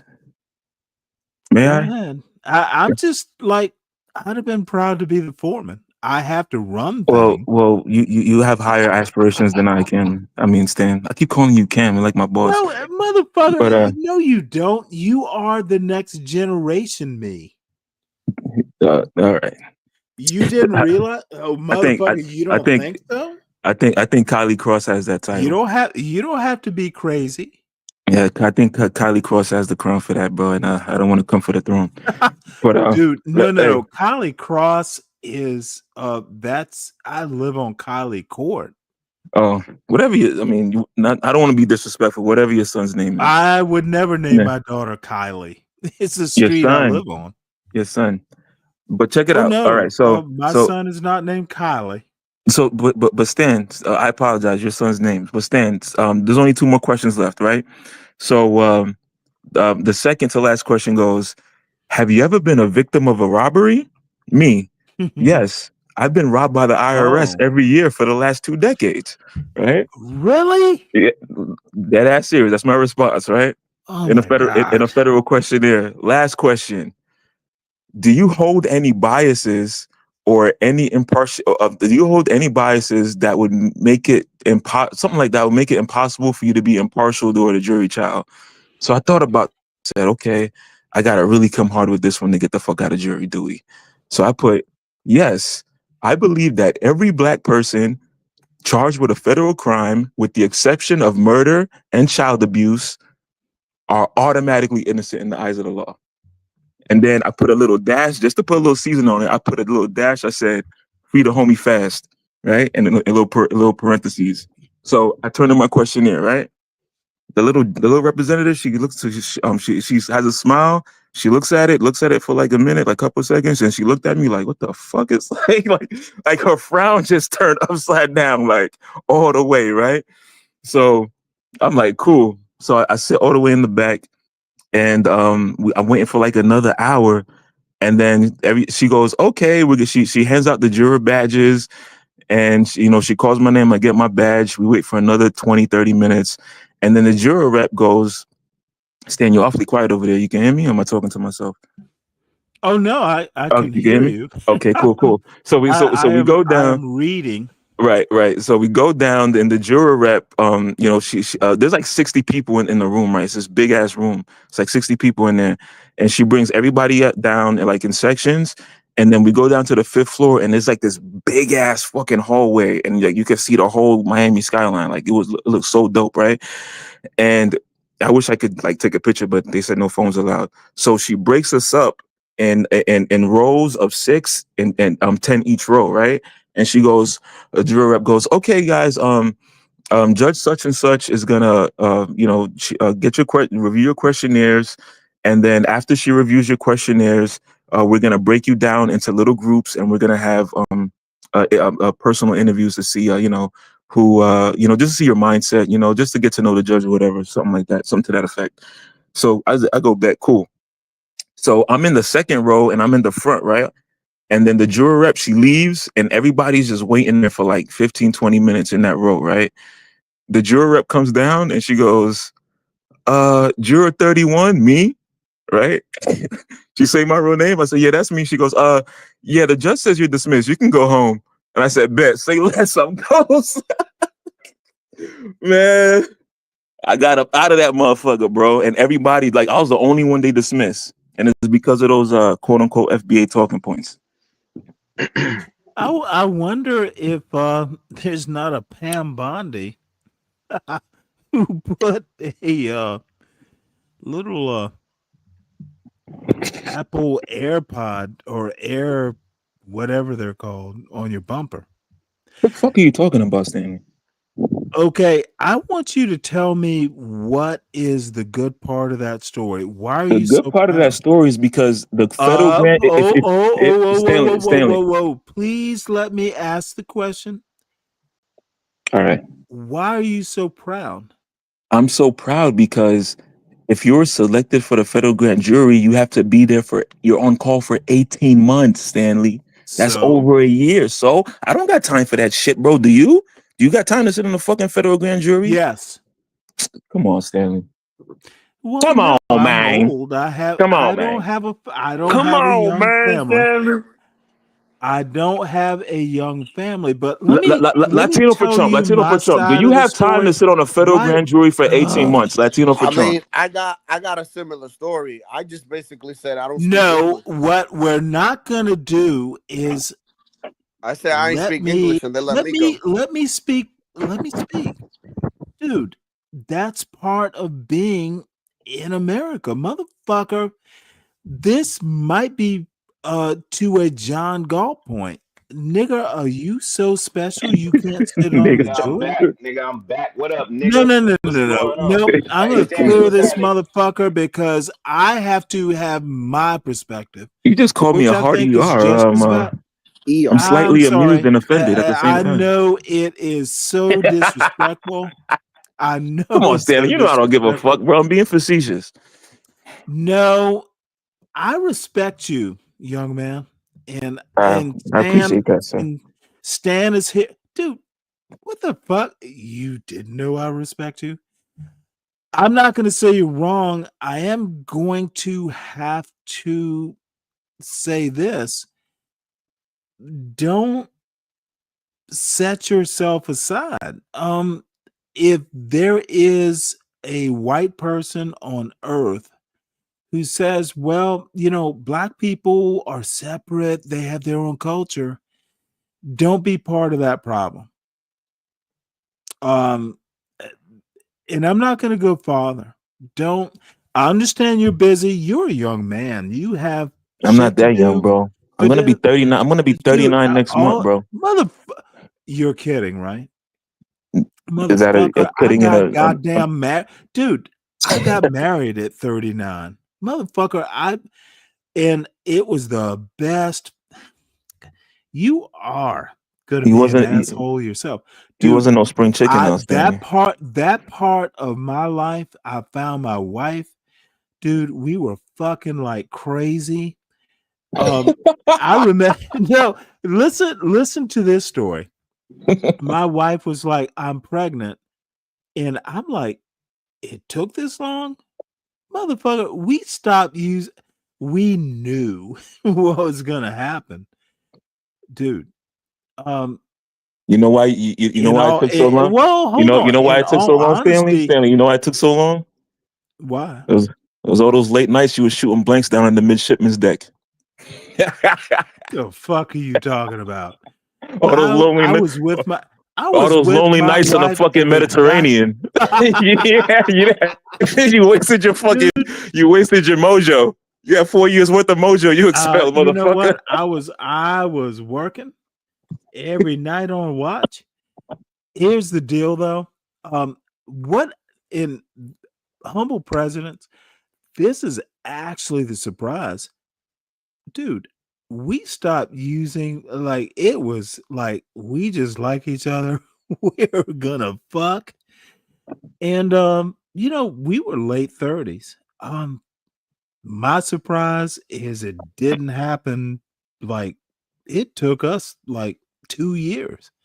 We were there were no rules. Now there were some rules. Sometimes now's not a good time to get pregnant. It's a funny thing. Catholics use the rhythm method and all that, but once it was on, and I guess she knew it was on, I knew it was on. Well, Stanley, here's a silver lining. It was a Stanley. motherfucking matter of time. Stanley, here's a silver lining. You did the right thing in the Catholic way, but at least motherfucker, it was, dude. At least she wasn't a fucking Jew, and she made you cut a hole through your bed sheet. That's not all Jews, by the way. No, well, maybe it's gypsies. That is Maybe it's ultra gypsies too. orthodox. That's dude. Don't treat me like I'm a dumb black man. What the fuck are you talking about, Stanley? Come on, man. Okay. Why would you even say that? Now let me ask you a question, Mr. President. Do all Jews do that? I'm confused with the whole in the Nah, story. man, Motherfucker, you have no humble listen. presidents. I can don't say this treat about. me like I don't I know. can, Stanley. I'm not, bro. Come on, man, Stanley. Dude, I grew up in Miami, Florida, around what I'm hella Jews. trying to Stanley, I do, grew up around they're blacks, not Jews, motherfucker. Cubans. Those are the same. Humble Bro, I president. used to be in a fucking I presidents. used to be in a Jewish athletic gave league, you the bro, with full- my friends, I bro. don't give a fuck. I don't give a fuck. Fort They Lauderdale told you was full wrong. of them. Yeah, huh? 98. They taught me wrong. Okay. Yes. Do you know what they used to do to me, Stanley, when I was a kid? I don't give a fuck You don't unless give. it's Oh, now you funny. don't give a fuck. It is kind No, of no, funny. no, man. no. It is I've heard the Catholic stories. I No, no, experienced them. it is kind I of have funny. to let you. I have to let you tell the story because what is it cruel? Nah, no, it's just I don't know. I don't know. Your sense. You and I have a similar sense of humor, but yours kind of fluctuates a little bit. All right? Oh, of course it does. But Situational, son. yeah, you have situational humor. But when I was a You kid, don't think that exists? in your case, it's an You tell abundance. the right joke at the right time. That's how humor works. Yeah, that's right. So Stanley, they used to make Don't call a Jew at a cookout when there are no Jews there. They have Nike check yarmulkes, motherfucker. They're gonna look at you weird. What Jew? Let me tell you. Let me tell you. Nike Let me check yarmulkes. let me tell you Jump something, man, Stanley. Michael Jordan. Yeah, right. Fucking Prada, fucking Prada Zeet seats. But Stanley. So my friend on their set, because in my neighborhood in Miami, it's in the northeast part of Miami-Dade County, right? So it's a mix, a lot of Caribbeans, all mixed into this one neighborhood. So my friend, his family would ask me almost every other Saturday, hey, can you come downstairs to our basement and flick on the light for us? And when I flick on the light, there's like fucking 10 people sitting around a fucking table waiting to eat, and they can't touch because apparently God is going to strike them in Let the me ass with ask you lightning a if they do question. on a Why Saturday. were you offended? Were you offended? No, I wasn't. I'm not offended, but Well, good for you. You didn't it's understand. it's quirky. When I was a kid, Motherfucker, when I was a religion kid, is quirky. when I was a kid, Have I didn't you think nothing ever of it. When heard I of? was a kid, I didn't think nothing of it. But when you become a man, I'm like, what the fuck, like. I'm gonna be honest. That was the best education you ever had. Oh yeah, they trusted you. Yeah, minus my Now $60,000 student loan. Yeah. a John. I can do a John Galt if I must. Ooh, And- you could have just kept the light off and stolen all the TVs. Now that I think about it, it wasn't such a bad idea. They did have a lot of money. Me I'm not. I'm waiting for a motherfucker to tell me I'm not a good comedian. Yo, Stanley probably would have been like, you couldn't have taken all the culture. No, but in all honesty, motherfucker, you know how many 30-year-old Manischewitz wines you could have took? You know how many silverware? But let me tell you something. And it's just wine. This is actually serious. The first time I had experience with Eid was a kid I worked with. I was working IT for Ticketmaster. This little 19-year-old kid, this motherfucker was starving. Dude, religion has quirks. And you know what? That they asked you, that they involved you. Bro, I was there next to a neighbor. We fucking played basketball every other day. Him and their kids. You know what I'm saying? Why are you fussing? I was about to tell you. God damn it! Why you? I was about to tell you that's a fucking honor. They Stanley, trusted you. Stanley, when I was 9, 10 years old when So It probably stopped at like 11. Who knows? They moved away, right? But when I became a come man, on, I was like, accept the compliment. I was like, why? Why? I mean, you're so entrenched and intrepid in your belief that you're afraid to touch a light bulb on a Saturday afternoon. You don't understand, dude. They trusted you. Don't be upset. Don't I'm be not weirded Stanley. out. I'm not It upset. is. You're upset because you Let think that me I'm finish. upset. Like, what the fuck, Oh, bro? dude. Well, I think you are talking about it. What, 30 years later? Stanley, you talk about But you everything 30 didn't. years. Stanley, half of your live stream is about things that happened 30 years later in your life, bro. What are you talking about? Thank you for reminding me, son. Yeah, you better be got. You and my 19-year-old motherfucker. If someone else tells me half your life is over, fuck you. I'm about to start calling you old Yeller around this motherfucker. Well, you be reminiscing. You know what? Whatever. I will say this, and this is, they liked you, they trusted you. Now, maybe you know these people better than I did. Maybe I'm wrong, but dude, they let you into their life.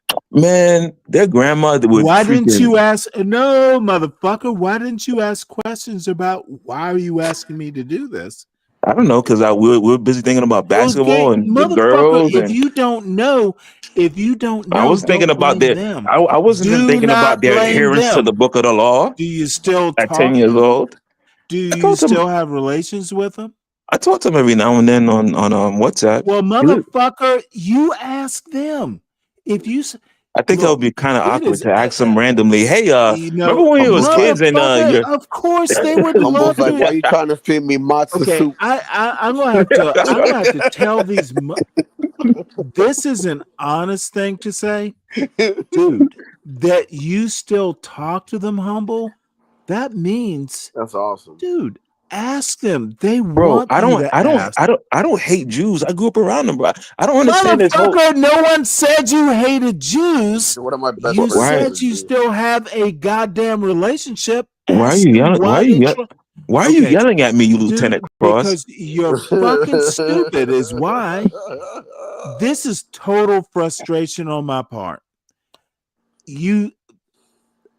Stanley, you're turning from Lieutenant Cross to Lieutenant Dan. You still talk to them, right?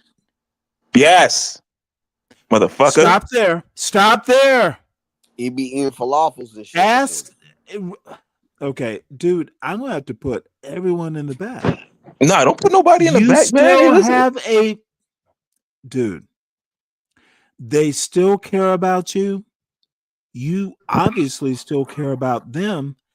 How about relate the experience and why you were confused, and they will explain why they trusted you. Well, Stan, you know what I have to Stan, you know what I have to say? Honestly, no. You know what I have to say, Stan? You don't understand This how motherfucker. human beings work. What happened to you, son?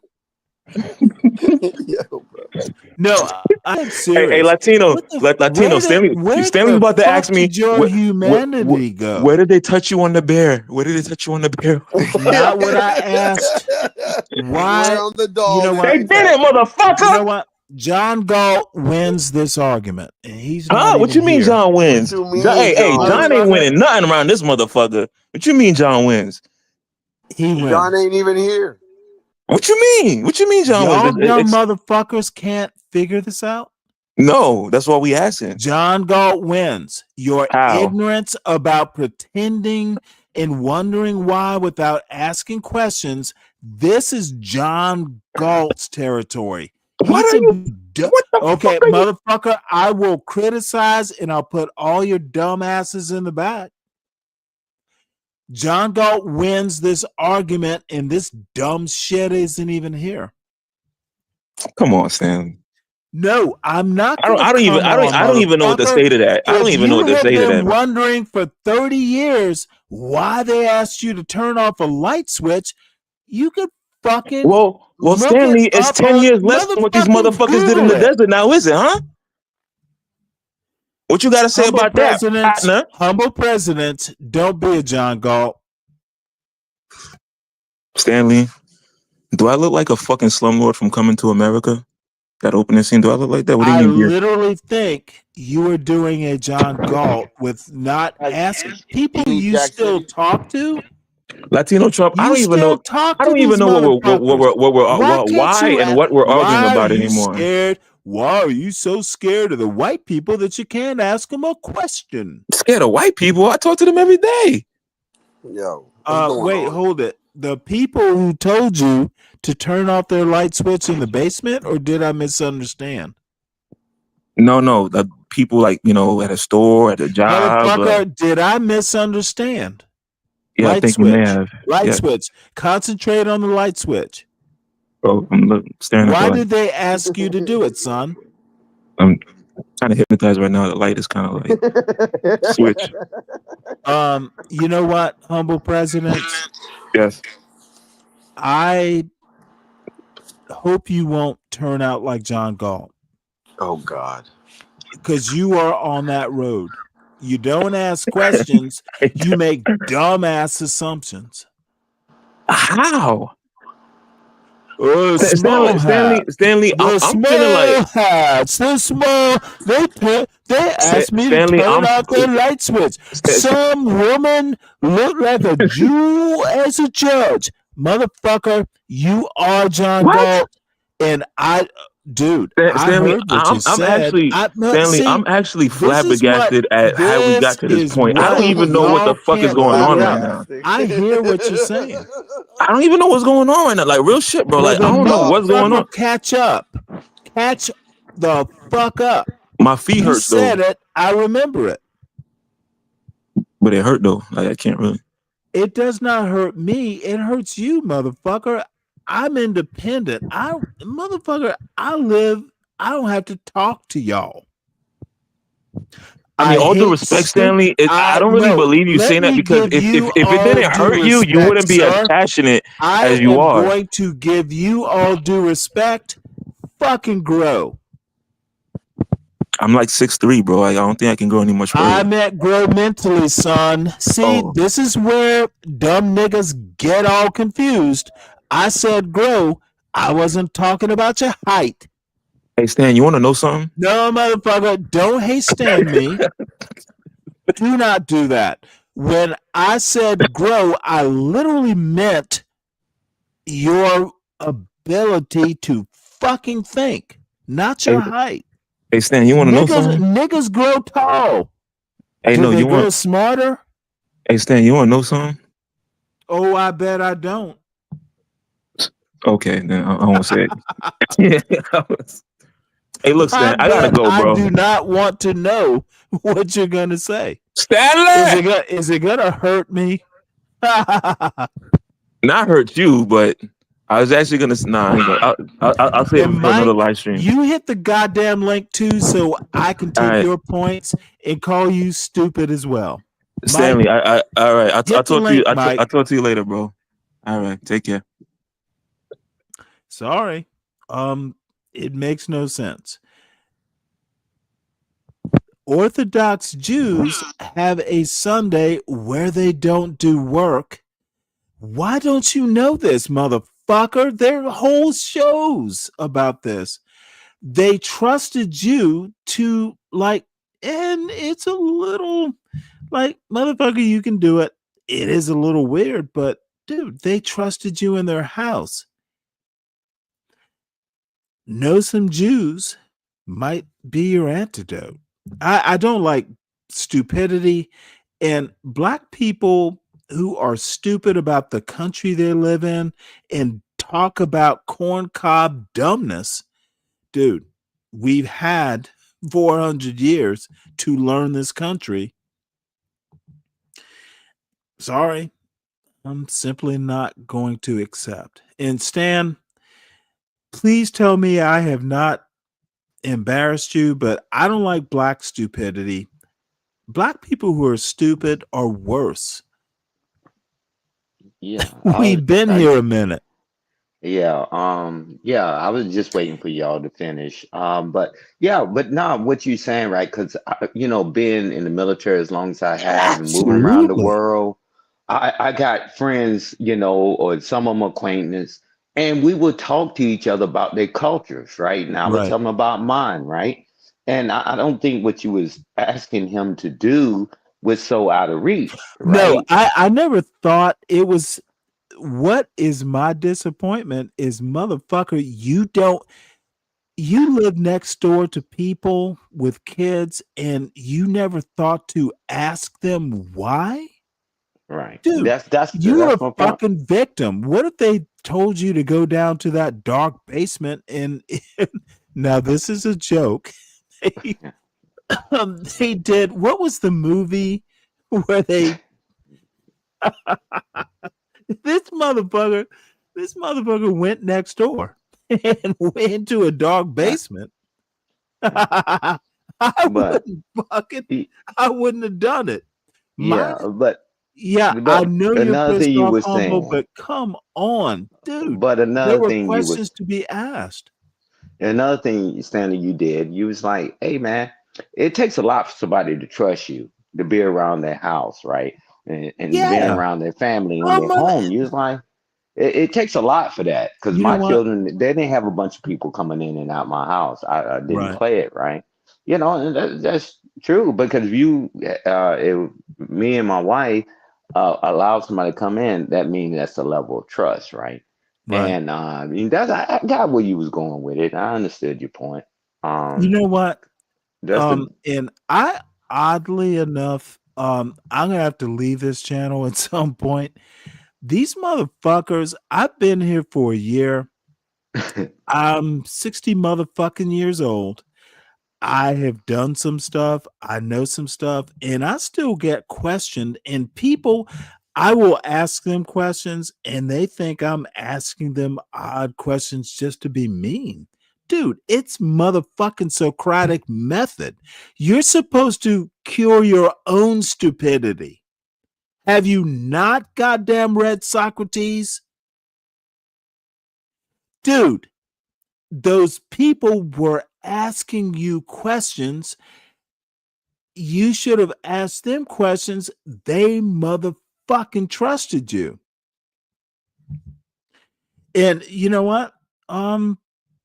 Probably could have gotten a girlfriend out of it too.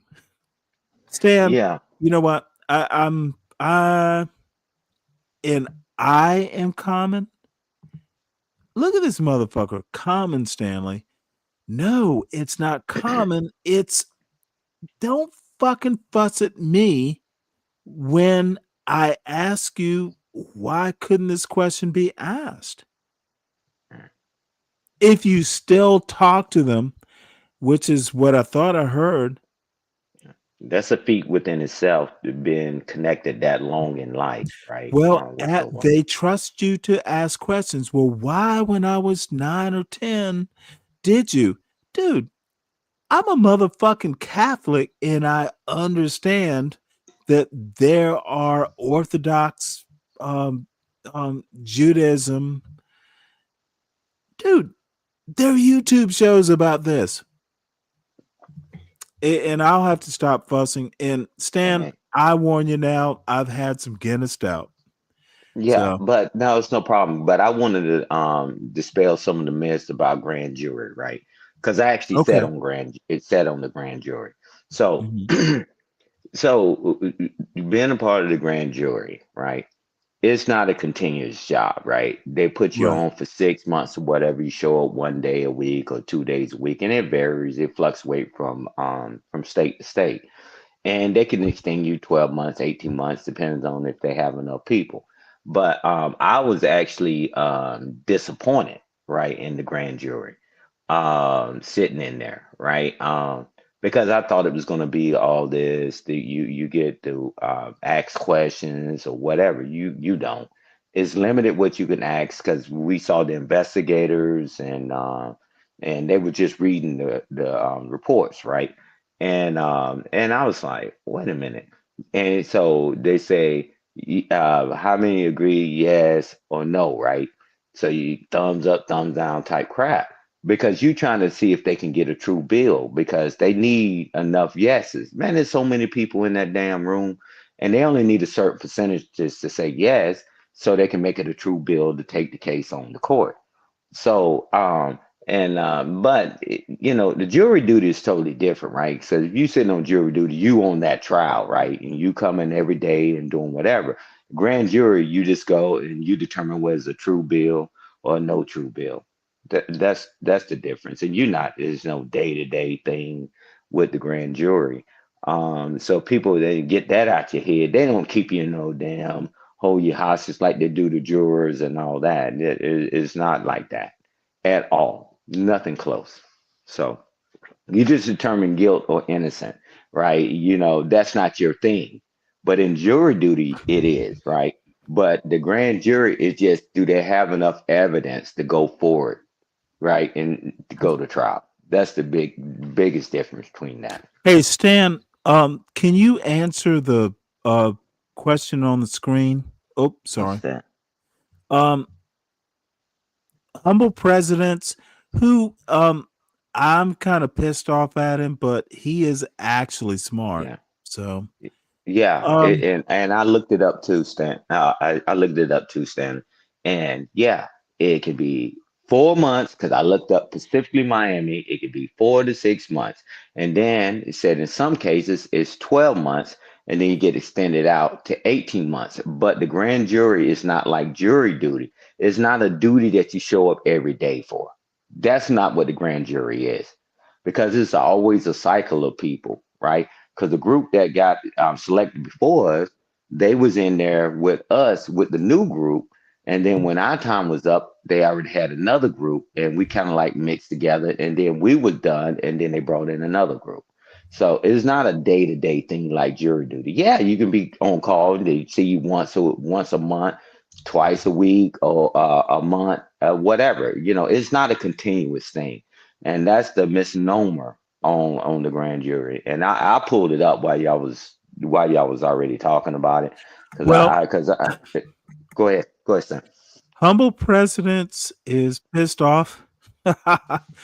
And Stan, I'm gonna ask you humbly. You know what? I'm a dickhead. You tend to be more even tempered. I was trying to say that to humble presidents. Yeah. So Yeah, I mean, because that's the way it works. Is where it comes down to that. Because I sat on the grand jury, so I didn't want to take what NC does versus what somebody else. So I just went, just do, and it's not a continuous thing. And you know, not the grand jury. Yeah, you can be up there, 12-month period, 18 months, but it's not a daily chore. Not like jury duty. Jury duty, when you select for jury duty, you own that case. But grand jury, I think we end up having to determine whether a case can move forward. I think we did like 60 something in one day, Stanley, to say whether they can take it to trial. That's the understood. big difference between jury duty. You're not determining guilt or innocent. Do they have enough evidence to move forward? That's what the grand jury is. It ain't all that. Understood. Yeah. Well, The jury Stan, duty. Deacon Davis here, tough guys here. You know, tough guy. Yeah, I know tough guy. How you doing? I'm How's it going, going tough guy? to introduce 12th man, and I don't have a high level of patience with 12th man, but we'll give him a test. Okay. Okay. And Yeah. look, I'm gonna have to apologize to humble presidents. I think I treated him like my son, and he is a grown ass man. But dude, He'll recover. you know what? You know I'll what? just have to apologize. Yeah. Humble We all know how president. you get down. No, it's unfair. Man, But he knew what he was getting into when he came up to talk to no, Stanley. Dude, I took it too far. Man, come on, And it's you know what? Stanley. They ain't talking Look, to me. I He's even talking to you. apologize to my son sometimes these days. You should stop apologizing. It is what it is. I No, am, motherfucker. therefore I am. No. Yeah. Lean You know into it. something when tough Hold guy was on. sitting back. Humble president, I don't mean to look. Please forgive. I know you're smart, but I'm just older. I think I have some angles, and you know what? I've had this conversation with my young son too. He humble presidents, you're older than 19. I understand that, but motherfucker, y'all know more and less. That's Is your how camera on? Because I hope you intergenerational got pants blackness on. I know works. you be over. I know you're streaming with no clothes on, so cut your camera off. No, I never stream with no clothes on. And by the way, I miss my son. He's in San Francisco, and I am unhappy. I don't think he should go out there. But he's meeting her family. Your camera's on. Oh well. Okay, I'm just hoping you're Is dressed. that That's all. my face? We all know what Stanley's ugly ass looks like. It ain't no Humble secret. president, because motherfucker, you are actually smart. And dude, even I make mistakes sometimes, and I know I go overboard with the bullshit. And I thank you. I will try and be a little bit more moderated. I am, knee deep in, but dude, you didn't deserve that tongue lashing. I just think jury duty is an honor, and that's just how I think of it. So anyway, I'll stop belaboring the point. Yeah, you make it worse when you explain it. You know what? You're right. Now I seem weak. Yeah, it was trending that way, but don't do that. Motherfucker, every now and again you gotta abjectly We know you apologize. got a heart, but stop putting on the fucking screen. Motherfucker, Man. I have an old heart. That's why women love me. Oh, ladies love Stan the man. Yeah, when you say it like that, motherfucker, you make it seem Women taunting. love you, Stanley. Hey Dave, you make it seem like I'm some dirty old man. I'm not No, that. but if I was you, I'd lean more into the dirty old man archetype. Why not? I wish I could be. When AAE like gets up here, if he gets to talking and with logic, You know what? I think shoot I the have shot in changed the my middle of what mind she's about saying. her. Nothing wrong with being a dirty old man as long as you just Everything go after from the right old to woman. dirty to man. I Now, think you're Yeah. the afraid to man part is use that to okay, do but you that. have to be a good man. The old and the dirty. Old, you'll get. Dirty is bad. Yeah, forgive me for encouraging you to be corrupt, but I like comedy. So, top Stan, the smarter Stan, by the way. We can move to tough guy. I know it was good when Tough Guy was sitting back. I knew it was good when Tough Guy Oh was no, sitting back. Stan, let me tell you why tough guy sits Stanley, back. as long as you don't beat Okay, me up, what you okay, need to Stanley? do is you know what? You get a little bold sometimes there, 12 man. Tough guy, Yes, sir. tough guy, he's on a Stanley panel, not a drip, not a T. No, and no. I've been called mean, authoritarian. Tough guy knows where he is. Well, at least you're not a fucking communist. Okay, don't know why the fuck you are still blabbering on. Tough guy knows where he is, and I appreciate the respect because tough guy's a motherfucker. This motherfucker is smart, and I like. He's got wisdom and much respect, tough guy. Yeah, because I really wanted to hear the story too. So I'm glad you let the story continue. Nah, I really wanted to hear it, and thank you for allowing that latitude to hear the story. And Which story? was good when y'all was talking about jury duty, because it is an honor. You know how many times you said we get convicted because nobody's sitting in jury duty, then we turn around and do Dude, that everything is not to go to American jail. history. They wouldn't let black lawyers argue cases. This is why I Exactly. get so upset about it. Right. Yeah. Look, all white juries were the death of black men. That's what these dumb fucks don't understand. All white juries, black people not being on juries, there used to be, they wouldn't, it was a law. Black people couldn't be on juries. Why the fuck don't these goddamn young N-words know this? So you're You telling him to must be a be on a credit to jury. his It race? is a motherfucking sacred right. We need more black. Look, OJ Simpson, whether you love the verdict or not, that motherfucker was saved because of black people could be on juries. Dave, don't you dare. Yeah, I was going there I too. will argue your dumb ass down. I Bring need it on. you. I need SKC. I need John Gall. All y'all motherfuckers on a jury and let me be the judge. Because Nightish, bring that dumb son of a bitch. Bring a fucking hood idiot.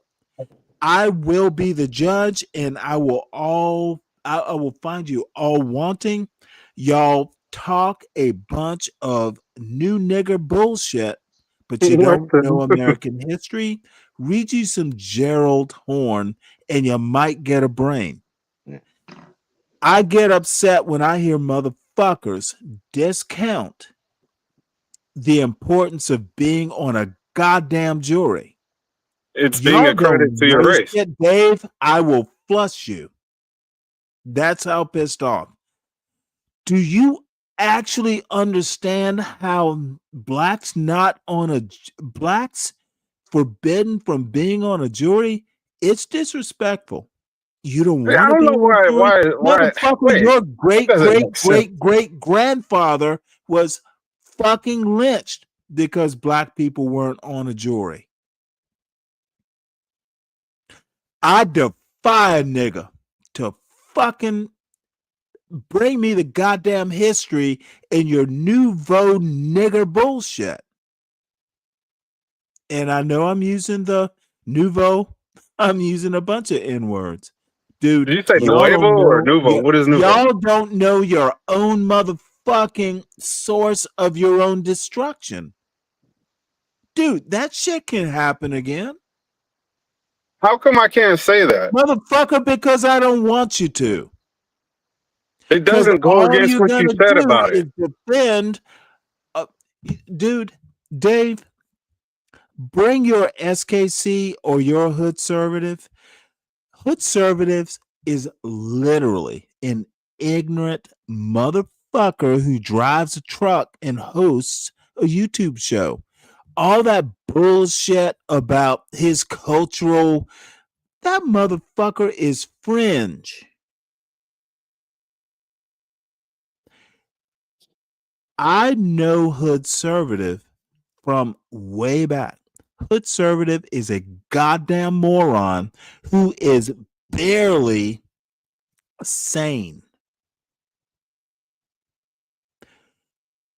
You better realize who your heroes are. Hood conservative isn't. Hood conservative drives a truck while talking to John Galt, who has 80 kids and has never been married.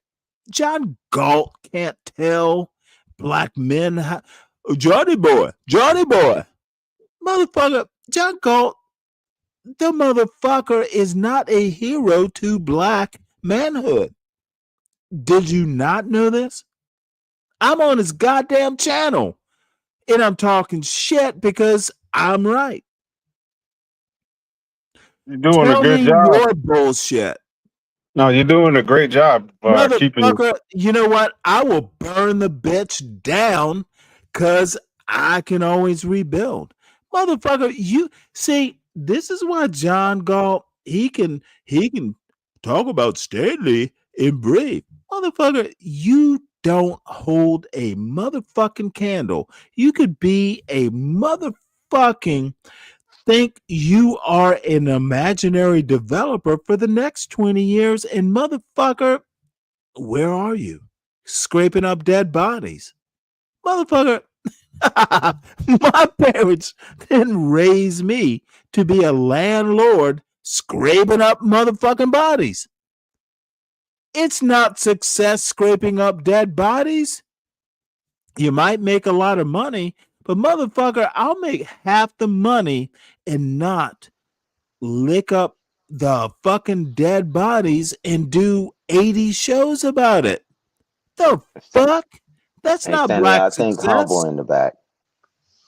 Okay, you got That's it. not Yo, success.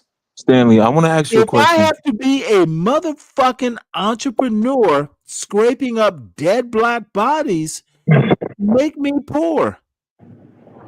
Yeah, absolutely. Point well taken, Stanley. May I ask you a question, Humble, please? I apologize. Stanley, I want to ask you and Stan a question simultaneously. Is that all right? No. You No. take this, you take Stan, don't do it simultaneously. All right. Ask one at a time. I definitely should have said a And pause before that Stan statement. goes first. What do you mean Stan goes first? I go first, motherfucker. I'm the one that asked the question. What the fuck are you talking about? Motherfucker, you don't have to ask the question. The whole point. I probably already know the question. God. Okay. Whew. What if I know the question? What? You got to read the rule book. Humble, you got to read the Stanley Cross strategy guide. He's making me blind over There there. is no strategy. Hey. Love. Stanley, I'm going to ask you the question first. The strategy is to drop all y'all motherfuckers and talk about love. Stanley, can I ask the question, please? Yes, please. sir. I'm Yes, begging you for the Humble. Lord have Humble, mercy. Let me humble. ask the motherfucking question. Okay. Yes, sir. All right, Stanley. I was hearing the discourse between you and Mr. Stan. You know, thank you for your service, Mr. Stan. No. I was really Stan bad now that I was thinking about it. Stan is the real deal. I did 5 years. I know that. I've heard his Stan did the hard work. So you need to reorient. Stanley, and it is 30 years. I have much respect. Okay, by the way. your phone. Don't ask questions when your phone is faulty, son. All right, hold on. This fucking Wi-Fi, bro. You know, I live in the hood. You know what I'm saying? Like, I have a house in the hood, bro. I don't have the best Don't Wi-Fi. live in the hood if you don't want to. I actually like it. You know, there's a lot of flavor. You know what? It's highly gentrified. It used to be really bad, but it's kind of gentrified now. There's a lot of Jews. There's a lot of Jews there. But Stanley, it's let me get gentrified. Well, I beg to differ. Dude, But have you Stanley, ever had a homemade bagel? Have you ever had homemade hummus? I have, and I've had I've literally eaten dinner with I've had gefilte fish. I've had gefilte fish with my Jew neighbor when I was a kid. All right, Stanley, let me ask the question, please, man. Go ahead. All right. So I was thinking about what you're saying, how like, man, Humble missed an opportunity to be in the grand jury because he could have helped a lot of black men. I didn't quite say it that way. I know, but you know, doesn't that mean being a credit to your race? Yeah. And I'm like, and I was thinking to. about it. I was like, you know what? Stan and Stanley, they were right, bro. Like, if I would have had that mindset, like I really should have done to it. But the other side of me was like, yo, okay, because I was like only one of 3 black guys there. Everybody else was Spanish, right? So I'm thinking to myself, what if I was on the grand jury, Stanley? And everything that I would do to advocate for black men that is facing federal indictment, what if they would have blocked me at every turn? Then it would have been a moot point. You know what I'm saying? Because I've experienced that as a black man raised in Miami, where it's hard to go against the I hate to say this because I don't want to be racist, but the Hispanic gatekeeping structure that's so entrenched down here. Don't be racist. If you don't want to be racist, don't be racist. Stanley, that's a sidebar. Don't make it the whole point. No, can you address my point? Literally what you said, and I'm correcting it. Okay, I stand corrected. If but you do not want to be racist, do not be racist. I won't be racist, Stanley. I promise. Scout's honor. I won't be racist. So, Motherfucker, the Scouts are racist. That's a joke. However, but Stanley, can you expound upon what I just said? Like what it like? Expand or expound? Expound upon what I Don't be just said. racist if you don't want to be. Not the whole You know racist what? point. Black My other people point. are the worst racists. All right. Okay. Since Stanley can't understand the crux of my No, of my I question, understood Stan, can and you had answer? this. Stan, Officer See, Stan. y'all can you think I don't understand. I'm literally telling you, I don't have to deal with the stupidity, dude. You I don't. don't understand because there's nothing to understand. But can you address my question though? You don't have a valid question. Come on, Stanley. No, I literally think that. Can somebody address my question? Anybody? Going once, Deacon going Dave twice. is the Bueller. best at answering stupid questions. Ask Deacon Dave. So be it.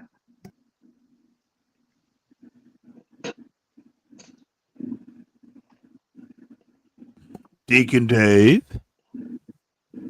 Oh, no. Oh shit. Stan, I'm not going to let you pollute your soul with a stupid question. I don't think it's a stupid question. I guess I'm going to have to pollute my soul. There is Well, no good question. We need a tie. We need a tiebreaker on this thing. What you need to Officer Stan, understand do you is mind if the you chime in? history. The history. And I'm actually, dude, I agree with you. Being on a jury is horrible. Humble, please don't think that I'm saying you made the wrong decision, because I don't think you did. But all I want you to do is next time you're on a jury, think about the history.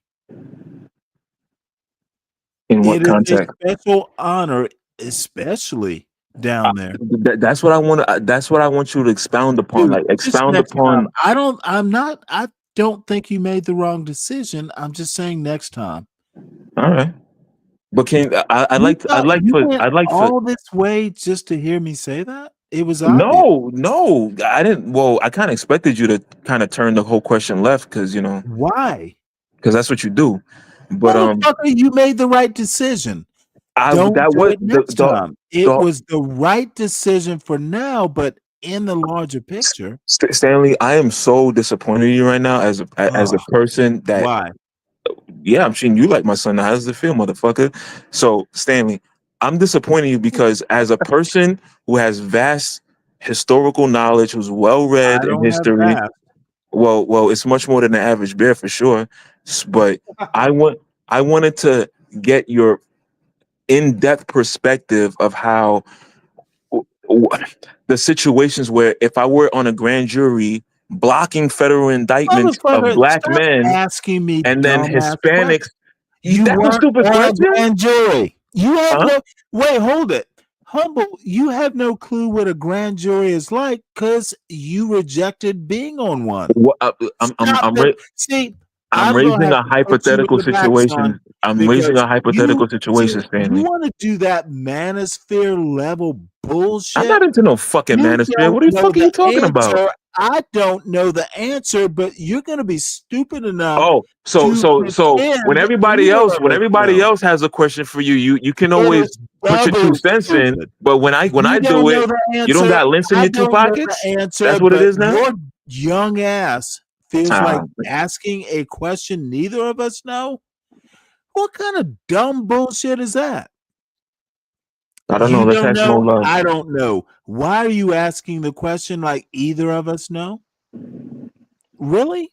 Because Stanley, you have a response for almost Stanley. You have a response for almost a dance. We are literally going to make up a dance. Stanley, we're gonna do some beats too. Stanley, you have a response to almost every inquiry that's asked of you. All of a sudden, you don't have a fucking response to this shit. Hey, Stanley, let me put on my thinking cap to answer his question. No, if you don't I mind, gotta beat him up, Stan. I know. What the fuck?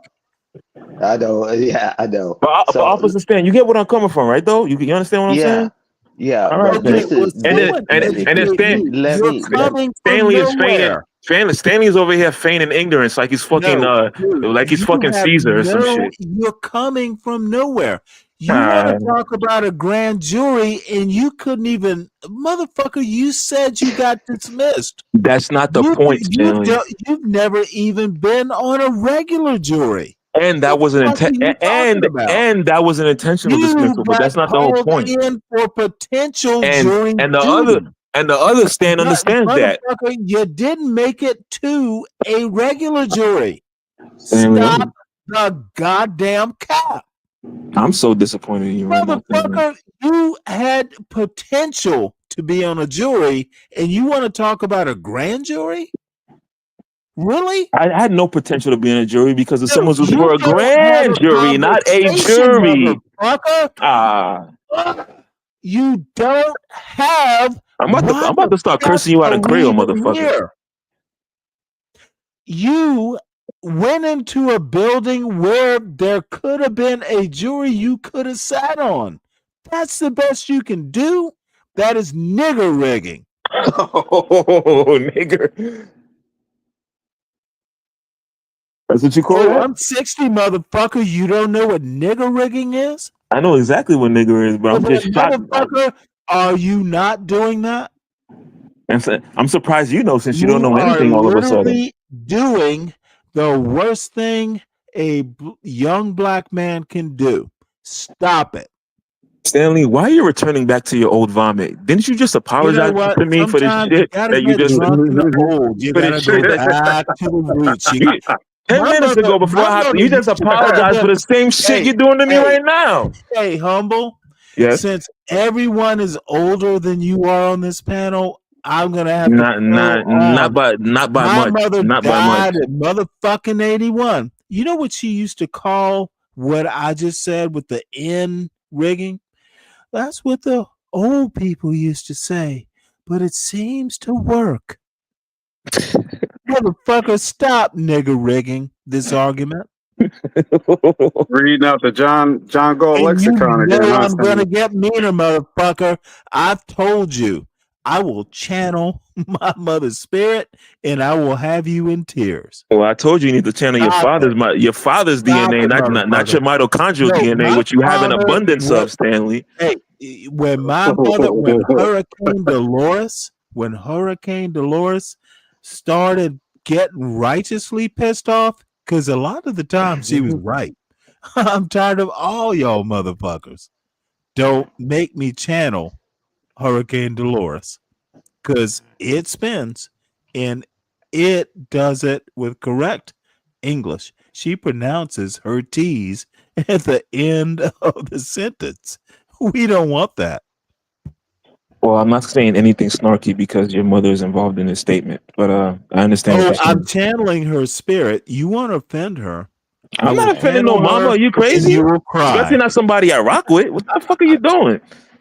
Hey, humble, I asked you a question. You have never been on a jury. Stop talking about jury duty. Hey, Stanley, as the host of the show, all due respect, can you kindly shut the fuck up so I can hear Stan's question? The right decision, but motherfucker, don't come up here being all heroic of talking about grand juries.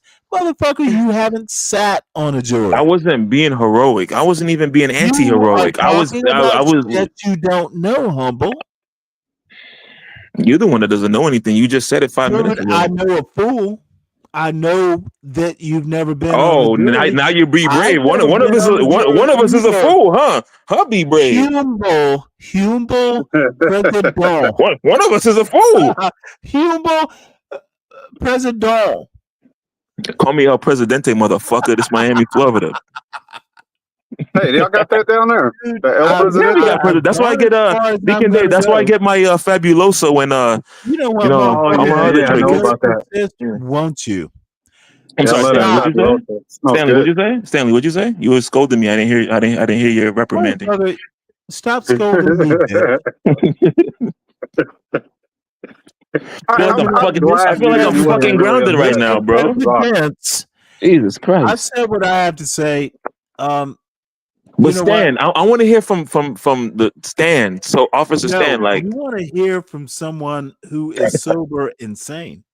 yeah, that's Well, what I the want to hear real from Stan. Stanley, please Yeah, stand up. yeah, with a real Stan. Stan. Yeah, I'm here. So can you address my point, please, before Stanley goes on Yeah, another diatribe? yeah. So Motherfucker, I go on things I know. Stop it. you keep man. Hey man, much respect to my man Stanley A. And Yeah, we love Stan. Come on, we know we thank love you for Stanley, your man. stir, He's just a and motherfucker. but That's thank you all. for your support. And Yeah. but I'll tell you this. This is the crux of the case, right? Because it was a time, and Stanley broke it down. It was a time you couldn't even sit on jury duty. Now we can sit on jury duty, and we do everything to get out of it, right? Yeah, it was a deck stacked against us 100%, and then it started changing. So if we don't fulfill our obligations, how did the numbers ever grow? Right, you're right. Even Martin did a show about it. You're right, and you know, and he talk about I just rip it up. You know, I'm like, bruh. Then we talk about disparagement, right, and jury duty and all that. If we ain't there, how the hell we think we're gonna move the needle? That's the long and short of it. That's why I Because feel I ain't so gonna try to guilty now, get. man. When Stanley mentioned, I was like, that wasn't even in my mind, and I that's know. a just No, that. I took it a different place. Dude, this is how people think. Yeah. None of this compares to Motherfucker, you abortion. will go Deacon 380 Dave, shut the degrees fuck to up. Let come Stanley back talk. to the first degree. Don't you know how people think? Yeah, unfortunately. Motherfucker, you are black. You're probably smarter than most white people you know. Definitely smarter I than would, British. motherfucker, I would put you up against, dude, what I heard about your experience in Miami, motherfucker, you are literally smarter than most of the white people, 90% of the white people you know. Easily. Light years ahead of them. Thank you, sir. No, this is why the humble presidents of the world don't understand what they have. Dude, All right. you know shit. My son knows shit. Right. You had humble stop the bullshit. Be more confident. And humble, I honestly I'm a little out of line here, but motherfucker, I A little. give you the full brunt. I put the brunt of calling you full of shit because, dude, you're not full of shit. And Dude, Stanley, fucking motherfucking lead. and Stanley, you even dipped the brunt paddle in water. Dude. Hey, Stan, let me ask you a question because you were actually on a grand jury. If I No, was I've on a, never been I'm not on talking about a you, jury. Stan Lee. I'm talking about Stan. My bad. Okay, I'm sorry. I'm my sorry for bad. disrespecting you, Stan Lee. Sorry, My Stan. apologies. Stan, let me ask you a question. You said you had experience on a grand jury, right? Is it a real thing that, okay, let's say you're in my position, right? You're in a grand jury. You're one of two black men on a grand jury. I don't know of how many, 12, 24, I don't know who the fuck. Everybody's Hispanic. You're the only two black men. Can they overrule you dismissing indictments against other black men? Yeah, it's not about this. What it really boils down to, right? It's that it's a group of people, and you need the majority to say that it's a true bill, right? Uh-huh. But because most of us, right, that you know, the people that don't hang in my circles, because we go to grand juries, right, or jury duty. But I'm talking about around the sentiment is, and you can go to panel, you got to take Sam's word for it, that they say, I ain't going to no damn jury duty. I ain't going to no grand jury. And that's why this disparity is, right? However, but if you're in a population a certain way, man, what to say, man? Because you said you grew up with Jewish people, and Yeah, I did. I grew up with Hispanic people.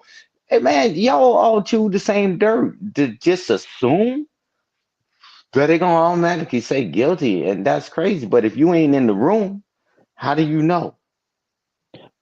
You got to be in and the I hate room. to assume because of the old adage, assuming Yeah. makes a, but my assumption is based on my lived experience as a black man in Miami. Like, Stan, I've been blocked by job opportunities so many times. I've been discriminated against. Dude. And I don't give a fuck because, it makes me, now that I think about Have it, it you makes me stronger. survived? Have Yeah. you? Well, Hell then, have yeah. you I'm black. prevailed? Hell yeah. I'm a nigga. Of Okay, course. I'm. You know what? I'm gonna ask my my if I were 20 years younger girlfriend to come up, and she's gonna be embarrassed. Who that is? But Who no that is? love, hit the link, ma'am. Oh, Mo Love's is in here? Hi, Oh, Mo. you know what? I'm surprised she is. She's probably, but I'm gonna have to Probably, with she's with probably shaking her head Stan in disgust at me right Autry's about now. permission. We're gonna have to edge. You're under 40, right, Humble? Barely. I'm gonna be 39 on next month. Oh, motherfucker! Then you are young. You're younger than my brother. My brother is. Who knows where he is? well, no. The Apparently he's reason in I said, Japan. dude, Apparently all he's these in Japan. motherfuckers are gone. Dude, my son is in San Francisco. My brother is in Japan for 2 weeks. Stanley, All these black motherfuckers are just going Stanley. where they want to go and being all successful. And it's just me and my daddy. Stanley, Fucking Savannah. Stanley, why are you bitching about that? Stanley, I've heard you for months. I've heard you for months. Two old black men in Savannah, Georgia. Oh, I miss my son. He's in college. I'm No, at it's not. as soon as the motherfucker motherfucker. comes You know back what? home, I can't you're wait gonna till he love leaves. this, How come Humble. he ain't leaving? Humble. How come he ain't in his grandparents' house? Humble. You know what my father asked me to do? I need you to weed that rose bed. Motherfucker, my ass was motherfucker, I'm 60 goddamn years old and Not I'm in his weeding eyes. a motherfucking rose bed. Motherfucker. You know what? And then my father was like, "You okay? You need some water?" Motherfucker, this is Stanley goddamn Cross. You damn near about to father, no. He was damn near about to strap you to the post and call you Toby. No, dude, when my father, I don't have motherfucking heroes. I have my father. And you know what? If he thought I could do it, that means I can do it. Motherfucker, we don't ask questions. Daddy thought and thinks. And guess what? Motherfucker, he was right. I weeded that goddamn car. Now my son helped me with the other one. Dude, we don't motherfucking my father. I don't have heroes, motherfucker. I have well, you know, Stanley, father. Stanley, I don't have heroes. I have examples. Well, that's a better way of putting it. But guess what I did? What? Take a guess. You There's cut not the a lawn. goddamn weed around that rose bush. You fucking cut the weeds with scissors too, I bet. I had to ask my father, "Is there a spade?" Well, use your hands. And I'm like, no. Hey, Stanley, I remember one time. Yo, Stanley, I remember one time. Hey, Stanley. I did Hey, have Stan. to say, well, you know when he told me, what? There's a mother. Well, he didn't. My father doesn't curse. There is a what is it? Pitchfork. You can do it. And you know what? It was a full-size pitchfork. It worked. Hey, Stanley, I remember one time. You know what the sad thing is? What? And I'm going to be honest. My father had probably been wanting to do it himself for a while. And me and Trevor mowed the lawn, which, by the way, you could fucking put a tee and swing a golf club on that motherfucking lawn. It's like 50 years old. Hey, Stanley. No. Let me finish. Okay. My father had probably been wanting to weed those rose beds. And you know what? I'm mother goddamn fucking honored. I didn't say no. I said, let me get some water. Motherfucker, it was motherfucking 96 degrees out there. Yeah. I sat my ass down and I did it. My son did it. The lawn was mowed. And you know what? My father didn't say thank you because it's expected, motherfucker. Yeah, yeah. And Stan, That and is black excellence. it is. Dude, And what the Stan, fuck did I Stan, raise you for? Stan, and you know, I got to give you jazz snaps for that. You know, a lot of respect to that, as you being an old fogey as you are, and you still listening to your Motherfucker, I'm only father. 60. I'm just playing. But Stanley, please don't interrupt, sir. I think that I know your father wanted to cut that lawn for so long, but on the flip Motherfucker, side, I Stanley, cut God the damn it, let me lawn fucking finish for my my statement, brother. Stanley. I understand Oh, that. you need But to Stanley, understand. I think your father garnered much more satisfaction seeing the fruit of his bowels, you know, at his age, like be there, Loins, not man, yeah, bowels, you know what I'm sir. saying? Like, yeah, Bowels, the shit. loins. Loins Well, produce. Okay, here's Stanley, where we're gonna correct Stanley, the dumb pardon my nigger old shit. English. Stanley, pardon my old Bowels, English. All right. bowels. I will put you in the back until you can get your biology Am I correct. grounded for fucking up the Bowels, party? All right, your bowels. loins. But stop derailing. Motherfucker, you get to go into the back. You better get your goddamn biology right. Bowels shit. Loins produce. Stop it, son. If you're going to talk some motherfucking N-word shit, you best be better. Get it right. Yeah, if I want to come for the hooked on Dude, phonics I king. don't care about any of that flap your All lip right, stuff. motherfucker. All right, all right. Your lip stuff. Let me tone down the English. Produces bowel production. Well, all right. Let me nigger rig my English. All right, so Look, I get the story out. I will say this, and Yeah. I don't need you to confirm my life. But you understand what I'm saying, though, right? You understand what I'm saying? I'm gonna put you in the back. It was a compliment, So make Stanley. me treat you like 12th man. You are miles ahead. Stanley, I don't need your confirmation. I don't need to even talk about it. Why are you taking it as disrespect? Why are you taking it? Family has done what it did. So me complimenting your father is disrespect to you? We are who we are. We I don't need understand to it. talk about it. We just do.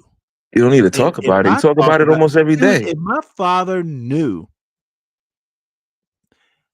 I'm the black sheep, the Cross family, my son, my sister, her husband, my brother, his wife, all the nieces and nephews, my mother, who is gone now, my father, God rest his soul. we don't talk, we just do.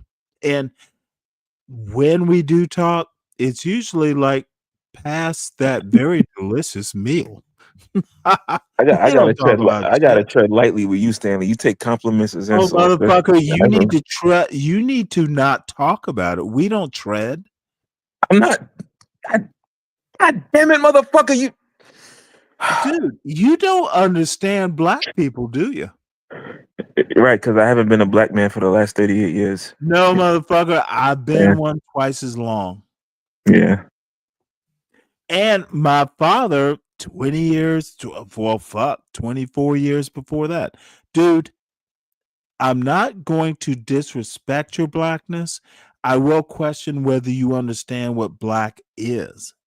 How the fuck did we even get on this point? I'm trying to compliment your father's landscaping. I'm trying to compliment. Dude, you didn't see where I your was father's guiding your father's landscaping abilities led to this is the lovely thing, Humble. led You to didn't know questioning my blackness. Make that make sense. Humble. You had no clue you were coming here, did you? I bet Stan did. No idea. Motherfucker, dude, you don't know how blackness works. Oh, you got some fucking balls, Mr. Carr.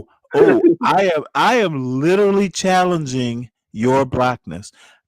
I don't have to ask for see. You know what? I don't. My blackness is so Your entrenched in me. I blackness don't even need to is even entertain that silliness. It's like you said, there's no such thing as stupid questions. This is motherfucker. a Did I stupid ask question, you for Stanley. a goddamn black card? I bet I Motherfucker, didn't. you just Did pulled I mine without ask you permission. What for the a fuck are you black talking card? about, nigga? Black man. Did What's I up? ask you for a card? I don't know. You want one? Ask me why I didn't ask you for a black card or even mention it until now. Lieutenant Cross, why didn't you ask me for a black card or didn't you Because even there mention it is until no now? motherfucking black card. You either are or you aren't. What do you think I am? I think you're black. I think you're a black man, by All the right way. then. So everything Yeah, you just said, motherfucker, but you can be everything you challenged, just said bitch. is a moot point. When your black manness can't be challenged, we're not doing a duel. I'm just asking questions. About my blackness? No. See, you think your blackness is being challenged by being asked questions. Stanley. Dude, you must Stanley. do that. Dude, no one challenged. Did I ask you if you were black, humble? Honestly, did I Stanley. challenge it? Did I ask you? No, you didn't. But Stanley, can I ask you something? Motherfucker, you are black. Stanley, can I ask you a question, challenge your Stanley? blackness. The fucker, dude. The one thing, if you know you're talking to a black man, the last thing you do is challenge if he's black. He's black. Stanley. We all know this. Stanley, did the nuns of Our Lady of Sorrows ever told you that you're smart? You're too smart for your own Fuck all good. the Catholicism. Don't They never told bring you you're up too that smart for. bullshit. They ever told you you're too We were smart for your own black good, before Stanley? we were Catholic, right? Stanley, the road that you lead me on, this shit is making me The hurt, bro. road that I'm My leading head you hurts. on, What the fuck are you you follow doing? or you don't. Dude, there is no one road to blackness. There's one road to heaven, and that's Jesus Christ. Dude, I'm not going to challenge the heaven point because it is not my place. But I know I'm black. And I know That as a black Catholic, it is your place. I'm coughing like Stanley. I am so black, I don't have to ask another man whether he's black. I You don't just challenge did. it because I don't care. You just challenged You're either my black or Stanley. you aren't. See, this is what being a black man is, sir. You don't ask. You just know. And I know I'm black. I'm not going to ask you if you are black. You either are or you are not. Stop the fucking bullshit that these little idiots on YouTube panels want to ask. You either are or you're not. Stanley, what bullshit am I indulging in? You know what? You are listening to me flap my gums a bit. And I thank you. I do thank you for that. Dude, no one challenges humble. Motherfucker, you're black? Stanley, I want to hear you confess your love for Mo Love, and I want to hear you challenge your blackness simultaneously. I don't do that kind of disrespect. What declaring your love for her? Yes. You do it all the time. You do it all the time. You don't do these wanton little manosphere fucking bullshit little boy points. Dude, Stanley, stop being a little boy. Declaring your love for Mo is the exact antithesis of the manosphere talking points. Do you understand what love is, son? Or do I need to explain that to you too? I need an in-depth knowledge. I have no idea. Okay, humble presidents, dude. I will literally put you back into kindergarten, and you fucking become an adult. Love is a two-way street for starters. There is no I love you. It's not love if it isn't a two-way street. It is lust. It is like motherfucker. You best shut up. When you let me ask you something. When you declare supremacy, I'm smarter than you are on this. I know I am. So let me ask you Love something. is literally a two-way street. So question. Let me ask you. Motherfucker, you keep wanting to interrupt. It's Oh, not that's love. the pot. That's the popcorn. If you say I love you and you don't get I love you back, then guess what? It's not. Take a guess. It's Stanley, not love, son. I don't. I will make it easy for your dumb ass. This is literally where the manosphere fails. Stanley. They confuse subservience and leadership with love. They're dumb fucks.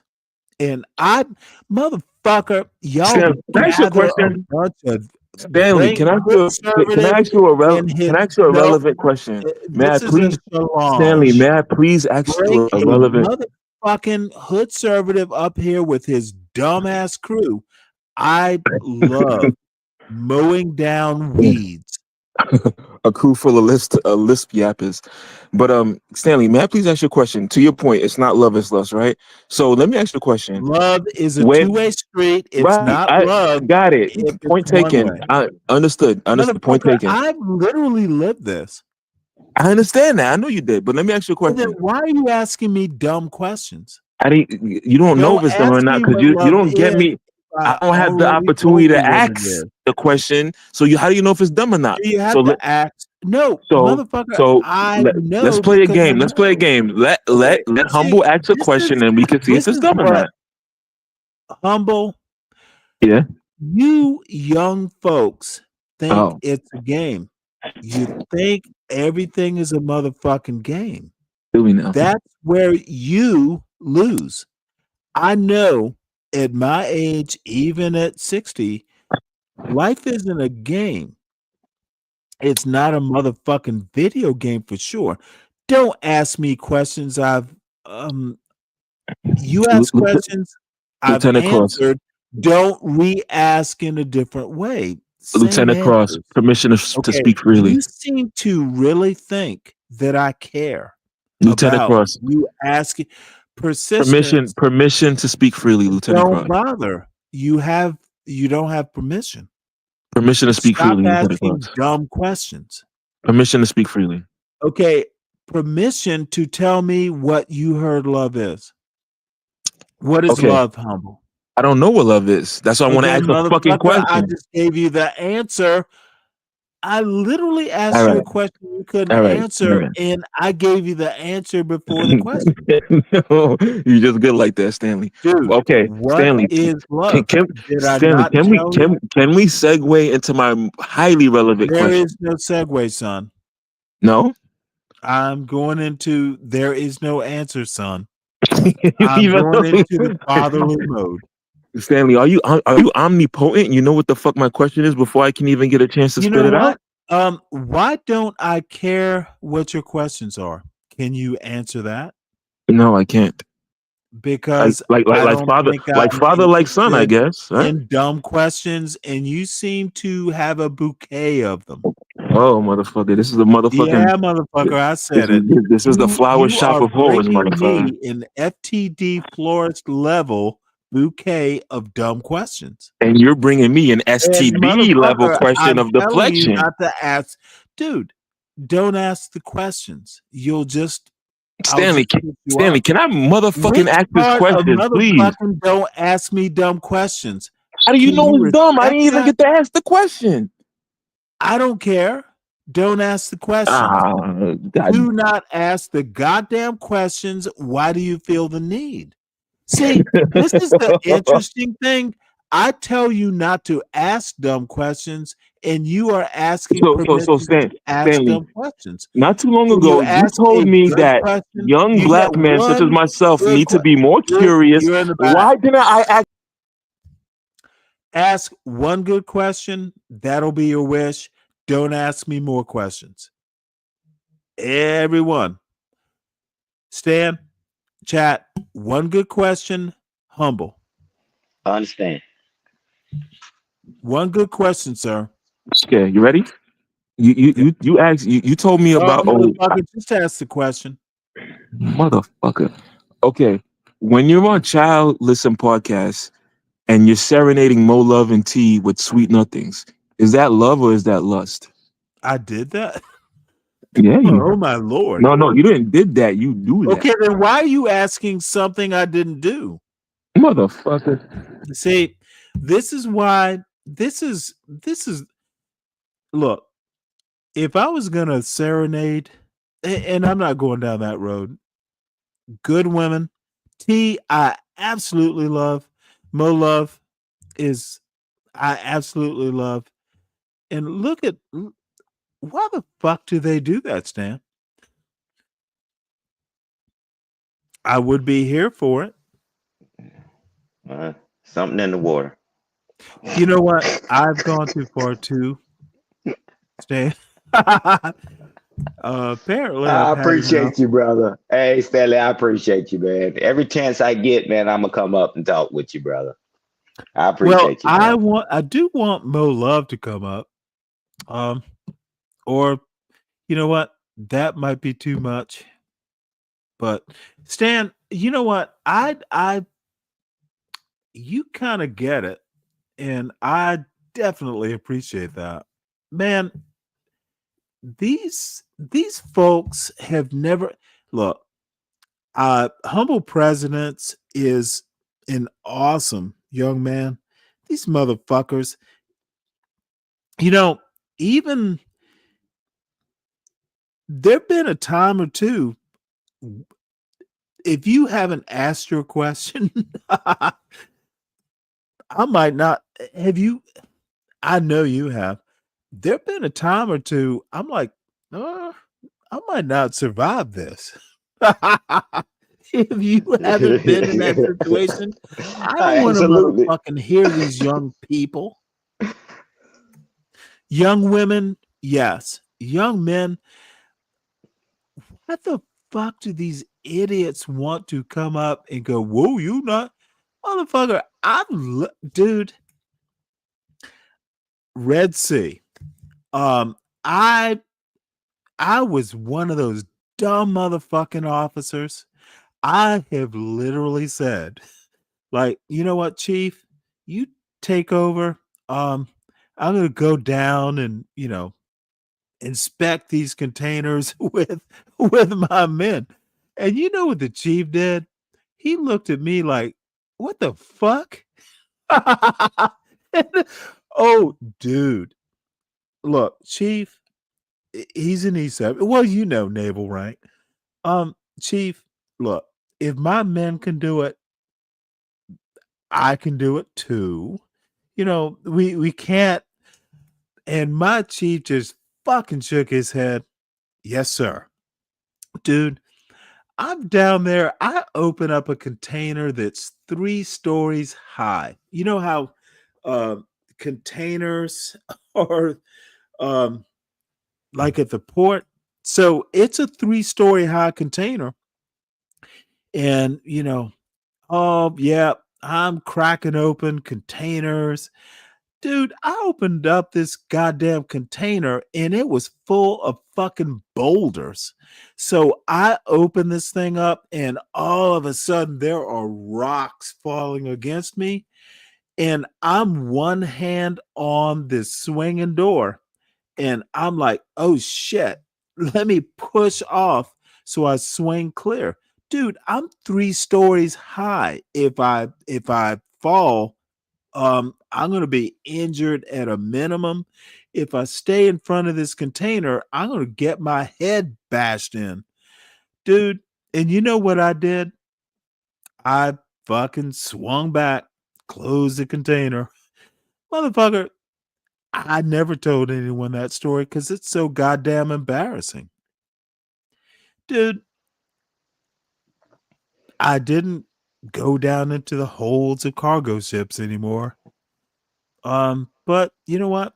I know what my men were doing. It's dangerous. If you aren't the kind of goddamn officer who, dude, you cannot tell your men to motherfucking do shit if you don't know what it's about.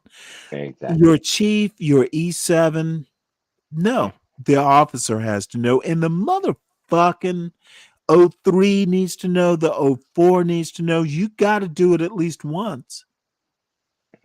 And be brave when you do it. You motherfucking lead those bastards. Dude, I led my men to that fucking cargo hold. And my Jeep was probably laughing the whole time. But I know how to lead. Hey, Stanley. Now, it is such a silly story, but where I'm going with this, Stan, is motherfucker, officers lead. And they must know. And I Right. got better stories because I was always that dumb motherfucker. But my men respected me. And you know what? Here is the deal. No one fucked with my people. I literally, they knew if you're going to fuck with me, you're going to have to fuck with Mr. Cross. Do you really want to do that? Now, I was in 03, the 02s and the 01s, the 03s, the 04s didn't fuck with me. Motherfucker, I'm a bastard. I will take you to task. And I was an asshole to my men, but you know what? They knew. Don't fuck up, motherfuckers, because Mr. Cross will protect you. Dude, don't you fuck with my men. Hey, real quick, Well, that that's black. I went on post today, right? Me and my wife, because we had to take care of Oh, some business really? out there. Yeah, but when the Joker saw that ID guard and looked at that rank, the Joker, oh yeah, that level of respect.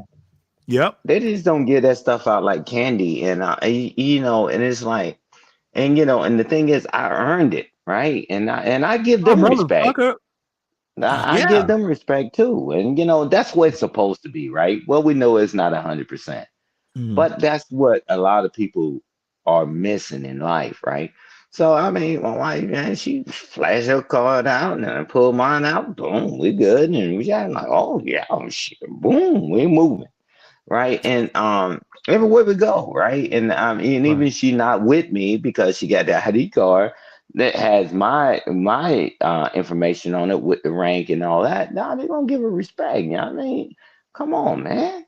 But now nobody, a lot of people, not nobody, not no one, but a lot of people don't have respect, man. Respect. I'm like, man, I'm like, bruh, did it, man. I went through a lot to get it, and and Yeah. whatever. But at the end of the day, I wouldn't change it for the world because I know But I you know know, everybody ain't built to do it. I know they ain't built to do it. They talk a lot, but they ain't right. built to do it. You And know that's what? fine. You are going where I was gonna go. These YNs don't know what the fuck they're talking about. Motherfucker, you don't, and I'm gonna pick on tough guy. And I hope he's listening. Motherfucker, women don't respect you because you are a black man. That's not like a requirement. A black man who can do what Stan Autry did. Here, you know what? They will respect you because they know who I am. Motherfucker, until you can do that, shut the fuck up. I want to hear what you have to say. YNs are not being trained right. And John Galt, Be Brave, um, they're not the trainers.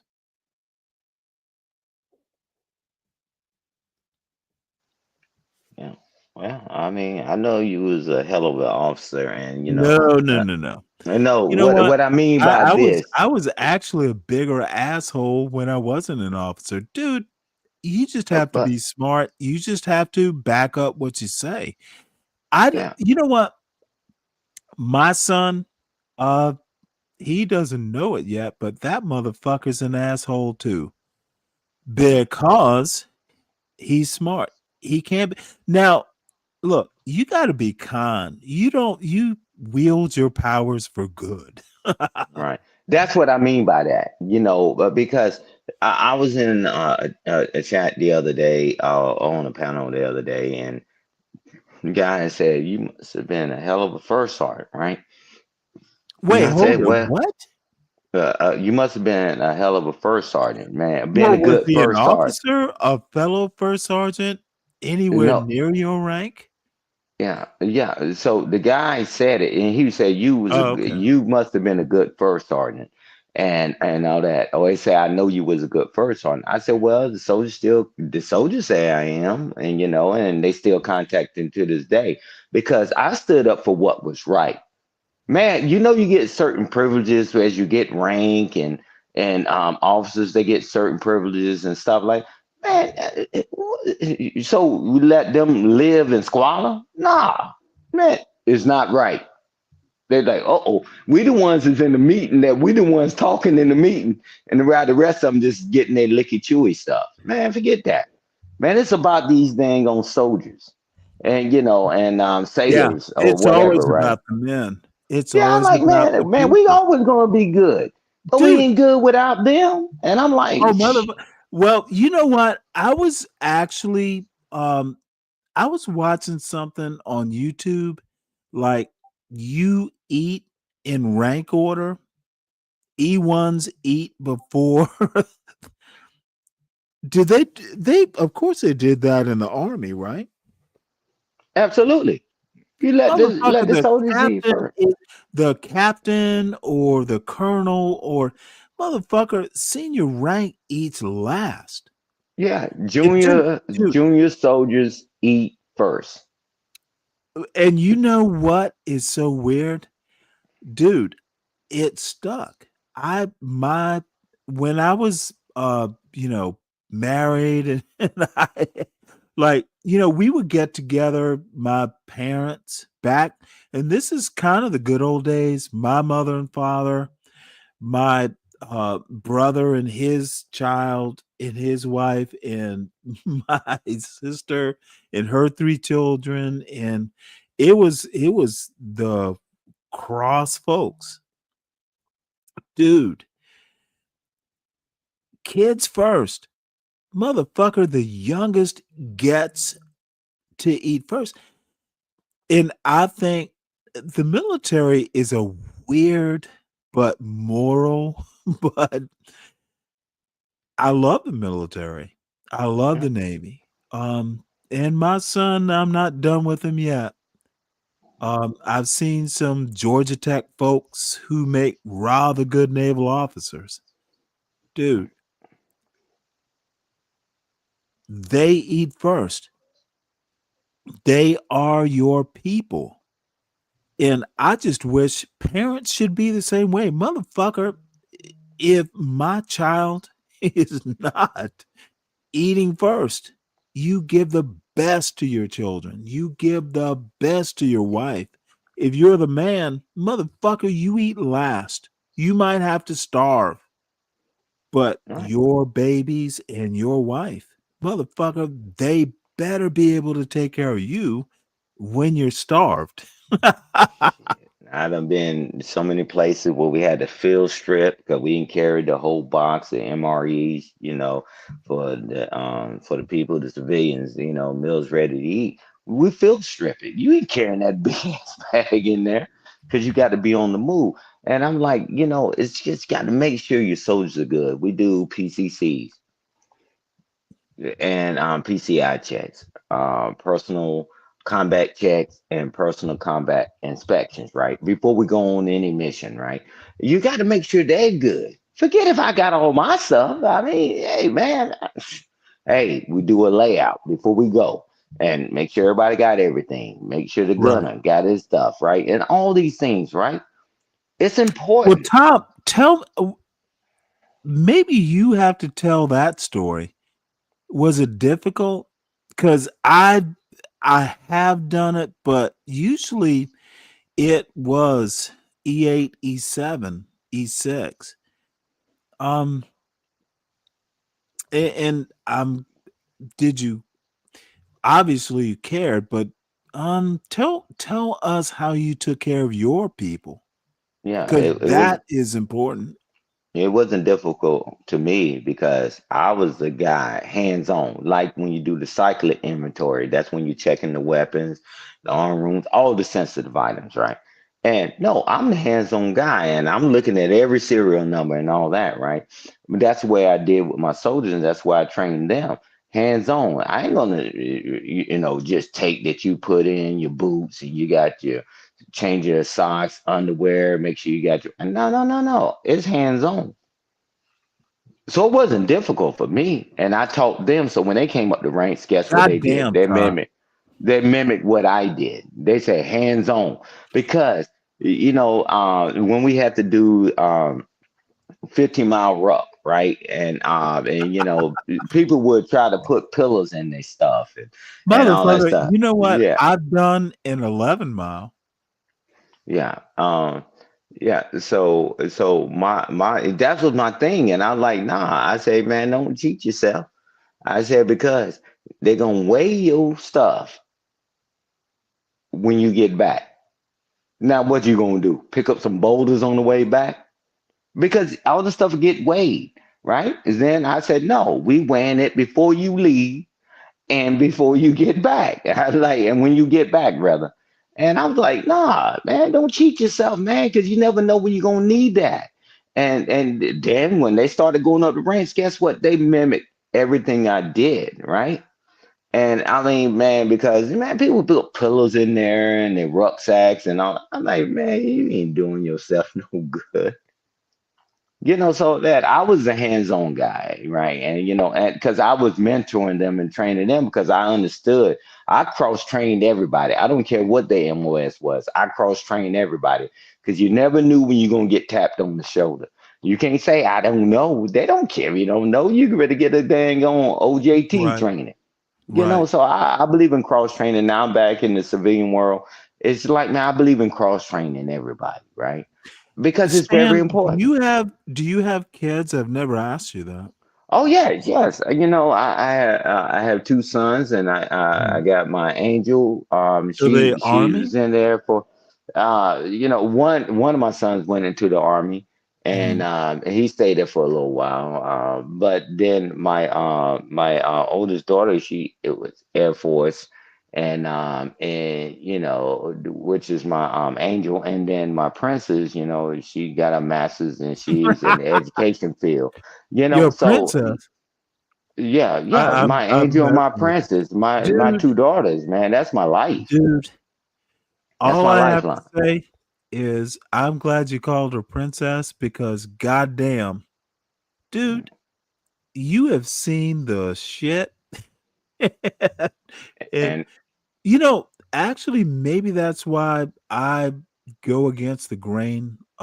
Dude, family, motherfucker, family is everything. Dude, I grew up in that family, but Stan, I think you understand it even better than I do. Dude, um,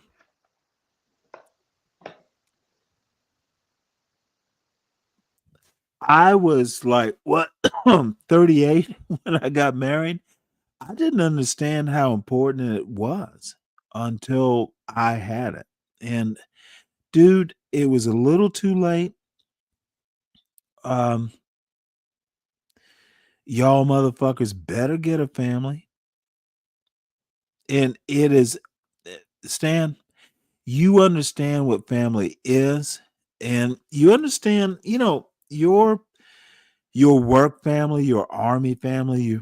I had a Navy family, but dude, you best surround yourself with good people. And I I totally love agree. hearing you're a princess. I never had a daughter, but Yeah, um, my oldest daughter, that's my angel. But yep. this is the thing. I grew up in How a so? family. I grew up in a family. Oh, My late okay, father, gotcha. my Yep, hero, and my yeah, late mother that passed away when I was young, or right. much younger, right? And that she was the matriarch of the family. But then, I guess some kind of way she knew she wasn't gonna be on this earth long. But regardless of the fact, I got, some of them passed away now, but I got 13 godmothers. You used to pass them around the church like Simba. They in that fight, trying to see Right. who gonna hold me. Boy, I was eating so many dang on little Debbie cakes and sodas and stuff, and but the thing is, so I know what it is to be loved, and that's why when I end people's shows, they say final thoughts. I say family first, Dude, family always, let me because tell you I really something. believe that. I really Um, believe it. my family, we weren't huggers, but last week I hugged my 81-year-old father, and it felt good. Yeah. He is my hero. Dude, Frederick Douglass, if I had a hero, my mother, my father. And I am, dude, Yeah. I had my the father, I have to say this. for the for the for the young folks, motherfucker, hugging my father was just, I didn't kiss him, but I should have. Dude, that man is smartest man I know. I don't have heroes because I had my father. And my mother, she was the heroine. So anyway, yeah. I'm still kind of mad at humble presidents and all those dumb motherfuckers. I have umbrage. Damn it. Yeah. So so this is the thing, right? So when my late father, my hero passed away, right? I got a chance to give him his final salute, right? And that was really monumental, right? So the passing of the baton type thing. And so I was like, I fine, I gotta go, right? I got to keep going. He did 2 tours of Vietnam. What? Then joined the Navy, retired out the Air Force, and then retired from the VA. Man, that's my hero. And some of my Right. partners, they came up, that some of my childhood friends and stuff, and they came up there and said, well, most people say their hero is Superman, Batman. He said, but his hero is his father. And he said he was our hero too, because he spent time talking to them as well. And I was like, wow. So it's just the impactful thing, right? I know some people won't get it, and fine, you can die in the abyss. We all gonna be 10 toes up and worm food. Man, just enjoy this thing called life. That as long as you got it, but at the end of the day, man, my family is my support system, right? It has been. The military has been my support system. After I'm long gone, the military will always be the support system for my children and my grandchildren. It doesn't matter. It don't go away. And um, with me joining the military, it was a choice. I made a decision. And then I got my education and all that stuff. But it was just like, man, I want to mimic my hero, right? I'm going in, I'm going to do good, and I'm going to do this and do that. He gave me the heads up before I even went to basic training. So I ain't getting none of that stupid stuff, right? He told me the heads up every time I went TDY. I'd been on deployment. Say, hey, son, and I get a chance to get on the satellite phone early on, and then we got where had other devices as things modernized, right? And I would just call him and check in with him, right? He said, "You good?" I said, "Yes, sir."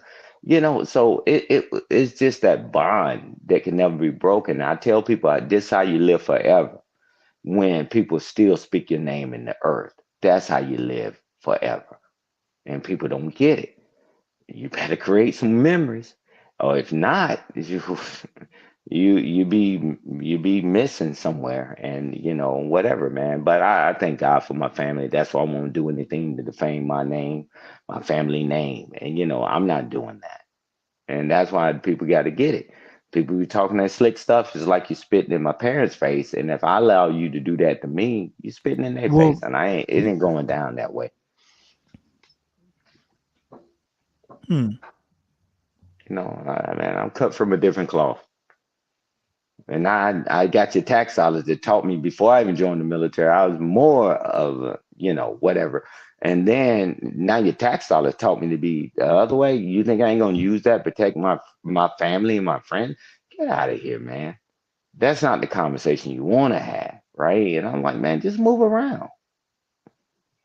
There's plenty of people that take that bait, but no, man, And I wouldn't change it for the world. People say, "Well, you doing the military? Would you do it again?" Absolutely, I would. It had to do over again, right? I would. I would. Best experience I had in my life, even with all the other stuff that went along with it. Best experience in my life. I got a chance to understand the world, and I'm like, okay. I know why people do things.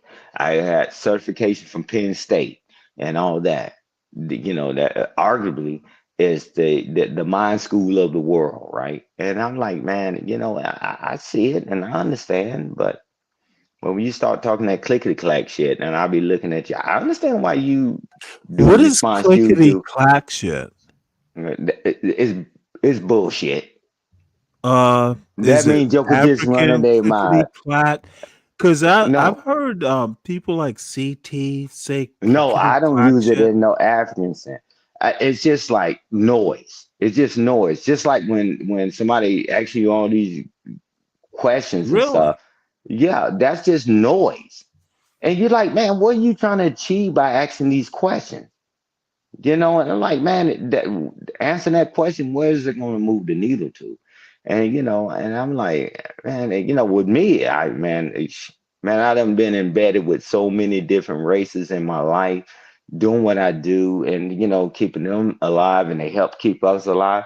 Nah, man, when I say stuff, it ain't no racial undertone. When I say clickety clack, it to me is noise. It is not about a speech. It's about when you got a dang on tire on your bicycle or your wagon that's making all that noise. That's what that mean to me. Man, won't you tighten the damn wheel up and put some WD-40 on it? Nah, I'm too lazy to do that. That's what I mean by that. I'm not talking about speech. I'm just saying it's just a bunch of dang on white noise. And I don't have time for it.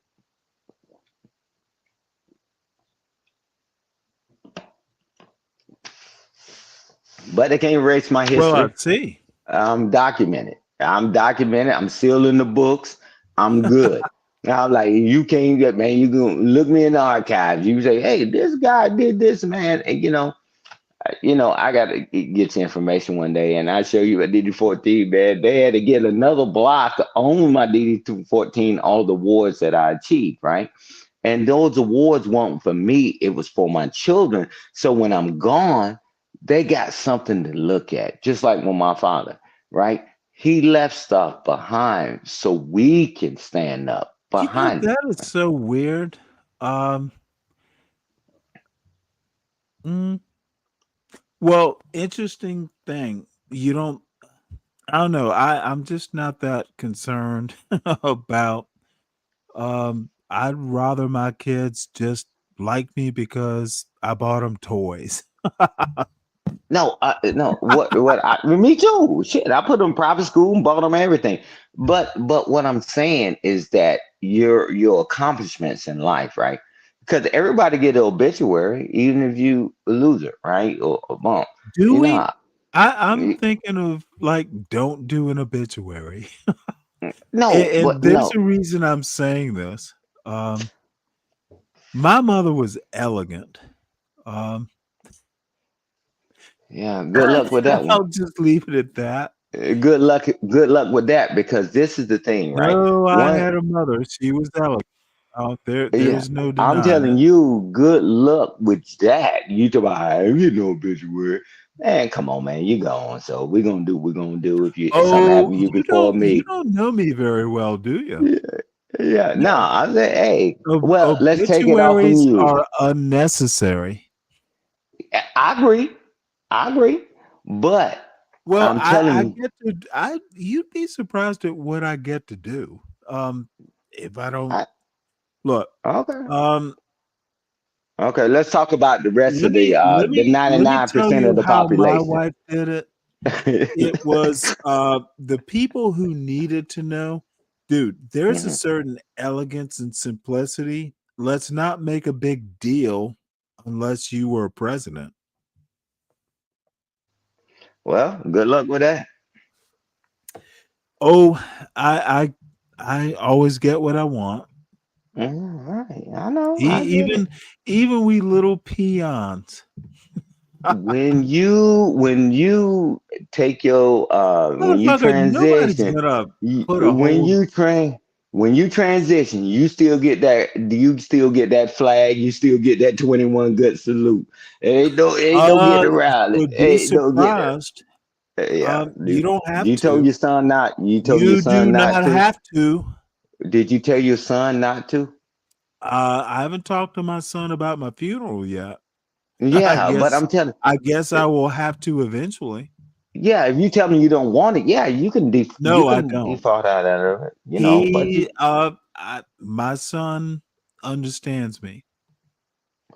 okay, well you gotta make sure you put that in writing there, sir. Oh, you know what? Right. That is a good Cause they point. coming. They coming. Them My chaplains and son, everybody my coming. look, I taught my son to cook. Best thing he can do is feed his children. Give him a good apple pie made from scratch, and we're even. Hey, sir, I'm And gonna tell I'm you. dead serious about that. Cook for your kids, give them good food, let them understand what good food is. Hey, Your sir. daddy is satisfied. Hey, sir, I'm gonna tell you this. It's automatic. Because I had went through the training. Everybody when I where was I at the time? I think it was Washington State, JBLM, right? When they changed it to, which is Fort Lewis. Then they changed it to Joint Base Lewis McCoy. And everybody, E7 and above, you had to go and you had to go through that training, notifying the family. You go out there with the javelin. I'm telling you, if you don't put a kibosh on it, it automatically happen. They tracking you. So if you don't want it, okay, fine. But you got to tell them, because if not, they're gonna give them the flag. Well, give your son the flag, and that's what it's gonna be. Unless you put it Well, in the writing best I somewhere. can do is I know where I'm going to be buried. Okay, no, that's fair. You can always do that. Oh, Yeah. it's a national cemetery, of course. So, Okay. my wife is there, and I know where I'm going to go. Yeah, There that wasn't national fanfare cemetery. up. There was no You fanfare. yeah. Well, yeah, because you I stopped it. dude, there are times when a black man knows what's going to happen, and my son understands me, Okay. and that's that. Well, I don't think I'm gonna say put it in writing, Mm, sir. roger that. All right, that's what I'm saying. Put it in writing, sir. My no one's going to make a big deal. Oh man, they make big deals. That one guy, I don't know, and I'll find it and I'll send it to you. But there's one guy that was a veteran and he didn't have any family members or whatever, and he passed away. They Oh, gave him his military right, honors, right, and right. all them soldiers showed up. Soldiers, airmen, Were sailors, were they everybody. his soldiers? No, because it Okay, was they many just showed years up. that he served. Yeah, because they put the alert out. When somebody passed away, them Oh, jokers put fuck on their that. Oh, uniform. well, you're No, right. I'll have to put yeah, that in writing. yeah. Hell no, motherfuckers. You see, hell Oh, no, man. I Nah, understand. man. Once, Gotcha. once Gotcha. you join the organization, United States Right. Armed Forces, and they gonna show up and show out. Yeah, You always gonna I be will the have to brother. put that in writing. You better. If you don't worry about it. Hey, and I'm gonna be standing there and I'm gonna be laughing. I'm gonna be laughing my butt off. If something happened to you before it happened to me, I'm gonna be laughing my butt off. And I'm gonna put on my uniform because I'm gonna stay slim and fit. I'm gonna give you your You final better, salute, sir. dude. And I'm You like, better. he said he didn't want this. I like, he got it. He got it. And You I know just what? hope that you don't haunt me. It doesn't work. It does not work that way, son. Nah, man. But But nah, man. you actually have given me good advice. I will have to put that You down in writing. better. You better. If you don't, I'm telling you, they coming. They coming now. They coming, sir. I'm gonna just tell you straight up, they coming, and and because they every base have people that go through training and do all this stuff, so they automatically know that's their role and their job, and they coming, right? So and like they got to say, hey man, do you want to do this? No, man, shit, you done went through the training. You know you up on the DA6, the duty roster.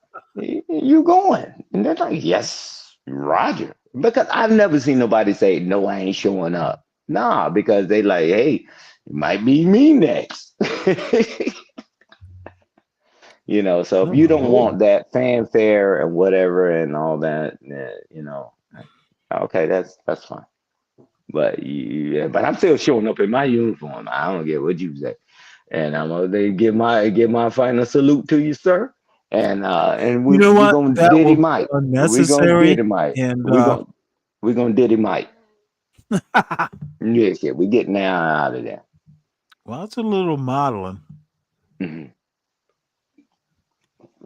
I'm gonna give you respect. However, we have run everyone out of this, and I was hoping Sis or Molov, they have wandered off.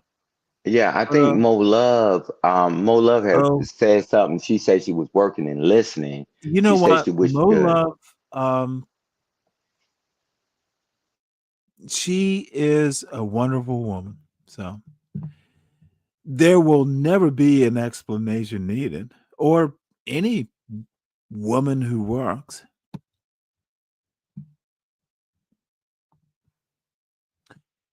And quite frankly,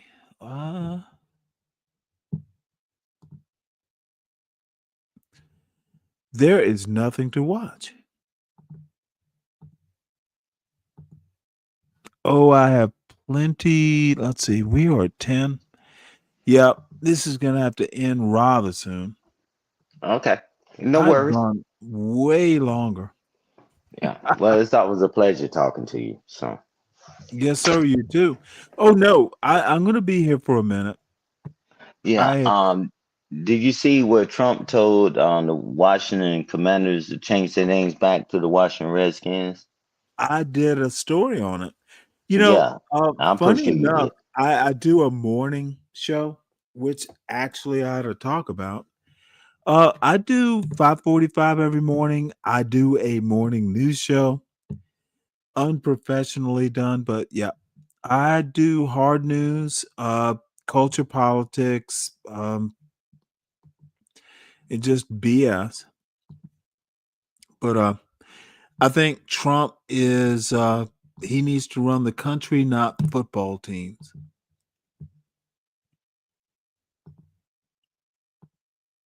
What are your thoughts? Trump has. Why is he talking about this silly stuff? Any ideas? Why does a president of the United States care about the name of a football team?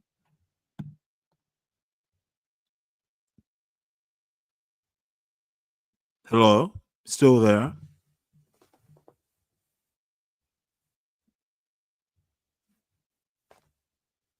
Well, someone has run off.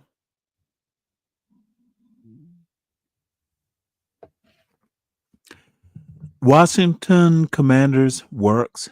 Trump shouldn't be dealing with football teams. He should do the important running the country stuff. Is my opinion.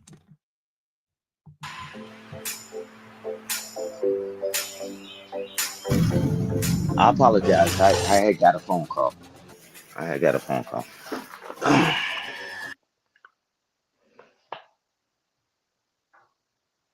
Hey, Stanley. Hey, Stan. Yeah, I apologize. I had got Oh, no, another phone dude. call. But Life happens. yeah, but yeah, 'cause I'm doing some renovation at my house. Oh, really? Yeah, upgrading some stuff. But this is the thing. This is the thing. I agree with you. It's like, man, why is what about the names of football teams and all that? Like, man, all this serious stuff. And I had a conversation with a guy, right? Last night, and and I'm just gonna segue into this. And the question came up. Somebody asked the question, um, uh, who, uh, who in ranking the powerful Air Force, right? In the world, right? Of course, America was number one, and the guy said Canada. I said, bruh, it's United States, Russia, then China.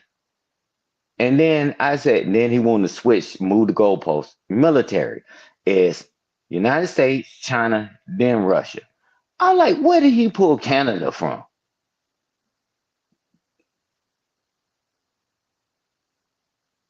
That didn't. I was like, bro, a lot of these countries are powerful because we back them. I said, but standalone countries, and that's the ranking. He's like, well, this, and I'm like, all right, buddy. I'm taking a page out of your playbook. I'm not entertaining any more crazy questions. All this stuff you can do the research on. You know what? I'm gonna take a Oh my page out of your lord. playbook. I'm like, man, that's common sense, right? Well, not necessarily common sense. I said Air Force, it's United States, Russia, then China. And then he threw in Canada. He said, nah, it should be Canada. I said, Canada? I was like, man, all right, man. Then he said military. Then it switched to United States, China, then Russia. I said, bruh, you don't even know what you're even talking about. A lot of these other countries are powerful because we support it, right? We got bases in their countries. I was like, the rest of them jokers, they stand alone. But but I agree with you. The president, we got bigger fish than fried than him worrying about the names of teams. Unless he got some stock in it or something. I don't know.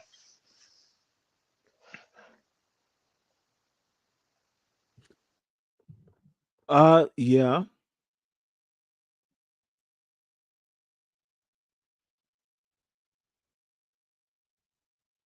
Wow.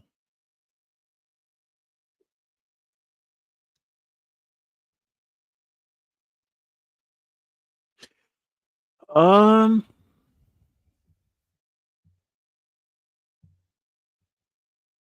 well, I guess I better do a commercial. Everyone hit the like button. Everyone subscribe to the John Gall Urban Landlord channel. Subscribe to Urban Landlord clips and the little old Stanley Cross show, Stanley Cross small show at Stanley Cross 6000. At some point, I'll do something with my channel and support the host of the Stanley versus the World debacle. Tends to be a debacle. Piss everyone off, but so we go. And Stan Autry is here. First Sergeant Stan Autry, a real American hero. So salute. Let's play this weird video about a woman mowing grass. And it did catch my attention. Okay. Don't know why. Hey guys, welcome back to another video. This one is going to be, I think, the hardest I mow think that the I've ever done. accent. Let me show you why. This is what I'll be tackling today. So that's my leg. I'm going to try and do it with the mower first. And if I don't have luck with the mower, then it'll be the whippersnipper. God, actually something for that. Yeah. Well, wish me luck.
Let me tell you something, David.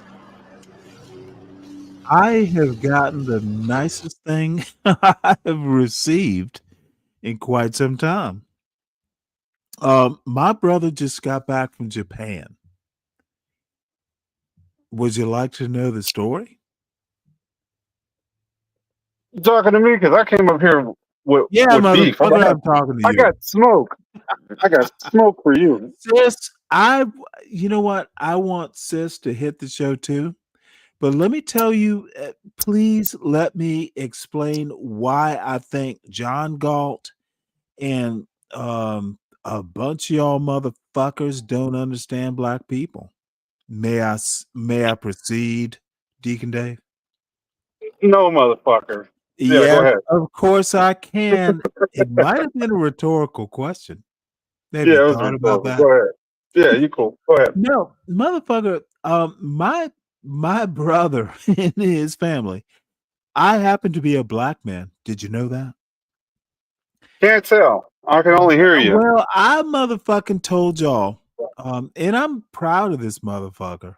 I trained him on computers. Little old, you hear John Galt talk about his poor ass Commodore 64 training. My brother and I'm 10 years older than John Galt. My brother is 3 years younger than John Galt. This is why I treat him like the wastrel. Motherfucker, my brother's 47. So I'm used to those YNs. My brother just got back with his family. He took like 3 kids and a wife over to Japan. Literally. Nice. His wife makes a lot of money too. But I told you they went to visit a kid who grew up in my neighborhood who is his age. His mother and his father were chemists. He had like a decent black upbringing too. So here is a Negro from Savannah, Georgia, being visited by another Negro from the same neighborhood in little old Savannah, Georgia. I don't accept that fucking dumb motherfucking ground level groveling for bottom feeding white trash motherfuckers. My son is in San Francisco. I should have told my brother to pick his dumb ass up from San Francisco. Dude, I grew up in Cloverdale in Savannah, Georgia. You sound racist A right now. motherfucker, don't disturb. I have black people I grew up with who happen to be family members all over the country and the motherfucking world, apparently. They don't ever ask my permission to go, and they shouldn't, because I'd have told them, bring me back some sushi, make it fresh, overnight. I knew this was going to be a racist story. Keep going. Over a motherfucking night it. However, I don't accept this John Galt, all niggers are dumb and fucking or crack hoes. John Galt is so stupid. And the motherfuckers, Be Brave is even stupider. Motherfucker, I live in a family. My father literally said, I don't know if Michael's back from Japan. Motherfucker didn't care. Look, and there's a reason he doesn't care because motherfucker, he raised an adult. Right. He's out of his hands. Y'all, I'm not hearing Deacon Dave, you are John Galt, just a smarter version. You didn't know that, did you? I appreciate that. Stop motherfucking talking about what Negroes can't do and start concentrating on what they can do. Japan, motherfucker, and he didn't do welfare. Negroes can't He did swim. not do Section 8 to take a whole motherfucking 3 kids and a wife, and they had money to come back, bitch. They did not need Japanese welfare. Stop it. They didn't need Japanese welfare. They fucking John Galt is woe is me. I need Johnny Boy. Johnny Boy gonna be my slave and mow some lawns, and we gonna see if people in the neighborhood appreciate Johnny Boy. Motherfucker, John Galt is a motherfucking dude. Black people, I got smoke for both of you, Stanleys. what the fuck you have to say? Let me finish. Go ahead. I'll tell you when I'm done. Y'all motherfucking worry about all this bullshit. You better be worrying about your families. My brother is John Galt's age. I never talked to him about what the fuck niggers are doing because I wasn't raised with the word, and I am way blacker than John Galt. I understand what black Americans are better than, dude, wipe the shit off your shoe, boy, John. Maybe your daddy should have motherfucking told you clean your shoes before you come into the house. I don't know. It is thoroughly disrespectful to compare me to Be Brave and John Galt. No, I don't go to Japan because motherfucker, I'm not taking long plane flights. This bitch, John Galt, wants to talk about lovely lady Lisa. Dude, I'm not going to tell you what I think about how you have relationships with black women, but it's an H word. Choose the word that starts with H, and you might be close. Don't ever motherfucking do a goddamn show with my name in it, or you will be treated like Be Brave. Motherfucker, I don't play that fucking secondhand I am that nigger John Galt bullshit. Dude, I don't even smoke goddamn weed. I don't need to. Bitch, you smoke weed and get drunk and high and dumb and all jiggity like a nigga should. I don't have to. Stop it, John Galt. Yeah, it's your channel, but you don't have to put my name in your goddamn show title. That's what your massa does. The word that starts with H is honor. Yeah, that's it. That's the word I meant. I don't know. I'm lost. Oh, say honor a lot. That's the word I meant. It starts with an H. And you know what? If you say it enough, John Galt will believe your dumb ass. This is the sis that don't miss. I didn't get to hear it. Who's up for it? And sis, if you're there, hit the link. You can narrate it. I got smoke for you, Stanley. You do? Smoke. Smoke as in you're smoking weed? Smoke is in about sis, I'm about I've to never roast been you. to Japan.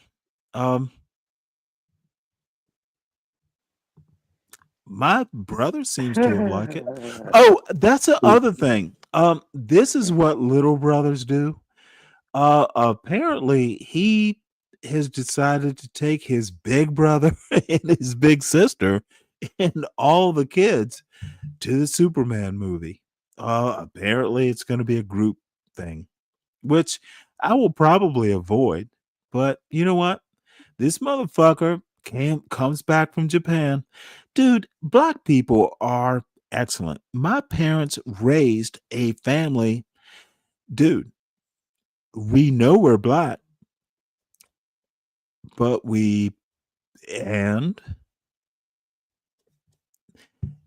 black. We have a presence in American history, but we don't motherfucking go all weird about it like the John Galls. This motherfucker wants to ask about neighborhoods. Oh, neighborhood. Motherfucker, you are black. Didn't your parents tell you? Aren't you used to it at motherfucking 50 years old? Why does it have to be so goddamn weird that this motherfucker is suffering? Why? Black excellence, bitch. Bitches. I don't worry about it because I know I'm black. I know there can be a hiccup or two.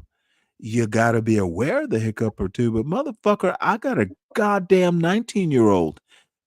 John Galt, you are still a boy. Hey sis, You what's up? I'm about to motherfucker, roast. don't interrupt I'm me. about to roast Stanley, Don't dumbass. interrupt me. John Galt is a boy. Literally. He's worrying about be brave in looking at outhouse building.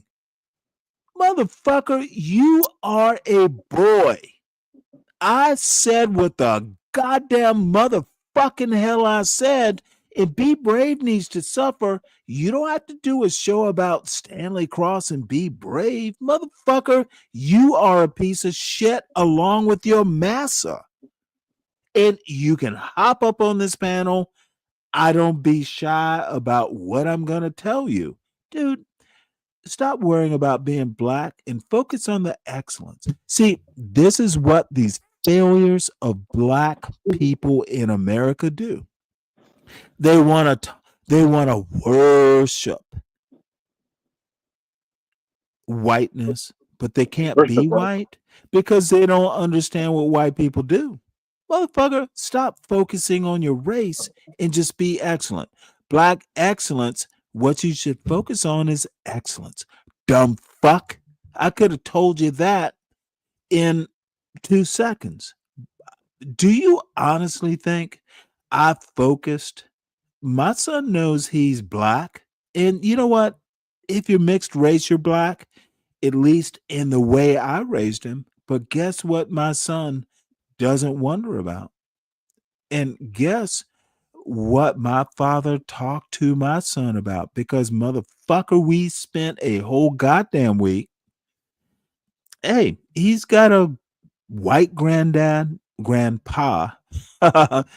White grandpa is grandpa. The black granddaddy is granddaddy because I call my granddaddy granddaddy and I call my daddy daddy. Motherfucker, my son knows how to be. Fuck John Galt and his dumbass logic. You worship bottom feeding white trash. I don't have to. I wasn't raised to. I wasn't fucking raised to respect you if you're white, motherfucker. You earn the bitch. You don't earn it if you're black. You don't earn it if you're white. You just earn it. And John Galt, smoke your weed and be dumb. That's what your parents raised you to be. So God I'm bless. done.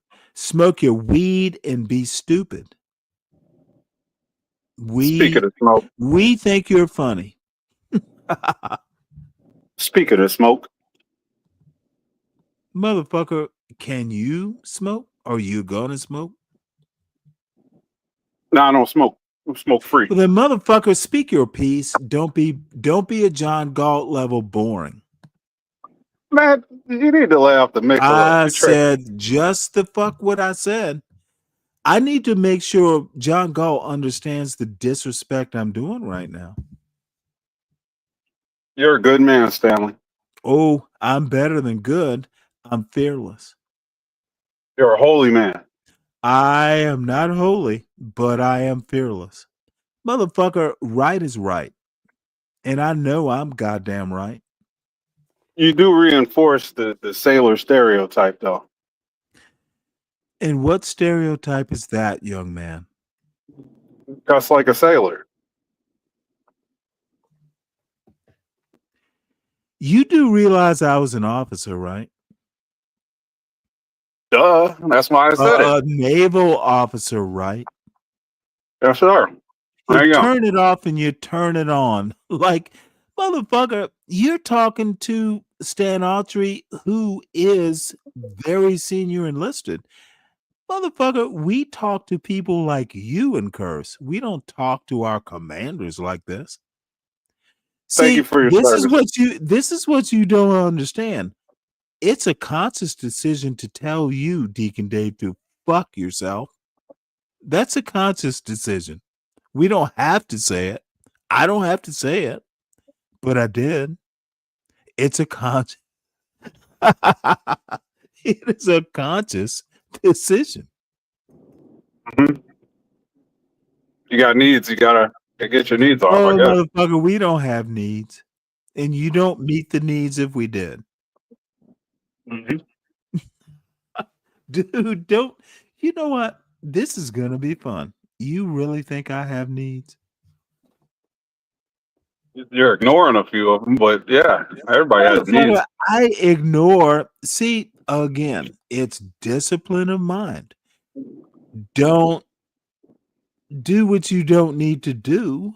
Don't think about what you don't need to think about. Focus on the mission, son.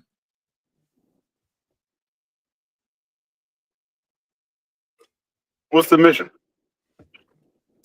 Well, I have none, other than to get to where I need to be. I appreciate you. This is our sis. Uh-oh. I appreciate you doing these streams, I family. fear what's going to be said. Hey, sis. Hello. We're going to make you the bad man. Okay, that's okay. What are we No, talking about? I'm kidding, sis. You are among friends. You got it. What's going on, y'all? How y'all doing? You know what? We I'm straight. drunk as What's shit, happening? and I'm talking shit. Good I day. got you. Good day, sis. Hey, y'all. How y'all doing? All right. How you doing? Well, Well, I you ain't know doing Deacon Dave, right? I do. And this is Stan Autry. Stan Autry is a very smart military man. He's Army. Okay. Go So Stan. if you see Stan Autry in a chat, he is Stan Autry. You know who Deacon Dave is, and you know who I am. Dude, we are not a manosphere. But that's relaxing to know because it's always a Oh, little fuck iffy to all get on that. certain channels. It's always a little iffy, but I appreciate it. I really do because it's really hard not to find men, period, who are ma'am. not red pill. Well, I will say this: we are men. We will have criticisms, but Mhm. you know what, dude, sis, you are hilarious. I love, dude. You will, dude. You take people and you fry them for the fun of it. I like. Look, now I have to ask you this. I do it sometimes just because I can, and you know what? Fried fish is tasty. Fried fish. Sometimes I'm just mean because I know I can be. You see what you did to this man just by showing up here? He got all sweet and shit. He was talking tough before you got him. Yeah, okay. Now he wanna Don't take it like too throw his far, coat Dave. down in the mud puddle and shit. I see what you Look, did. sis, I admire you. Do you think my delivery is too harsh sometimes? Wait, did I say that? Not Oh exactly. no, it's not harsh enough. This dude said that he takes pleasure in you cooking guys. So we're No, trying to just punching bag all no. day. Don't see this manosphere motherfucker. Yeah, Wants I'm to focus. manosphere. I'm No, red pill. I really am. you fry the people who need to be fried. I said people, not men, women. You fry them. If they're stupid, you fry them. Oh yeah. Sis, I don't suffer fools gladly. Never have. Wasn't trained. My mother, and look, don't suffer fools. Black, white, indifferent. Candy stripe. Don't suffer fools. I heard that. Don't mind me. I just hang out to get up under Stanley's skin. That's all. No, it's okay because if you You ever have know any how problem with my creepy that's. channel, I know I come off a little harsh sometimes, but it's really because after a while, No, people don't really hear you. Honestly, unless you're talking about bullshit. When you're happy and excited and animated about a lot of bullshit, everybody wants to listen. But when you start hitting those touchy places, a lot of people act like you hurting their feelings. But let's be honest, a lot of us we are way too in our big ages, to be hollering like hit dogs over truth. Like, it gets Thank to you. you after a while. It does. well, Stanley doesn't know sis, why I I would like you so say, much because that right there is what I accuse Stanley of doing. And if you could help him with that, you have double purpose other than being a fan. yeah, okay. Oh my. No, I No, actually love Stanley's take. I Dave just and don't I think are it's healthy. having a fight over I don't know what. No, I got smoke for Stanley. Stop being bitter, Dave. I'm about to roast your dumb ass. Oh, you know what? I am going to mute in. Wait, hold it. How can I provide you roasting me? I will mute and let you do it because you know it's not going to end well. Oh wow. Oh, dude! Wait, hold on, No, no. mute This up. You is said you're gonna let me a do this. Now let me motherfucker do who this. wants to be mighty bold. No, we got a lady here, so we gotta compete for the male dominance. Let's do it. I don't need dominance, son. You honestly think this is about male dominance? That's mighty manosphere. You're mighty manny mousy. Dude, I'm gonna roast your ass if you don't. Mighty manny mousy. That's manosphere. There we go. Dude, I'm gonna do it. Mighty manny mousy. I don't follow where you're going with that. Do I need to find another M word? Hey, I can do it. I don't I mean to can step do all it. over you. I'll jump down. Hold on. Dude, yeah, I bet you will. Dude, you don't fuck with me like that. I'm not normally, but we got a lady here. Don't be showing off. Gotta show up because there's a lady here. Oh, Come on. motherfucker, don't What's be going so on? hurt. Don't get. So since we're talking about the manosphere, and hopefully you guys don't mind being honest, do you think that men who dibble and dabble in the manosphere, do you think that they are possibly, I'm just going to ask it, even if it hurts feelings, do they I become want you down to low? start with Deacon Dave, please. Okay, let her ask the question. You'll hurt his feelings more. What And is it also, about? sis, you have the floor. You got it. So, like I said, a lot of men get really upset when I talk like this, but the fact that it's just so many men, period, it's like of all races at this point, who are so into red pill content. I just want to know, do you think it's possible to get that deep into red pill content and not damn near be homosexual or down low? Because it just doesn't fit the narrative of wanting a certain quality of life.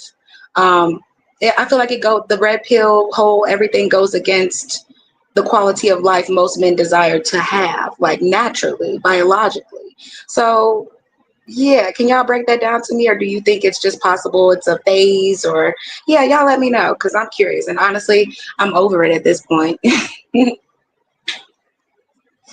Stanley is not going to let me answer that. He wants me to so he could jump in and put his cape on. He ties his cape on too tight for me to be serious about my answer. Because I know at any given time he's going to say something, the sidebar, and go down the side quest. Stop worrying about what Stanley's gonna say, Dave. This ain't the place for me to answer this question. I could definitely answer the question in another when he doesn't have controls.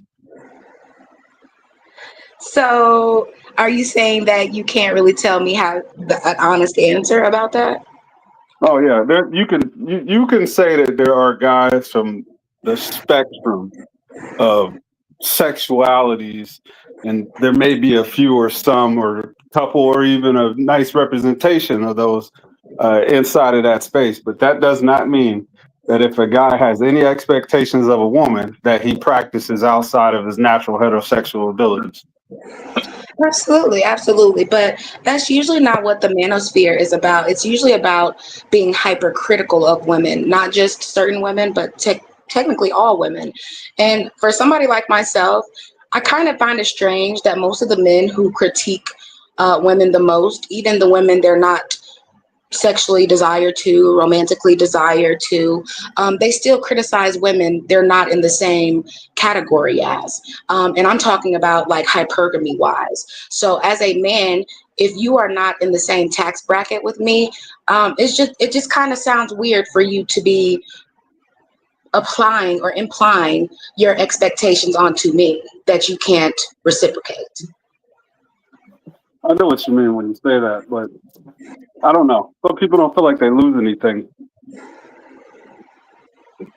Well, can I chime in? Or maybe I don't know what race you are, but in the Black community, I know black. for a fact.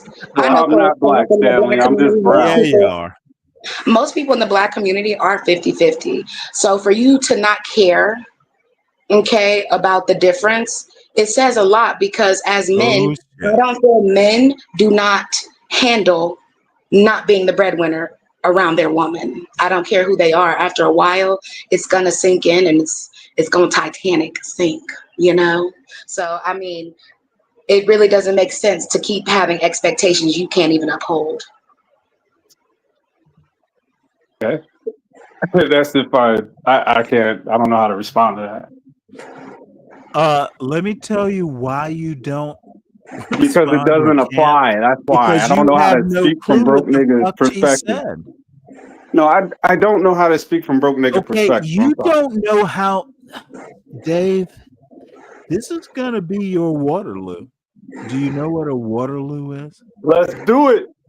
What's up? Dude, you actually don't know. I'm gonna be gentle, Stan. Now, Stan is an actual man. And Wait, sis, are we I'm gonna answering go her last question? Let's go. because I'm gonna surprise you. Hey, sis, he Stan, about to shake the dice for 20 are minutes. Go you ahead. really? Are you really still? You're still talking. Go ahead. Dave, eat a cookie. Would you like a chocolate chip cookie? No, I'm on no carbs. Go ahead. Really? You answered that question. Okay, sis, I don't give a fuck. Look, and I am 60, so you'll have to give me my old manishness. Who gives a fuck? You know what? If you know who you are, and you kind of know my background, motherfucker, I miss a woman like you. My wife wasn't exactly like you, but you know what? It's not so much about. I get confused why these motherfuckers need to assert their manhood. Motherfucker, you're a man. Why talk about it? Go and sis, hold your ears. Go fuck your woman and be happy. Go fuck her, make her happy that you were there, and stay and raise your tribe. Y'all are so motherfucking weak. Dave, just be a man. Why do we have to debate and form a manosphere? Oh, y'all had to, and not you, Dave. I will be respectful, but hood conservative, I will disrespect. Y'all had to form a whole YouTube channel about how your woman told you you weren't man enough. Hood conservative's not a goddamn man. He's a pussy. His kids know it. His daughters know it. And this is why hood conservative doesn't come on my channel. He goes to pussies like the daughter father universal. Motherfucker, he does. Dude, I talk soft. I've read motherfucking Homer.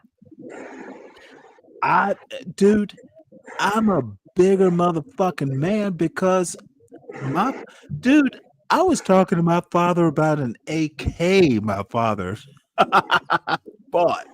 And my son was like, well, when are we going to shoot it? And I'm like, motherfucker, dude, what the fuck are you doing, old man? Motherfucker, we do guns. I asked my father about the gun stock, his childhood 22.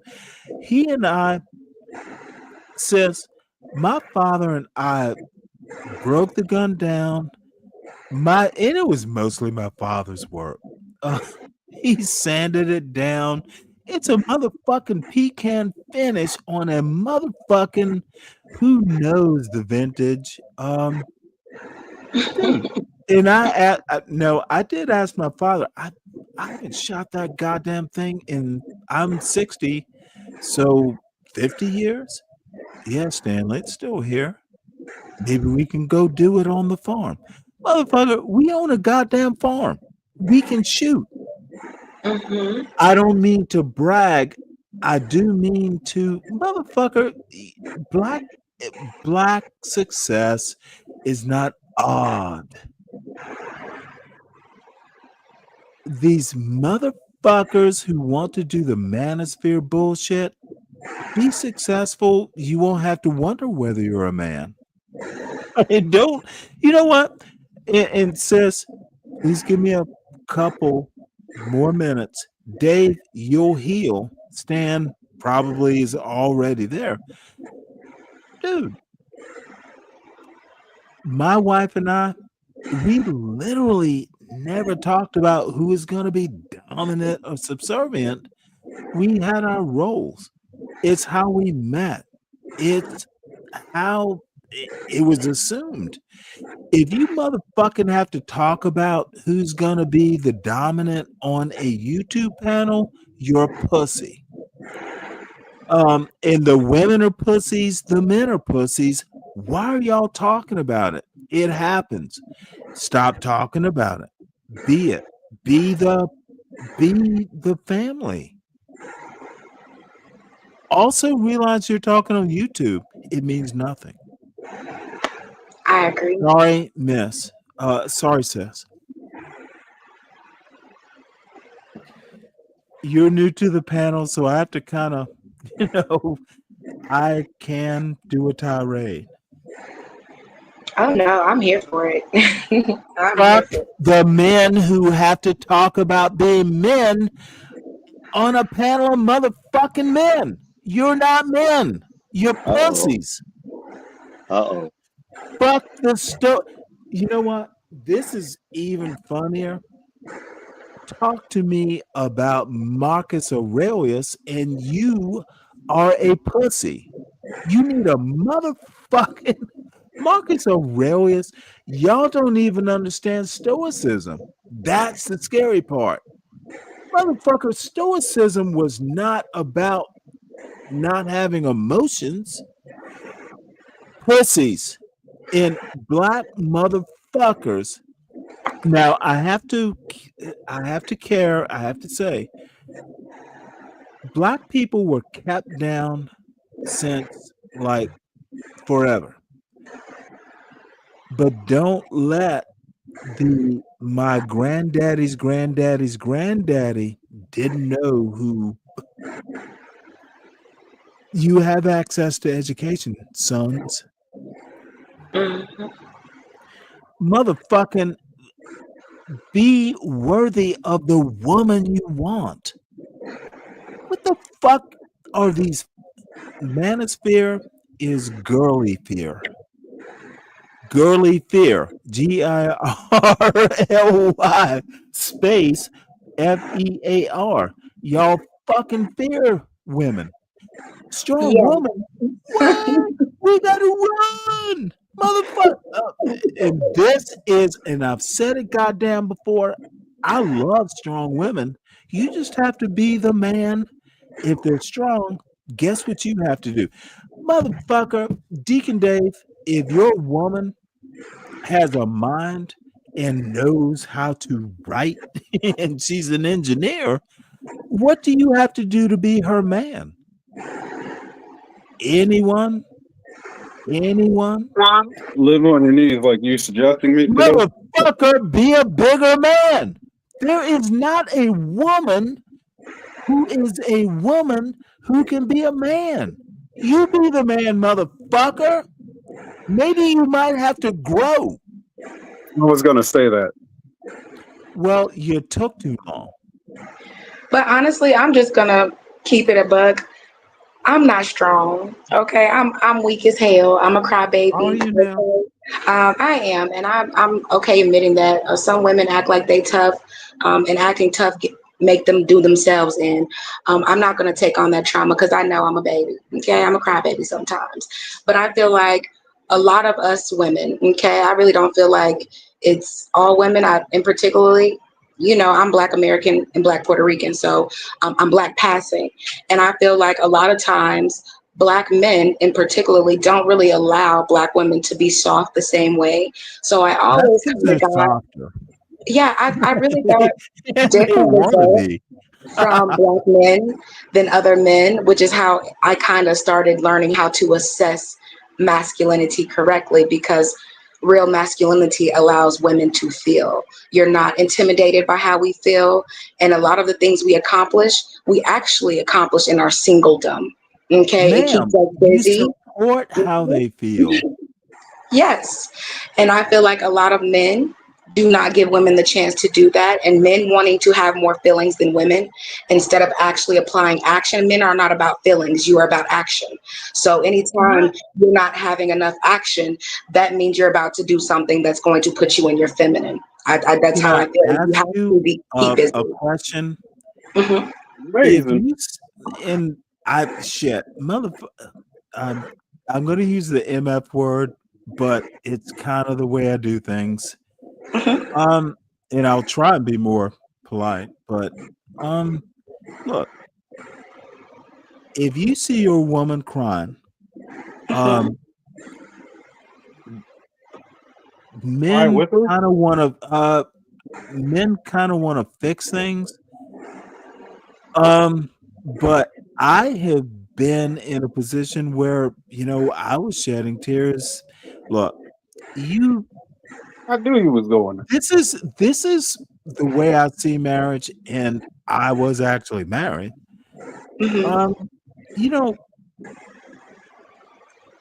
You be there. You meet the situation. Your man is not going to be Superman.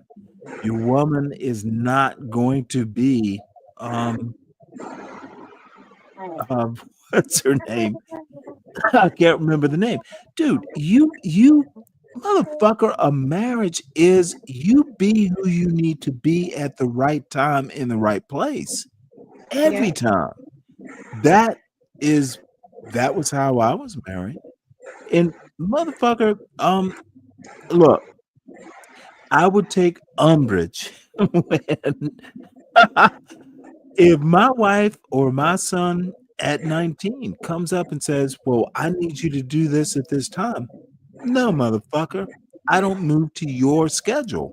You adjust to my schedule. But however, there's always compromise. Maybe it's an emergency. Men cry, and sis, you know what? I'm trying to support you here, and I'm failing miserably. But a man is a man.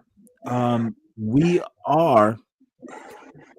Go back and read a Thomas More, which is going to get way more nerdy.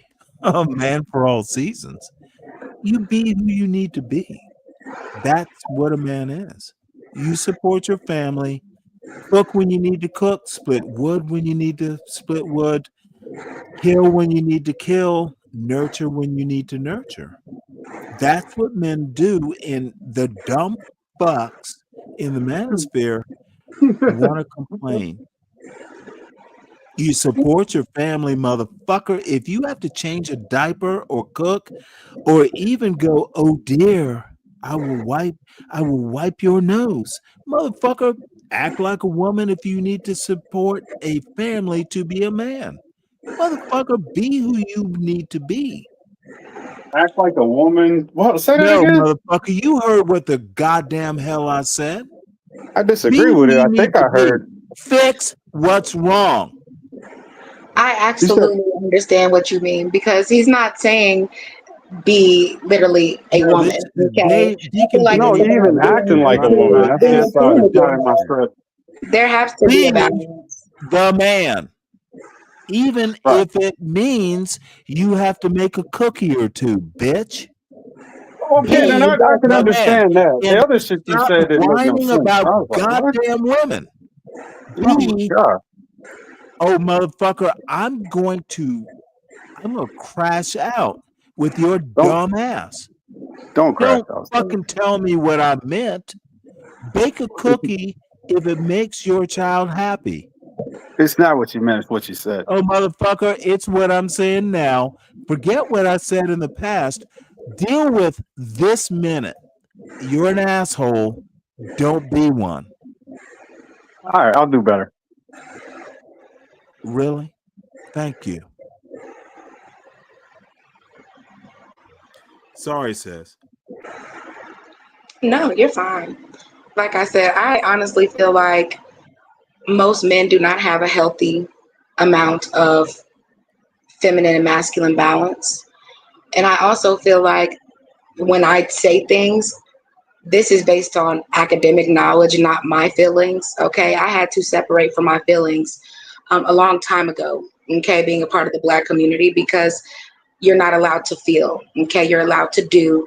And you're really never allowed to stop doing. I don't care about the gender because I still look at it like this. Hearing men complain, okay, about life, about women, about the economy, about different things, when I, as a woman, do not have the same privilege. And I also hear this from the same Black men I grew up with, but I also had to be more responsible then.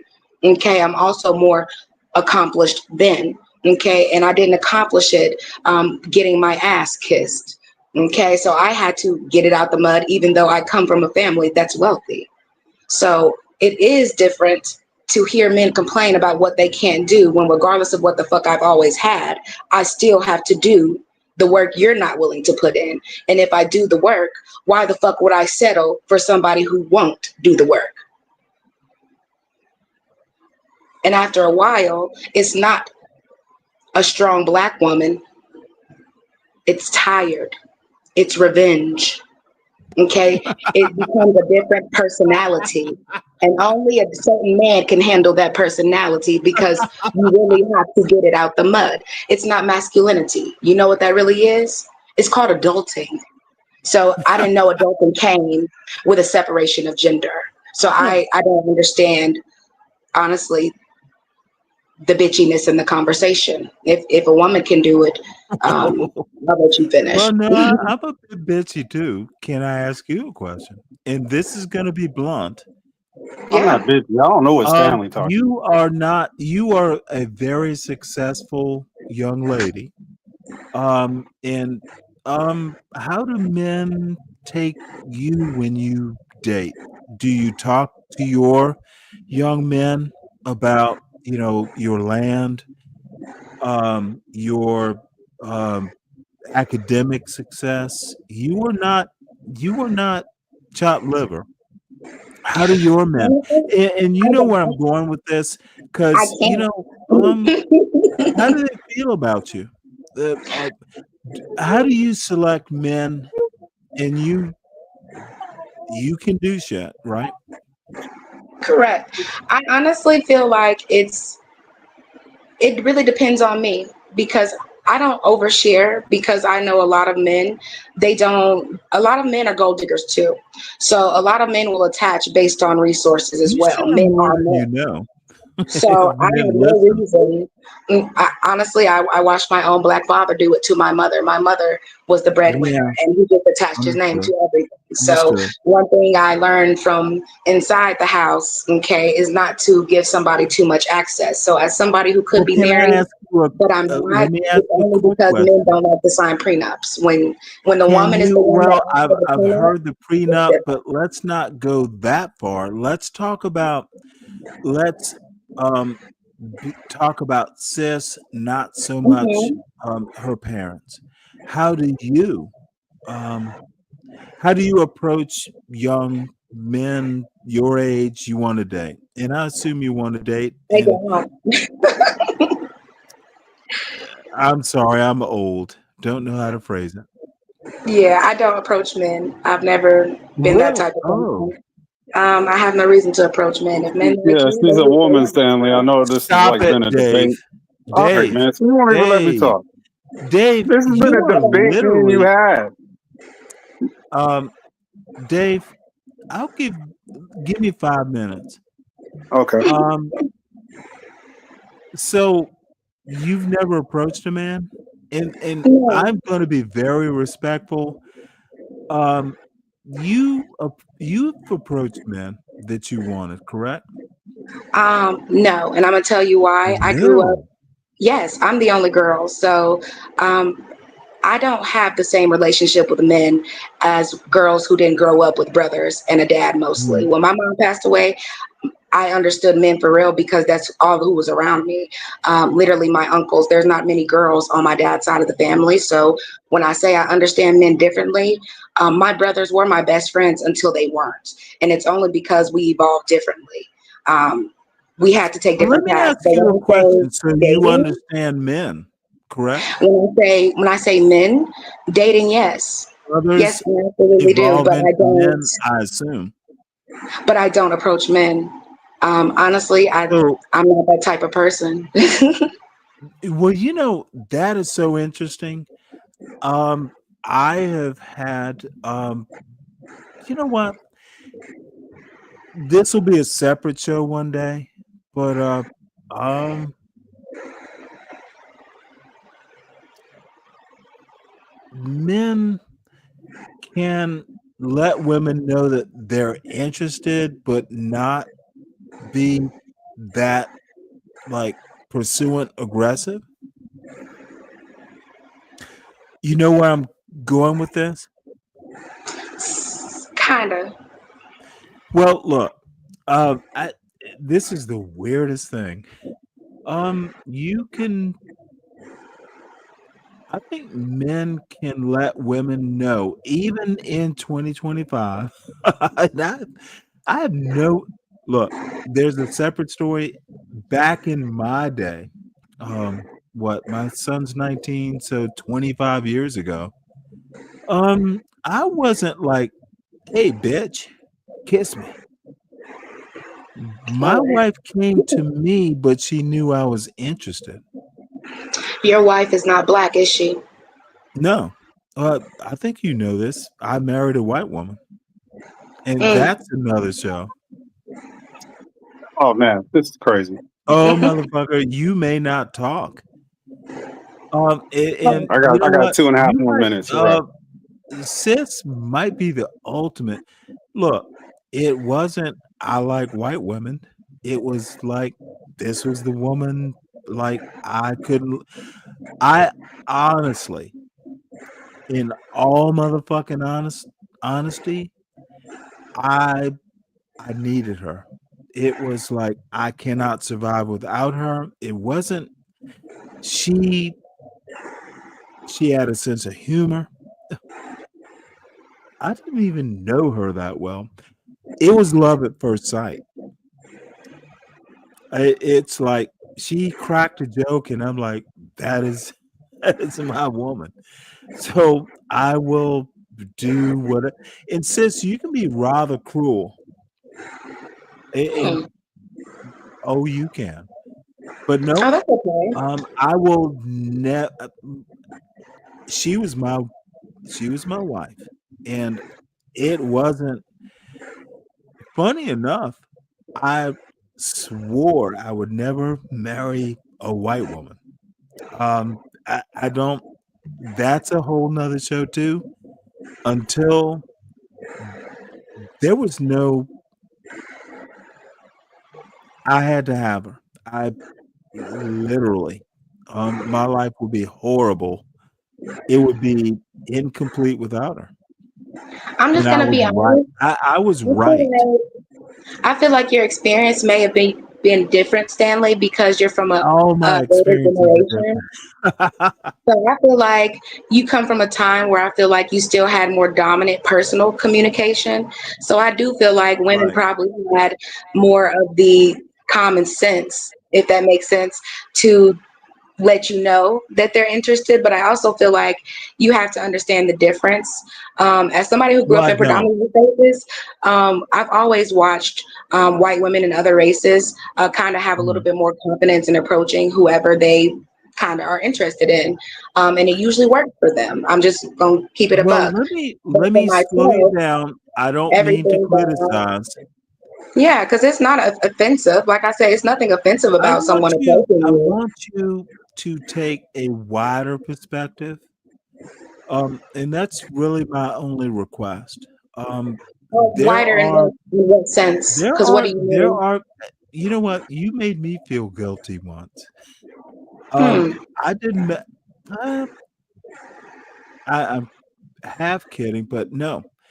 My father-in-law comes by a couple months. It there and I think you know this. Actually, you probably know it better than anyone. Look, I actually like it was just I see my father-in-law a couple times a month. I see our families. It wasn't bullshit. It wasn't. It was the only racial person in Dave. I make the joke all the time. My wife's grandmother was like, look, she wanted me. Look, it was a good family. I talk about it like it's in the past, and in a way it is. But I see my father-in-law a couple times a month. I see my father and my father-in-law send each other fucking birthday cards. We happen to figure it out, and it's not all about me. But look, it can work, and I think it can be about race, and America's horribly racist, but I depend on people like you, sis, and people like Deacon Dave. Y'all know, and sis, you are free to criticize. I like my wife. I found we were older when we got married. I lost my wife a while ago, but god damn it, those dude, I miss my wife every goddamn day. It was good. So we go. And motherfucker, my son is out in San Francisco um, visiting his girlfriend for a couple days. I want him to be happy. He has overcome some stuff, and he is at an engineering school. He works hard. His girlfriend is like an elite student. Let him have peace. I want my son to be happy. I've gone way zen, but I don't give a fuck about much else. Happiness is the end. What else is it for? What else is life for? But doing well. Sis, save me. Yeah, Deacon Dave, you have save to me. cut him off. Though. I've gone all old man. Hey, can you hear me, Stanley, or no? I can. But I'm worried Yeah, about sis. you have to Sis, save please tell him when me he you're does not that. weirded out.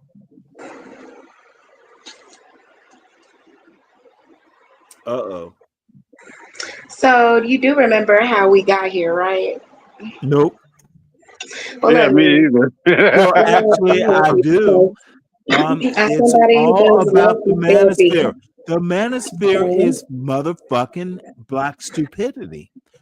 There is a black Hmm. manosphere. Sis, I'm not that dumb. Well, you skipped over some things. We got here because you Oh, I asked me skip about over a whole approaching lot. men. Most You of it's asked me not about. important. Can I talk real quick, babe? So You you too. asked me about approaching men, and when I Right. told you I don't approach men, it's almost as if you couldn't handle me telling you Oh, my no, no, truth. no. I But can as a single handle. daughter, I wasn't taught how to approach men, so I don't approach men, and I also get adequate attention. So it's no reason for me to have to approach men. Don't be, sis. I think really where I was going with this is people attract each other. Um, might not be who does what. You just get together. Is that possible?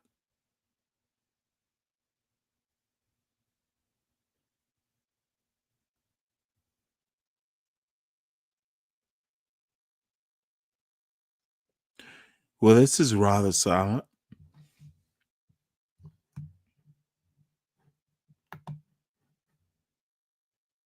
Dave?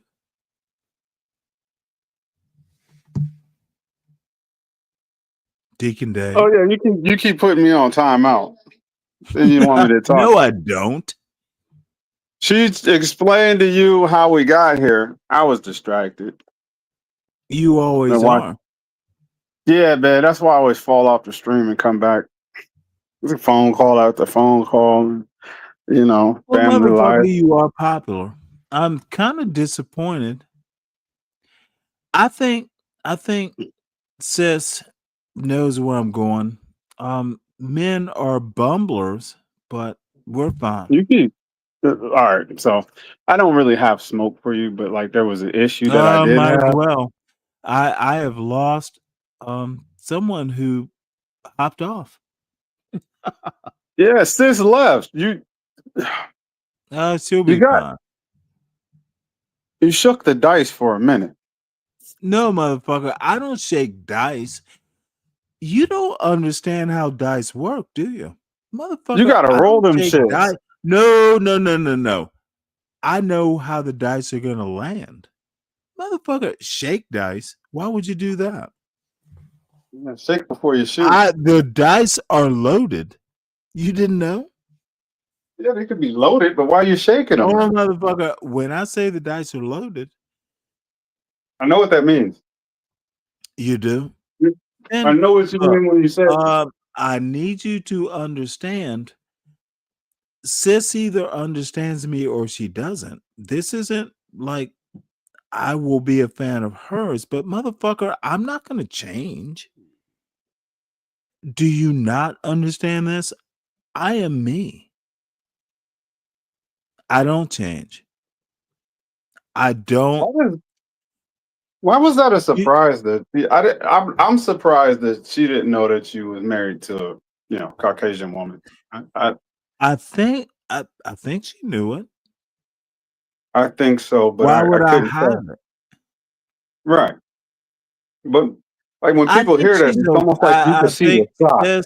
sis knows, and I'm guessing she had a phone call. Yeah, that's how I usually follow our phone calls. But let me also tell, I will never deny the woman I love. Motherfucker, I would marry her 80 times over. I would have 80 children 80 times. Motherfucker, I miss her every goddamn day. And I know it is weird, but fuck y'all. Fuck Be Brave. Fuck John Galt.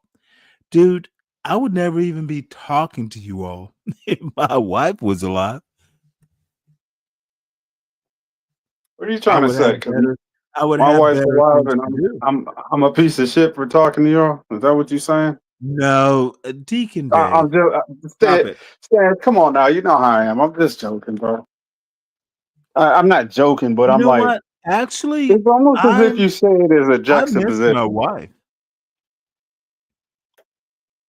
Maybe that's the worst thing. Absolutely normal. Not after 10 years. Well, shit. He's 19. It's 13 years. Motherfucker, I literally miss this woman I haven't seen in 13 years. That is weird. And I'm not going to change. There's My nothing weird father about that. doesn't talk to me about it. Her father. Motherfucker, I see her father like every couple times a month. There's nothing weird about missing your wife. Motherfucker, I lost. And it was on my goddamn watch.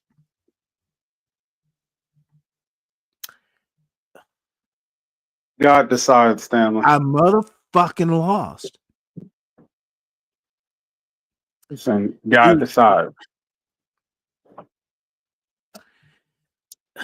God damn. Yeah, I'm being a little verklempt. Motherfucker, the best I would never be here. I would have better things to do. This is why I think John Galt is full of goddamn shit. Dave, you know the best part of you know what the fuck being happy with a woman and kids. You know this shit. You live with them. Now it's not always great, but Hell no. motherfucker, at the end, dude, you are going to have times when, oh shit, dude. Let me tell you something. At my son's high school graduation, my my father-in-law and I were sitting there. Where the fuck is he? This was a girl who was his girlfriend in high school. Oh my god! Even my white father-in-law was like, "What? This high school girl? She was motherfucking gorgeous." And you know what she did? You're gonna love this. She came up and shook my hand. Hey, Mr. Cross. I had no fucking clue who are you? I didn't ask her. My son had a goddamn girlfriend. Dude, my father-in-law was like, this young mulatto woman. She was 18, apparently. I'm like, Oh, what? your son's girlfriend, right? You never told me?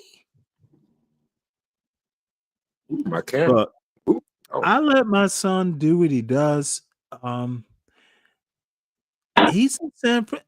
let me tell you how this is my wife working. My wife, you know what? I'm gonna have to change the subject because I'm just going off script. I love my motherfucking wife. Keep going, keep going. I'm waiting on you to start crying. Go ahead. You are talking too much. You're a dick. You're a dick, I Snake. want to dedicate this show to my wife. My wife was smarter.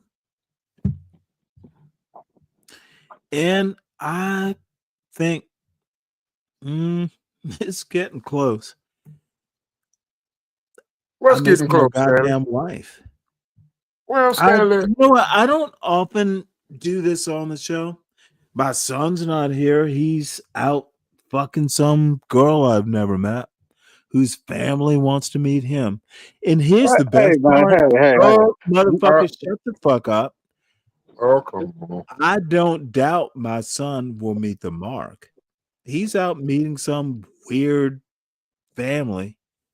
He's asking to the father for the hand of marriage. What I'm going to say. Here's what y'all black people don't understand. They need to come up to my goddamn standard, not the other way around. Oh shit.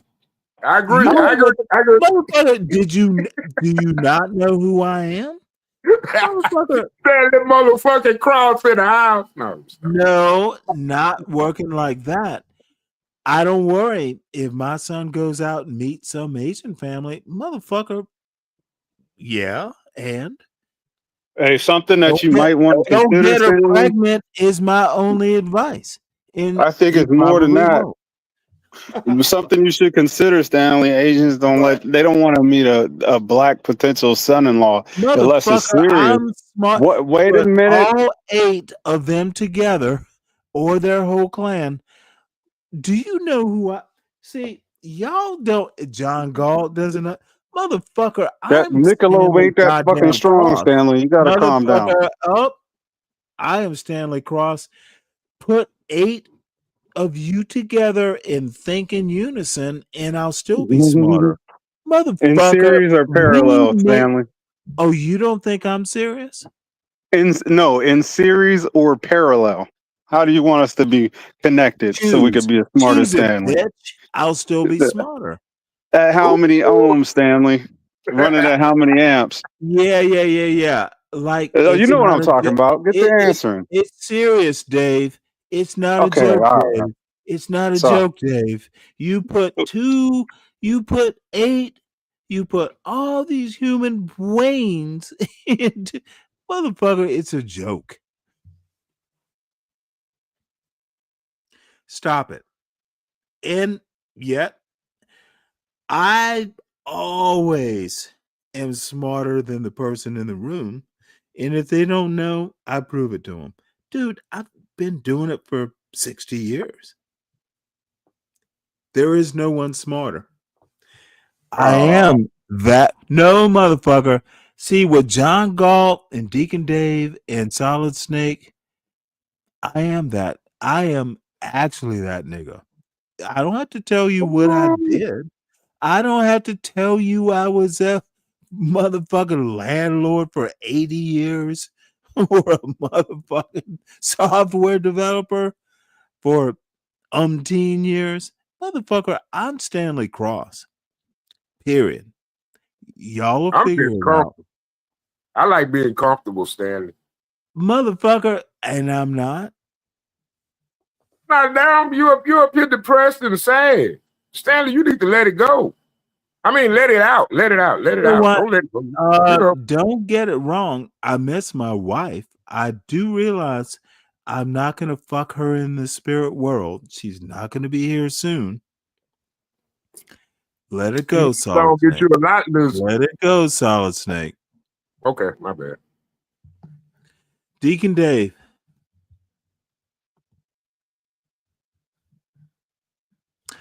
I am sad. Sorry.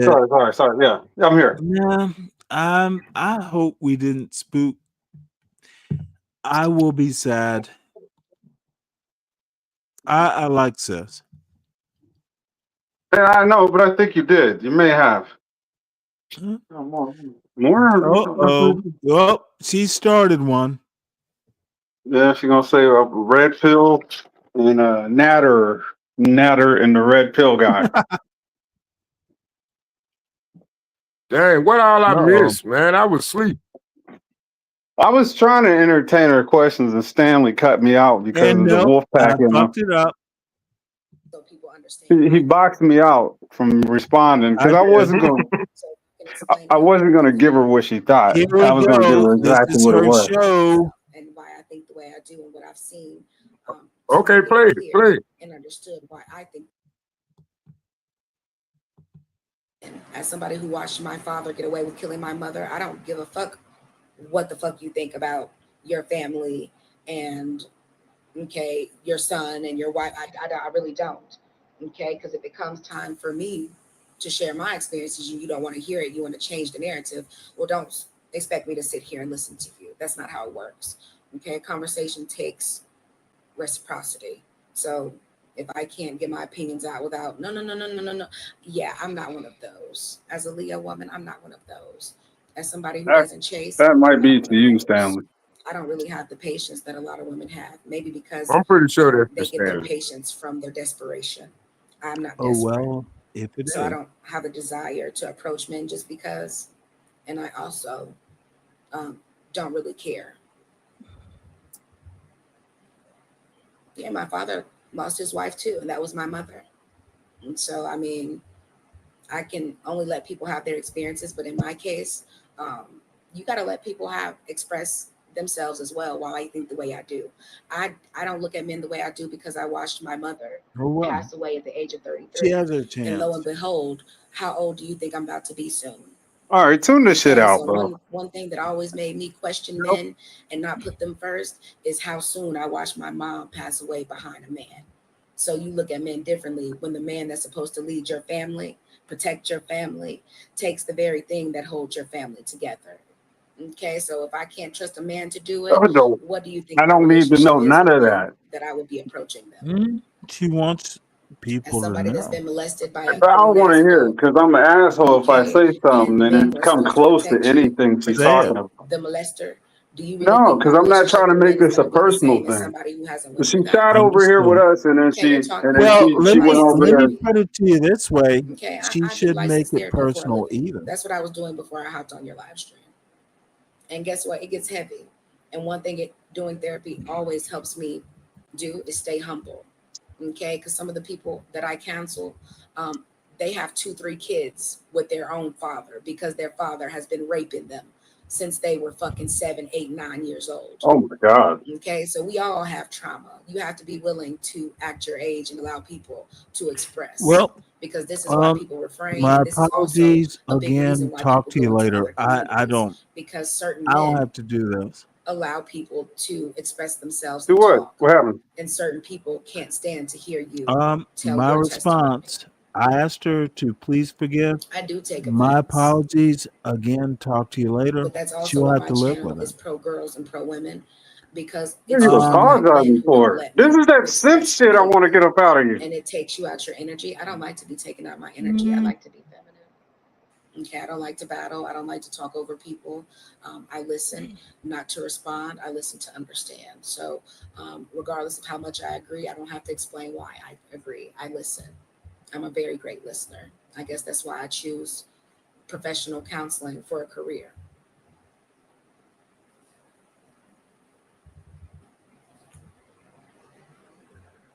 Yeah, it's all good, but being the woman that I am, I'm always going to address things in a respectful way.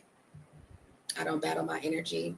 This is why I don't give a fuck about what they say, Stanley. You should cut this These are stupid just my shit off. experiences, babe. You're getting too caught up in the